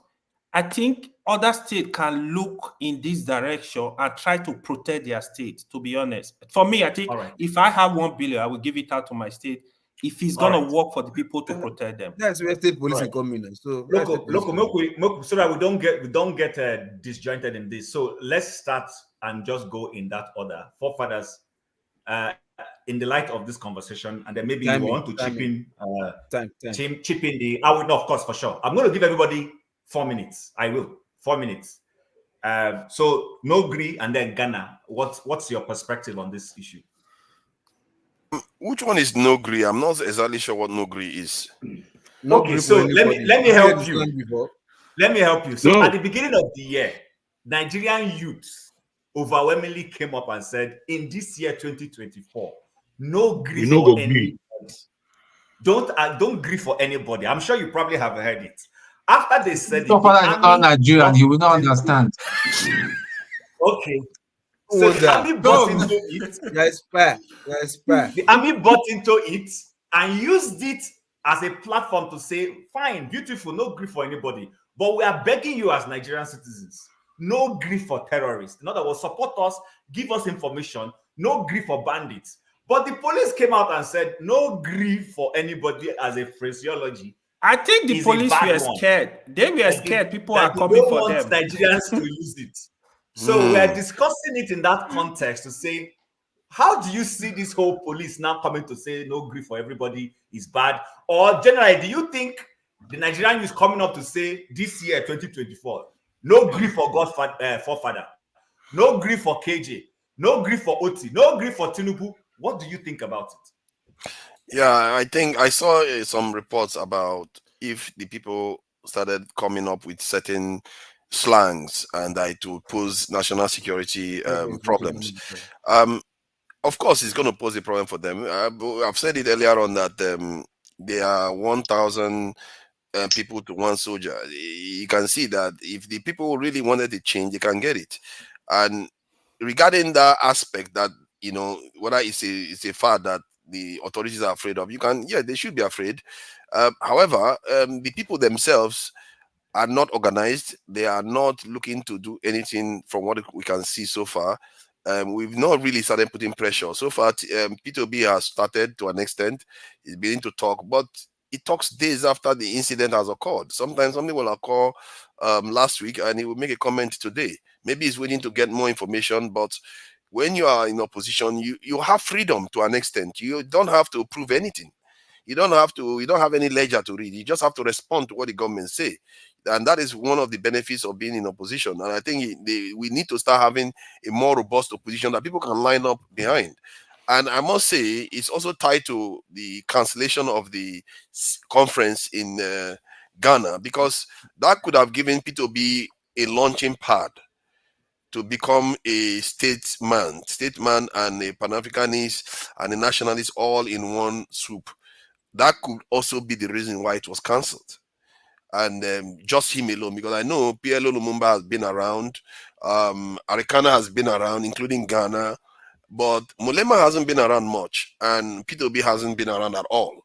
So those two are the new ingredients, and if those four start coming together and saying similar stuff, you can see how impactful it could get, and these leaders are beginning to quake. The Ghanaian president, that man, my God, I really abhor that guy, because he speaks with a forked tongue. 1 minute he says one thing, the next minute he's betraying the people again. He will talk Just as like if he's for you. So you see somebody will resemble you. Okay, no, that's fine. Keep insulting me. See, this thing that you people do is unedifying, it's petty, and it's childish. And hold on. And one of these days, the only reason why I don't respond to all this nonsense that I hear, I will be coming down here with my other name of Tunaja. When I'm here with that name, if you try me, I will curse you to your forefathers, and the kind of curse I will heap on you, you'll be surprised how far it goes. So stop it. I really don't like it. I'm getting fed up with people taking snipes at me. For some reason, it's as if when you take a snipe shot at me, you rise. What is that? It's petty. Grow up. So the point is, it's okay for father. No, I don't like when people do this type of stuff. It's regular now. Anybody wants to say something, they have to take a snipe at me. It's as if that is the path to climb up now. How can you not find your path? You don't have to. You don't see me coming on and knocking this guy down before I rise. I'm not Nigerian. I'm not this. I'm traitor. I'm all kinds of nonsense. Stop it. Come on, man. I hosted a show earlier on today. Nobody even complained about anything. But there's something about our group. We just have ego. Don't lose your path. Don't lose your path. Out of control. See, please don't. No, I'm saying don't lose your path on this thing. Continue. When I'm continue saying with what you were saying. Anybody telling me anything? Don't talk to me about it. I'm just airing my view, because I'm not air your view. Be talking to me anyhow. I'm getting fed up of it. So my point I was making was that P2B had a chance to launch himself, and they stopped him, and they are going to get another chance. And I think he should be a little bit more aggressive. I know it's easy to say that because I'm not the one doing it, because he is the one that has to face the fire.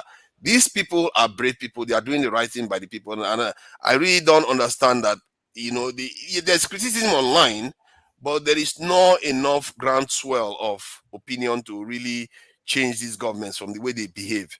How can an African president prevent Pan-Africanists from making a speech?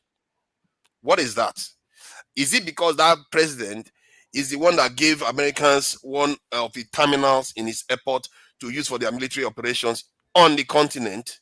Is it because all these West African countries, all of them are lined up for Western countries? They are completely useless. They don't even show up on the UN. It's like they just toe the line of whatever they are told to do. And if they are brave enough, they hide behind other countries. They are hiding behind South Africa. You can say whatever you like about South Africa, at least they are brave. They are standing. Mugabe has more honor than some of our leaders have shown. Yeah. They can't come out and say anything.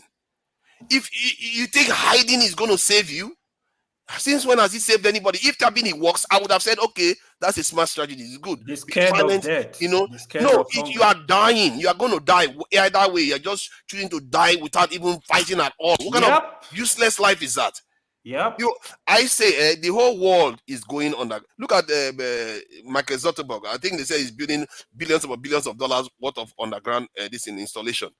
The whole world is defending themselves, and these are our useless leaders that cannot even talk for anything. Just leave us to be vulnerable, and then the Pan-Africanist comes around and wants to make a speech, and you start telling them to shut up, don't say anything. It's too hot. They should not have this conference. No, and I really hope that the youth start opening their eyes to what is going on the continent, because these people, they've given up. These ones that are there, they need to be moved. The next set of elections that are coming up, they need to be removed. And the idea of corruption in Nigeria, I don't normally talk about corruption, about this issue, about this Edu lady and all that. It began to occur to me that it's a serious problem in Nigeria from the point of view of the people. If you want to stop corruption, it's easy. Target, make it capital offense to be corrupt if it costs lives. Because what that does is it eliminates the poorer people from it, and it targets the ones, especially if you are in a government position and you steal public fund. If you steal public fund, not private fund, if you steal public funds and it causes the loss of life, they give you money to invest. I promise to give everybody. Yeah. Okay, no, cut me off. If I'm done, cut me off. It's okay. Am I done? If I'm done, okay, I stop. Please go ahead, Oti. Okay. Right. So the topics. No grief. Yeah. To me. But I get the crux of your matter. And before I move to Oti, before I move to Oti, let me quickly say that please, guys, let's try and reduce the jibes we throw at each other. Like I said it here, if we come here, let's disagree. I've had a heated debate with Oti today, but I'm still not going to disrespect him. And if he's honest, he will see that in my chat with him, I've tried to stay decorous as possible. Let's try and do that. So that being said, Oti, you have 4 minutes on this subject. But before you come up, is it possible that the Ghanaian government, considering the economic challenges they are facing, did not want their people to be roused by motivational speakers that will make them go on the streets? Is that possible also? No. Oti, go ahead. It came from AU, African Union. Okay, sorry, before I come to look, I don't have a lot to say on either topic, but before I go onto that, Jim, I think again, look, we can also have Spit it out, man. What is it, Jagun? What is it? Guys, no, I want you to speak. 2024. But okay, I just want you to speak. And that's how I speak. I'm sorry. I'll try and I'll make effort to maybe speak a bit better. Thank you. So what I'm saying is, okay, I'm addressing what Chim said. I mean, this idea of we should all have a bit of a thicker skin. It's not being overly sensitive, I mean, this what you refer to as abrasive language. Sometimes it can be tolerable, to speak a bit of a bit robust, and it's not necessarily offensive when people use harsh language. It depends on the context, and that's for me anyway. Because Django, for example, that used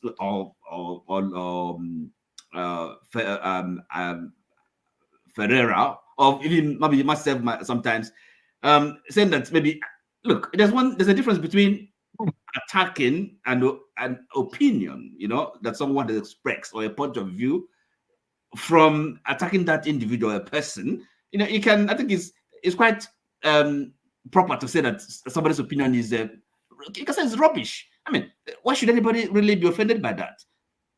That's me anyway. So that's by the way. So this thing about Nigerian police and no Greenwood, I don't really such a comment or such an issue. Why should anybody be? For me, what should I be thinking about it, investing my energy or or time on it? What does it mean? It shows lack of seriousness. I mean, people have Nigerian youths or whoever is using that slogan. Why should our law enforcement agencies be busy worrying about that? They have other serious things to think about. Maybe, I mean, the terrorists that are attacking Nigerians. Okay, so I don't bother with such thing. I don't know what it means. no, with the conference, that was aborted, it's a pity. It's unfortunate. We can really speculate, who is behind it, who, but it's something that is a good thing. It's something that is going in the right direction. And Africans, African leaders that are kind of a visionary, that have good are thinking well about Africa and the future of Africa, with our youths coming together to be on one platform and they inspire the people. It's a good thing. It should be encouraged. For me, who could be responsible for not allowing that to happen? I wouldn't know. I don't know. But at least we can only hope that it will at some point, somewhere, if not in Ghana, somewhere else, take place. So these leaders that at least that are visionary, they're good leaders. They're not mired in corruption or self-seeking. The moral example they present, that is important. That is, to me, what leadership is all about. Example, okay? It's not about people, talking, but you also look at their lives. Really, how are they living by example? Do they also, do they walk their talk? They say talk is cheap. So, but at least we know such characters as be, what they're saying. People will believe them. People will know that they mean what they say. They have the interest of the people at heart. They are out to serve the public. They're not, self-seeking. It's not about their personal aggrandizement or, So that's the direction Africa and Africans should be going. Because the people know who the leaders that have their interest at heart. So is so that's the why they kind of it's something that is going to happen. I think an idea that its time has come. Nobody can really stop it. They may have succeeded in Ghana, but when else next time is organized or is planned, I'm sure it will go ahead, and it's something we can all. All right. So that is all I have to say about that. Okay, thank you. All right, thank you very much, Oti. And then before, so yes, the last two speakers have tried to stay on time. I'm going to say that. So please, like I promised, everybody's going to get 4 minutes. I will try and wait for everybody to speak because I need to end the streaming. I have other things to do. I promised 2 hours. I've stayed beyond 2 hours, but I will wait until the last person speaks before I exit. So, Dan, the floor is yours. No? You have 4 minutes. Yeah. Thank you, Chim. If he comes back, fine. If he doesn't come back, I will. If he doesn't come back at the end, I will end this stuff. Not a big deal. I already told Rudolph that I will do only 2 hours, but I will stay till the last person speaks. Go ahead, Dan. Yeah. Sorry, sometimes people think that I don't know what I'm doing or saying. I'll use 1 minute to address something. Nowadays, I can see that when you interject somebody or when you make an opinion, they say they go swear for you. If I curse you, if I do this. These are things, we are matured men. That's my opinion about forefathers. And I decided to say it. I mean, thank God he found somebody like himself in another person. So I just reminded him, but telling me he's going to swear this and that. We should we are belittling this program. And I saw some people chewing their eating in the program. We shouldn't forget the laws here. These are not a joking issue. We all know the law of this program. You don't eat while you're on this stage. And people have been eating. And nobody has said anything. Anyway, that's just by the way. Sometimes it's good to say certain things so that we respect what we're doing. Okay, now to the point. My last 3 minutes. We no go gree. It's a statement that, sometimes in Nigeria, we are just kind of funny people. It's just like people like Peter B who are now considered as a coward. You came to solve a problem that Nigeria has. You know that Nigeria is being controlled by criminals, people who can do anything. And you came up, you asked Nigeria to vote for you. All Nigerians, all everywhere, the military everywhere, he won everywhere. Instead of him to hold the chance and fight for Nigerians, he decided to go slow. Say these people don't take, we go take time. These are the things we are saying. Nigeria now start again. They say we no go agree. We don't agree with it. Wait till we no go agree. Come and let us protest. You see anybody for streets? When you come, they say the way they destroy sacks, this is how they are going to do. All these are just stories that I hear sometimes. I mean, I'm sorry to say I'm a passionate Nigerian, but what is happening in Nigeria now is just we are just making noise. When they come every year, they go bring news. They say we no go gree. What does you no go gree mean? Come to the street, let us tell them we no go gree, so that they go kill who they go kill. Then we know say we no gree. No be say you dey for your kitchen or I dey for Europe here. They tell person say I no go gree. That one go become a topic where person go hungry people die in Plateau, they die, no action, nothing happen. We go just bring story. We no go gree. What does that mean? I don't know what that means. The situation of Nigeria today. I'm just coming from Africa now. I know what I saw there. You understand? It's no more you know go green now we they talk about. Let us face these people. Who go survive, go survive. That's what I want to say, because all these things, Malema and all these people, Pan-Africanism, what have they given Africa? All of them are corrupt or cowards, like P.T.B. He's a coward because P.T.B is the only person who got a big chance to try to uproot these bad people. But you saw how he let us down. I don't have much to say anymore. Thank you.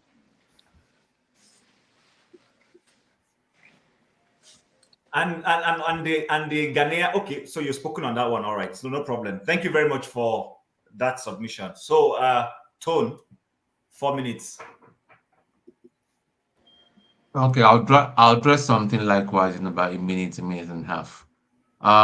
It's interesting to see. Exactly 4 minutes. I'll stop you though. Exactly 4 minutes. Of course, just stop you. When it's just 4 minutes, just call it here. Use fine. Your time wisely. I manage my. Okay, and you have taken 30 seconds of my 4 minutes. Anyway, it's interesting. Perhaps forefathers is listening. Those days that I used to cry, let's get these abuses down. Forefathers was one of the most quiet person. I was shouting. It was as if I was losing my mind. But now he's feeling it, and he's complaining and running. I'm getting mad, bro. Chill. Remember, I'm always on your side.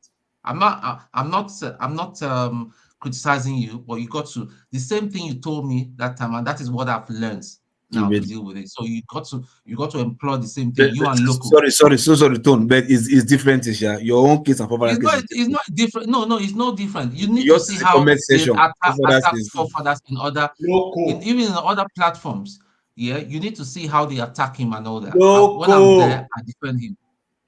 Anyway, this I no go great thing. I don't see any big deal in it. It's just a cliche. I know that they say if it's just a guilty conscience, it's they are trying to spin another meaning to it that is insightful, that it could cause people to incite people to violence. But which goes to show you what that thing that we've been saying, that if people come out, these people can't do jack.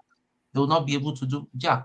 At least they will know that we are making a statement that we can't take this anymore. So that's it for now. So if so far we can talk and talk, this is like it's becoming like a therapy for us every weekend. But maybe one day when they come out, we'll join. But if they're expecting people from diaspora to buy tickets, go there, go start one this thing, man, you guys are joking. You're in a long thing. Thank you. Peace. All right. Thank you, Tone. So, AY, I just want to throw in another angle before you air your own view. So, the Nigerian police, we've often heard that the Nigerian police, their formation, how the Nigerian police got formed, and the mandate they have is a colonial mandate, which is why they are called the Nigerian Police Force. People have said that that whole coinage of them is part of what is affecting the way they address issues, because the Nigerian police doesn't seem to be there for the people, rather they are there for either the elites and the political class. In the light of this and what I just said, what's your perspective to the whole conversation? Yeah, thank you. So for me, no grief for anybody could just be a slang, but it still means a lot. It means a lot. The Nigerian police, I think they are scared of the people. people are telling them invariably, I think the message they are getting, no grief for police brutality. This is actually very serious. Even with the head of SARS, police, they've not stopped what they are doing. Bribery and corruption, they are leading the way. Insincerity, you know, they need to do better and have a better image. I don't know what they are scared of. I don't know where they got the intelligence that this is a revolutionary statement. It to me is BS. Police need to sit up and work for the people. To be honest, they should not be scared of the people. Don't brutalize people. Don't incarcerate people unfairly. Just treat people like animals. You can't be doing that. Again, look at it from the angle of what is happening in America. Police will brutalize, have issue with, let's say, for example, black in America, when they treat you like, give you like inhuman treatment, people are gonna speak up, like, oh, police brutality. Here we are living in a country that we are all the same, but police are doing worse things, and most time they go away with all this stuff. So for me, Nigerians, no grief for Nigeria police, no grief, but try and stay within the laws. The other thing is, no grief for anybody mean a lot to me. No grief for bad government. It is. That is what it is. We no go agree. They just suspended a minister for corruption. We have more. We have a lot of, not only ministers, even people working in government, in ministry. They are a lot. We no go grieve for them. The people, they need to work for the people. You know, the government to work for the people. It's a lot. Somebody took the government to court for awarding 1.5 billion to First Lady. We no go agree. There is no First Lady office. Give us our money back. To me, it means a lot. This statement means a lot in all ways. Look at it. It means a lot. It might be like a joke. For me, it has a lot of meaning. We no go agree. This country must be good. We no get electricity. We no go agree. Give us light. It's a lot. It's a lot. You know, put our system, electoral system, let it work for the people. The court, the judges, they should work for the common man. They should work for the people. They should stay within the law. They should stop corruption. We no go agree for bad judgment. It's a lot. It's to me, it's very like woke. It's a woke statement for Jay-Z. I love it. So we no go agree. Apart from that, the issue is in Ghana, right? What happened in Ghana? The way I see it, I think they fear, they are scared. The Africa, you see, Africa leaders have said it. If you go study Africa leaders, a lot of them, they are the same. You see this president, Ghana, they are just prepared to Nigeria. Don't let anybody deceive you. Oh, Ghana, they are rubbing shoulder with Nigeria. If Nigeria president pull a call to Ghana president, forget it. He's gonna listen. So why are they stopping Peter Obi, stopping Julius Malema, stopping what's the other Kenyan man from coming to Ghana to have their seat? Let people speak up because Lumumba. So now they are scared, like, oh, the forces Peter Obi is having in Nigeria, Julius Malema in South Africa, these guys, they kind of cause uprising, like Africa uprising, just like what happened in the Arab world. I think they are scared. For me, whoever is organizing this conference, it should take it outside Africa. If they don't want it to hold, take it to London, take it to US, take it to Canada, take it. They can't stop you. Take it there, speak to the people, because you see, as long as they stay with the issue, what are they afraid of? What are they afraid of? Trust me, if they want to try that in Nigeria, Nigeria will not even allow Julius Malema to enter Nigeria. That is what will happen. Let me tell you. I don't think I will not remove Nigeria government from it. I mean, I might be wrong, but I feel it's a real conspiracy. They were, because what I heard, they said, oh, they got message from above. Which above? Who is in the above? Who is speaking to a Ghanaian president? They must have discussed this issue. I said, stop these people. You need to stop them. But for me, we no go agree for anybody in 2024. Thank you. Yeah, thank you, AY. I enjoyed, those perspectives you narrowed it down to, So Jago, I'll start from Jago and then I'll go to Ferrari as the last person. Jago, the floor is yours. Thank you, guys. Listen, a couple of things based on what we're saying. No go agree. We shouldn't agree. It's a hardcore statement. And it's the beginning of the year. We can't muck about anymore as Nigerians. What's going on in terms of the police submissions to the populace, saying that it could be quite revolutionary. As AY said, not only does it stoke fear, but again, it's rather oppressive for the police to say that. And also, more so than oppressive, it is not allowing for free speech. Free speech in Nigeria is of the utmost importance right now.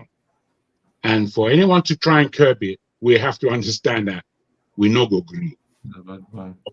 There. As far as what went on in Ghana is concerned, it was Local P that mentioned it to me before the actual event took place. I for one, I was quite excited about this conference going on.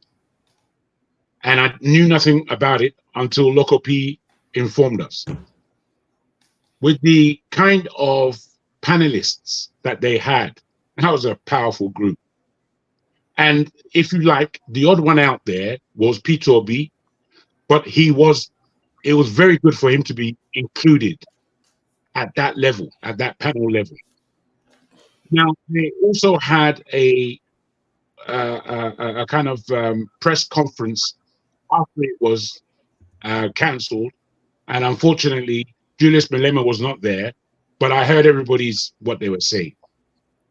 Now, where I put P2B aside a little bit is that the Pan-African viewpoint doesn't necessarily carry a lot of weight with him. He is a politician, and he should have been there as he was there. Having said that, his utterances were more economic, more analytical in terms of Nigeria in particular and Africa at large. And it was important, the viewpoints he took. But moreover, somebody like Julius Melama, forefather said he hasn't been around much.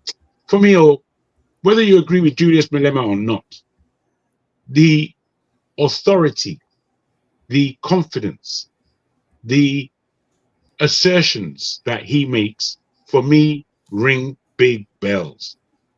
It calls attention to the fact that in Africa, we don't own our own space. So by the time that this thing is cancelled an hour before it was supposed to take place, wasting people's money and time, which was just disgusting. We owe it back to the, President Ado of Ghana, and his forked tongue, indeed, as forefather mentioned. He has made serious utterances over the years, speaking about France. But he and France are in cahoots. He and Europe are in cahoots, along with the Nigerian government. These are the people that wanted to create war against our own African brothers in Niger, Burkina Faso, and Guinea. Now, I don't know where our Nigerian mind is really a lot of the time. Our mind is in the mud. We don't have any understanding. If you look at the comment section, you'll see how weak our minds are generally when it comes to global politics. Somebody like Dan, he speaks from a position of pure frustration. He's not able to handle a lot of these arguments that we're having because he's frustrated. And we understand that. But you see, there are people who, although we're frustrated, can still stand up and make reasonable and cohesive arguments to what's going on. For me, it was Europe that stopped this thing from happening. Why? Because it would have been so powerful at the beginning of the year if that conference took place. So powerful. In that these are strong people with real understanding as to the African polity. I don't agree, because I've thought about this, that where else could they have held this? The best place to have started off is actually Ghana. Let me land. If I may, I'm going to go just slightly over time to land.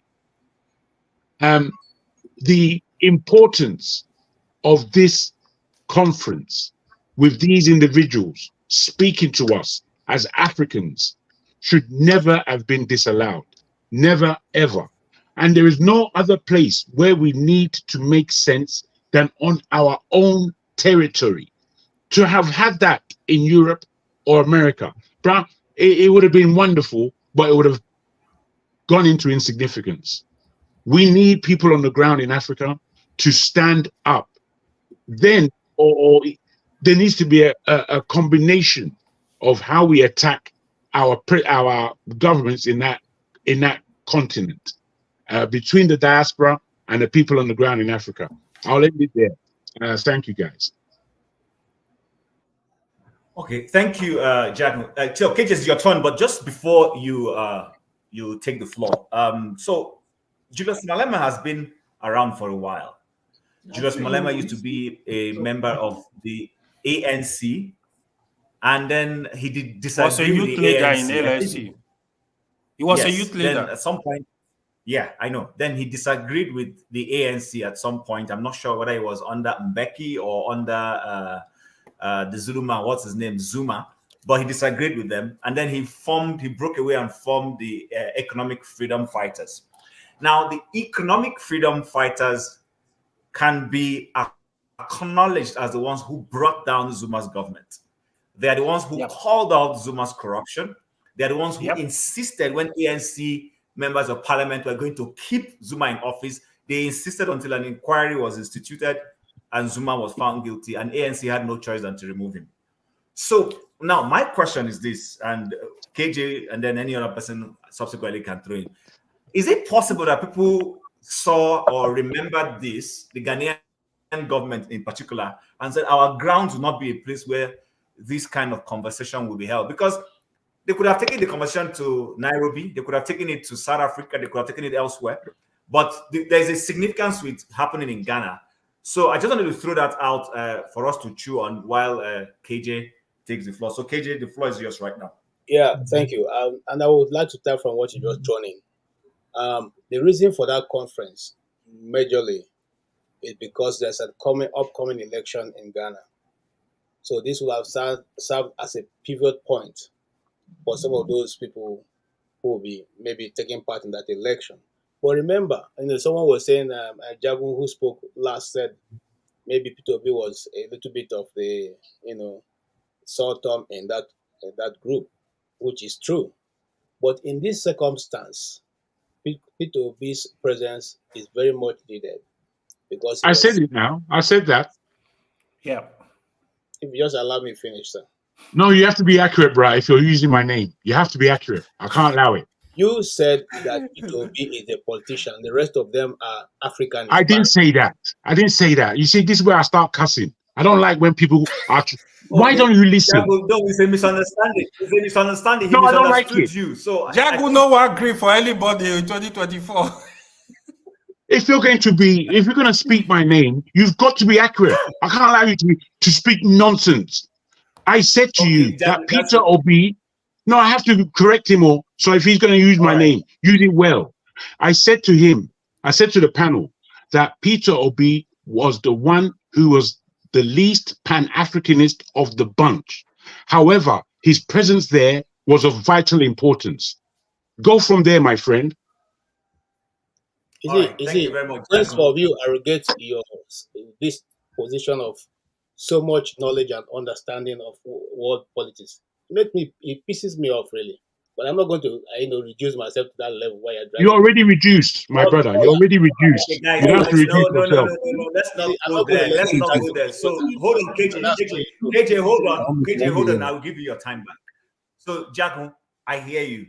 what I expect is you will say, "Oh, bro, I think you misunderstood me," and then you clarify yourself. I don't Me, think I'm he not that meant. kind of gentleman. Oh, I'm not that kind of gentleman at all. You All right, understand? Me, all right, I not be gentleman at all. I be African. okay. You see me?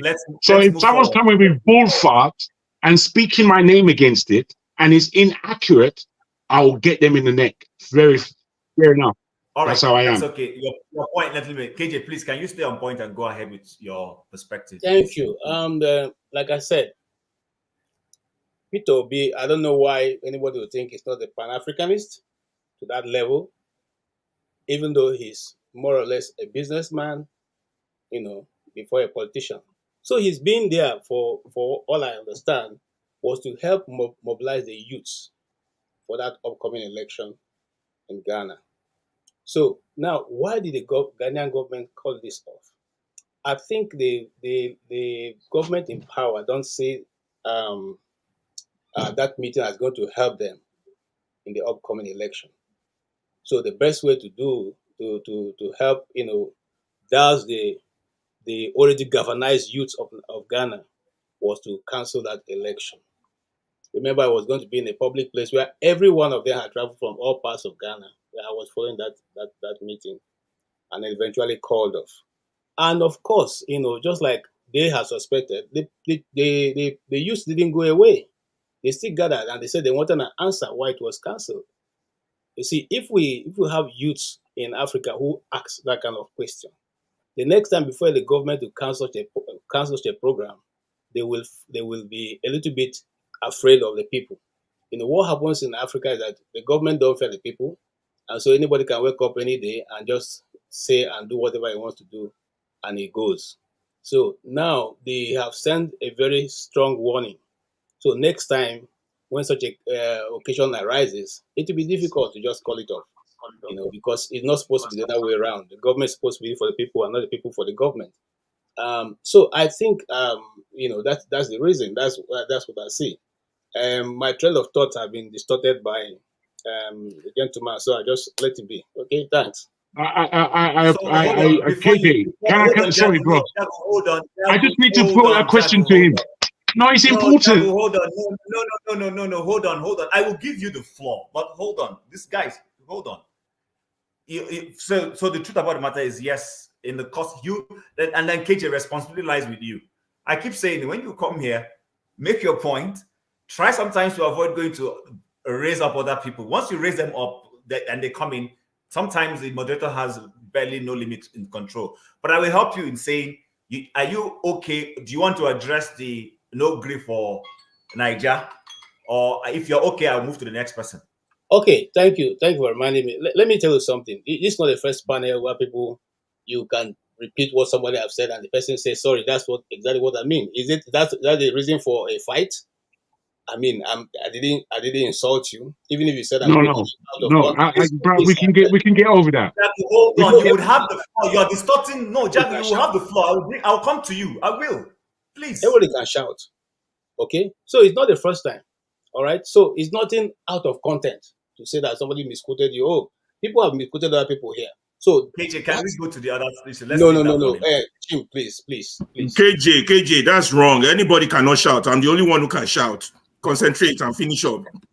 Okay, all right. No wahala. Okay, because they shout, me I go to speak small. All right, I no go greet, and you see, you guys will make me. I will just press this red button and walk away now. There's something that happens in Nigeria when the government wants to find a way to oppress the people. They just say we have a credible intelligence that is going to happen. So if you had planned to march tomorrow, all of you will not go out because police will say there's a credible intelligence that's saying that this protest is going to be so hijacked and all that.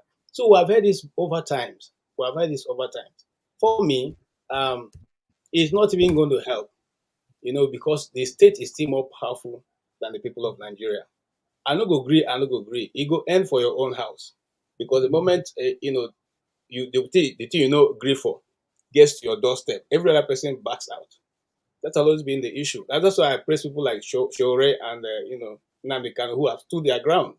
There are very few of us who stand our ground when they need when push comes to shove. Okay, so the palace are no grief for anybody this year, it will only be to the level to which you as an individual want to take it. Okay, it will be to the level that at which you as an individual involved in the situation want to take it. Okay, and so on that basis, I don't even see it going anywhere. But you see, we always find a way to excite ourselves every time in Nigeria just to keep us going and be happy with the situation we find ourselves. That's the way I look at it. But if there's something going to come out of it, I don't think so. Okay, thank you very much. Just one question, please. Yago, 30 seconds, 30 minutes. It's just a question. I just want to ask KJ if he actually saw the press conference and listened to all of it in light of what he's saying. Mr. Jagun, I followed. In fact, I didn't only follow his press conference. I was in the know that Malema wasn't in the country. I didn't come into Ghana. Okay, the conference was cancelled as soon as those people got into the airport. It got into Ghana.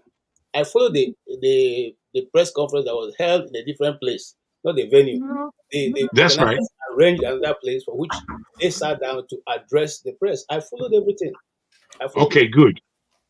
Now, in my question, I will end, bros. I'm not going on. This is quite important. In my question, if you listen to every utterances of that three-man panel, including the lady Arikana, you could easily hear the difference between those who are coming from a Pan-African point of view and Peter Obi's utterances that were largely based on Nigeria and the politics of Nigeria away from Pan-Africanism. This is why I made my statement. If you're listening properly and if you understand Pan-Africanism at all, and the fact that Pan-Africanism hardly comes as a polity in any Nigerian politician's mouth. They don't speak from a Pan-African point of view. They only speak from an insular, myopic, Nigerian, idiotic point of view. So when someone like Peter Obi stands, and we all respect him, I wasn't saying anything against him, because his utterances to me were all valid, but they weren't coming from a Pan-African point of view. I respond to you, sir. So this, I don't. KJ, no, hold on. 1 minute. KJ, hold on. No, sorry. You not do me justice if I don't respond. Now, 30 seconds. You didn't invite. I will give you 1 minute. 30 seconds, please. I'm coming, sir. The people who held the conference knew the topic they gave to each person. They could have given the three of them one topic to speak on. And so if they've given Peter Obi the topic to speak on the Nigerian politics and all that, and what transpired during his election, you don't expect him to come to the conference and begin to talk about Pan-Africanism. He's going to still deal with the point that he was brought into the meeting. And so everybody comes with a different point of view, or rather with a different topic. You don't invite three people and tell them to come and speak on the same thing. You give everybody their topic, and that's what they're going to deal with. You're repeating yourself. Thank you, KJ. Let's move on. So, AY, what is it? Yeah, what I'm gonna say, right? What Jago said, Jago is very, very correct. Peter Obi, I don't see Peter Obi as evil a Pan-Africanist, but however, Jago, your reply is an issue. The way, like, somebody can get you wrongly, but I think you need to politely tell them, no, that's not what I mean. So then you can reiterate yourself.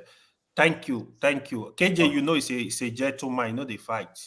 He's a gentleman, or I don't disagree with that. You know where me and him they fight. Okay, Jago and AY, two of you are not gentlemen. I'm not going to even compliment two of you.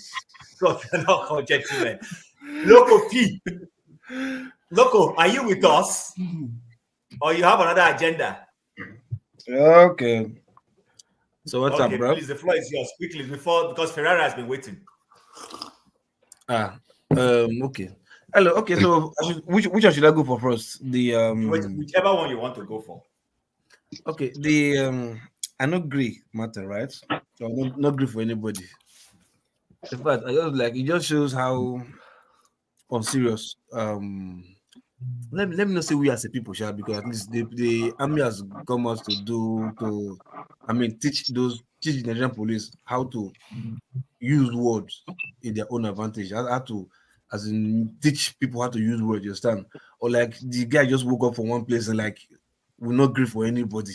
Is it not this word that we've been using since how many years? Since in the 80s, like, I know the boy guy, I'll change it for you, I not agree. I don't understand. So how did that word today become an issue? You are telling us now that you have from intelligence reports that it came from a revolutionary gathering of, I mean, come on, man. Until tomorrow, the report says we'll never still get the reports, the intelligence you say you have.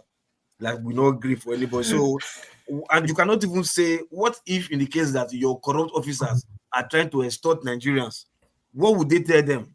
That they should agree or not to agree? He can't even think with his common sense to twist narrative to that extent.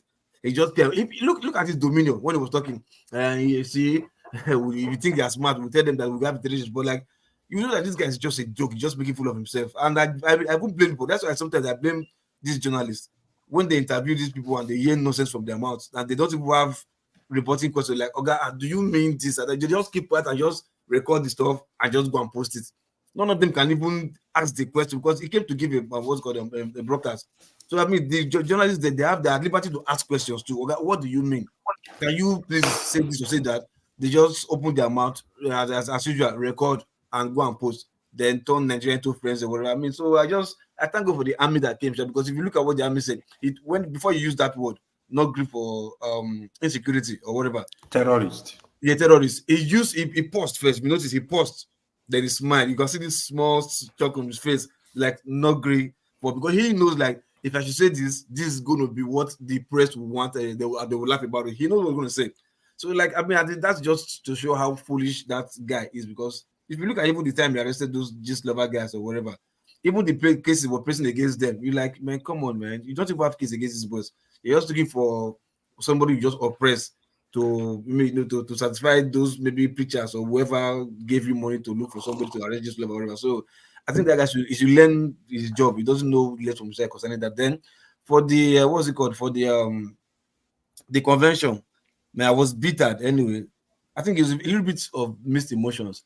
First, I was angry why this stuff was cancelled, and because according to a report I had, it was 2 hours or even less than an hour to the event, because the speakers are already on ground or something like that.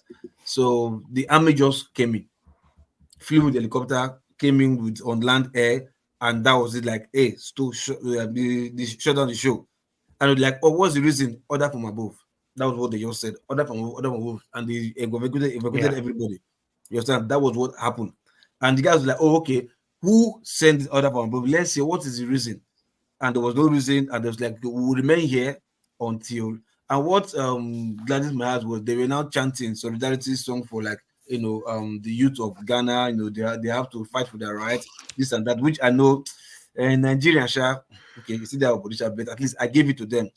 But what now got me a little bit, turned me a little off is that when I later discovered that, oh, this was orchestrated by a political youth who wanted to contest for presidency. So like politics again, do you understand? And I guess that would be the only reason why they canceled that. Sorry, Loco P, hold on. Sorry, hold on. You'll get your time back fully. What is wrong in? No, hold on. Hold on. You will answer. What is wrong in a Ghanaian citizen who wants to contest and lawfully, he didn't carry out a coup. He didn't go to the government house and stop. And then he organizes a convention, invites people to come speak, perhaps to sensitize the Ghanaians on the need for them to vote, in quotes, accurately and right.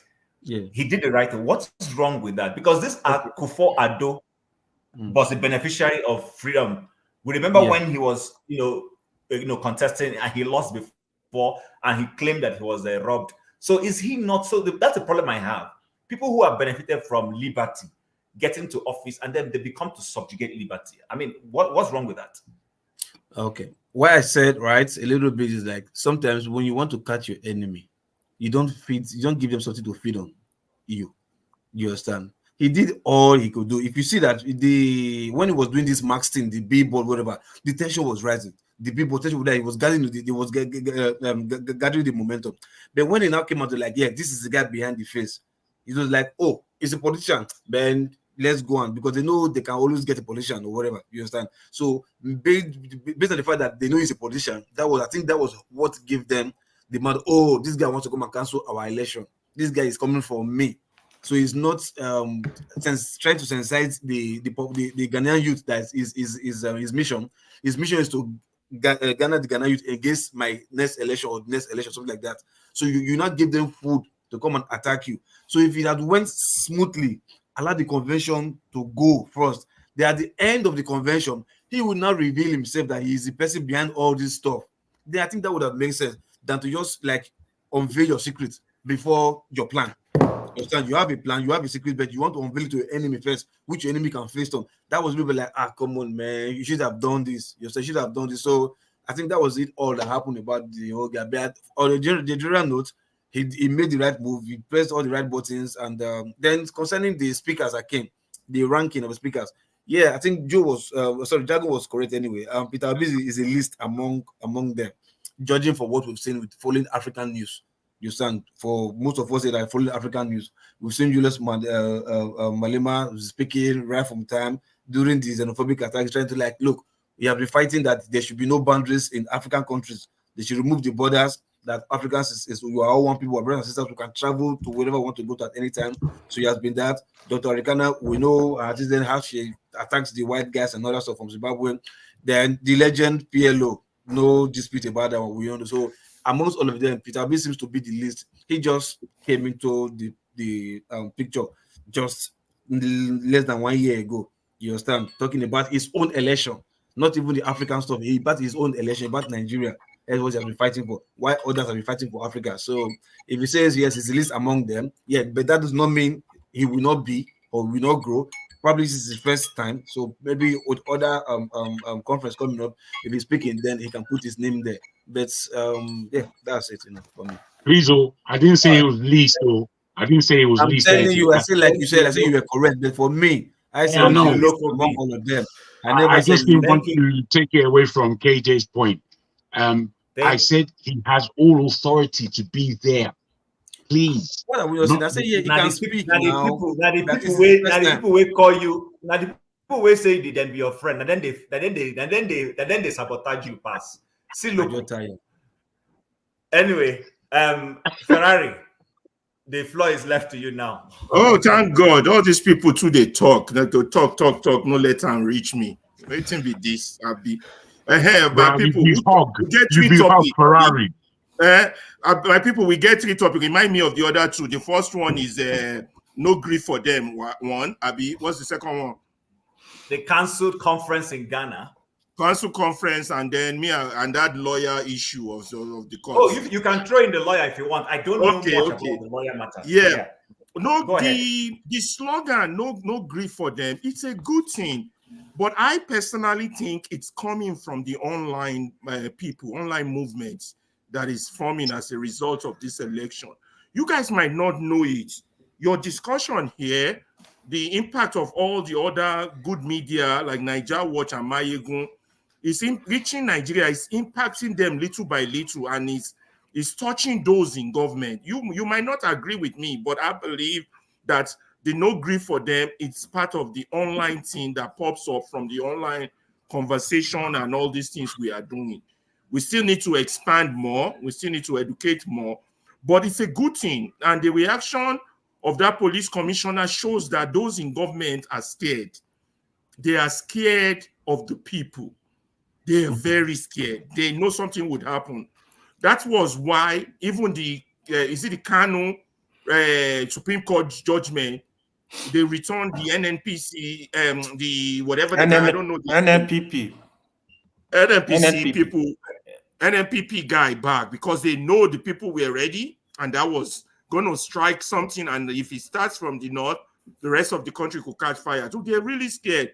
And they're not so scared of those of us in the south, whether west or east. I don't know why, because they believe that most of us are Oyibo speakers, but they're kind of scared of the people in the north. I found that interesting in my analysis. you know, they're not still scared of the South or the West, but they will find out. Ferrari, yeah. But Ferrari, there were some southern states where they also returned. They kept the vote the way it was. They didn't change anything. Abia State, for one, which is the only Labour state, they could have flipped it. Nothing stops them from flipping it and say, "Let's see what this people will do." So, yeah, but I don't think they were that scared as they were in the Kano one.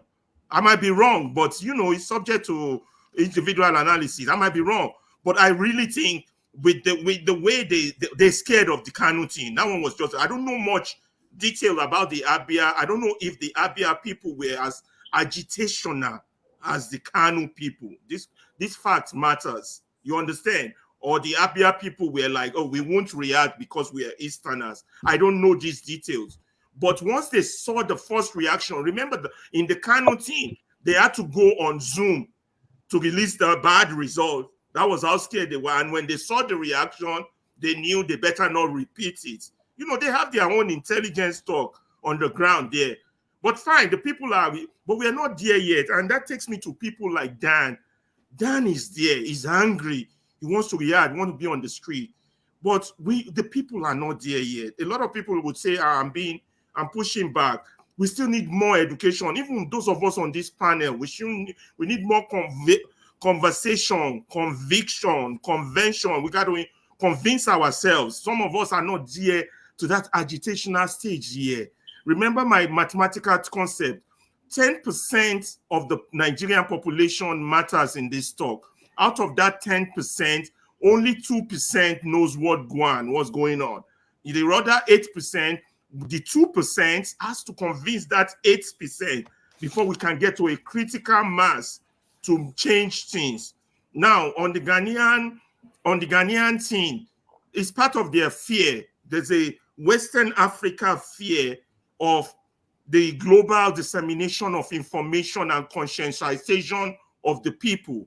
They're scared of that, but we're not there yet. So we keep pushing for education, keep pushing for free media, but not just any kind of education. And that's why I get infuriated when somebody comes on this panel and spread the wrong kind of message. That's why I get abusive. And my Saleko mentality kicks in, and the Omota mentality from all the way back to Igbobi College to the radicalism of Lasso and all that shit. That this is not what you show your relationship. That's when you show your relationship with Tinubu. yeah. I do have that area boy relationship with Tinubu. I can't deny that. So that pops up. You understand? So we still need that. So that's the second one. Then the third one is that whoever that lawyer is, my people, thank that guy. Because let me be honest with you, if we don't want to carry gun or change our country by force, these are the only ways we have.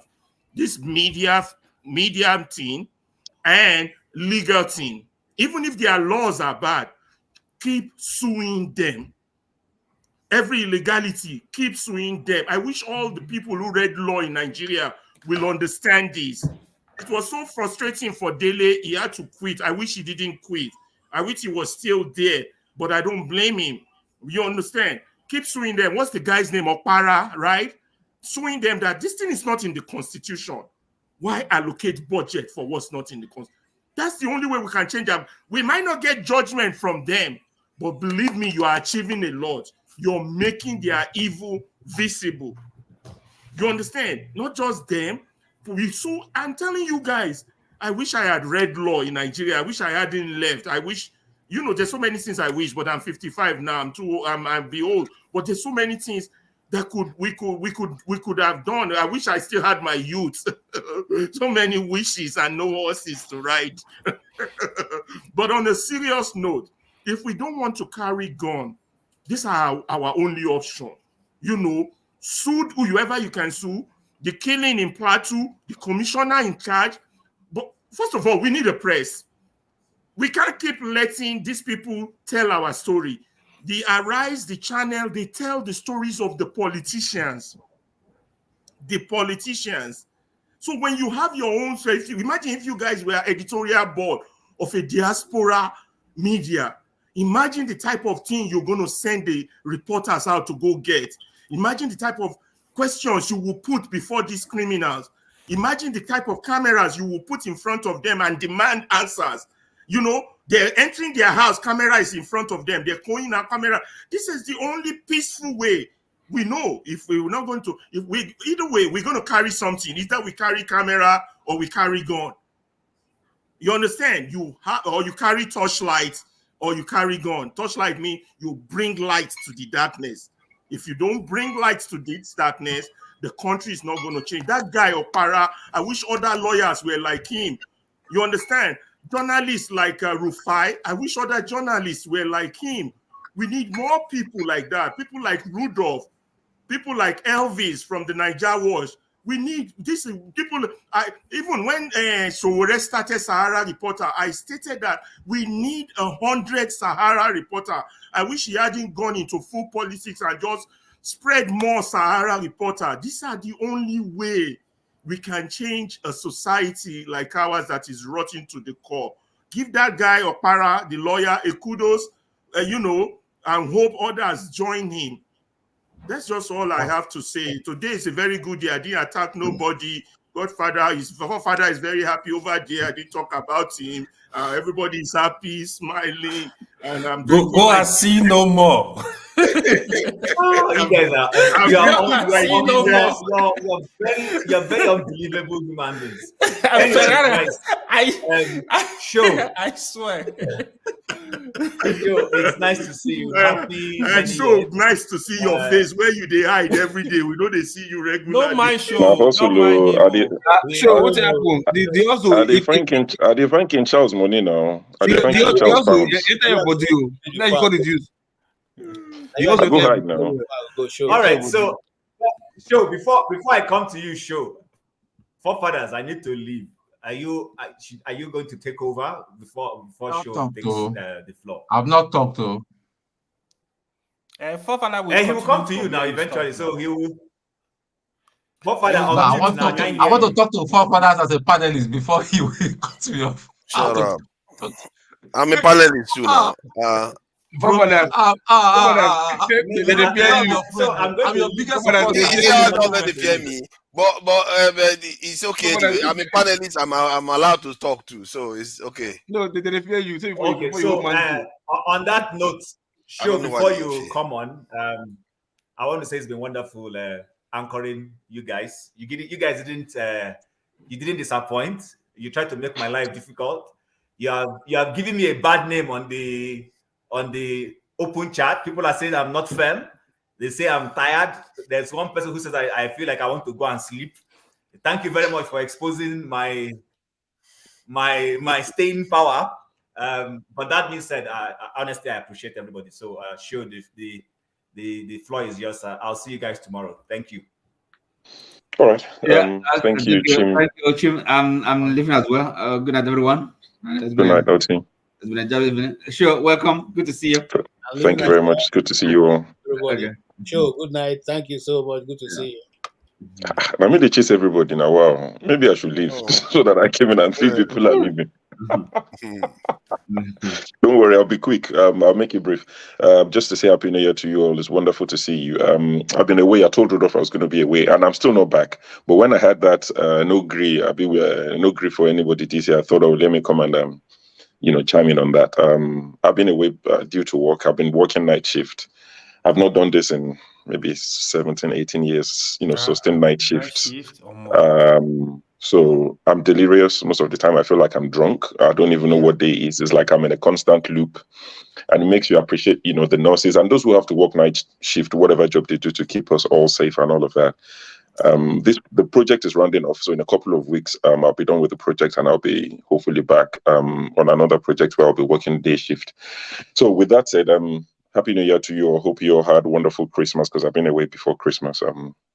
Wonderful Christmas with the family and Good New Year celebration. So this no grief for them. This year no grief for anybody. I've been away from the news as well, because if I work night shift, I don't get to use my phone that much. And during the day, I'm sleeping throughout. So I've not even kept up with the news that much. I've missed out on so much news. What I had of better I do, even if you're dead, about that scandal and all the rest of it. But not as much as I would know if I was, still a free person. So no grief for anybody this year. I think why the Nigerian police force are very skeptical or scared, let's even put it that way, is because NSAS was another phrase or sentence, if you want, that is still very fresh in their memories. And them saying that, that could ignite anything. They're not lying. I know, a few people have said it's a waste of time. We've been saying it, but you don't know the one that would stick. We're throwing a lot of things at the wall. It would only take one to stick for it to happen. Whatever that means to you, for whatever to happen, it would only take one.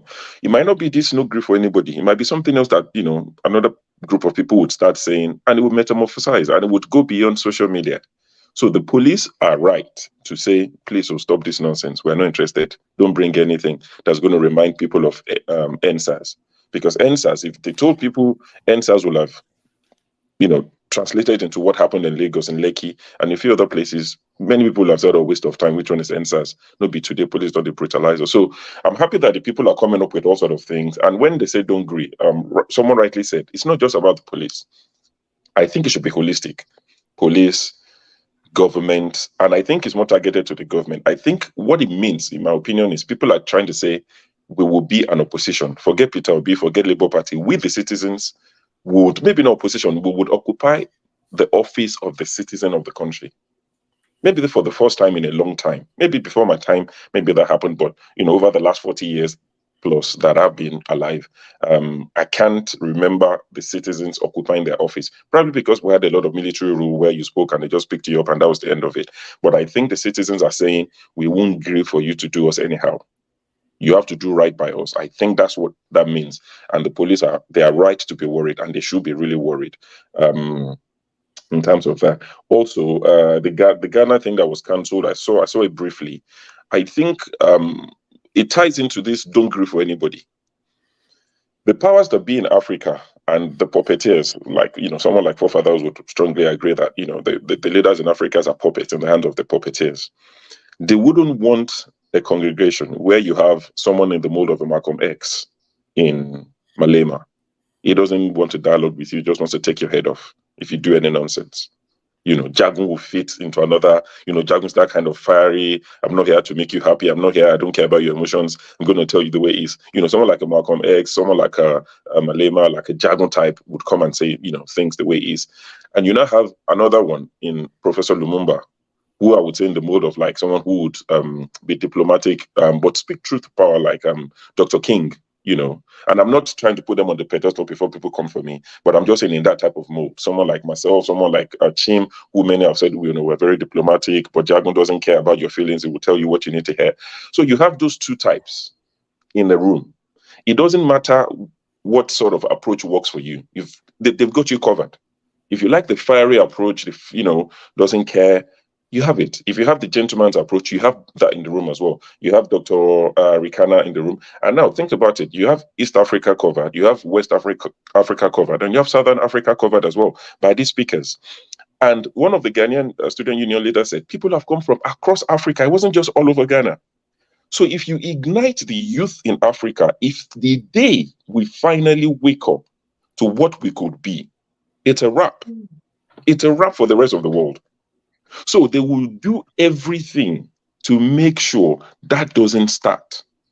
I know Lokopia has brought a different twist to it by saying that, I didn't even know that, maybe it was funded or not funded, maybe it was orchestrated or planned by a politician, because I heard there's a third force in Ghana, similar to what Peter Obi did. And the election is later this year, I believe, in Ghana. So, that's a different twist that I never had until about 10 minutes ago when Lokopia said it. But whatever the case is, the powers that be in Africa would do anything to maintain the status quo. And if you look at the people who are not very happy about the meeting, you would rarely find APC members. And I'm sorry I have to go there. You would rarely find APC members, being upset about this being cancelled. They're happy that it was cancelled. Most of them are like, yeah, why? What are you trying to do? Don't cause trouble.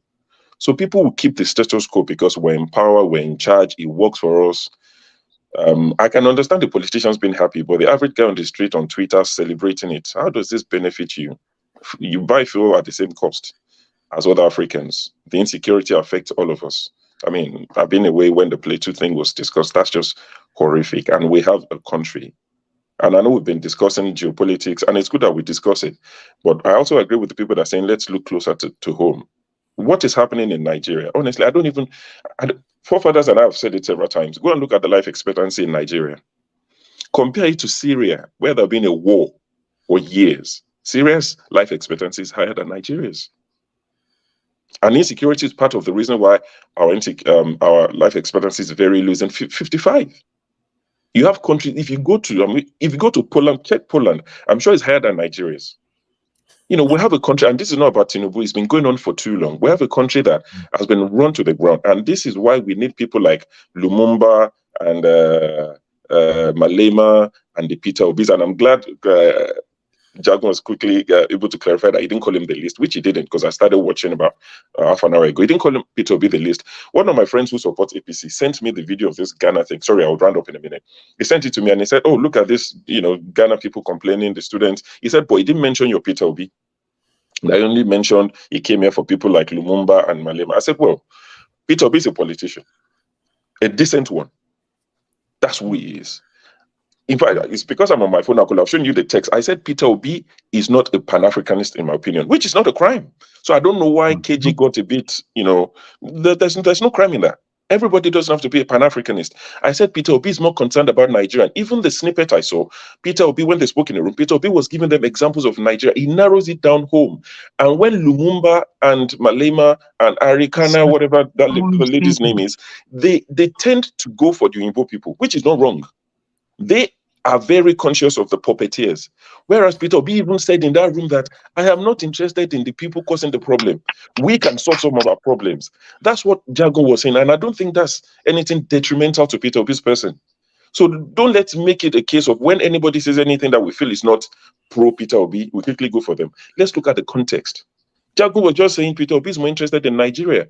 And I would vote for somebody who is very interested in Nigeria, because if we solve Nigeria's problem, then we can spread it out. But we've not solved our problem and we're trying to go everywhere, so I don't think Jago was in any way maligning Peter Obi. So KG, if you're still watching, I think, just to bring perspective to it. But that's all I've come to say.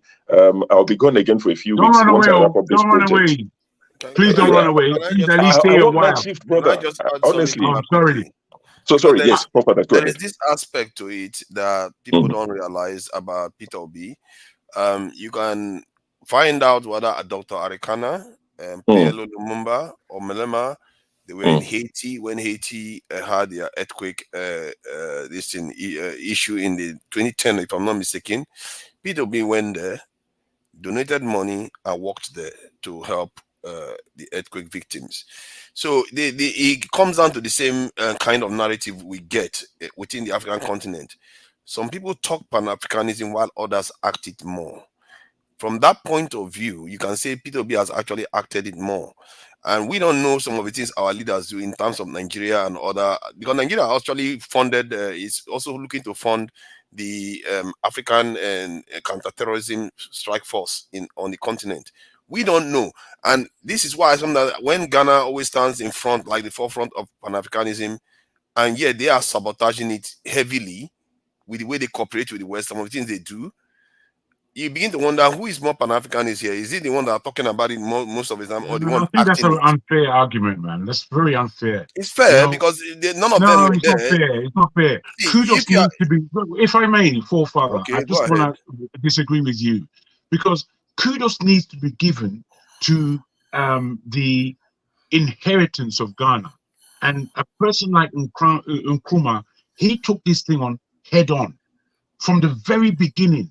60 years. Nkrumah is different from the leader now that we're talking about. No, all I'm saying is that whilst, there's a big difference between Ghana and Nigeria as concern the black race. And I may agree with you that Nigeria stands strong and has stood strong in terms of creating some level of violence where black people are concerned globally. However, the utterances of somebody like Nkrumah has not ever come out of Nigeria the way it's come out in Nkrumah's voice. This is why they speak about Nkrumah, the Tanzanian Nyerere. They speak about these serious people who have stood up and formed a pathway that links with the African world in itself. Now, there are many. Wait. A lot of conversations. Please let me just add. I've been involved in a lot of conversations with Africans, and what came out of it in the end, a lot of people talk. But if you look at the people that actually put their money and their sweat and everything in, look at some of the stuff Nigeria did with South Africa. And do you know? Hold on. Let me finish my point. Do you know Nigerians even have? They sent police officers to Somalia. Just last year, they were in Somalia training Somali police officers. Nigerians said, P.B. said, when he went to Haiti, he saw Nigerian soldiers training Haitian soldiers there. We don't know what Nigeria does. No. We do know. We do know. Just like you are putting these points forward. How can you say you do know? Do you know that? No. I said we do know. Just like you are putting these points forward. We know a different thing. Because maybe the point KJ made that that when you said P.B. is not Pan-Africanist, it may not. It may seem accurate to you because of what is outwardly said in terms of speeches and all, but you don't know what is going on behind the scenes. My friend, when we're speaking about Pan-Africanism, we're speaking about those who stand up and speak Pan-Africanism. You see, what goes on behind the ground isn't a problem. I'm not arguing. We shouldn't sword fence over things that are obvious. Talk and action. Which one is more powerful? You know, Ghana stands strong. Talk and action. Which one is more powerful? Obasanjo doesn't speak Pan-Africanism. I tell you why talk. I tell you why talk. Wait. I'll put it to you. You ask the question. A lot of people. Hold on. Let me just make this point. Obasanjo doesn't talk Pan-Africanism, but he was the one that was there to help Ethiopia sign a peace deal with the Tigray forces just within a year or two ago. And then when there was a war going on in Sudan, that same Ethiopia blocked Nigerians from coming in. It's unbelievable. Many of them talk Pan-Africanism, but they don't act it. Okay, I take nothing away from what you said concerning Nigeria and the way of Nigeria where Africans is concerned. I take nothing away. You understand what you're saying? But you see, when you can stand up in this world and speak against the European hegemony or whatever they call it, when you can stand up and do that, it really does give oxygen to all black people around the world, because all black people around the world can't seek the information you're speaking about Nigeria. There's a jealousy that Nigerians have where Ghana is concerned. You know, Nigeria had the opportunity. Nigeria had the opportunity to get their independence before Ghana. And me as a Nigerian, I would have been proud of that. But the fact of the matter is, Nigeria consistently displays that managing their country and their country's affairs has been an issue and a problem for them. And whilst they may have got it earlier, it wouldn't have meant anything. It wouldn't have meant anything because it seems that there's an immaturity about the way Nigeria conducts its business. There's a jealousy. There's this pride that gets in our way. Oh, all right. We don't have to have this argument. It's not that important. No, hold on. Maybe in 1960, maybe it is true during that period of Nkrumah that the Nigerian leadership, they were tussling with this thing. The Ghanaians. Yes, I think I saw that too, and they were calling Nigerians like they take their instruction from Whitehall. They were insulting Nigerians with that. That is true, but I'm just looking at it based on actions right now on the ground. This same Ghanaian president that talks about Pan-Africanism, year of return, and all the rest, he was the one bringing Burkina Faso to Americans, telling them, "Look at them, they are bringing this in Wagner. What are we going to do about them?" This same leader is the one that gave this in the Americans one terminal in their international airport to use it for their military operation. Because these people have sold out our people. 1 minute they said he doesn't want us to take a loan from Western this thing. At the same conference, he's borrowing money. What kind of people are these? They are false Pan-Africanists. They say they are Pan-Africanists, but they are selling us out repeatedly. They are basically gatekeepers. They are the type of people that pretend as if they are supporting you, but they are not really supporting you. And that is my concern with some of all these. Like, we have to watch them closely. Do you know that there's a video of Molema himself saying that he has to do the bidding of black people, so that who is going to keep the black people in check? If they have to allow him to do what he's doing, otherwise, who is going to keep the black people in check? That's what Molema was saying himself. I don't know whether he's playing a double game, but the idea is that if he comes out openly to say somebody has to keep the black people in check, hence they should allow him to do what he's doing in South Africa. Can you imagine that? He said it out openly. Please go ahead. Yeah, can I want to repeat myself again, because I think I'm greatly being misunderstood. The issue of P2B, forefather will tell you that I'm not a supporter of P2B. But when somebody has done something that is right, you say that what he has done is right.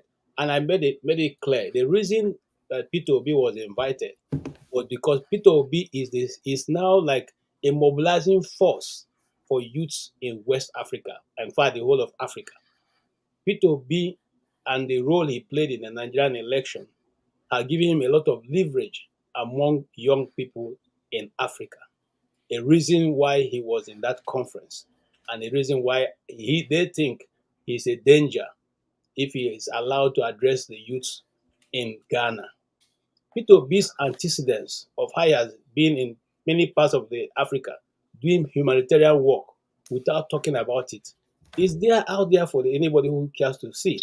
But like I said, I'm not talking about it. I'm just simply narrowing myself down to what happened in the conference.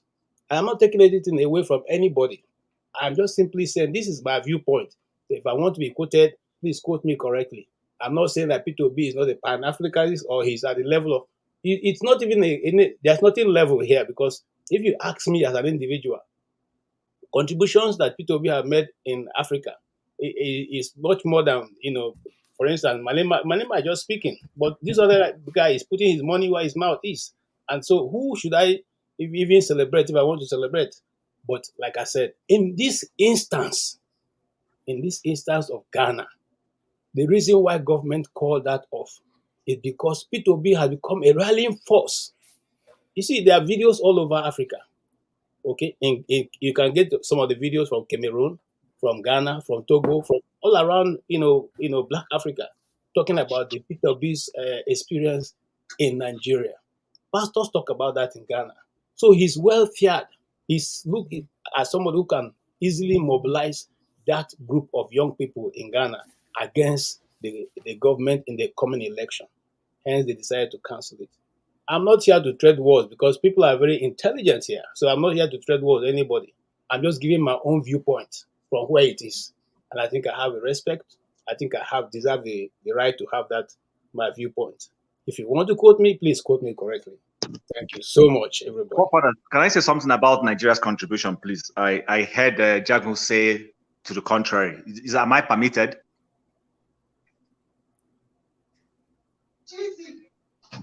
Hello, Popadas. Oh yeah, now. Oh yeah. Go ahead. I wasn't sure if he was saying yes now. I needed to take permission from him. Go ahead now. Go ahead. You know you're a moderator now. No, I'm not. Level not change. Privileges now. Level not change. No. But I still have to respect the person who is moderating. I won't do that. So quick one, Jagu. No, Jagu, I don't know. Like I said earlier, I probably didn't finish my views before I left. Ghana may have gained independence before Nigeria. Ghana may have been pivotal when it comes to, because I know a lot of Black Americans, when they talk about going to the motherland, it's Ghana they go to. I hear all that, even people from London and all that. But guess what? Like forefathers said, when it comes to real Pan-Africanism in terms of resources, putting your resources on the line, Nigeria is his rival. There is none. No, not even this South Africa that came up yesterday. I'm not arguing any of that. Okay, so personally, my own reading of the situation is this: Nigeria started losing that capital we gained because African nations respected us. We started losing that during Abacha. Abacha's conflict with Mandela is where this power shift began to happen. If you remember, Nigeria won the Nations Cup, which is currently going on in '94. And en route to that competition, in the qualifiers, who did we beat? it was South Africa under Clemens Westerhoff. But you see, when 1996 came, Nigeria, because of that political spar we had with South Africa under Mandela and Abacha, we withdrew from going to that competition. That competition remains the only one in the entire African history. Can you educate the viewers on what the political spat between Abacha and South Africa was at the time? Because I don't know. Okay, all right. So Nigeria held an election in 1993, purportedly and openly believed to have been won by the late Moshood Kolawode Abiola. And then Babangida annulled the election. Now, after Babangida annulled the election, there were a series of power play from Shonekon, and eventually Abacha became head of state. When Abacha became head of state, he jailed a couple of people, including Obasanjo himself. Then there was the environmental issue in Rivers State. Bayelsa State had not even been created by this time. There was an environmental issue in Rivers State that led to certain people being killed in the where is Sarowiwa from, please? KJ, Ogoni. Then there was a group of people killed in Ogoni, and Sarowiwa was fingered to have been responsible or to have had a hand in the killing of those people. As a result of that, Sarowiwa was jailed. A tribunal or whatever was set up, and he was found guilty, and the sentence was that he should be executed. Now, Sarowiwa had an international personality also. The world knew him. He was an author, a writer, and globally they knew him. A poet. Yeah, and a poet. So Mandela was one of the people the West sent to come and beg the Nigerian government, because every effort to guarantee his safety was rebuffed by Abacha's government. So they sent this newly emerging African leader, because that's the truth. That's what he was. He was a newly emerging African leader. Forget about his apartheid. This thing. He became president of South Africa in 94, 95. So they sent him, considering his relationship with Nigeria, the role Nigeria played in dismantling apartheid. That was why they sent Mandela. Mandela came to Nigeria. He was given audience by Abacha, and he begged Abacha to please not kill this guy. And Abacha asked him, Abacha said, if I don't execute him, what happens to the family of the people who are also crying for justice? You see, sometimes when we call Abacha a bad name, people don't even understand some of the things involved. But anyway, he said he would think about it. And by the time he left, before he got to Johannesburg, they put this man on the hunger man's listing and killed him. And from that day, Mandela swore to be an enemy of the Nigerian state also. So he also instigated Commonwealth to ban us from the Commonwealth body. Nigeria was. Did he swear to be the Nigerian enemy? Oh, when I use the word swear, you should understand what I'm using it, not that he swore, but he became an enemy of Nigeria. Let's put it that way. And that was when Nigeria. Sure? That's enough to turn a country against another country. Okay, let me explain to you further. Let me tell you why I said this. So when South Africa became supposedly independent, one of the nations that was earmarked to enjoy economic benefits from the new South Africa was Nigeria. Do you know that after this thing happened, Nigeria was cut off from all those benefits? Cuba started enjoying some of those things. A lot of other countries, Palestine and they all started enjoying it. You understand? That's all it takes to revoke some support to a nation. I really am skeptical of that. And the fact that they sent South Africa to come and do their bidding, that's Mandela to do their bidding, is not exactly edifying too. But I think maybe you are right. But that was not a bidding per se. What they were saying. So what I'm trying to say is this: at that point, the Western nations were not in good relationship with the current Nigerian government at the time. They were looking for an inroad. Who was closer? And Nigeria was closer because we had capital with South Africa. But as soon as we didn't go that line, South Africa became an enemy. And from that day, the competition started. The only person who tried to breach it back when he came into office was Obasanjo, when he aligned with Mbeki. Remember when Mbeki was in opposition, Mbeki used to live in Lagos. Nigeria gave him asylum. Mbeki lived in Nigeria in asylum. So when people are saying Nigeria didn't play, Nigeria is not at the level of Ghana. Ghana did not do jack when it comes to Pan-Africanism. Wait, guys. Let's not get... We've been listening to you now. No. Wait. Let me just put... Oh, you've made the point. You've made the point. Hold on now, Jago. We are trying to judge. See, you're not allowing us to judge. Nigeria, forget our failings. So, and we have many failings. How can we forget about failings? No. When I say forget our feelings, you should understand what I mean. I'm just saying, if you could put our feelings aside, Nigeria has been a big brother in Africa. My brother, I'm not arguing. You've made this point and labored it to the point that you're thinking I'm not thinking. There's nothing that you're saying that that I'm not against. That I'm against. I'm sorry. I know what Nigeria is. Don't get it twisted. But do we know what Ghana is? Do we give it any respect? We just want to fight Ghana. Wait. Educate me. Let me. You see what you're doing now. See what you're doing. No, I said educate me. I'm going to. I'm putting to you, if Nigeria had a leader like Nkrumah or Mandela, do you think Nigeria will be the same country as we're looking at it today? That's what I'm putting to you. Nigeria will be better off. Thank you. Now, this is what I'm saying. There's a way that we as human beings or as leaders would speak that ignites the people to a certain point of view. Unfortunately for me, with all the intelligence that we have in that country called Nigeria, when I listen to the intelligent people, I get nothing from them that gives me spirit, that gives me heart, that gives me hope. I get nothing from them. They speak in myopic terms. They can use all the language in the world, but it doesn't add up to a hill of beans. Our country, our nation, our people, we need real inspiration to think in a humanitarian, in an Afrocentric. I get what you mean. Nigerian leaders don't speak with soul. They don't speak with inspiration that is original. They're not touching the people. They are very, very sterile with the way they talk. But they're not touching the people. Yeah. Jagun said that if Nigeria had a leader like, did you say so? Yeah, if they had a leader like, if we had a leader like Nkrumah or Mandela, that would be okay. So if Nigeria would have been better off having a leader like that, why is Ghana not so fantastic? I tell you why Ghana is not fantastic, my friend. Yeah, Ghana is a country. It's the in West Africa, 35 million against 200 million. One, two, the marketplace for Ghana to function hardcore needs Nigeria, because Nigeria is the marketplace of that. You're nodding your head.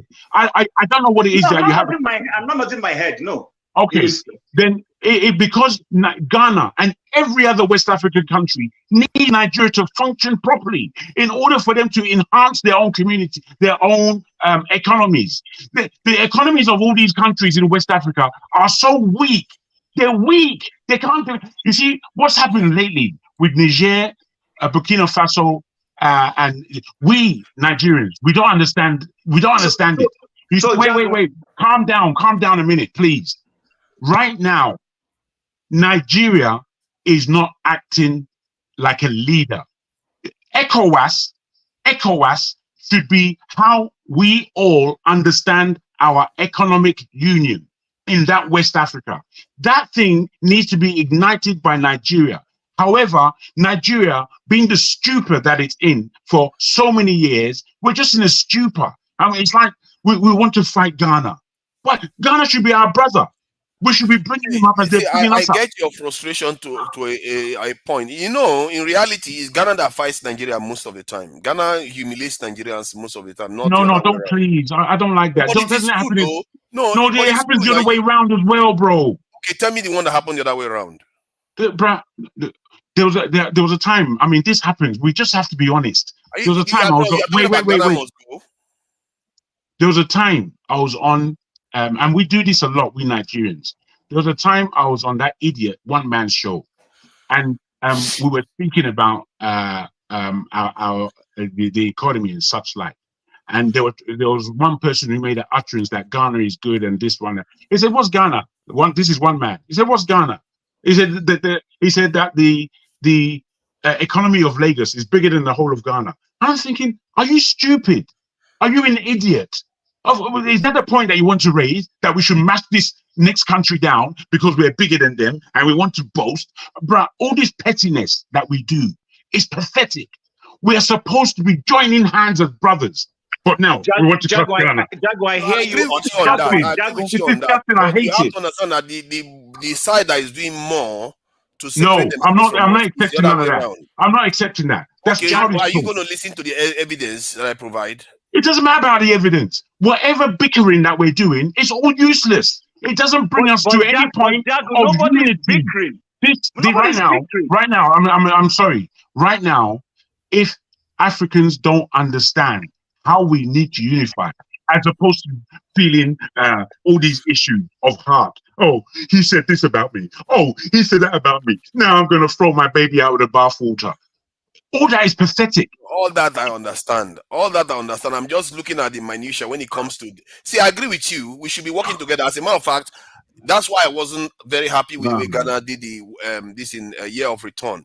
That is supposed to be a West African thing or the Niger-Congo area thing. You are supposed to make it universal so that the stuff will be wholesome instead of just being a little bit micro and small about it.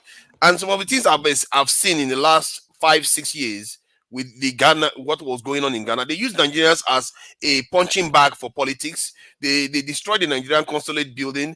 They made Nigerian traders, they tried to force Nigerian traders to pay $1 million to be able to trade in their country. They target Nigerian traders. So when you keep seeing that over and over again happen, you begin to wonder, is this not the West African country that, why are they being so mean to the fellow Nigerians? And ECOWAS too. They have been so mean to us all the time. How many can you say that Nigeria has done similar to them, vice versa? No, Nigeria has just welcomed them into Nigeria. They work very well in Nigeria. See, I believe in Pan-Africanism. I believe we have to work with each other, but you also have to have the others see you as part of them. If they don't see you as part of them, they keep treating you as an alien all the time. You have to call them out on it and say that's not the proper behavior. And that's what I'm doing.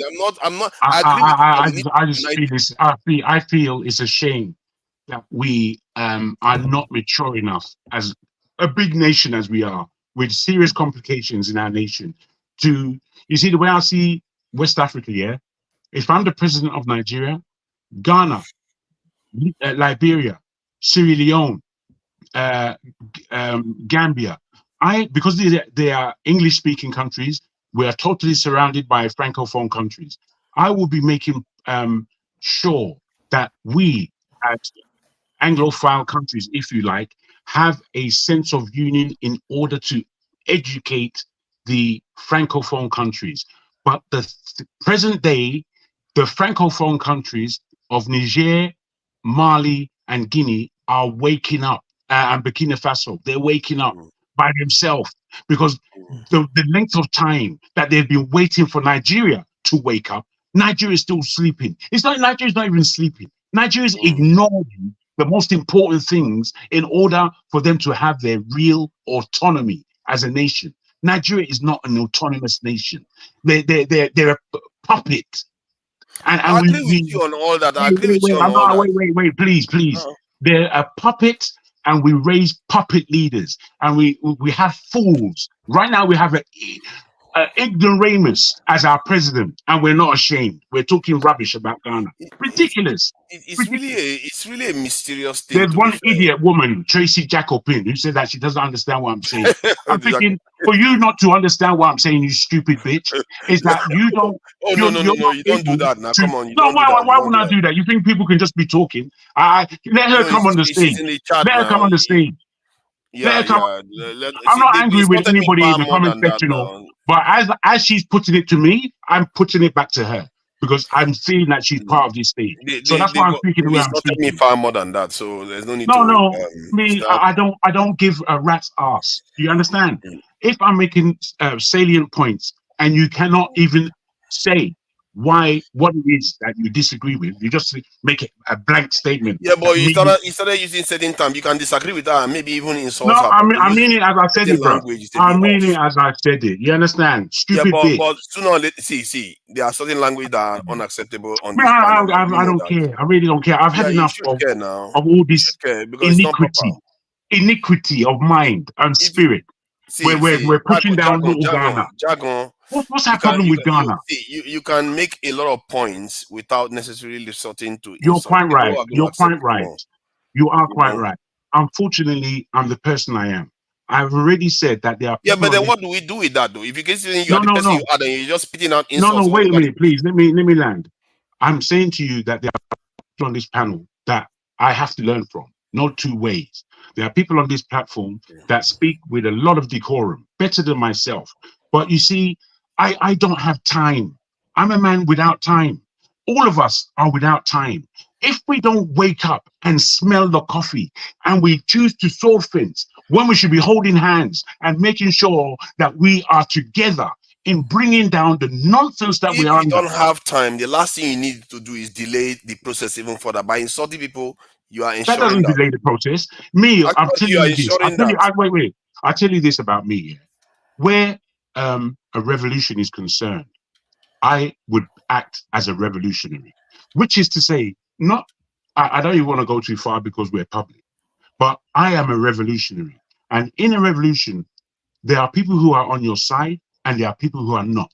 Those who are not on my side, bruh, the words that will come out of my mouth are simple because the actions that I'll do will be worse. I'll put it that way. Let's continue. Maybe, but this is not the Let's field of continue, bro. revolution. Let's continue. I We're don't on need the any. panel. I don't need. I No, don't I need have to say refereeing. it. I have to say it. And you can Because say it, but I don't need refereeing. yeah, Believe but me. you don't need to. You don't need. You need a referee actually, because you can't No, say some of those things. no.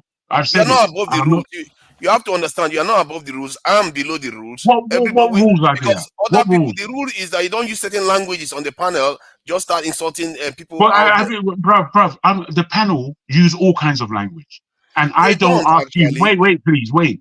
I don't ask you like Tone does to ask them to bring their tone down to a position where it's palatable. I don't ask you that once. So I don't really respond to the panel. I read their notes, but I don't respond to them. Now, when I'm saying to everybody on the panel and everybody in the comment section that Nigeria should not be engaged in trying further to suppress their brother and their brothers and sisters in Ghana. We shouldn't be doing it, but we do it a lot. It's too much. I don't know where you got that from. I've never seen it. Well, I have, bro. You may not, but I have. I mean, if you've seen what Ghana is saying about Nigeria and it irritates you, I'm saying to you Yeah, but that you are not being I'm saying objective. to You are you, not oh, giving us one example of the Nigerian government doing anything against Ghana. No, Can not you the let the Nigerian other government. people speak? Yeah, Not you're the going to speak. Nigerian. I'm just about to land my point. You are Not the not Nigerian giving one government. Don't put words in my example. mouth, please. Not the Then Nigerian government. how are The we oppressing Nigerian them then? people. Not the Nigerian government. The Nigerian people. Because what's coming out of Ghana is not the Ghanaian government. When Ghana wants to ban, stupidly, they want to ban Afrobeat music because Nigeria is taking over the Afrobeat world, and we began it in the first place. And they're making noise. Let them make noise. Let them make noise. They're making noise because they're in a lowly position. Why are we sword fencing with them? The way What are we you talking are. about? If you treat America wrong now, they will just keep quiet. No, Is that what not like America that. does? You see, you're making a mistake between our governments and our people. And I'm saying that our people shouldn't entertain the government position of any bickering. But we, the people, we do an awful But lot their of people bickering. and their governments I don't are know what you're attacking arguing us, about. and you I keep don't know saying what that. you're arguing. No, I I don't know don't know what you're what you arguing are about. saying. How can you just say we should just keep taking it? There are people Just, that are insulting and just like attacking us, Ferreira and you're said, saying we should just take it. you're sword fencing me about nothing. Just like Ferreira said, let's No, you continue. can't say it's nothing. You No, are saying let's something that doesn't continue. make sense. You are I'm telling us saying, to accept that other people can attack us. There are people and their government can attack us, and we just say, yeah, it's okay. Our government is not even responding, no, but I didn't say the that. people get Why? upset, The word and I we are used, oppressing them. Mr. Big Mouth, is that we should be more mature. There's a level of maturity that we That is need. not how people behave. Wait, let me land. In terms of really being leaders, I'm putting to you, sir, that in Nigeria, we are not leaders. We're not leading. We know that in our own country that we don't have good leaders. I put it to you that if we had a leader like Nkrumah, if we had a leader like Mandela or of that ilk, I don't necessarily mean these people in Do you particular. agree that the Nigeria, Nigerian government is handling it relatively Father, can you move on to another topic so other people can speak? This is Exactly. Move. Just move on. No. He likes arguing. Poor father likes arguing about nothing. Move. Please continue. You're arguing now. Remember, you're the moderator. You can't be arguing like a No, not that you should agree. There's a point to stop now. There's a point to stop. We don't have to carry on forever. Yeah, of course, there's a point to stop. Not when well, let's stop then. This issue of this girl that say committed suicide in Lagos, and I don't know about the story. Do you have anything about the story? No, I did. Oh, the one that commit in the washroom. Banker, yeah, she worked with the banker. Yeah, well, I don't know that story. You heard it like last week or yeah. I read stuff about her. I thought you have his number. You can call him and ask him instead of asking him in front no, of. I don't have his number. That's what I'm asking. I don't have his no, number. he does not have my number. Okay. What if he asked me here? We know. Oh, shut up! Mind your business. He's not the moderator now. He's not the moderator. Have been disturbing us for over 30 He thinks he's the moderator now. When you are the moderator, you can ask any question. That's the privilege of having the you could have stopped us earlier on if you wanted to stop us. You go stop. You are in you don't hear where Sergeant go stop General. Me, I'm a general. You cannot stop General. You are. It's not fair. I'm not a dictator. Harmless sergeant. But it's good. It's a good debate. It's a good debate for people to have to and fro. But everybody can contribute, right? Yeah, you can contribute. You are free to contribute to but you guys will not allow us now. You didn't try. Do you know the frequency at which you guys were vibrating? I can't get there, man. I'm telling you, man. Don't mind Jack. He doesn't want to submit. So I have to make him submit. Yeah, if you guys make that's your point. You didn't make me submit. Anyway, allow that talk because it's not about me and you. It's not about you, bro. You know, you don't. I was making a simple point. My point was simple, but you had to attack it. So we continued. I didn't attack it. I was saying it was misplaced. What was misplaced? The banker girl. Let's move on. It's just a misplaced argument. You can't have the people. You can't blame people how they react. People being treated badly. Move on to other topics. Okay. Now, there's something I want to talk about. Very, very interesting topic.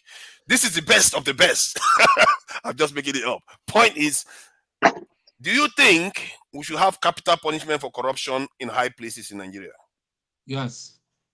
Of course, yes. Now, yeah. And I think one way we can do that is to argue that if you steal public funds and it results, if they can evaluate it and it results in loss of life, you lose your life. Period.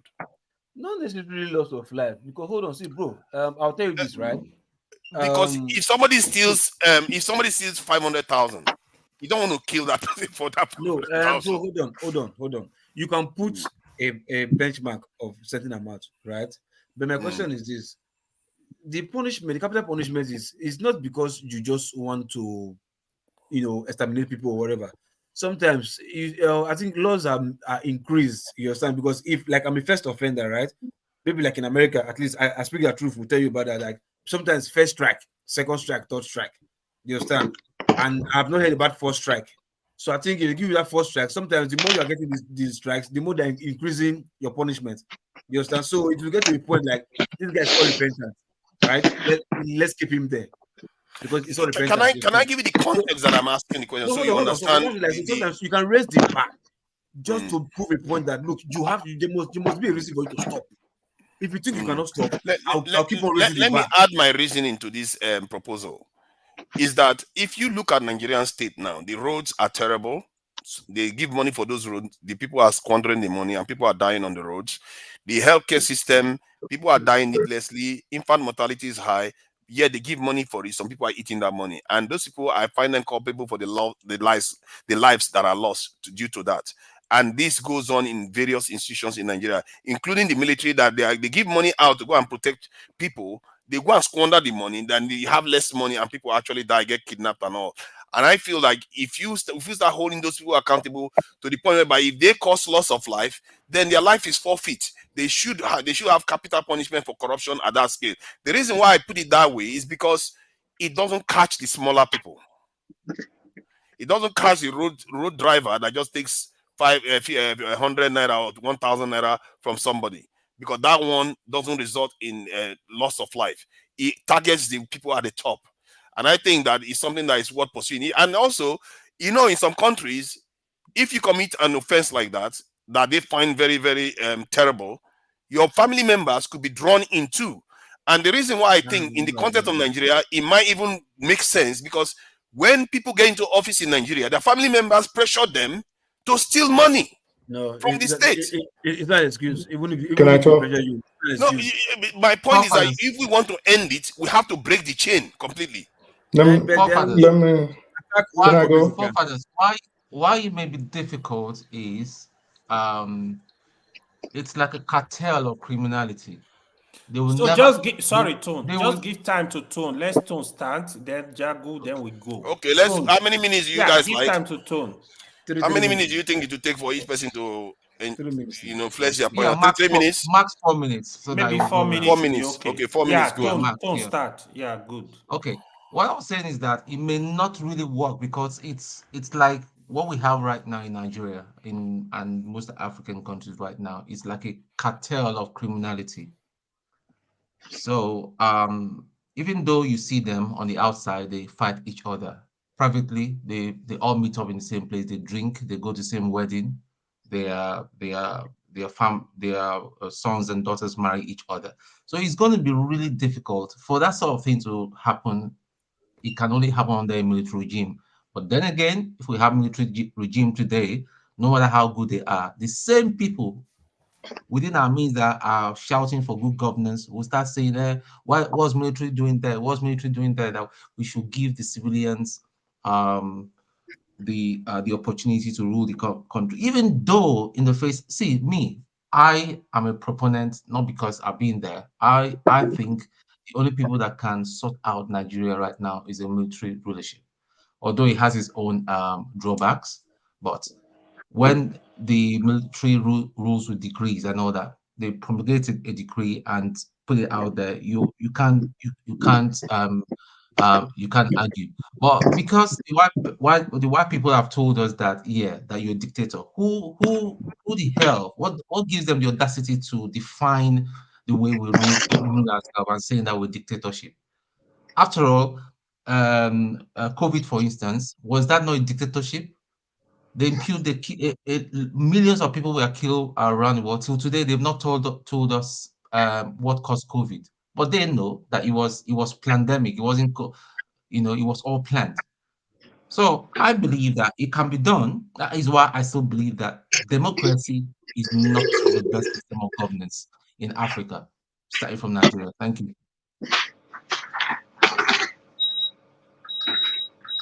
We can hear you. Forefathers, yeah, sorry. I think AY said you should start from bottom, but Ferrari hasn't said anything. So that Loco, have you finished what you were saying? Actually, I wanted to give my No, Jagu. If it came to me, wait, my friend. Jagu, you have been talking. Shut your mouth, day. man. Shut your mouth. Shut up. Me only for anybody. It's gonna be like all I was going to say was I pass it on to my next man there, Mr. He's got P on his head. I think he should speak, and it goes round as you say. I stepping out. Yeah, I think because so that we can come down, except we want to go down and come back up again. I'll be last. I'll be last. You can come back to me, go all the way round. Okay, sounds good. Okay, let Ferrari go. Then I speak the truth can go next. Okay, I really think that we kill armed robbers, right? After the Civil War, the Obasanjo just started killing armed robbers, firing squad. You understand? That was a big mistake. That's where we set the system we now have in place, that the big man is superior to the law and the little man will face the consequence of the law. That's the basis of our problem now, the big manism system we have. You see, Fela and the rest have said it. Authority stealing, pass arm robbery. Man get pen, he steal million. Man get gun, you know, go hear them say, catch him, you know, go hear them say, this. The authority stealing is the pivotal destroyer of any nation.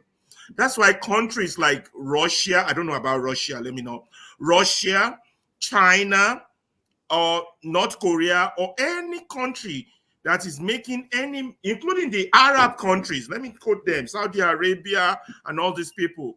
That is why they're making progress and could compete with the Western world. You see, the Western world will say they have democracy and some leniency in process, but that is not really true. You understand? They take economic sabotage very serious, particularly this country. So Nigeria and developing countries, if they ever in their life hope to be developed, they have to equate their legal system and make the rich man equally accountable to the law. Now, this talk by local of giving them first chance, second chance, third degree, absolutely not when it comes to nation building. You steal from the nation, you go down the gallows. Simple. If you know anything else, it's a joke. You understand? I don't think our politicians will enforce it now, but it has to be the primary focus of any nation. Seriously, hold on. The locals say we should give them first, second, and third. Exactly. Are you? Well, no, I heard you say that. Oh my God! I can't believe you said that. Like, wait, I don't want to get into Okay. I thought you said first degree, second. We should make it layer by layer until the. Oh my God! Everybody will go there happy to steal now. Apologize. I take it back. But the fact is, because of our tribal, religious, and illiterate issues, that would be hard to enforce right now. We have those three major obstacles. But for anybody serious about nation building, if you can kill Sarowiwa, if you can kill coup plotters, if you can kill armed robbers, you definitely must kill people who steal public money. Yeah, public funds should be sacred. You can't touch public funds, especially at such scale, and it kills people. Let's make no mistake. I think somebody was saying that I don't value life. Actually, it's the opposite. I actually value life. You can't steal public money and you take the money, put inside a Swiss bank or UK bank, then our people will keep dying in Nigeria. Mr. Oti. That's how I look at it. I actually value human life by saying this type of stuff because you have to stop people from stealing money. The way they are doing it now, family members are pressuring. I've seen it. We have a culture where we hate people that actually follow the rules. It hinders development. That is the big thing. If you don't kill them, you're not going to go anywhere. They keep getting away with it. The country ain't going to move forward. If you hate corruption, you have to deal with it at the core. Even China execute people that if you steal too much in China, they'll kill you. You're not going to get away with it because they have to set an example. The last guy, one of the judges I think they had one case in China, like late last year. I think he's facing life imprisonment or death or something like that. He didn't collect bribe. I think he compromised a little bit, but I've forgotten whether it was monetary or whatever. But the guy is facing either death or life. Judge. They should. Because you can't kill people. Some of all these people, it's not innocent. When you take billions upon naira, some of them even steal trillions, you think that is for nothing. That money is supposed to go and save people's lives, enrich people's lives that you've taken away. And then you just go, they take it to court and the case is over. It's like the worst thing, they go to prison for being a good citizen. You know that thing that happens when they go to prison. When they come out, they go home. Their village people will be praising them. These are thieves that have robbed you, and they will be praising you. What kind of culture is that? And then you say you want to end corruption. I really think that we seriously have to consider capital punishment at the highest level in terms of national assets. If you steal national assets, you pay with your life. Then maybe that will deter all these crazies that keep entering in power. They will think twice before they go and run for office anymore. I speak the truth. Please go ahead. Because this stuff, I just, I talk about security. I focus more on security. But this stuff, people are so upset about corruption. All the time, they focus on corruption. I said that if you want to end it, then make it serious. It's no use talking about it when they just can steal and walk away. Because Tinubu now is going to fire Beta Adu. Maybe she will be fired. She will barely go to prison. Even if she goes to prison, she'll come out and the people, her hometown people will be praising her as if she's gone and accomplished something.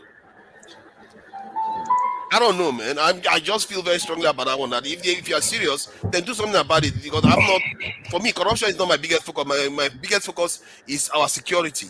But the go ahead. question I is, speak the truth. how do Nigerians think about it? I bet you if you conduct an opinion poll, you will get 98% of Nigeria disagree that those who steal should be killed because their Are you sure? perception is colored. I'm sure.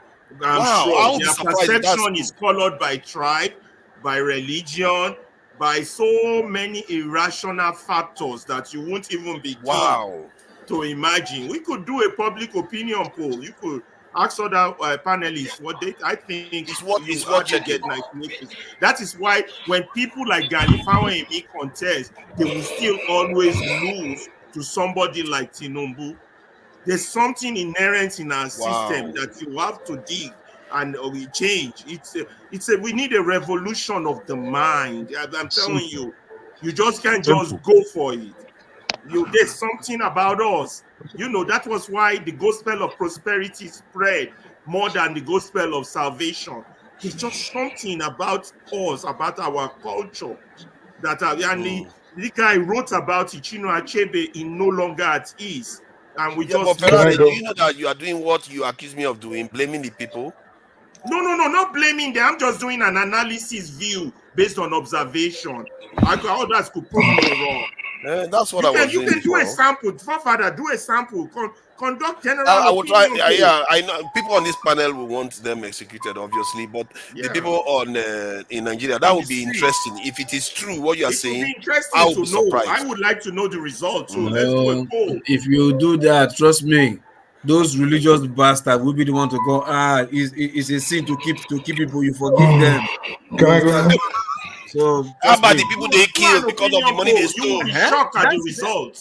That's something that even those religious bodies will be the one to kick against it. Like, sorry, don't forget human rights, international human rights organization. They are even fighting against death sentence in the standing there of.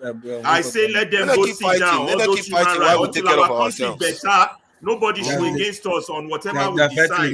China is doing it. Russia is doing it. Even in America, If they want us to remove not to put capital punishment, then let them give us half of their budget now. Not just that, let them stop accepting stolen money from our politicians. Let them condemn them for rigging election. You see, these people are so hypocritical. Exactly. They are not going to fix our problem for us. We have to fix it ourselves. I'm telling you. Yeah, please, I speak the truth. Thank you for your patience. Please go ahead. All right. So, I actually had this discussion with AY. I think the second time I came on the show, and we talked for like 5 hours, and I proposed the same exact. Yeah, and we was talking for like 5 hours. You proposed the same thing. Same thing. You always need to kill them. but no, not exactly like that. Actually, before I go on, I was going to talk about. I wish Chim was on here, but I know we've moved on with the topic now. It's Moshood Kashimawo Abiola, not Kola Wale. Kola is his son. So, and I was going to talk more about the whole Nigeria, Ghana thing, but since we moved on, let me just not distract. So, we do need strict punishment for theft of public funds. But what I think some of us are mistaken on the panel, like forefathers, you said, the families should be charged because they pressure the people in charge. Well, that's what is called conspiracy in the law. So you don't specifically target the family members, but whoever associated and who acted in connivance with whoever stole the public funds gets punished alongside. Do you know why I said that? So that when their family members are going to office, they will be the ones pressed. They will also have an interest in them behaving properly in office. Because right now is the opposite. I've seen it happen where they badmouth and talk trash about people that go into office to do the right thing, that don't want to steal government money. So but what about the family member that actually was against them stealing public funds? Oh yes, I think you have to make specific one, like parents and all that kind of stuff. I think so. You can't label everybody with the same brush. That's why I said in law there's something I agree called with you. a conspiracy. So if by the preponderance of the evidence or through reasonable doubt you can actually say this person assisted in conniving with this government official, then they both get punished. So but that Nigerian thing where somebody, we're looking for this family member, for example, and they ran off with this, or this family member committed a crime, and then we just go, okay, we're picking up the whole entire family member or whoever we can lay our hands on. I don't think that's right personally. So moving on, I agree with Loco 100%.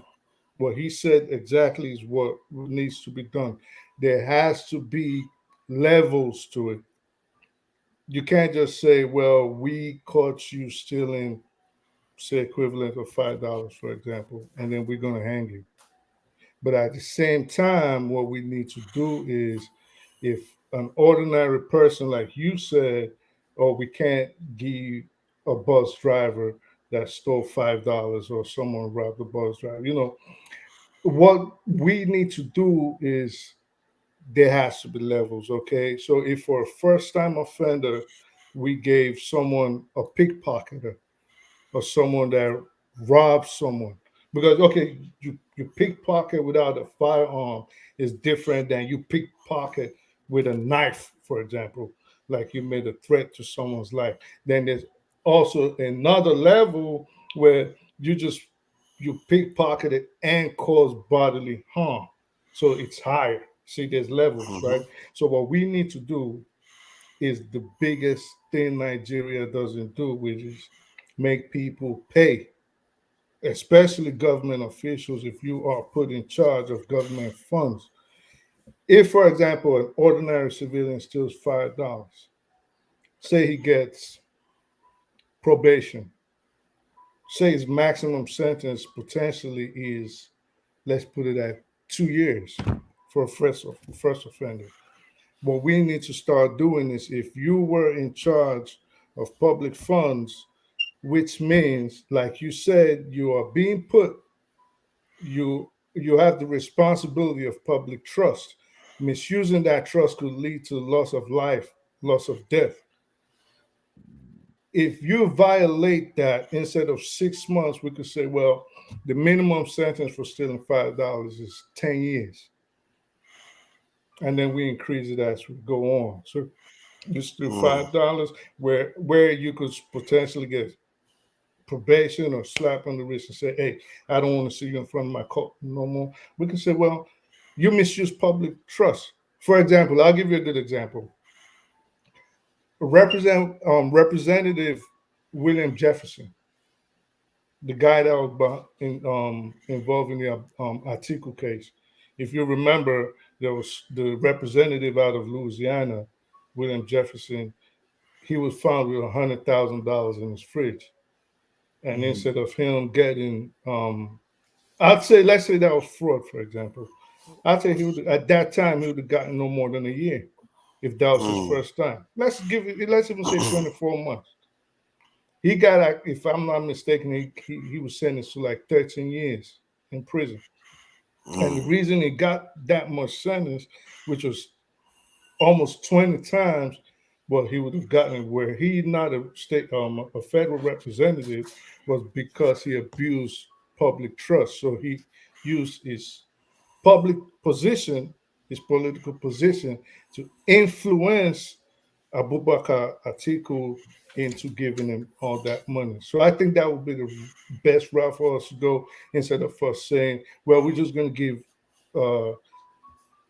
use the Chinese method of hanging people or firing squad, because knowing how devious our politicians are and knowing how hypocritical and bigoted our people are, they will use it to settle political scores based on your tribe and based on your religion. Exactly. So my end up setting you up. They'll set you up. They'll set you up and just kill you. It's not going to be that simple to set people up. See, you can't set somebody up that they stole money that they didn't steal. It's very, very hard to do that. And secondly, the way I'm arguing it is not blanket. It's based on the harm it causes. If it causes the more harm it causes, the more we can evaluate these things now. If it costs life, you should have to go. But if it's like a benign kind of thing you did, you take very little money, you didn't kill people, yes, you can go to prison, jail time. But you have to make people pay. Some things have cost lives.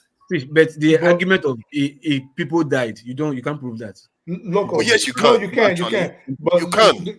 You can't prove that. Where I want to say is, it is very easy in Nigeria to use the laws to settle political scores. Very, very easy. Let me give you a very good example.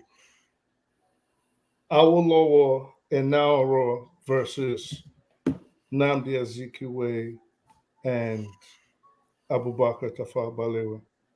And right away, Awolowo was in prison fighting for his life. They hit him with a treason charge. Very easy. They want to lock you up in Nigeria. The first thing is, this group don't like you. They hit you with a charge, and that's it. You might end up getting killed. Yeah. Mama versus treason another. is different from corruption.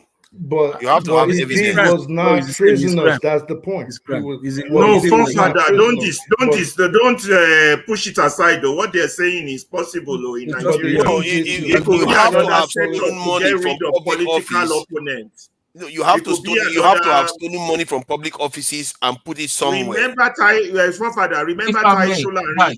When Babangida wanted to rubbish him, he gave him that road transport thing, and within few months, his name was rubbish. Don't joke with Nigerian mentality or politics. No.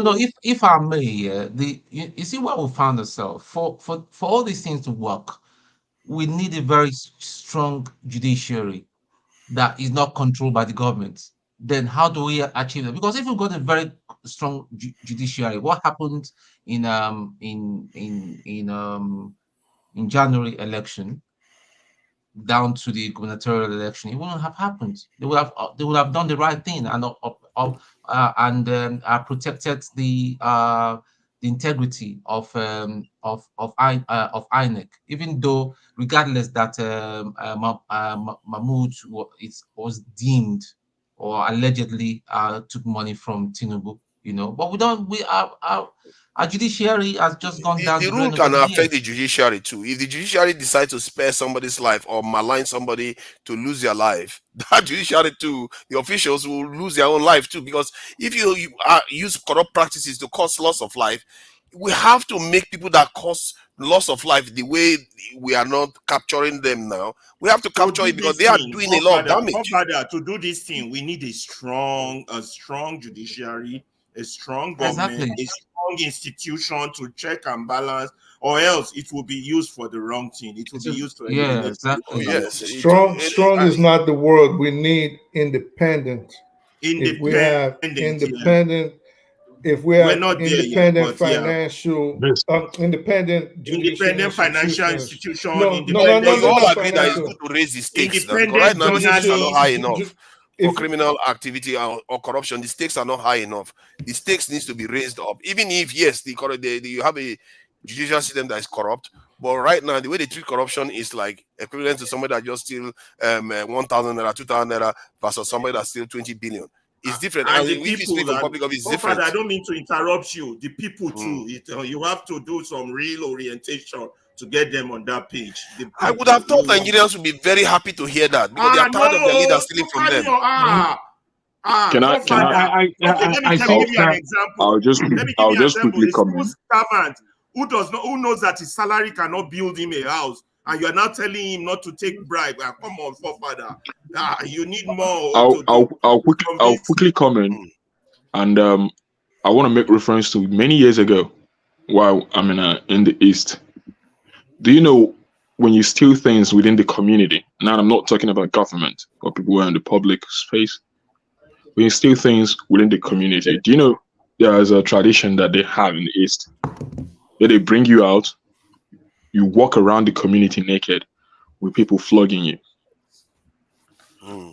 And if care wasn't taken, the person could end up being killed in the process. You've seen situations then in Anambra where they put tires on people and burn them for stealing and just stealing little things in the market. It even got to a point where they had things like Bakassi. Now, what am I trying to say? it's not necessarily that people were scared of the tradition, rather they were scared of the consequences of the tradition. Consequences, when people are aware that consequences will be upheld regardless, it tends to deter them away. There is a reason why fraudulent activities, so-called Yahoo, is quite prevalent in Nigeria. The reason is this: 99% of the people who engage in it will go scot-free. Now,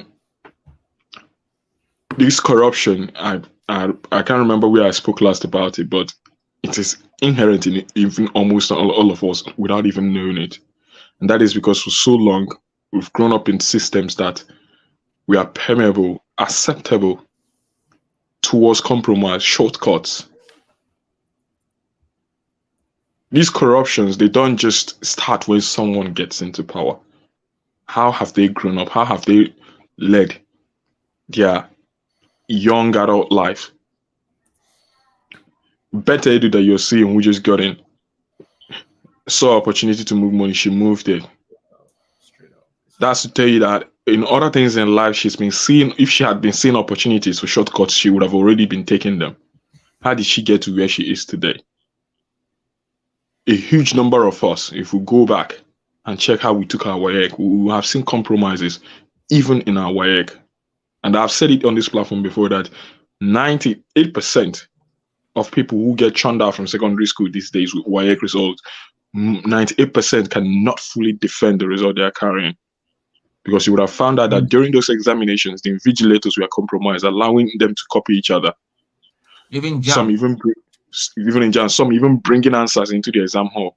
Even our phones, people carry phones to do examination inside jam hall, WAEC examinations. These are the places where these things start. So when we talk about institutions, it's not just the judiciary. Every facet of our institution, every development, every aspect of our lives, it's already broken down. So it would take time. And it would take, above all, also take people who are conscious to this fact and who really want this change to happen, to make it happen. It's just, I'll be damned to see maybe someone like Better Edu even get sacked. Because I've heard some arguments of people coming to say, oh, in exceptional circumstances, in special circumstances, that public fund, government can actually be transferred into a private account. And one thing I've learned in the past election is that the law is only guilty, truly, when found guilty. And the technicalities that are allowed, the latitude of technicalities within our judiciary system is so gigantic that you can no longer say that A is A or B is B until the law has been tested and not. So now is a question of her being able to prove that the situation for her was exceptional. It was one of those exceptional circumstances where she needed to disperse those funds through a private account. Why? Because we are a nation where integrity holds little or no water. Where morality doesn't really count. I've seen people defending Better Edu. I don't even know. I think Better Edu is she's from in the southeast. I've seen some people from the southeast, I think, defending her. I think she's from the south, not yeah, like Edo? Cross River. From the south. No. They say she's Igbo. No, Listen, Better Edu is Cross River. Wait. My friend in America told me that they used to be neighbors, that the dad actually is a pastor. That's his Igbo. I was surprised. I was shocked. Whatever the Why were you shocked? All Nigerian fine girls, they steal. All of them fine, but then they steal. But you guys are missing the people. I've been putting my hand up for everyone's ignoring me. Because certain people. To interrupt you. I just wanted to add. Listen, the part we're all missing is the spiritual part, whereby all the churches and all the mosques are seeing it as God blessing. I don't know how you want to change that. You know, as they see it as God blessing, that when you are blessed, when you build a house through ill-gotten wealth, that's the key issue here, people. And remember, we are very religious people. The only way we can change it is these communications that we're having. Is awakening. Is we need to continue saying these things to people. Start seeing things differently. You and I are only saying this because we see it. But what about millions of people who do not see it? What about millions of people who do not think, oh, because a child who is in secondary school now, whose parents couldn't afford to pay for special center for WAEC, is thinking that the parents has done them wrong. This is the mindset. Because you see me put my hand up. Yeah. I think I don't want to fight to speak, though. I really don't. It's fine. You have gone over the time. I think I've actually laid out my point. The whole summary of my submission. I understand you very well. That it is everywhere. It is in every facet. What we are seeing materialize now in public institution is at a grander scale due to grander opportunity, but it has always been there without us even recognizing it. So, but do you support if there was capital punishment for government people in government office that steal public funds? Yes, that's why I made reference to things that happened in the community back in the days of Bakassi. Okay, but I do not support that family members should be dragged into it. Okay, fair. I think for someone because when someone was handed over so much that they are willing to drag family members in. But when someone was handed over the position, they didn't make the oath with their family standing on the oath. They made the oath to defend the constitution. They made the oath to uphold. But family members are there cheering them to go and steal. That's the problem. That's what I don't like. They come and they go and go and steal. Definitely, people are. But you, who is in the position of power, should know better. You should build yourself in such a way that you're immune to those factors. Your integrity. It's not a question of integrity. Who are we appointing to certain positions? You might have a point, because if, let's say, there's a rule like that, family members don't want to lose their son. I'm being ignored here, man. No, we're not ignoring you. You are definitely coming next to you. We're coming to you next.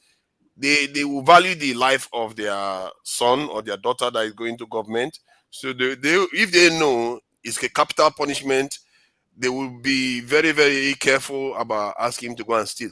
And they will even warn him, don't go and do anything. No, watch your back, because this is what's going to happen if they find that you take government money. You see what I mean?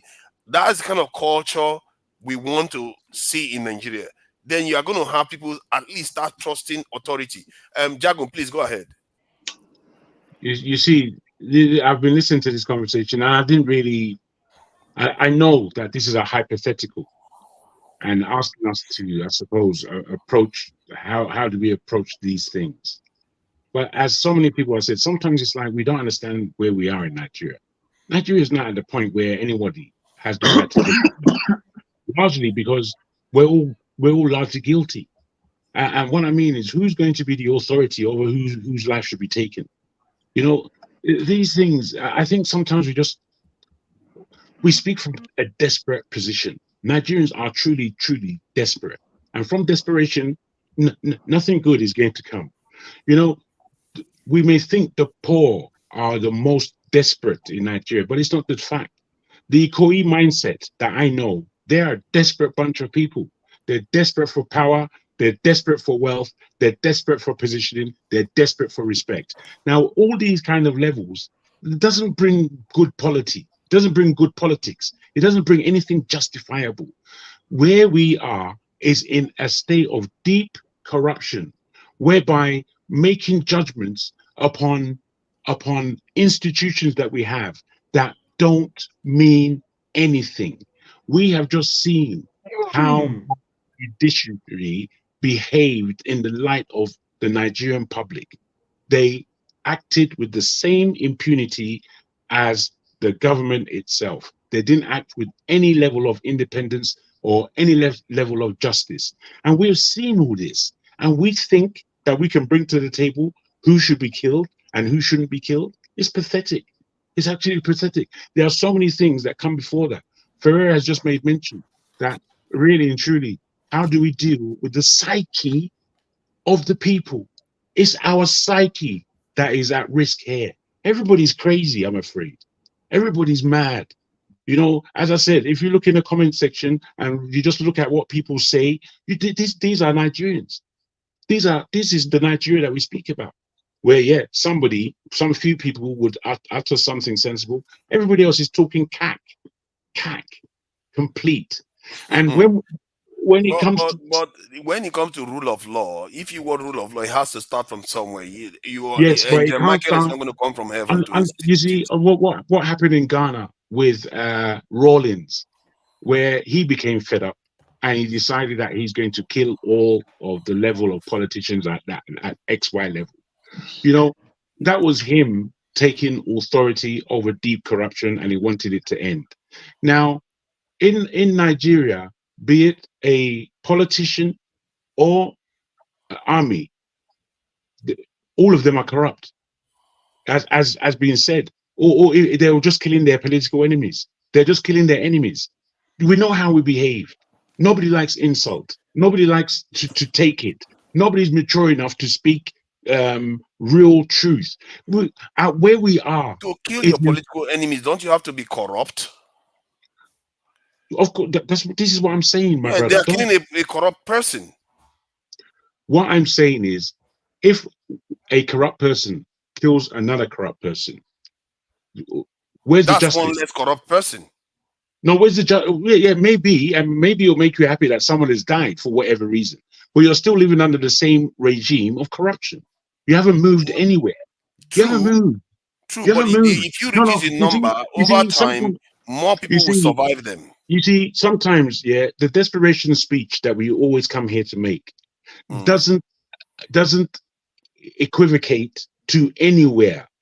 We want a nation that has pronouncement, where people know where they are. To call it desperation speech is minimization of the seriousness of the issue. The issue is very serious, and if you are not proposing anything to you see, I've been quiet, right? I agree with you, forefather. It's assessment. No, leave him. All it is. No, let me say my point. No, forefather, allow me. You disagree with me. The point I'm making is that forefather, allow me to speak. speak. People are talking nonsense, but you're not proposing anything. No, forefather. Allow me to land my point. You see, it's unfair. Go ahead. It's a bit unfair when you do this and you're speaking to everyone. No, but it's not unfair when you keep saying people stuff are cack and all the rest. How fair is that? No, that's not unfair. That's my point of view.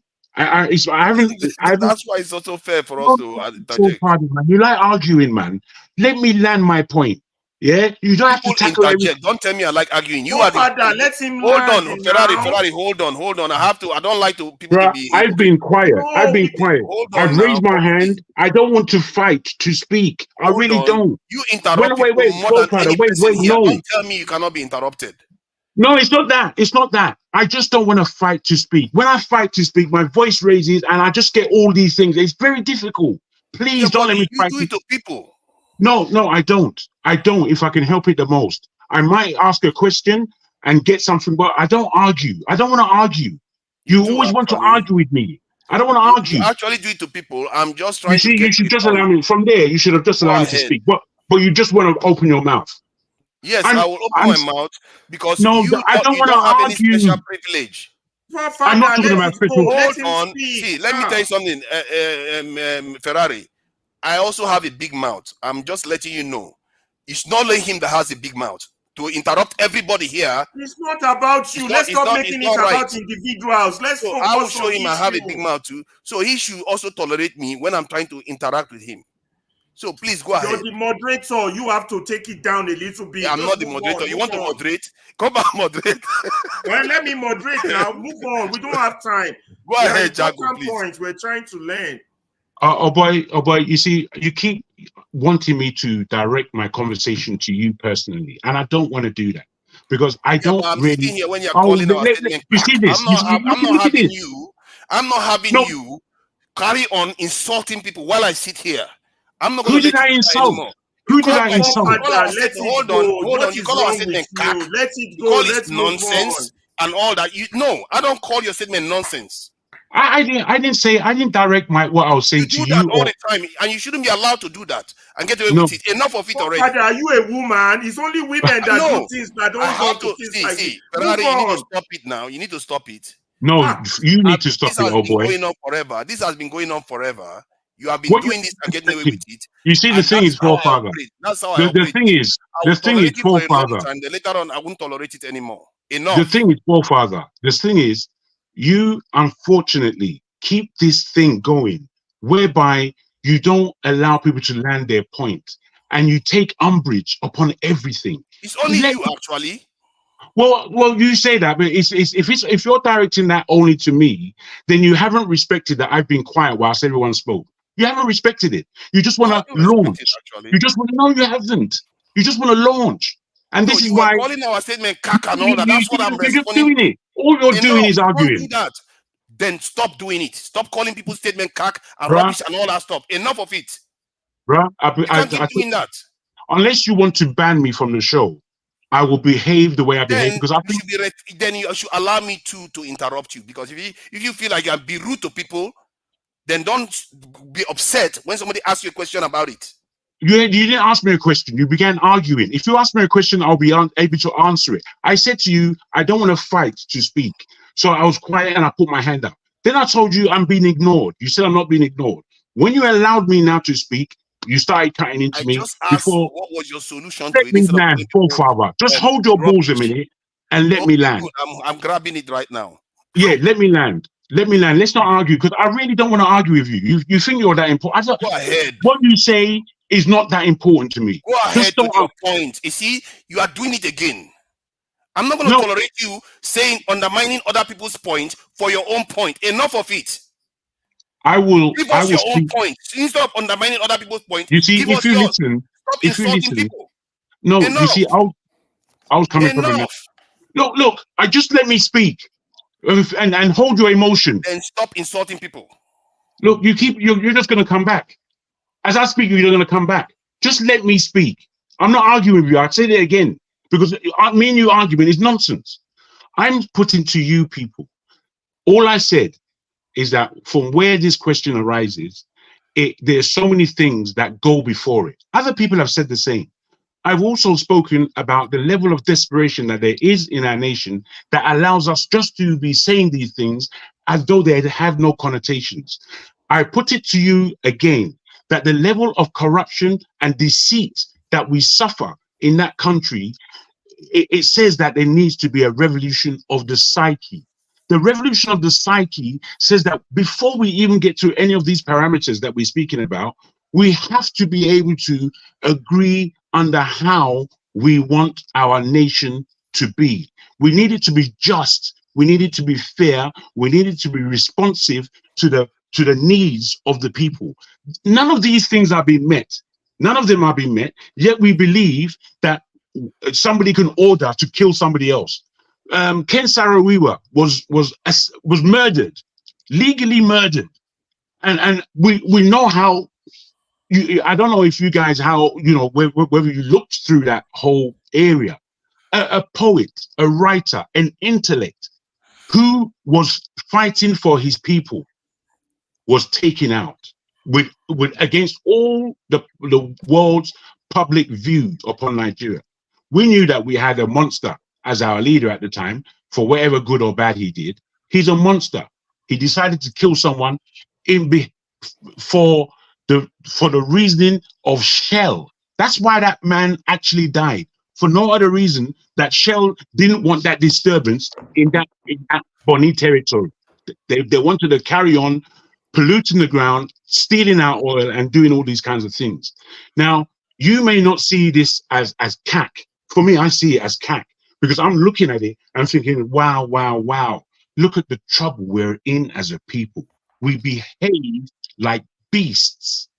Beasts, that's how we behave. And unless we are able to, your forefather wants to shut me up, unless we are able to look at this thing as beastful behavior, how do we get to the point where we start talking about killing each other again? It makes no sense. People are already dying, my friend. No, I understand that. I really don't want this funny argument. Large numbers already. Absolutely. and we should now We are start talking adding about to it. holding the people at the top, not at the bottom. I understand the question. I understand the question as I began. If you really listen and try to take on board But what you are I'm saying that saying, you are worrying about people at the top getting killed when poor people are dying I already. know that's not what I'm saying. You see, that's what happens when you don't listen. That's not what I'm saying at all. I said to you, oh, please, one, poor only father, one will man. remain. That's what I'm looking at.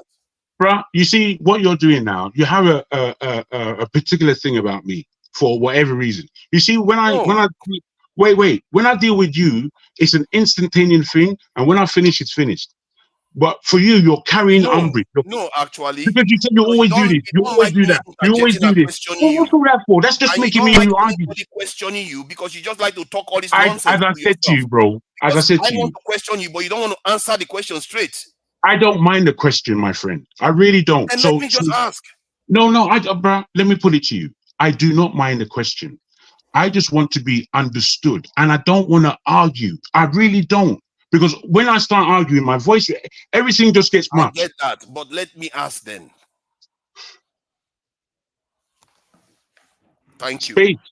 So, the point where this stuff, according to you, devolved to an argument was when I asked if a corrupt politician goes after another corrupt politician and kills one, then one is remaining. So you have less people dying from the theft of that extra one that is stealing. Then you said, but it's still corruption, nonetheless. But Correct. people are dying. You are worrying about one politician dying. You see, Why people are already dying? Where's the question, bro?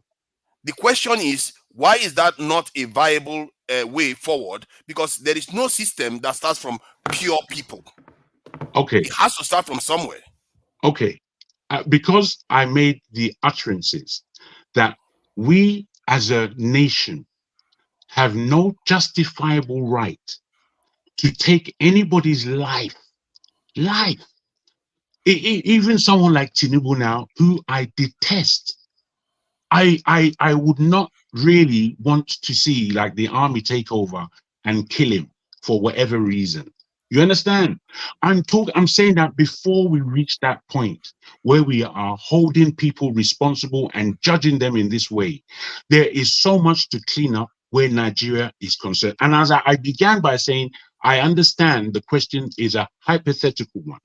However, given the context that Nigeria is actually in, this hypothetical question, there are so many things that are way before that issue, before we can get to, because we have no justice, you see.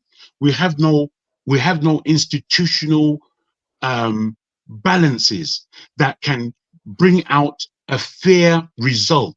So all we'll be seeing is mayhem, which is not what we want, because we have enough mayhem. We have enough mayhem. We want to see, really, all I want is a revolution.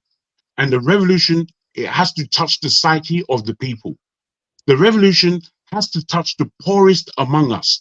You understand? The revolution has to be able to put aside the authority that we've been under for 60 years that hasn't really allowed our country to move. You know, from a Peugeot to a Mercedes-Benz. That's basically our movement. We haven't really moved as a nation. We're not developing anything. We are not securing ourselves. We are still a puppet in this world. We're not standing up as a nation with autonomy. These things, I believe, come before us playing Wild West in Nigeria. Thank you. I agree with 95% of what you said, but the area I disagree with is that we cannot institute a system whereby we take people's life. We are already doing it for free. No order. The rich are getting away with it. That is the thing. If you, by inaction, you are killing people. So tell me then, Paul, please. Tell me, in your mindset, given what you have begun, who should be killed?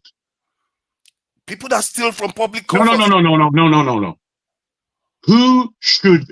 When I say who, I'm not talking about a gamut. I'm talking for you to name names. Who should be killed? Yeah. I don't have any proof of anyone that has stolen. This is what I'm saying. If I have proof of anybody that has stolen from public office, they should be executed. Bro, there's Yanni is there. I'm not in charge. I'm not an investigator. No, I that know. has all I the understand that. I understand that. But we're making judgment points here. Desiani is there. We know that she stole. Should she be killed? But you haven't proven it in court yet. Bro. It hasn't been No, I hear proven. you. I hear you. I hear you, my brother. But we can ascertain that she is a thief. Yeah, we can ascertain so many people are thieves. We're Nigerians. We know the score. You know, should she be? When I say who should be killed, I'm just It's a saying. fair question. It's a fair question. She's Father, about will I speak 500,000. tonight? Yeah, you will Will I speak. Don't speak worry. tonight or We'll give you. tomorrow? We'll allow you to host while you speak. Don't worry. You have your time. Somebody in the comment section said you're a very handsome man. You shouldn't be shouting. He's very. You know, you He's are a very looking for handsome trouble. man. Did you hear That's what time they of trying said. to I'm not taunt you? reporting. I'm just saying it's not me. They Where say is, you're where very is, handsome is it man. which lady said that? Which lady? Is probably I a don't know lady whether that it's a said that. lady. I They don't know. love, Is they, it they, they Men love Jago Central? now. Men See, Central. the question is asking is half a billion naira stolen. That is almost 500,000 pounds or dollars. If you calculate that, if I do the calculation, let's say I was in charge, I did the calculation, I found out that has cost. Although she has not spent the money, she hasn't gotten Father, away. bring Ferreira back, I believe. No, did I put him backstage? I didn't put him backstage. Ferrari, sorry about that. Sorry, I forgot about you. It wasn't intentional to keep you there. He No, just was not allowing. He wasn't allowing the argument to flow. No, that was it. So the point is that if she stole and I found that she consumed the money, then you do the calculation, you find that people lost their life from it. Yes, she should lose her life because you have killed somebody. Why should you get away with it? But you don't even necessarily have to steal to be punished. You can attempt to steal and still cause harm. It's a very, very weird one. I don't think you should kill someone for attempted stealing because sometimes your attempt could have failed. So it could, in some instances, your attempt could actually be worse than actually taking it. So can you give us a scenario like that? Well, say if you try to steal money, for example, and your intent was to keep it, to violate, of course you're violating public trust when you take the money, but someone detected it at the final step. So what do you think should happen in that instance? You just go scot-free? My own idea is based on damage. If you cause damage that results in loss of life, you lose your life. An example is if you are meant to invest the money in a hospital and the money doesn't go there and they do the analysis and found that people lost their life because of lack of resources that has been taken out of that hospital, you fail, you fall for What if your attempt to steal the money caused the delay from that hospital being built? What if what if the person took the money with the intention that, okay, I hope nobody's going to find out, and parked the money somewhere, and she hasn't spent a penny of it? She stole $500,000, but she hasn't spent a penny. But with the intention that eventually, if nobody notices after 2 audits, for example, I'm just going to take that money and transfer it to the United States. I think you are correct there. Then she has actually denied the institution, So sometimes the resources and could just be as bad, loss if of not life. worse than Because you are right there. Because it will cost loss of life, even if she didn't spend the money. She denied them the resources that they needed. And you should fall for that, because for me, life is very, very precious. You don't take, because if you take somebody's life, you're not taking only their life. In 200 years time, you know how many children they could have had, great grandchildren. You've taken all that away from them, and people just do that and get away with it. So that's my way of looking at it, and it's targeting the elites. It's not targeting the poor people, because the poor people, how much they take the policeman on the street? How much does he take? That will result in loss of life. Repeating the same thing. Let other people speak. You keep repeating the same thing. Today you come with red hats. Last week it was white one. What is the plan now? What is this hat about? You're talking this. You interject people. You argue with people. Let other people speak. Okija, that title man, no, make you mad as you tell me now. Tell me what this hat is about. This hat means something to Okija. What is the hat about? Title man. Okija, educate us now. What does this hat mean? Nothing. It must mean something. You're not going to tell us, bro. Let other people speak. When it comes to me, I talk. Speak, bro. Speak now. You have the floor. I think it's AY's turn actually. AY hasn't said anything. Wow. Hey, why sorry about that? Go ahead. Go ahead. Father Ajagu, well done for not allowing other people to speak. For the past 2 hours, man, you guys took like. You need to be fair, man. You need to be fair. If I'm speaking and I'm not just being interrupted, but being insulted about the way I speak, I don't think it's fair. I think where you're listening, you're looking. You should be able to referee. You were insulting people. That's what I was calling out. No, I didn't insult anyone. I was using my voice to say. Again. I didn't call anybody's name. I didn't call anybody's name. Nothing. Okay. That you didn't like what I was saying. Simple. You see, Father, I think it was actually your job to allocate time to everyone, let people. It's not about that. Nah, man. The thing was flowing. I was quiet and I put my hand up, and then when I was allowed to speak, I began speaking. As I didn't get 2 words out before my man started pushing me down. You can interrupt him now. You do that to everybody, and they let you get away with it for some reason. Bro, you keep saying that. And I'm saying enough of it. Nobody interrupts as much as you. Now, please. Can you allow him to speak now? Yeah. You shut up and I'll shut up. Okija, you know I'm going to find out about this hat that you wear. You're not going to tell me, but I'll find out. You see? Go ahead. I'm talking to Okija. Okay, please. I'm not going to take too much time. Let me jump into this discussion. The thing is, you see, there is one thing Jago said I take very seriously. The country, first of all, is messed up. There is a lot of cleanup to be done for you to be able to implement some laws. Like, I also understand it from your own point of view, because for me, what Father is saying is, for example, you collected money to build the money they're supposed to use to build, say, 500 kilometers of roads. The roads are bad. People are having accidents every day. It's killing people. They investigated. Yes, I agree. Let the person be eliminated. I will sign it straight up. Even with the hospital, like, for example, this thing, we don't know the effect of it, right? Like, women are dying because there are no proper equipment to get them delivered, to get good treatment. Little children born, they are passing through a lot because equipment are not available to take care of them. Even light, even electricity, it's a problem.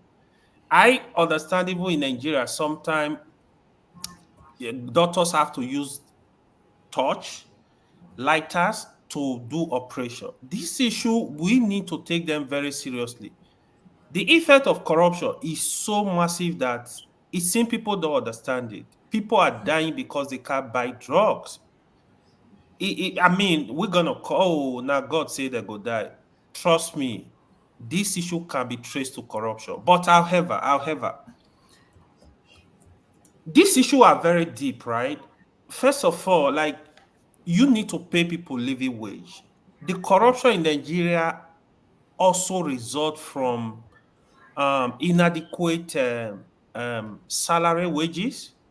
You give a gun to policeman, you pay the policeman 70,000 naira a month. A man with, say, 5 children and a family, he's paying school fees, he's paying rent, is feeding. Even 70,000 naira, you will say a family of 5, he can't even take care of them for 2 weeks. So these are issues. You have to pay people living wages. Not only them. Minimum wages are more 30,000 naira. Some states, I understand, they are not even paying that money. State like Kogi, Yaya Bello will not pay salary. He will give you half of the money. We need to take them very seriously. If people need to understand that it's not going to catch poorer people based on the rules. Hold on. The rules, if you have rules, it doesn't matter if they are poor. Are you targeting the rich? No, it's not only the rich. No, it's based on the damage, the resources you stole. Yeah, that will be left for the court. But here is it, right? I'm still trying to emphasize on that cleanup.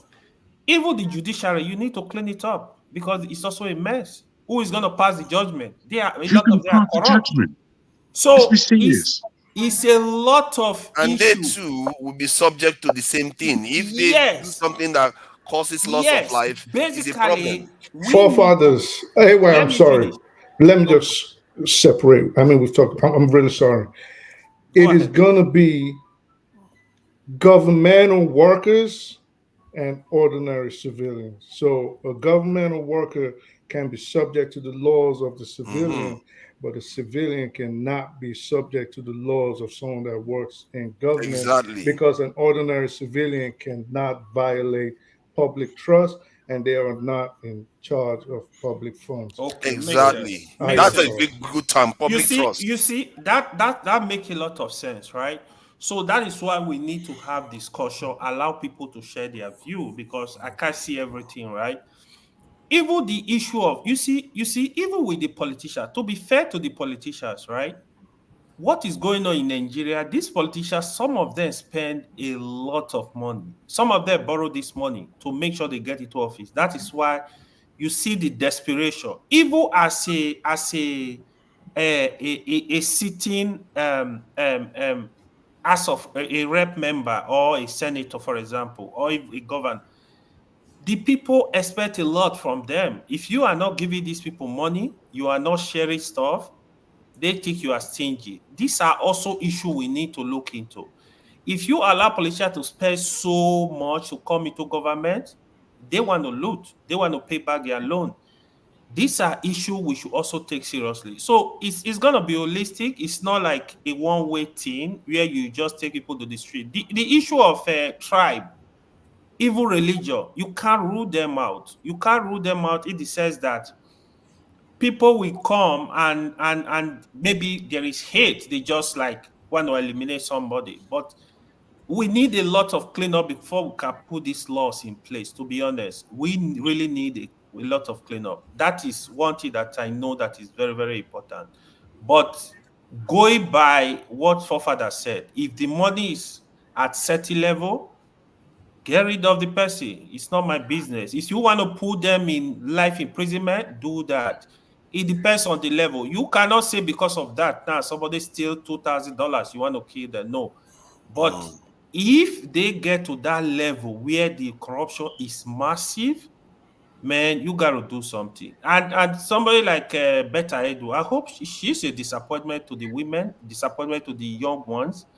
I hope I hope Tinubu government will not restore her, because it's very clear she broke the law. That Ministry of Humanitarian, I call it Yahoo Ministry. I don't even know why Nigeria is surprised. I call it Yahoo Ministry. That's what I call that ministry, because a ministry has so much resources, but there is no accountability. I was saying it on this platform last year that Nigeria don't have any year register to share money to the people, because these issues are very simple. I don't even know why we pretend over them. As we are here now, we are from villages. If you go to your village, take a microphone, ask them, is there anybody that received money from the federal government for the past 10 years that is called traders money or whatever they call it?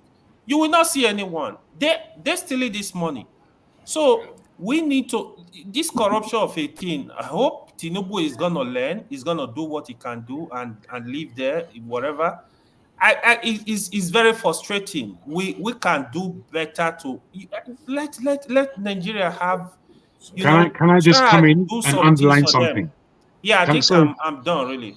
Thank you, AY. If I can just put this to you guys. Osita just made mention that it's not actually illegal to put public funds into a private account.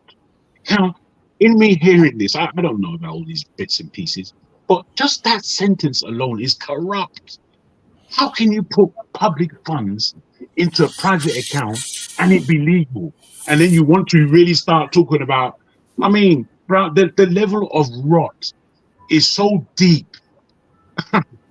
Sometimes I just think we're joking. It's a joke.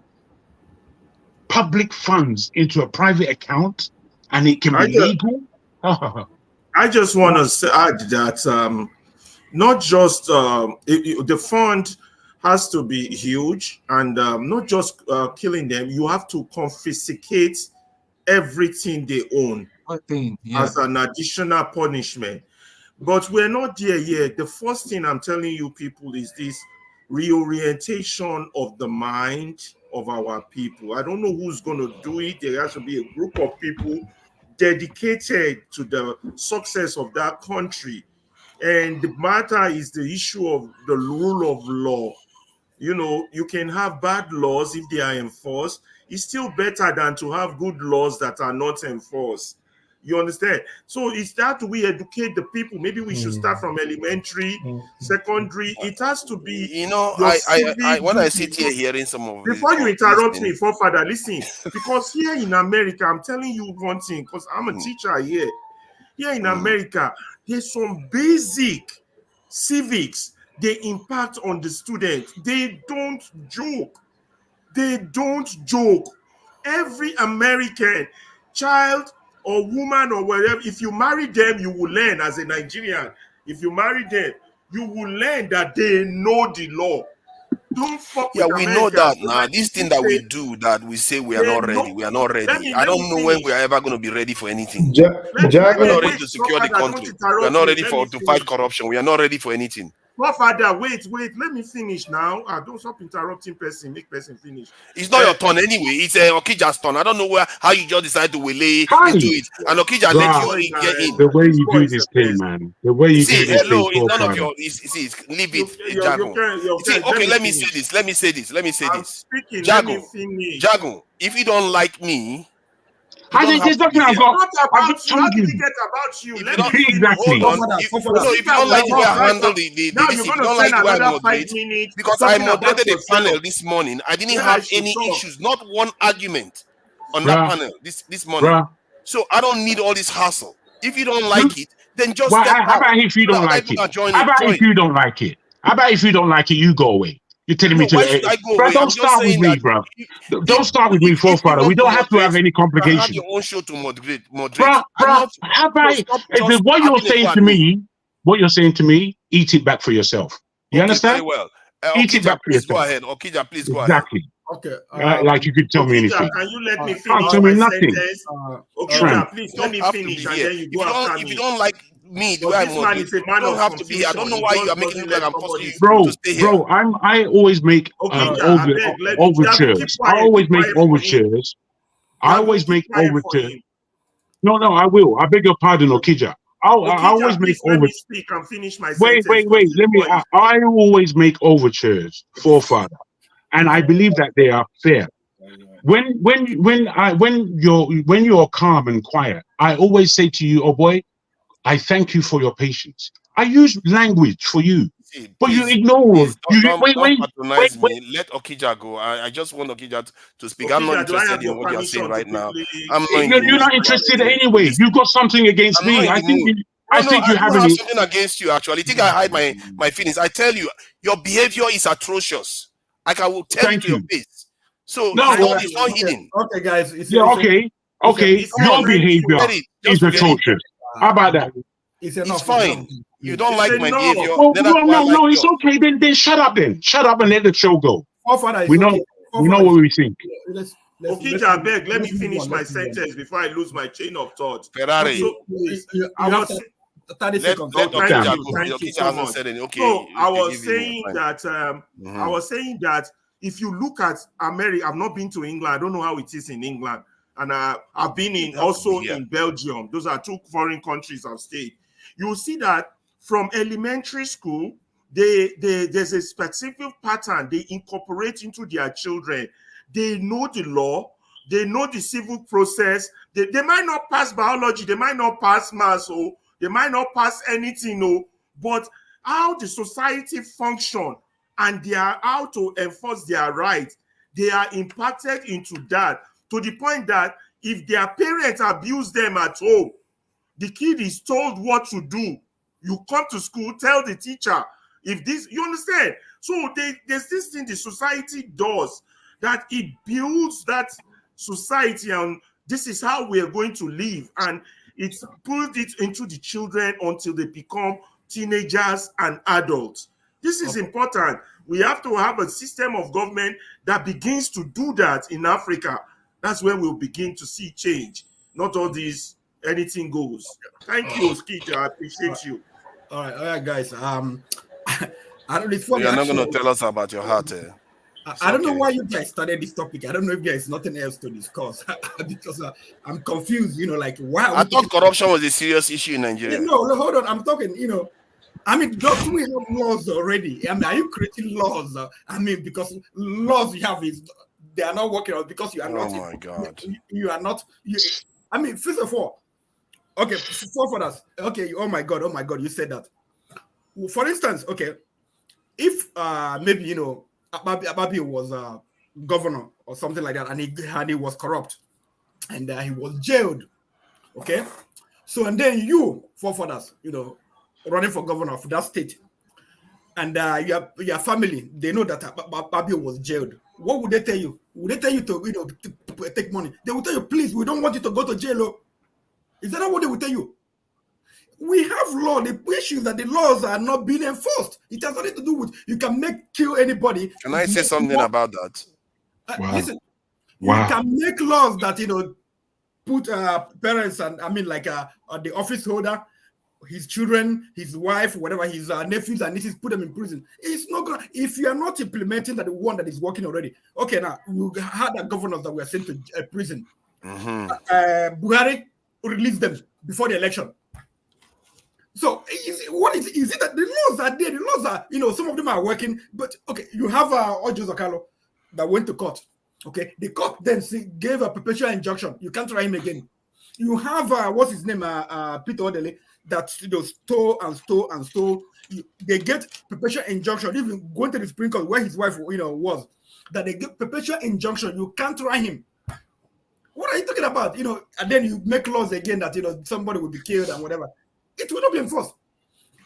We have to fight so that the laws we have right now, that they are being enforced. That's the thing. Because if they're enforced, nobody will be stealing because people will keep going to jail. Okay, someone mentioned here, when Ibori came back, his people, they had a celebration for him. So many cooks in Nigeria, when they come back, Ojo Zakalo also, they did, he went for Thanksgiving. Who else again? I can't remember. I think there was one in Enugu state also. And, you know, like, this is what the law are not being enforced. It has nothing to do with making another laws. If you make another law, they will not be enforced. That's the issue. So we are wasting time talking about this. We can just talk about something else. You know, like in the UK now and many Western countries, there are laws that are supposed to take care of people that do racist things. But yet they still pass anti-racism law because they want to emphasize it. And sometimes that extra law that they pass is stronger than the previous law. Also, for the legal system to be able to make their case, or the police to be able to make their case, you make the law easier for them to enforce. Sometimes the nature of the law is not strong enough. That's why they can slip through every corner. You see what I mean? There's a reason why Western countries do that. They have laws on top of laws on top of laws for similar things. So, and if we hate corruption so much, because I'm talking about this now, I'll go back to my security aspect later on, because I'm tired of Nigerians coming about corruption. And then when they hear corruption, they say, oh, don't do that. What do we mean? Do we actually want to change stuff in the country? There was a time, according to what Ferreira was saying, as to the psyche of our people. I was in Nigeria at a time. I went to the village. I brought a lot of stuff, and my room was ransacked by and she took all of my footwear, about 3-4 pairs. Now, these shoes I could have given them away. I could have done that. But the fact that they were taken without any permission, without any consultation, I had to go and find a bitch and tell her, oh, girl, that's not how we behave. And I took those shoes back. Now, she knows that was wrong, but she was defending herself as to a right to her to come and steal my stuff. Unfortunately, this is how we are in that crazy country. We are like that. So it's not about all these highfalutin stuff. It's really about what goes on the ground, where our psyche is completely incorrect and we don't recognize it. We allow it. We allow everything that goes on in Nigeria has a deep money on allowance by the people. We don't know how to be responsible. People like Forefather, he's an irresponsible person. He doesn't know what he does wrong. He knows what everyone else does wrong. And that's what he wants to talk about. And it wants us like to take what you are doing right now. You are doing something wrong again right now. Yeah, according to you, but that's what I'm saying. Please go ahead. I That's agree. what I'm saying. Both of us do something wrong, and I sometimes enjoy it so that we all rub in the mud together. Please go ahead. Listen, this is I don't understand why Jagon is surprised at I saw what you wrote. Yeah, I don't see why you're surprised. You shouldn't be surprised. I'm surprised. This is a country. I didn't know that particular law. Question. It's a rhetorical question. So this is a country where the most praised politician right now, the man everybody, a lot of people think is the best thing since sliced bread. If you ask them, they'll say, "Oh, he's very honest. Oh, he's very corrupt." But when you try to tell them this man is a part of the establishment, he's just as bad, if not even worse to some extent, like the regular politicians, because he's a career politician. And if you don't know who I'm talking about Peter Obi. So this is a country where Peter Obi, who is supposedly the epitome of being clean in government, took public funds. This man took public funds as a governor and supposedly invested the money in private equities that him and his family had a financial interest in. Not only did he do that, that's not he correct. lost the money. What do you mean it's not correct? He said it on camera. I was still watching it. All right, so that's for you to believe. Are you saying that his family members gained from public funds? Yes, and he said it with his own mouth in the interview with the Kadira lady. He said he didn't do it personally for himself. He said, "Yeah, my family had interest in was it next or something." No, I think he was doing it for the state. No, can you share that? No, listen. Wait. I'm not here to argue. Just let me talk. I know you guys are OB fanatics. It's not about it, my brother. Let him finish. You're not going to jump through the screen and come attack me because of OB. And even if we were face to face, you couldn't do anything about it. So just let me finish. So what OB said was he took the monies and he invested in a company that, yes, his family had interest in. This is proven. This is verifiable. I can go look. I can pull the link right now and I'll put it on here. Yeah, and you hear it in his own words. Don't try to throw me up, baby. Just let me talk. Like, why are you guys so fanatical when people start talking about OB? When you are lying, then we will. And if I prove it, what do you owe me? No. What do you owe me when I prove it? Finish now. No. When you have your hold on. time, you counter. And when I prove it, what do you owe me? I don't owe you anything. Okay, so just keep quiet if you think you don't owe me anything. Then I don't understand how when people start talking about OB, you guys start going crazy. Please go ahead. If you have a problem with corruption, and you praising this man that said, yes, I took the money, I took the funds, but I put it in companies or invested it in an entity that my family had an interest in, Jagun should not be surprised. This is just the nature of Nigerians. It is worse. It is bad when they're doing it. No. My brother, I hear you. I hear your point. But I'm surprised. I'm surprised because it's that was the first time that level was coming to my ears. Yeah, but and when wait, my brother, wait. You may know more than me about these things in and out. I don't know, but for a country to permit public funds into a private account, I'm surprised. No, I'm not saying it's permitted. Tomorrow, I'm going to be surprised. If it's permitted. I'll be shocked if it's permitted. To my understanding, I think it is against the law, and I've had people in government. I still have people in government. So I would believe if that's the law. I know that shocked, our but country. I'm saying I will not. You saying you were shocked when people saying it. I'm saying don't be shocked. We're talking about. Yeah, I hear what you're saying. These are people but no. supported. You see, like if you have let me land. If you have people, if OB came out today and said he wanted to contest on the premise of being a clean politician, you will have to, I mean, look at it. There's only 1, 2, 3, 4, 5, 6, 7, 8 of us, and at least a quarter of the people on this panel right now are prepared to jump through the screen. If they could choke me out, they probably would. Well, why are you speaking of OB? This is our, I don't know. No. Wait. Let me finish, Jasmine. Let me finish. You have your opportunity to talk. Truth or whatever. I sent you a link. So don't send me a link. I'm not asking you. I'm telling you what I saw. Don't send me a link. What, like I said, dude, what do you owe me if I show you proof? Nothing. I owe you nothing. Okay, so just keep quiet and let me finish then. So all I'm saying is this is a problem with Nigeria. If it's their tribe or their religion, they have no problem with it. When someone else does it, there's a problem. Oh, it's Tinubu. Oh, it's Ganduje. It is this person, it is that person. But look now, I brought up the reference with OB, knowing what I saw, knowing that I'm going to send you a link right now. But there's people right now we ready understand. to defend it. We understand that very well. I'm saying, I'm just, wait, please, no, wait, please wait. I'm saying to you, you cannot tell me why I'm surprised. What I've heard just now from Osita, to me, is shocking. And if that be the law for real, then we have to understand that before we start killing people, we have to understand that our country is polluted with deep level of nonsense.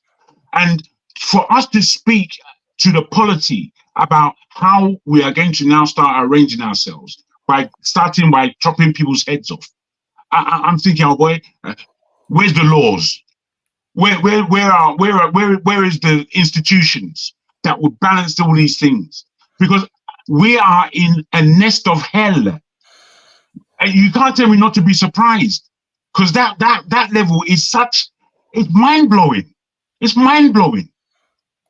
I mean, who wouldn't be tempted? No, it was rhetorical. I'm not saying don't be surprised. The thing is that we put ourselves in a position whereby we feel we're not just human beings like any of them. Not any of them. It was a rhetorical statement. I'm not saying allow it. We are subject to the fact that we too commit sin. If we understand that we're just human beings like everybody else, then we won't pontificate the level that we pontificate.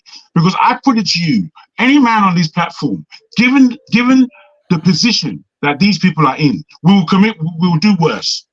The way I see our behavior here, the way I see the way we justify things and all rubbish, we will do worse. We will do worse than any one of them there. So forget it. It's like, for me, it's mind-blowing. Simply. Thank you. Okay, my brother, nobody's eating your head. All I'm asking, I don't know for any other person, I can't speak for any other person. You have just told us something, yeah? And because on this channel, you can't just tell people facts. I mean, especially a very serious statement, allegation you made.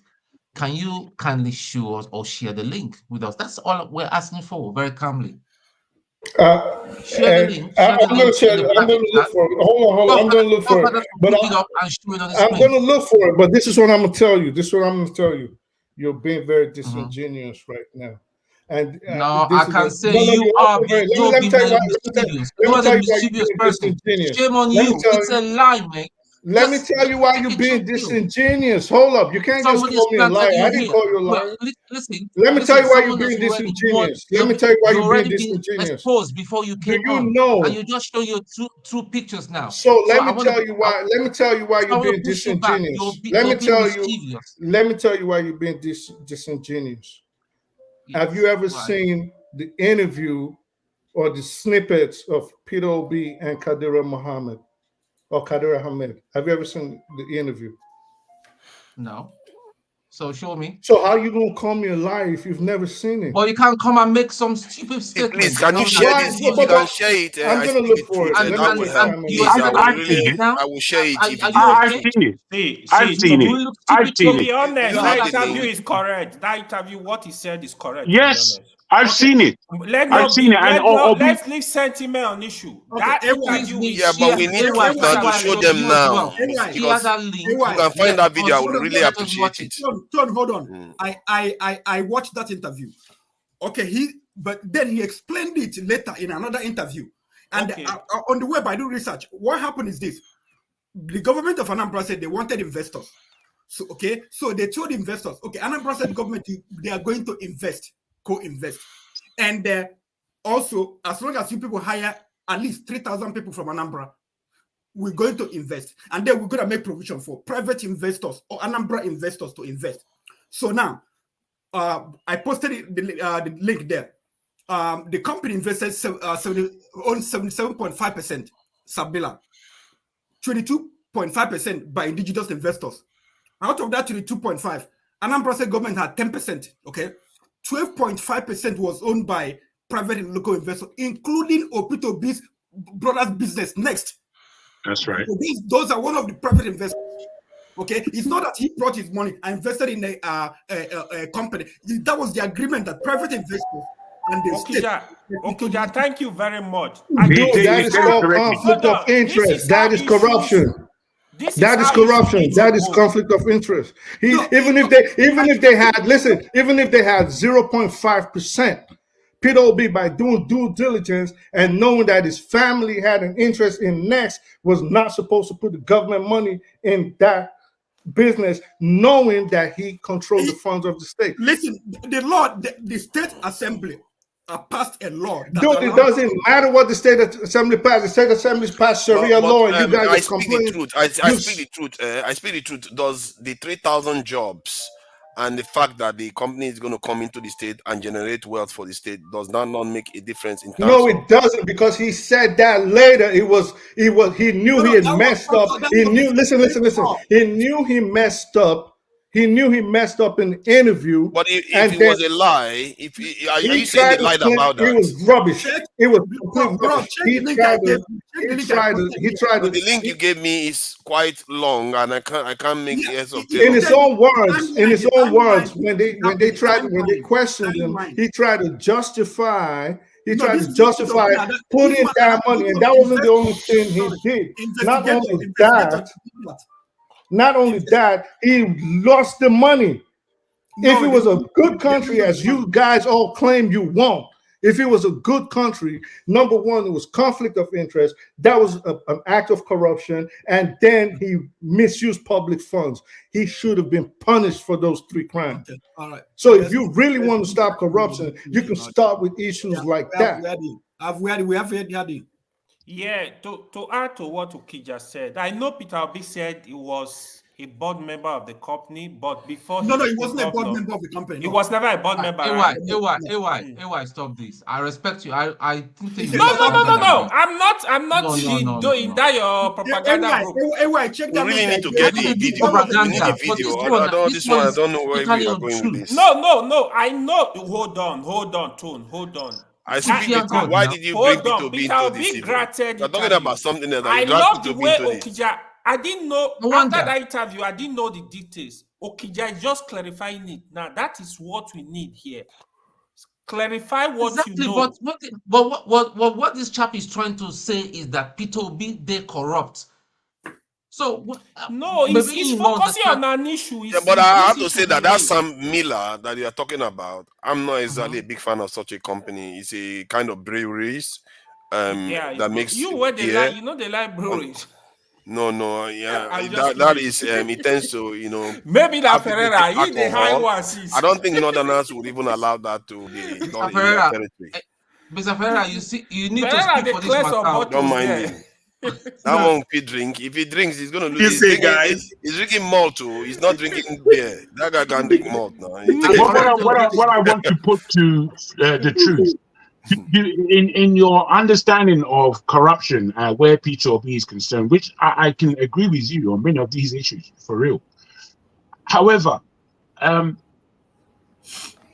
who do we believe? Because the way when I looked at the 3 majors who were running for presidency, Atiku, Tinubu, and Obi, I saw Obi as clearly different from the other two.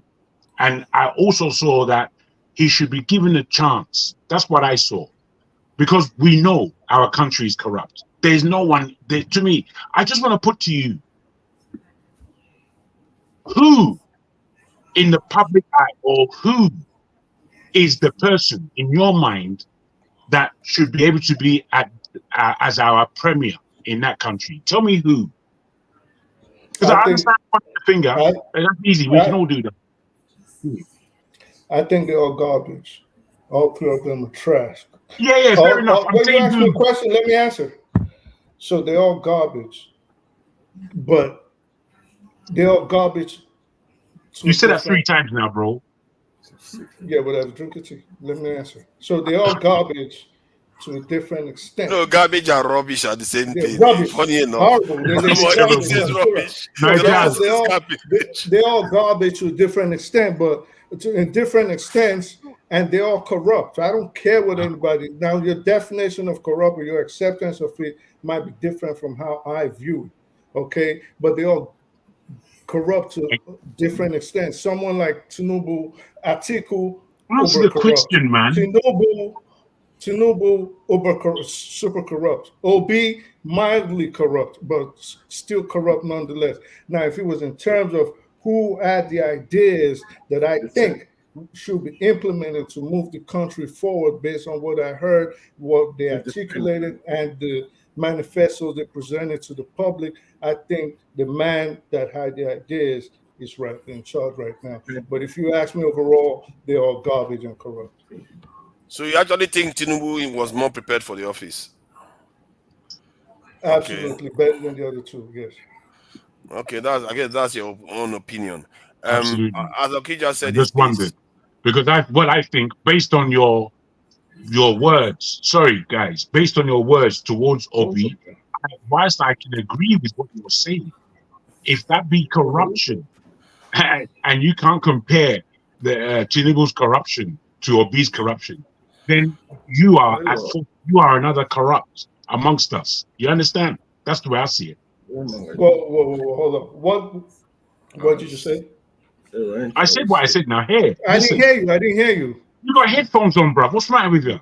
Can you go ahead and say what you said? I think he's saying that if you think that Tinubu is the way he is, that you are probably corrupt yourself. Okay, so maybe he's high. So it might be high. So hold up. Yeah, I'm corrupt. Just shut up.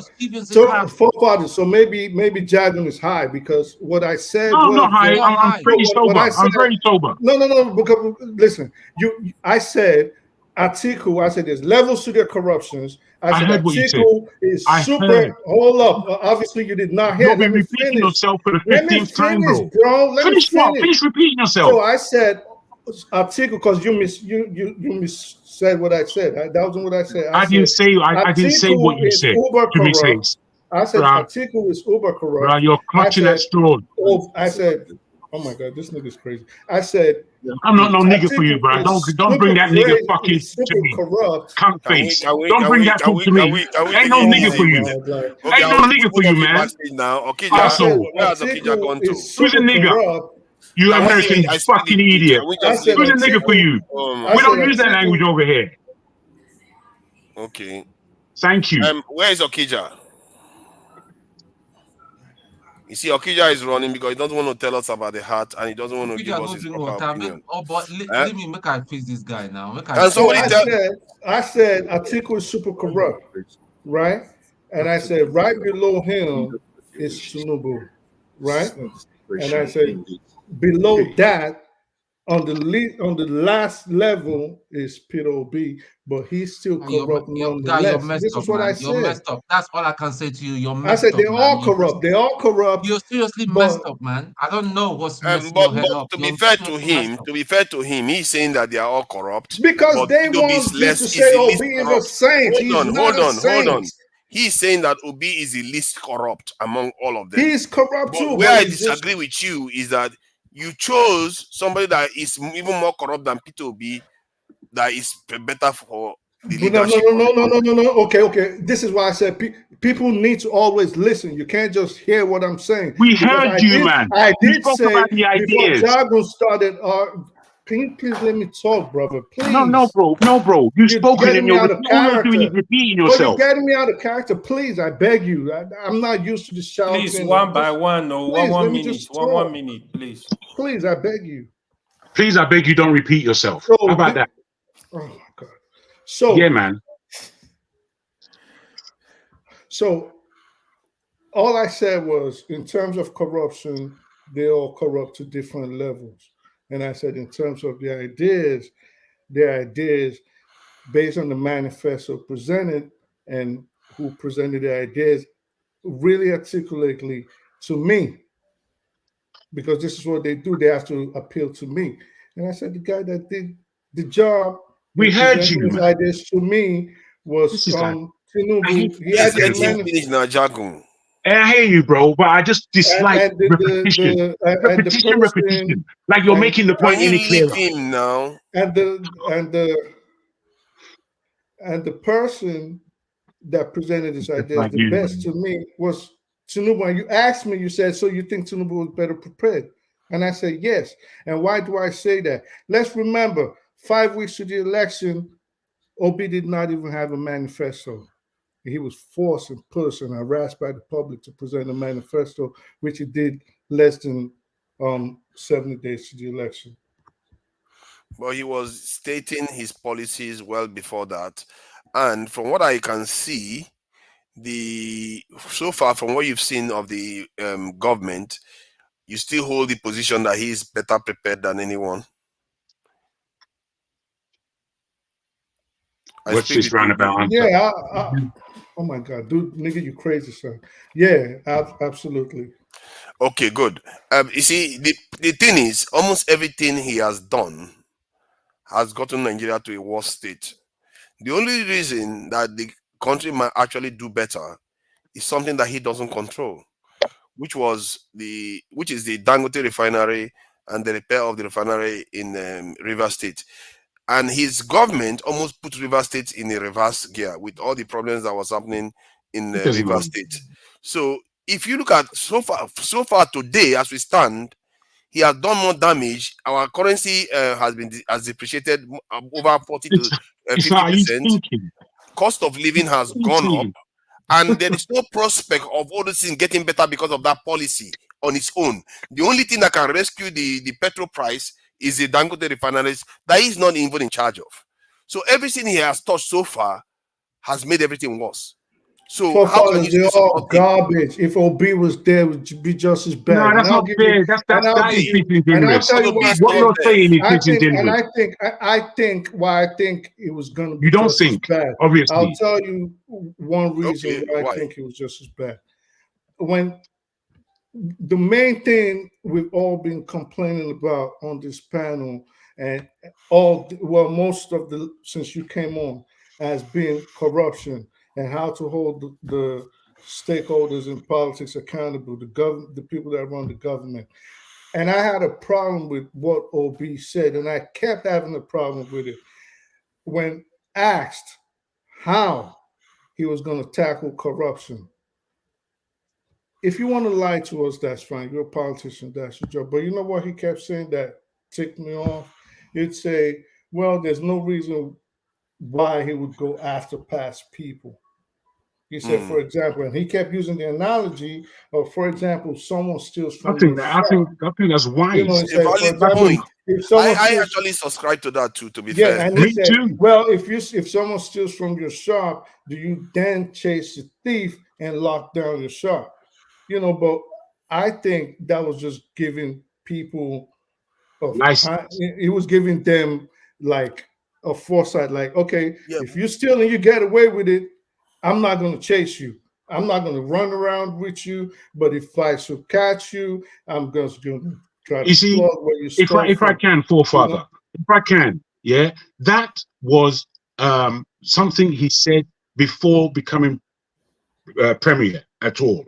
So you can say that. What do you mean before becoming premier? You interrupted me. Don't tell me wait. No, what do you mean wait. before becoming premier? Wait, my friend, No, please. no, don't tell me wait when you interrupted I'm telling you, wait, me. my friend. No, I'm you're telling not, you, you wait. can't tell me wait. I'm If you waiting. interrupted me and say I said something wrong, so when because I'm not dealing with that. I need to land my point. Before he became I premier? need to land my point. You can't land your point if you interrupted me. I didn't interrupt you. I waited for you to finish. Did. Or if you're saying I said something wrong, the word nigger. he said it before he the word became nigger, premier. Right? What you understand? It's nigger talk, you understand? Whatever, however you want to say, baby. Yeah, whatever. American bullshit. Get out. Get out with this shit. So now, when let me before tell you he this. became premier, just say. Yeah. You just like to hear yourself talk. He made those utterances before he became premier when? As part of his campaign. A question was put to him. Now, for me, prior, we had Buhari saying that he's going to chase corruption. Corruption is the thing. Who in 8 years did Buhari bring to the table for corruption? Absolutely nobody. So put that shit aside. What in terms of your idiotic argument about who had the best ideas? Tinubu's campaign was run on "It's my turn." That was his campaign. He put no ideas to the table. We don't know where he's going. At least, if you were listening at all, without your crazy bias, I don't know where it comes from. If you were listening at all, Peter Obi was clearly stating what it was he wanted for the country, and he said he wants production above consumption. Now, for me, that was a breath of fresh air, because we're not hearing those kinds of things. We're not hearing them at all. We're just hearing continuation of the same continuation nonsense. Now we have it. It's there. 7 months into it. And one thing I see with Peter Obi is that, you see, I get some of the stuff you're saying about, or maybe they have different levels of corruption, and the idea that he said he wasn't going to go after that people, I will go further. I actually said I was going to support giving amnesty to all the people that have stolen money that are outside Nigeria to bring it back inside the country. Nigeria needs those funds. I will even go further than that. So really does. The idea was that he is going to stop it, not necessarily worry about going backward for it. You see, for the ones that have already got the funds. Because if you worry about going after them, they will take the money and run away. Many of them will run with the money, and you will not see the funds that you need in the country. There is more. Let me just tell him one thing. Let me just tell him one last thing about Peter Obi that he needs to understand. They are all the same as politicians. But if you look at Peter Obi, the way he talks, he's more of a nationalist. I've watched him, even in subtle things that he says. You can tell that this man, if he walks into an office with an Oyibo man, he will not want to come out cheated. He's going to want to come out with a better deal for Nigeria. But Tinubu is willing to trade anything to keep him in office. They all willing to trade anything. Yeah. No. We've heard you, bro. I'm telling you that Peter Obi is not going to be like, he's going to trade, but not that much. Can I just add this? Because we're not going to convince our man about Obi, because his mind is set, which is fair enough. But I will tell you this, guys. I will tell you this, that there is more money that is Nigerian outside of Nigeria than there is running that economy. Yes. Much more. And this is a huge problem that my man wants to overlook. So forefathers, this one thing I'm going to tell you: if you put any faith in any politician, especially a Nigerian politician, you got to be dumber than rocks. Okay? No, this guy. You put your faith can in I Tinubu? Please finish, Jagun? Not when you're talking nonsense, bro. I already said what I wanted to say. You did put your face in one of the Nigerian politicians. I'm not upset, bro. I'm not upset. I'm not smoking weed. You told me I'm high, and I ain't no nigger. You understand? You got to be dumber than rocks. Yeah, but you did put your faith in Tinubu, though. No, I don't. That's why I said, please, can you people just don't hear me? Listen. Okay. I don't put my faith in any of them. They're all garbage. Nigeria needs better. Nigeria can do better. But the best of the worst is who I think is in charge. But they all trash all the way around. You can't say the best of the worst is in charge. The best of the worst is not in charge. The worst of the worst is in charge. Okay, good. The worst of the worst. Obi might be bad, but he's still a one-eyed man in the land of the blind. I get it, but I get it. Thank you. But let me just finish. Don't throw me off, please. So all I'm saying is, oh my God. Okay, they've thrown you off. Your idea They've is not thrown strong me enough to all the hold. way off, like off the cliff. Point is the obese won. The obese won the debate. No, listen, they just threw me all You've the way off forgotten the your cliff, point. bro. The obese won the debate. This is one of the lowest level debate we've ever had.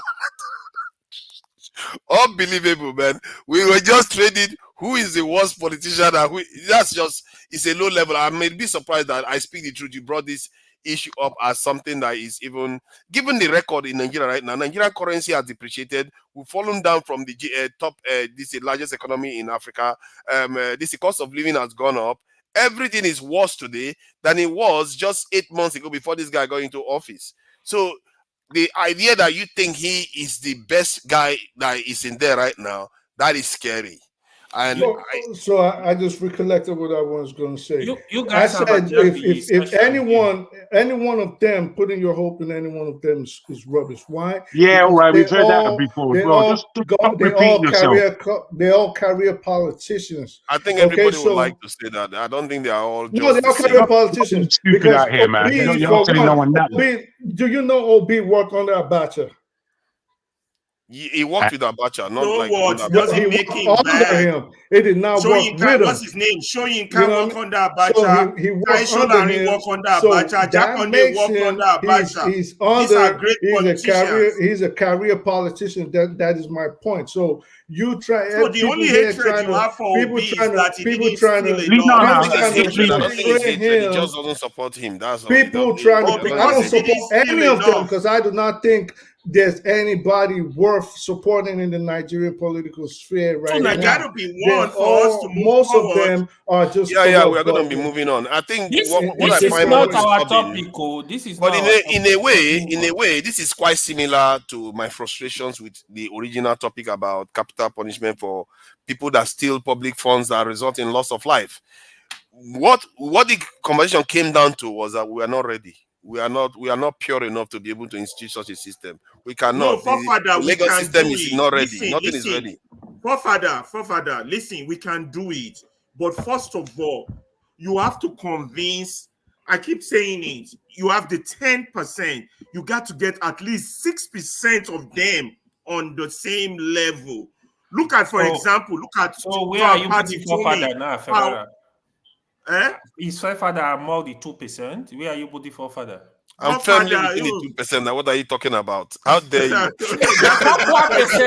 dare you? That's a good firmly within the 2% or 1%. That's a good What are you talking question. about? I think where are you putting forefather? I think forefather is in the 8%. I support it. Maybe You by are the end of right. the year, Forefather he will is get. trying. It's coming Maybe up. by the end of the year, he will get to get join there. the Come other on, percent, I but he's still in support the it big 8%. time. I've seen it with my own eyes, though. What you are saying, I've Like seen it with my own Patrice eyes. Lumumba are regretting now because they helped build the APC, and look at the result they're getting now. With his last interview, you see the regret coming out from his mouth that this is not what we carved together. I have to leave them because they were not doing what they don't believe in. You can see that sense of regret. How he doesn't know that from the beginning is what I don't understand. How a lot of Nigerians don't know that we don't have democracy from 1999 is what I don't understand. People have to have that sharper mind and see that, this issue, we only have 2%. We got to convince people to get that 6%. That's the critical number. Once we have that 6% and they are in government, that country will change. That reorientation of the masses, of the people, of the children, of the culture will change. But Nigerians generally hate corruption. No, I disagree with you. Not now. Let me tell you one further.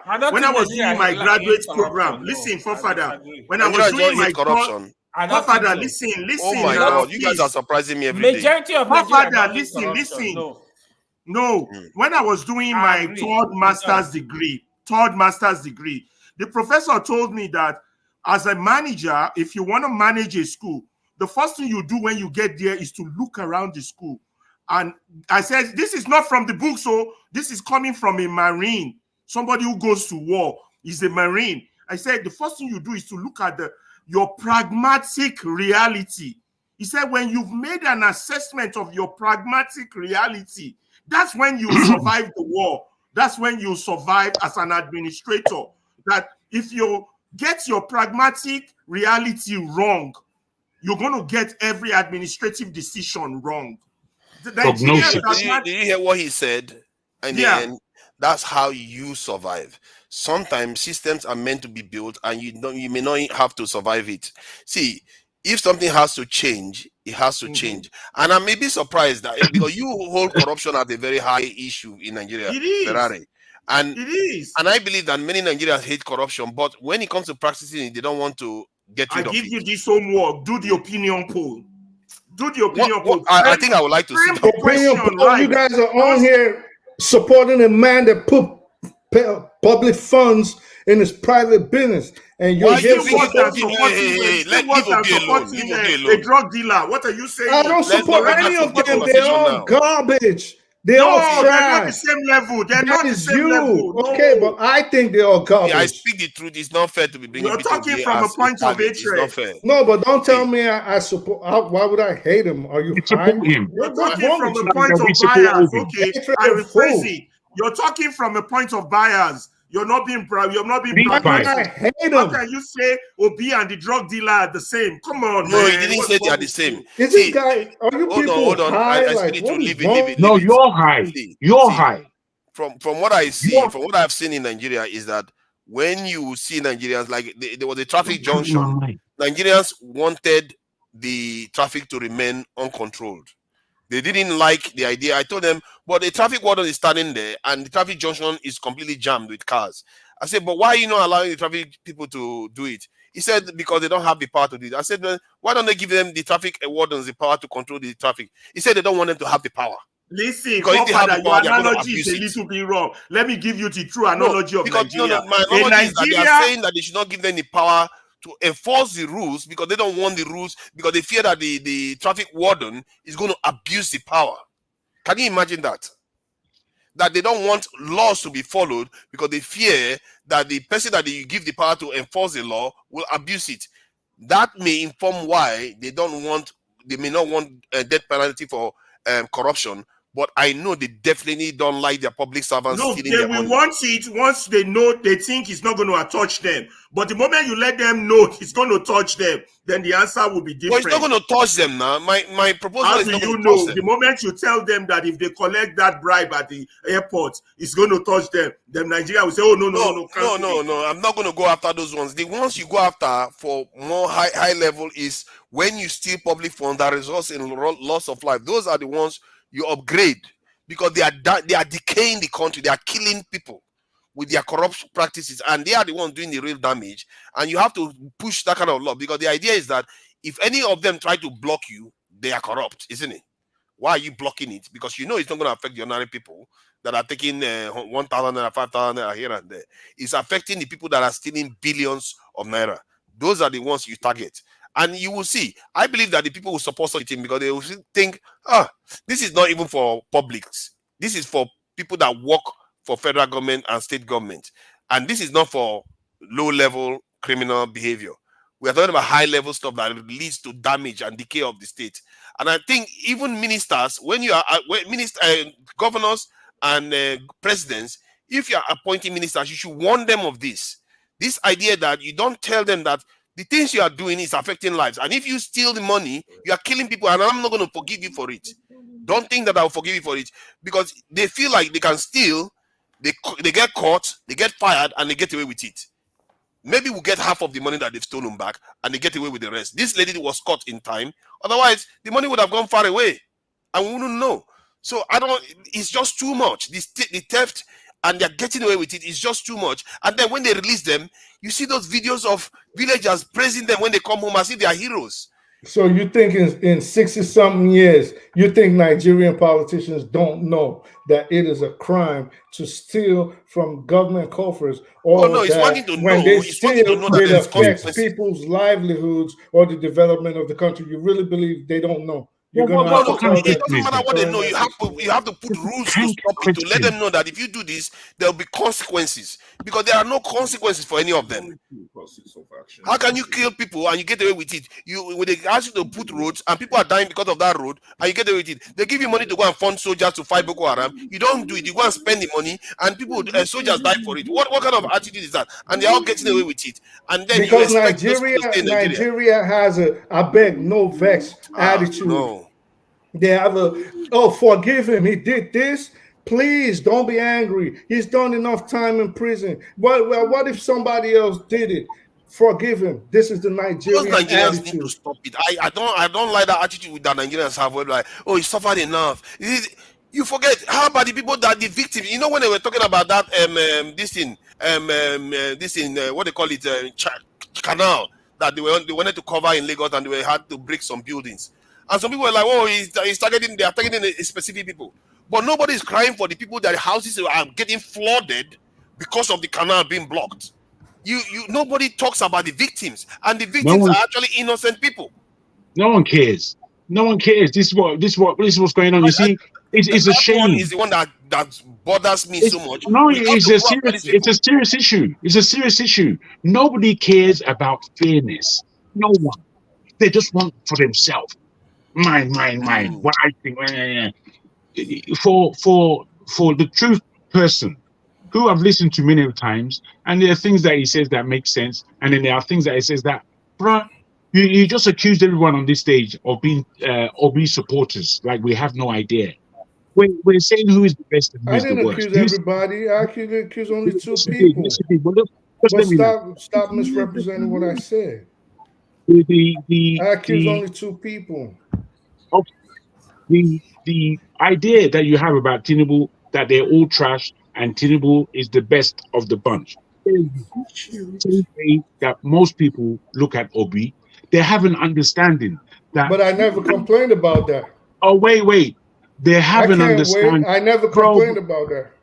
All right, forget your nonsense talk. My nonsense talk, I never complained about that. Nonsense. Now, the way more nonsense, but I never complained about that. But yeah, more nonsense. If we carry on like this, we're gonna that's the way that they teach them in America now. Enjoys it, you know how you enjoy. That's the way they teach them in the States, man, where they feel that their mouth is the only mouth. What Okija said something. Maybe he doesn't want to. Let me finish what I'm saying, guys. We have to let him talk now. He's been here for no, but he's there. He can come back, bro. He doesn't have to break me. I'm here. He can come back. He's there. We're not gonna die. Okay, no, okay, go. Thank you. Go ahead, finish. Let me talk. Thank you, Okija.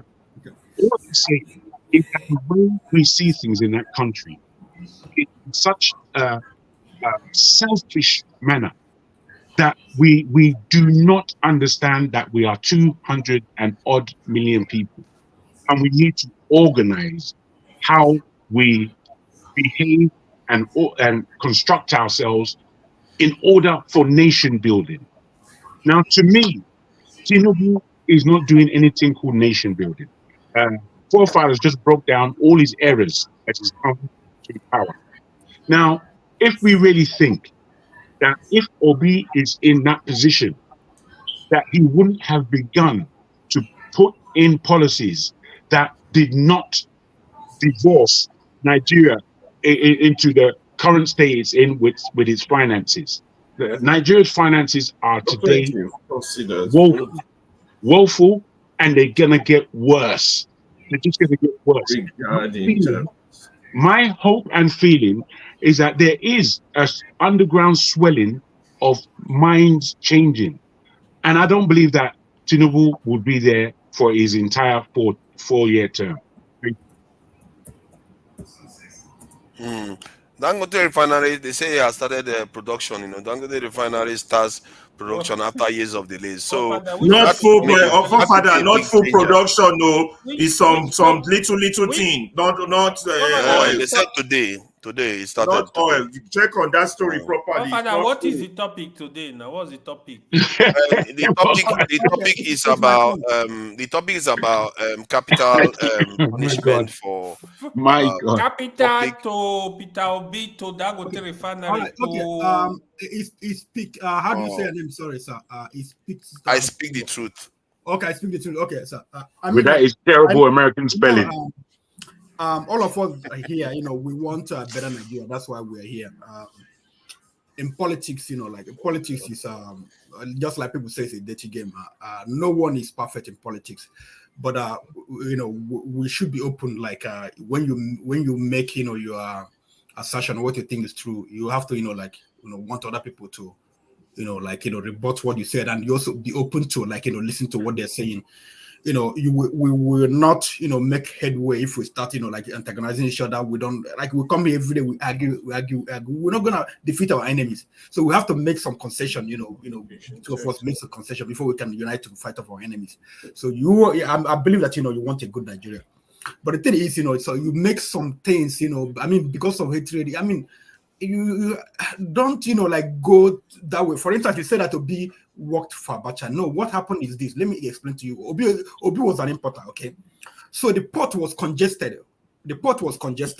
Okay? So I'm gonna cut you off, Okija. I don't care about the history. Did he work under Abacha or not? It's a simple question. Yes or no? Okay, did he work under Abacha or not?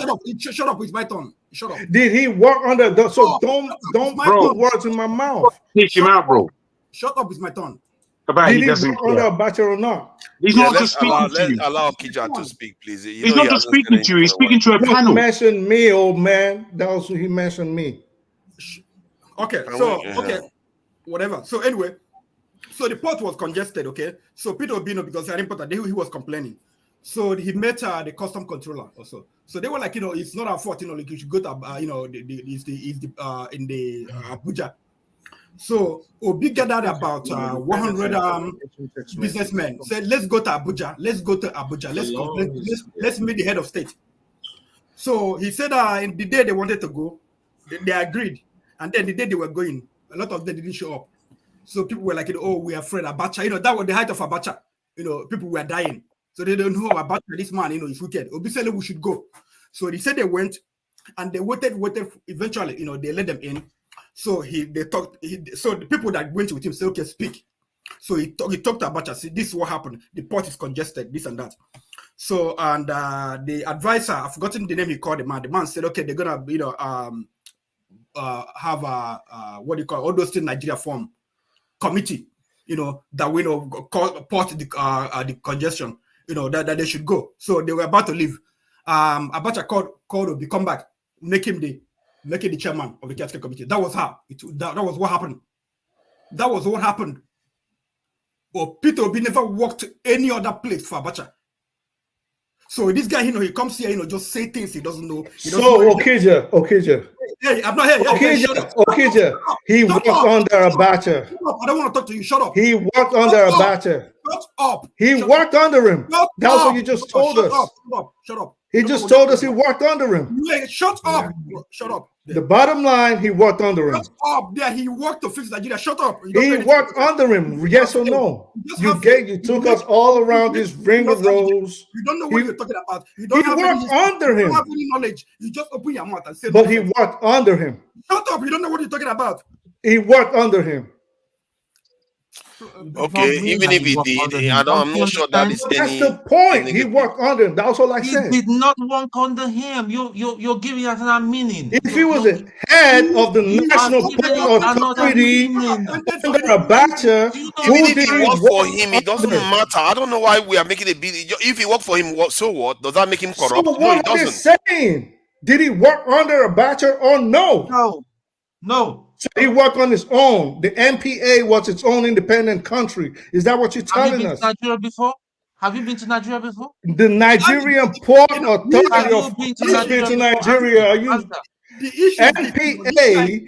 He worked under the NPA. He made that statement was to tarnish this image that Obi was, in cahoots with Abacha. I'm not tarnishing anybody's image. I'm saying That was did he work under him or not? You didn't say that as a positive thing. It was a positive thing. Did he work under him or not? You can't allow this, man. If the things that you're speaking about, you can't allow this. Did he work under him or not? It's a simple question. I think I speak the truth. It's not You intelligent. you deliberately came here to trigger people, knowing that don't you keep bringing P2B up constantly. You keep bringing it up. I don't know why. We are not talking about P2B. We're talking about corruption here. We were talking about P2B is at the tip of the corruption in Nigeria, while others are even more corrupt. Okay, so you're doing something hypocritical right now, forefathers. How? Just because these guys, hold up, just because these guys always go against you, you think now, oh, I found something else I can flood. This is a shame. This is a real shame. So that's what happened. We were talking about I just feel like you have already made the point. All we're doing now is accusing people. Corruption. Bro, you're supposed it's not only P2B that is corrupt. I did not say that. You like argument. I think why do you like coming out with P2B as if he's the only corrupt That person? wasn't what I said. They talked about corruption. Jagun said he was shocked about public monies being put in private enterprises. And I said, don't be shocked, because one of the biggest politicians that Nigerians today regard as a saint did the same thing. And that was how I brought in Peter Obi. That was how I brought him in. I said Peter Obi did the same thing, and they've been fighting to defend him. And that was that. What about Peter Obi and Abacha? You said it to tarnish his image that he was corrupt. I said no. When I brought up Obi and Abacha. The reason I brought up Obi and Abacha was because I brought up Peter Obi and Abacha to say, I said, anybody that puts their faith in a Nigerian politician is dumber than rocks. And I said, let me finish what I said. And I said, Obi has been working with the government. He's been active with the government since before Abacha, since around Abacha. And I said, Obi is a career politician. Why you guys always have a stick up your ass every time someone talks about Obi, I will never understand. He is not a saint. He is a career politician. He has been involved and he has been named in corrupt incidents. He worked for Abacha. And he's been named in corrupt incidents. You guys all, he worked for Abacha, it's okay. He had public funds in private company that he had interest in, it's okay. And you claim you want changes in Nigeria, and this is the problem we always say. Whenever you guys have a problem, everybody else is bad. Based on religion, based on tribe, everybody else is bad. But once they mention someone that you like, was congested, and he helped to decongest the port. That he did that. He could have took a principle. He could have took, if he was that principle that you want to say, if he was that principle, he could have taken a principle step and said, this guy's a corrupt, murderous dictator, and I am not going to work under him. Because other people did that. There were tons of politicians that took that step. So stop pretending to us. Stop pretending to us like Obi is this saint. They are all the same. They are all the same. So stop pretending to us like he's one saint. You're wrong, young man. They're not the same. That means your judgment is blood. You have no idea. He's just talking American rubbish. Leave him. Rubbish. You can't compare. Just said, I was telling them a story last night about Abacha. How we went to where was almost supposedly be arrested for not paying duty. The port was congested. Everything was under Abacha. You clear goods so faster than you can do today. And we did everything. So we're supposed to be under arrest because they said we didn't pay duty. We didn't do anything. So we went to Abuja to see Abacha. We were 100. They said they were going to lock us up. Only 30 agreed to see him. And when they said I should speak, I started talking. Halfway, the man banged his table and said, call, I need the minister. He said, from today, for the congestion. You see this boy who is talking, which is me, chairman, thinker. That's how I got involved in the port. And when they finished it, everybody was coming for Apaja for clearing the port. But all he did, he took decision by listening to us. That's all. If all these things that I've listened to. You can see he wasn't exactly part of the Abacha inside circle. That is how he came to work for Abacha, and it's not fair. You just try to malign him. He approached Abacha for a specific problem, and Abacha said, "Okay, go ahead, you go and solve it." He gave him the power to solve the problem that they came to resolve. And he solved the problem for Nigeria. I see what I mean. So that is not exactly about Abacha's inner cycle. So we have to have some nuances the way we talk about it. And I did say that to you. So, Father, the bottom line is, did he work under Abacha or not? That is not the same thing as working under Abacha. What you are doing is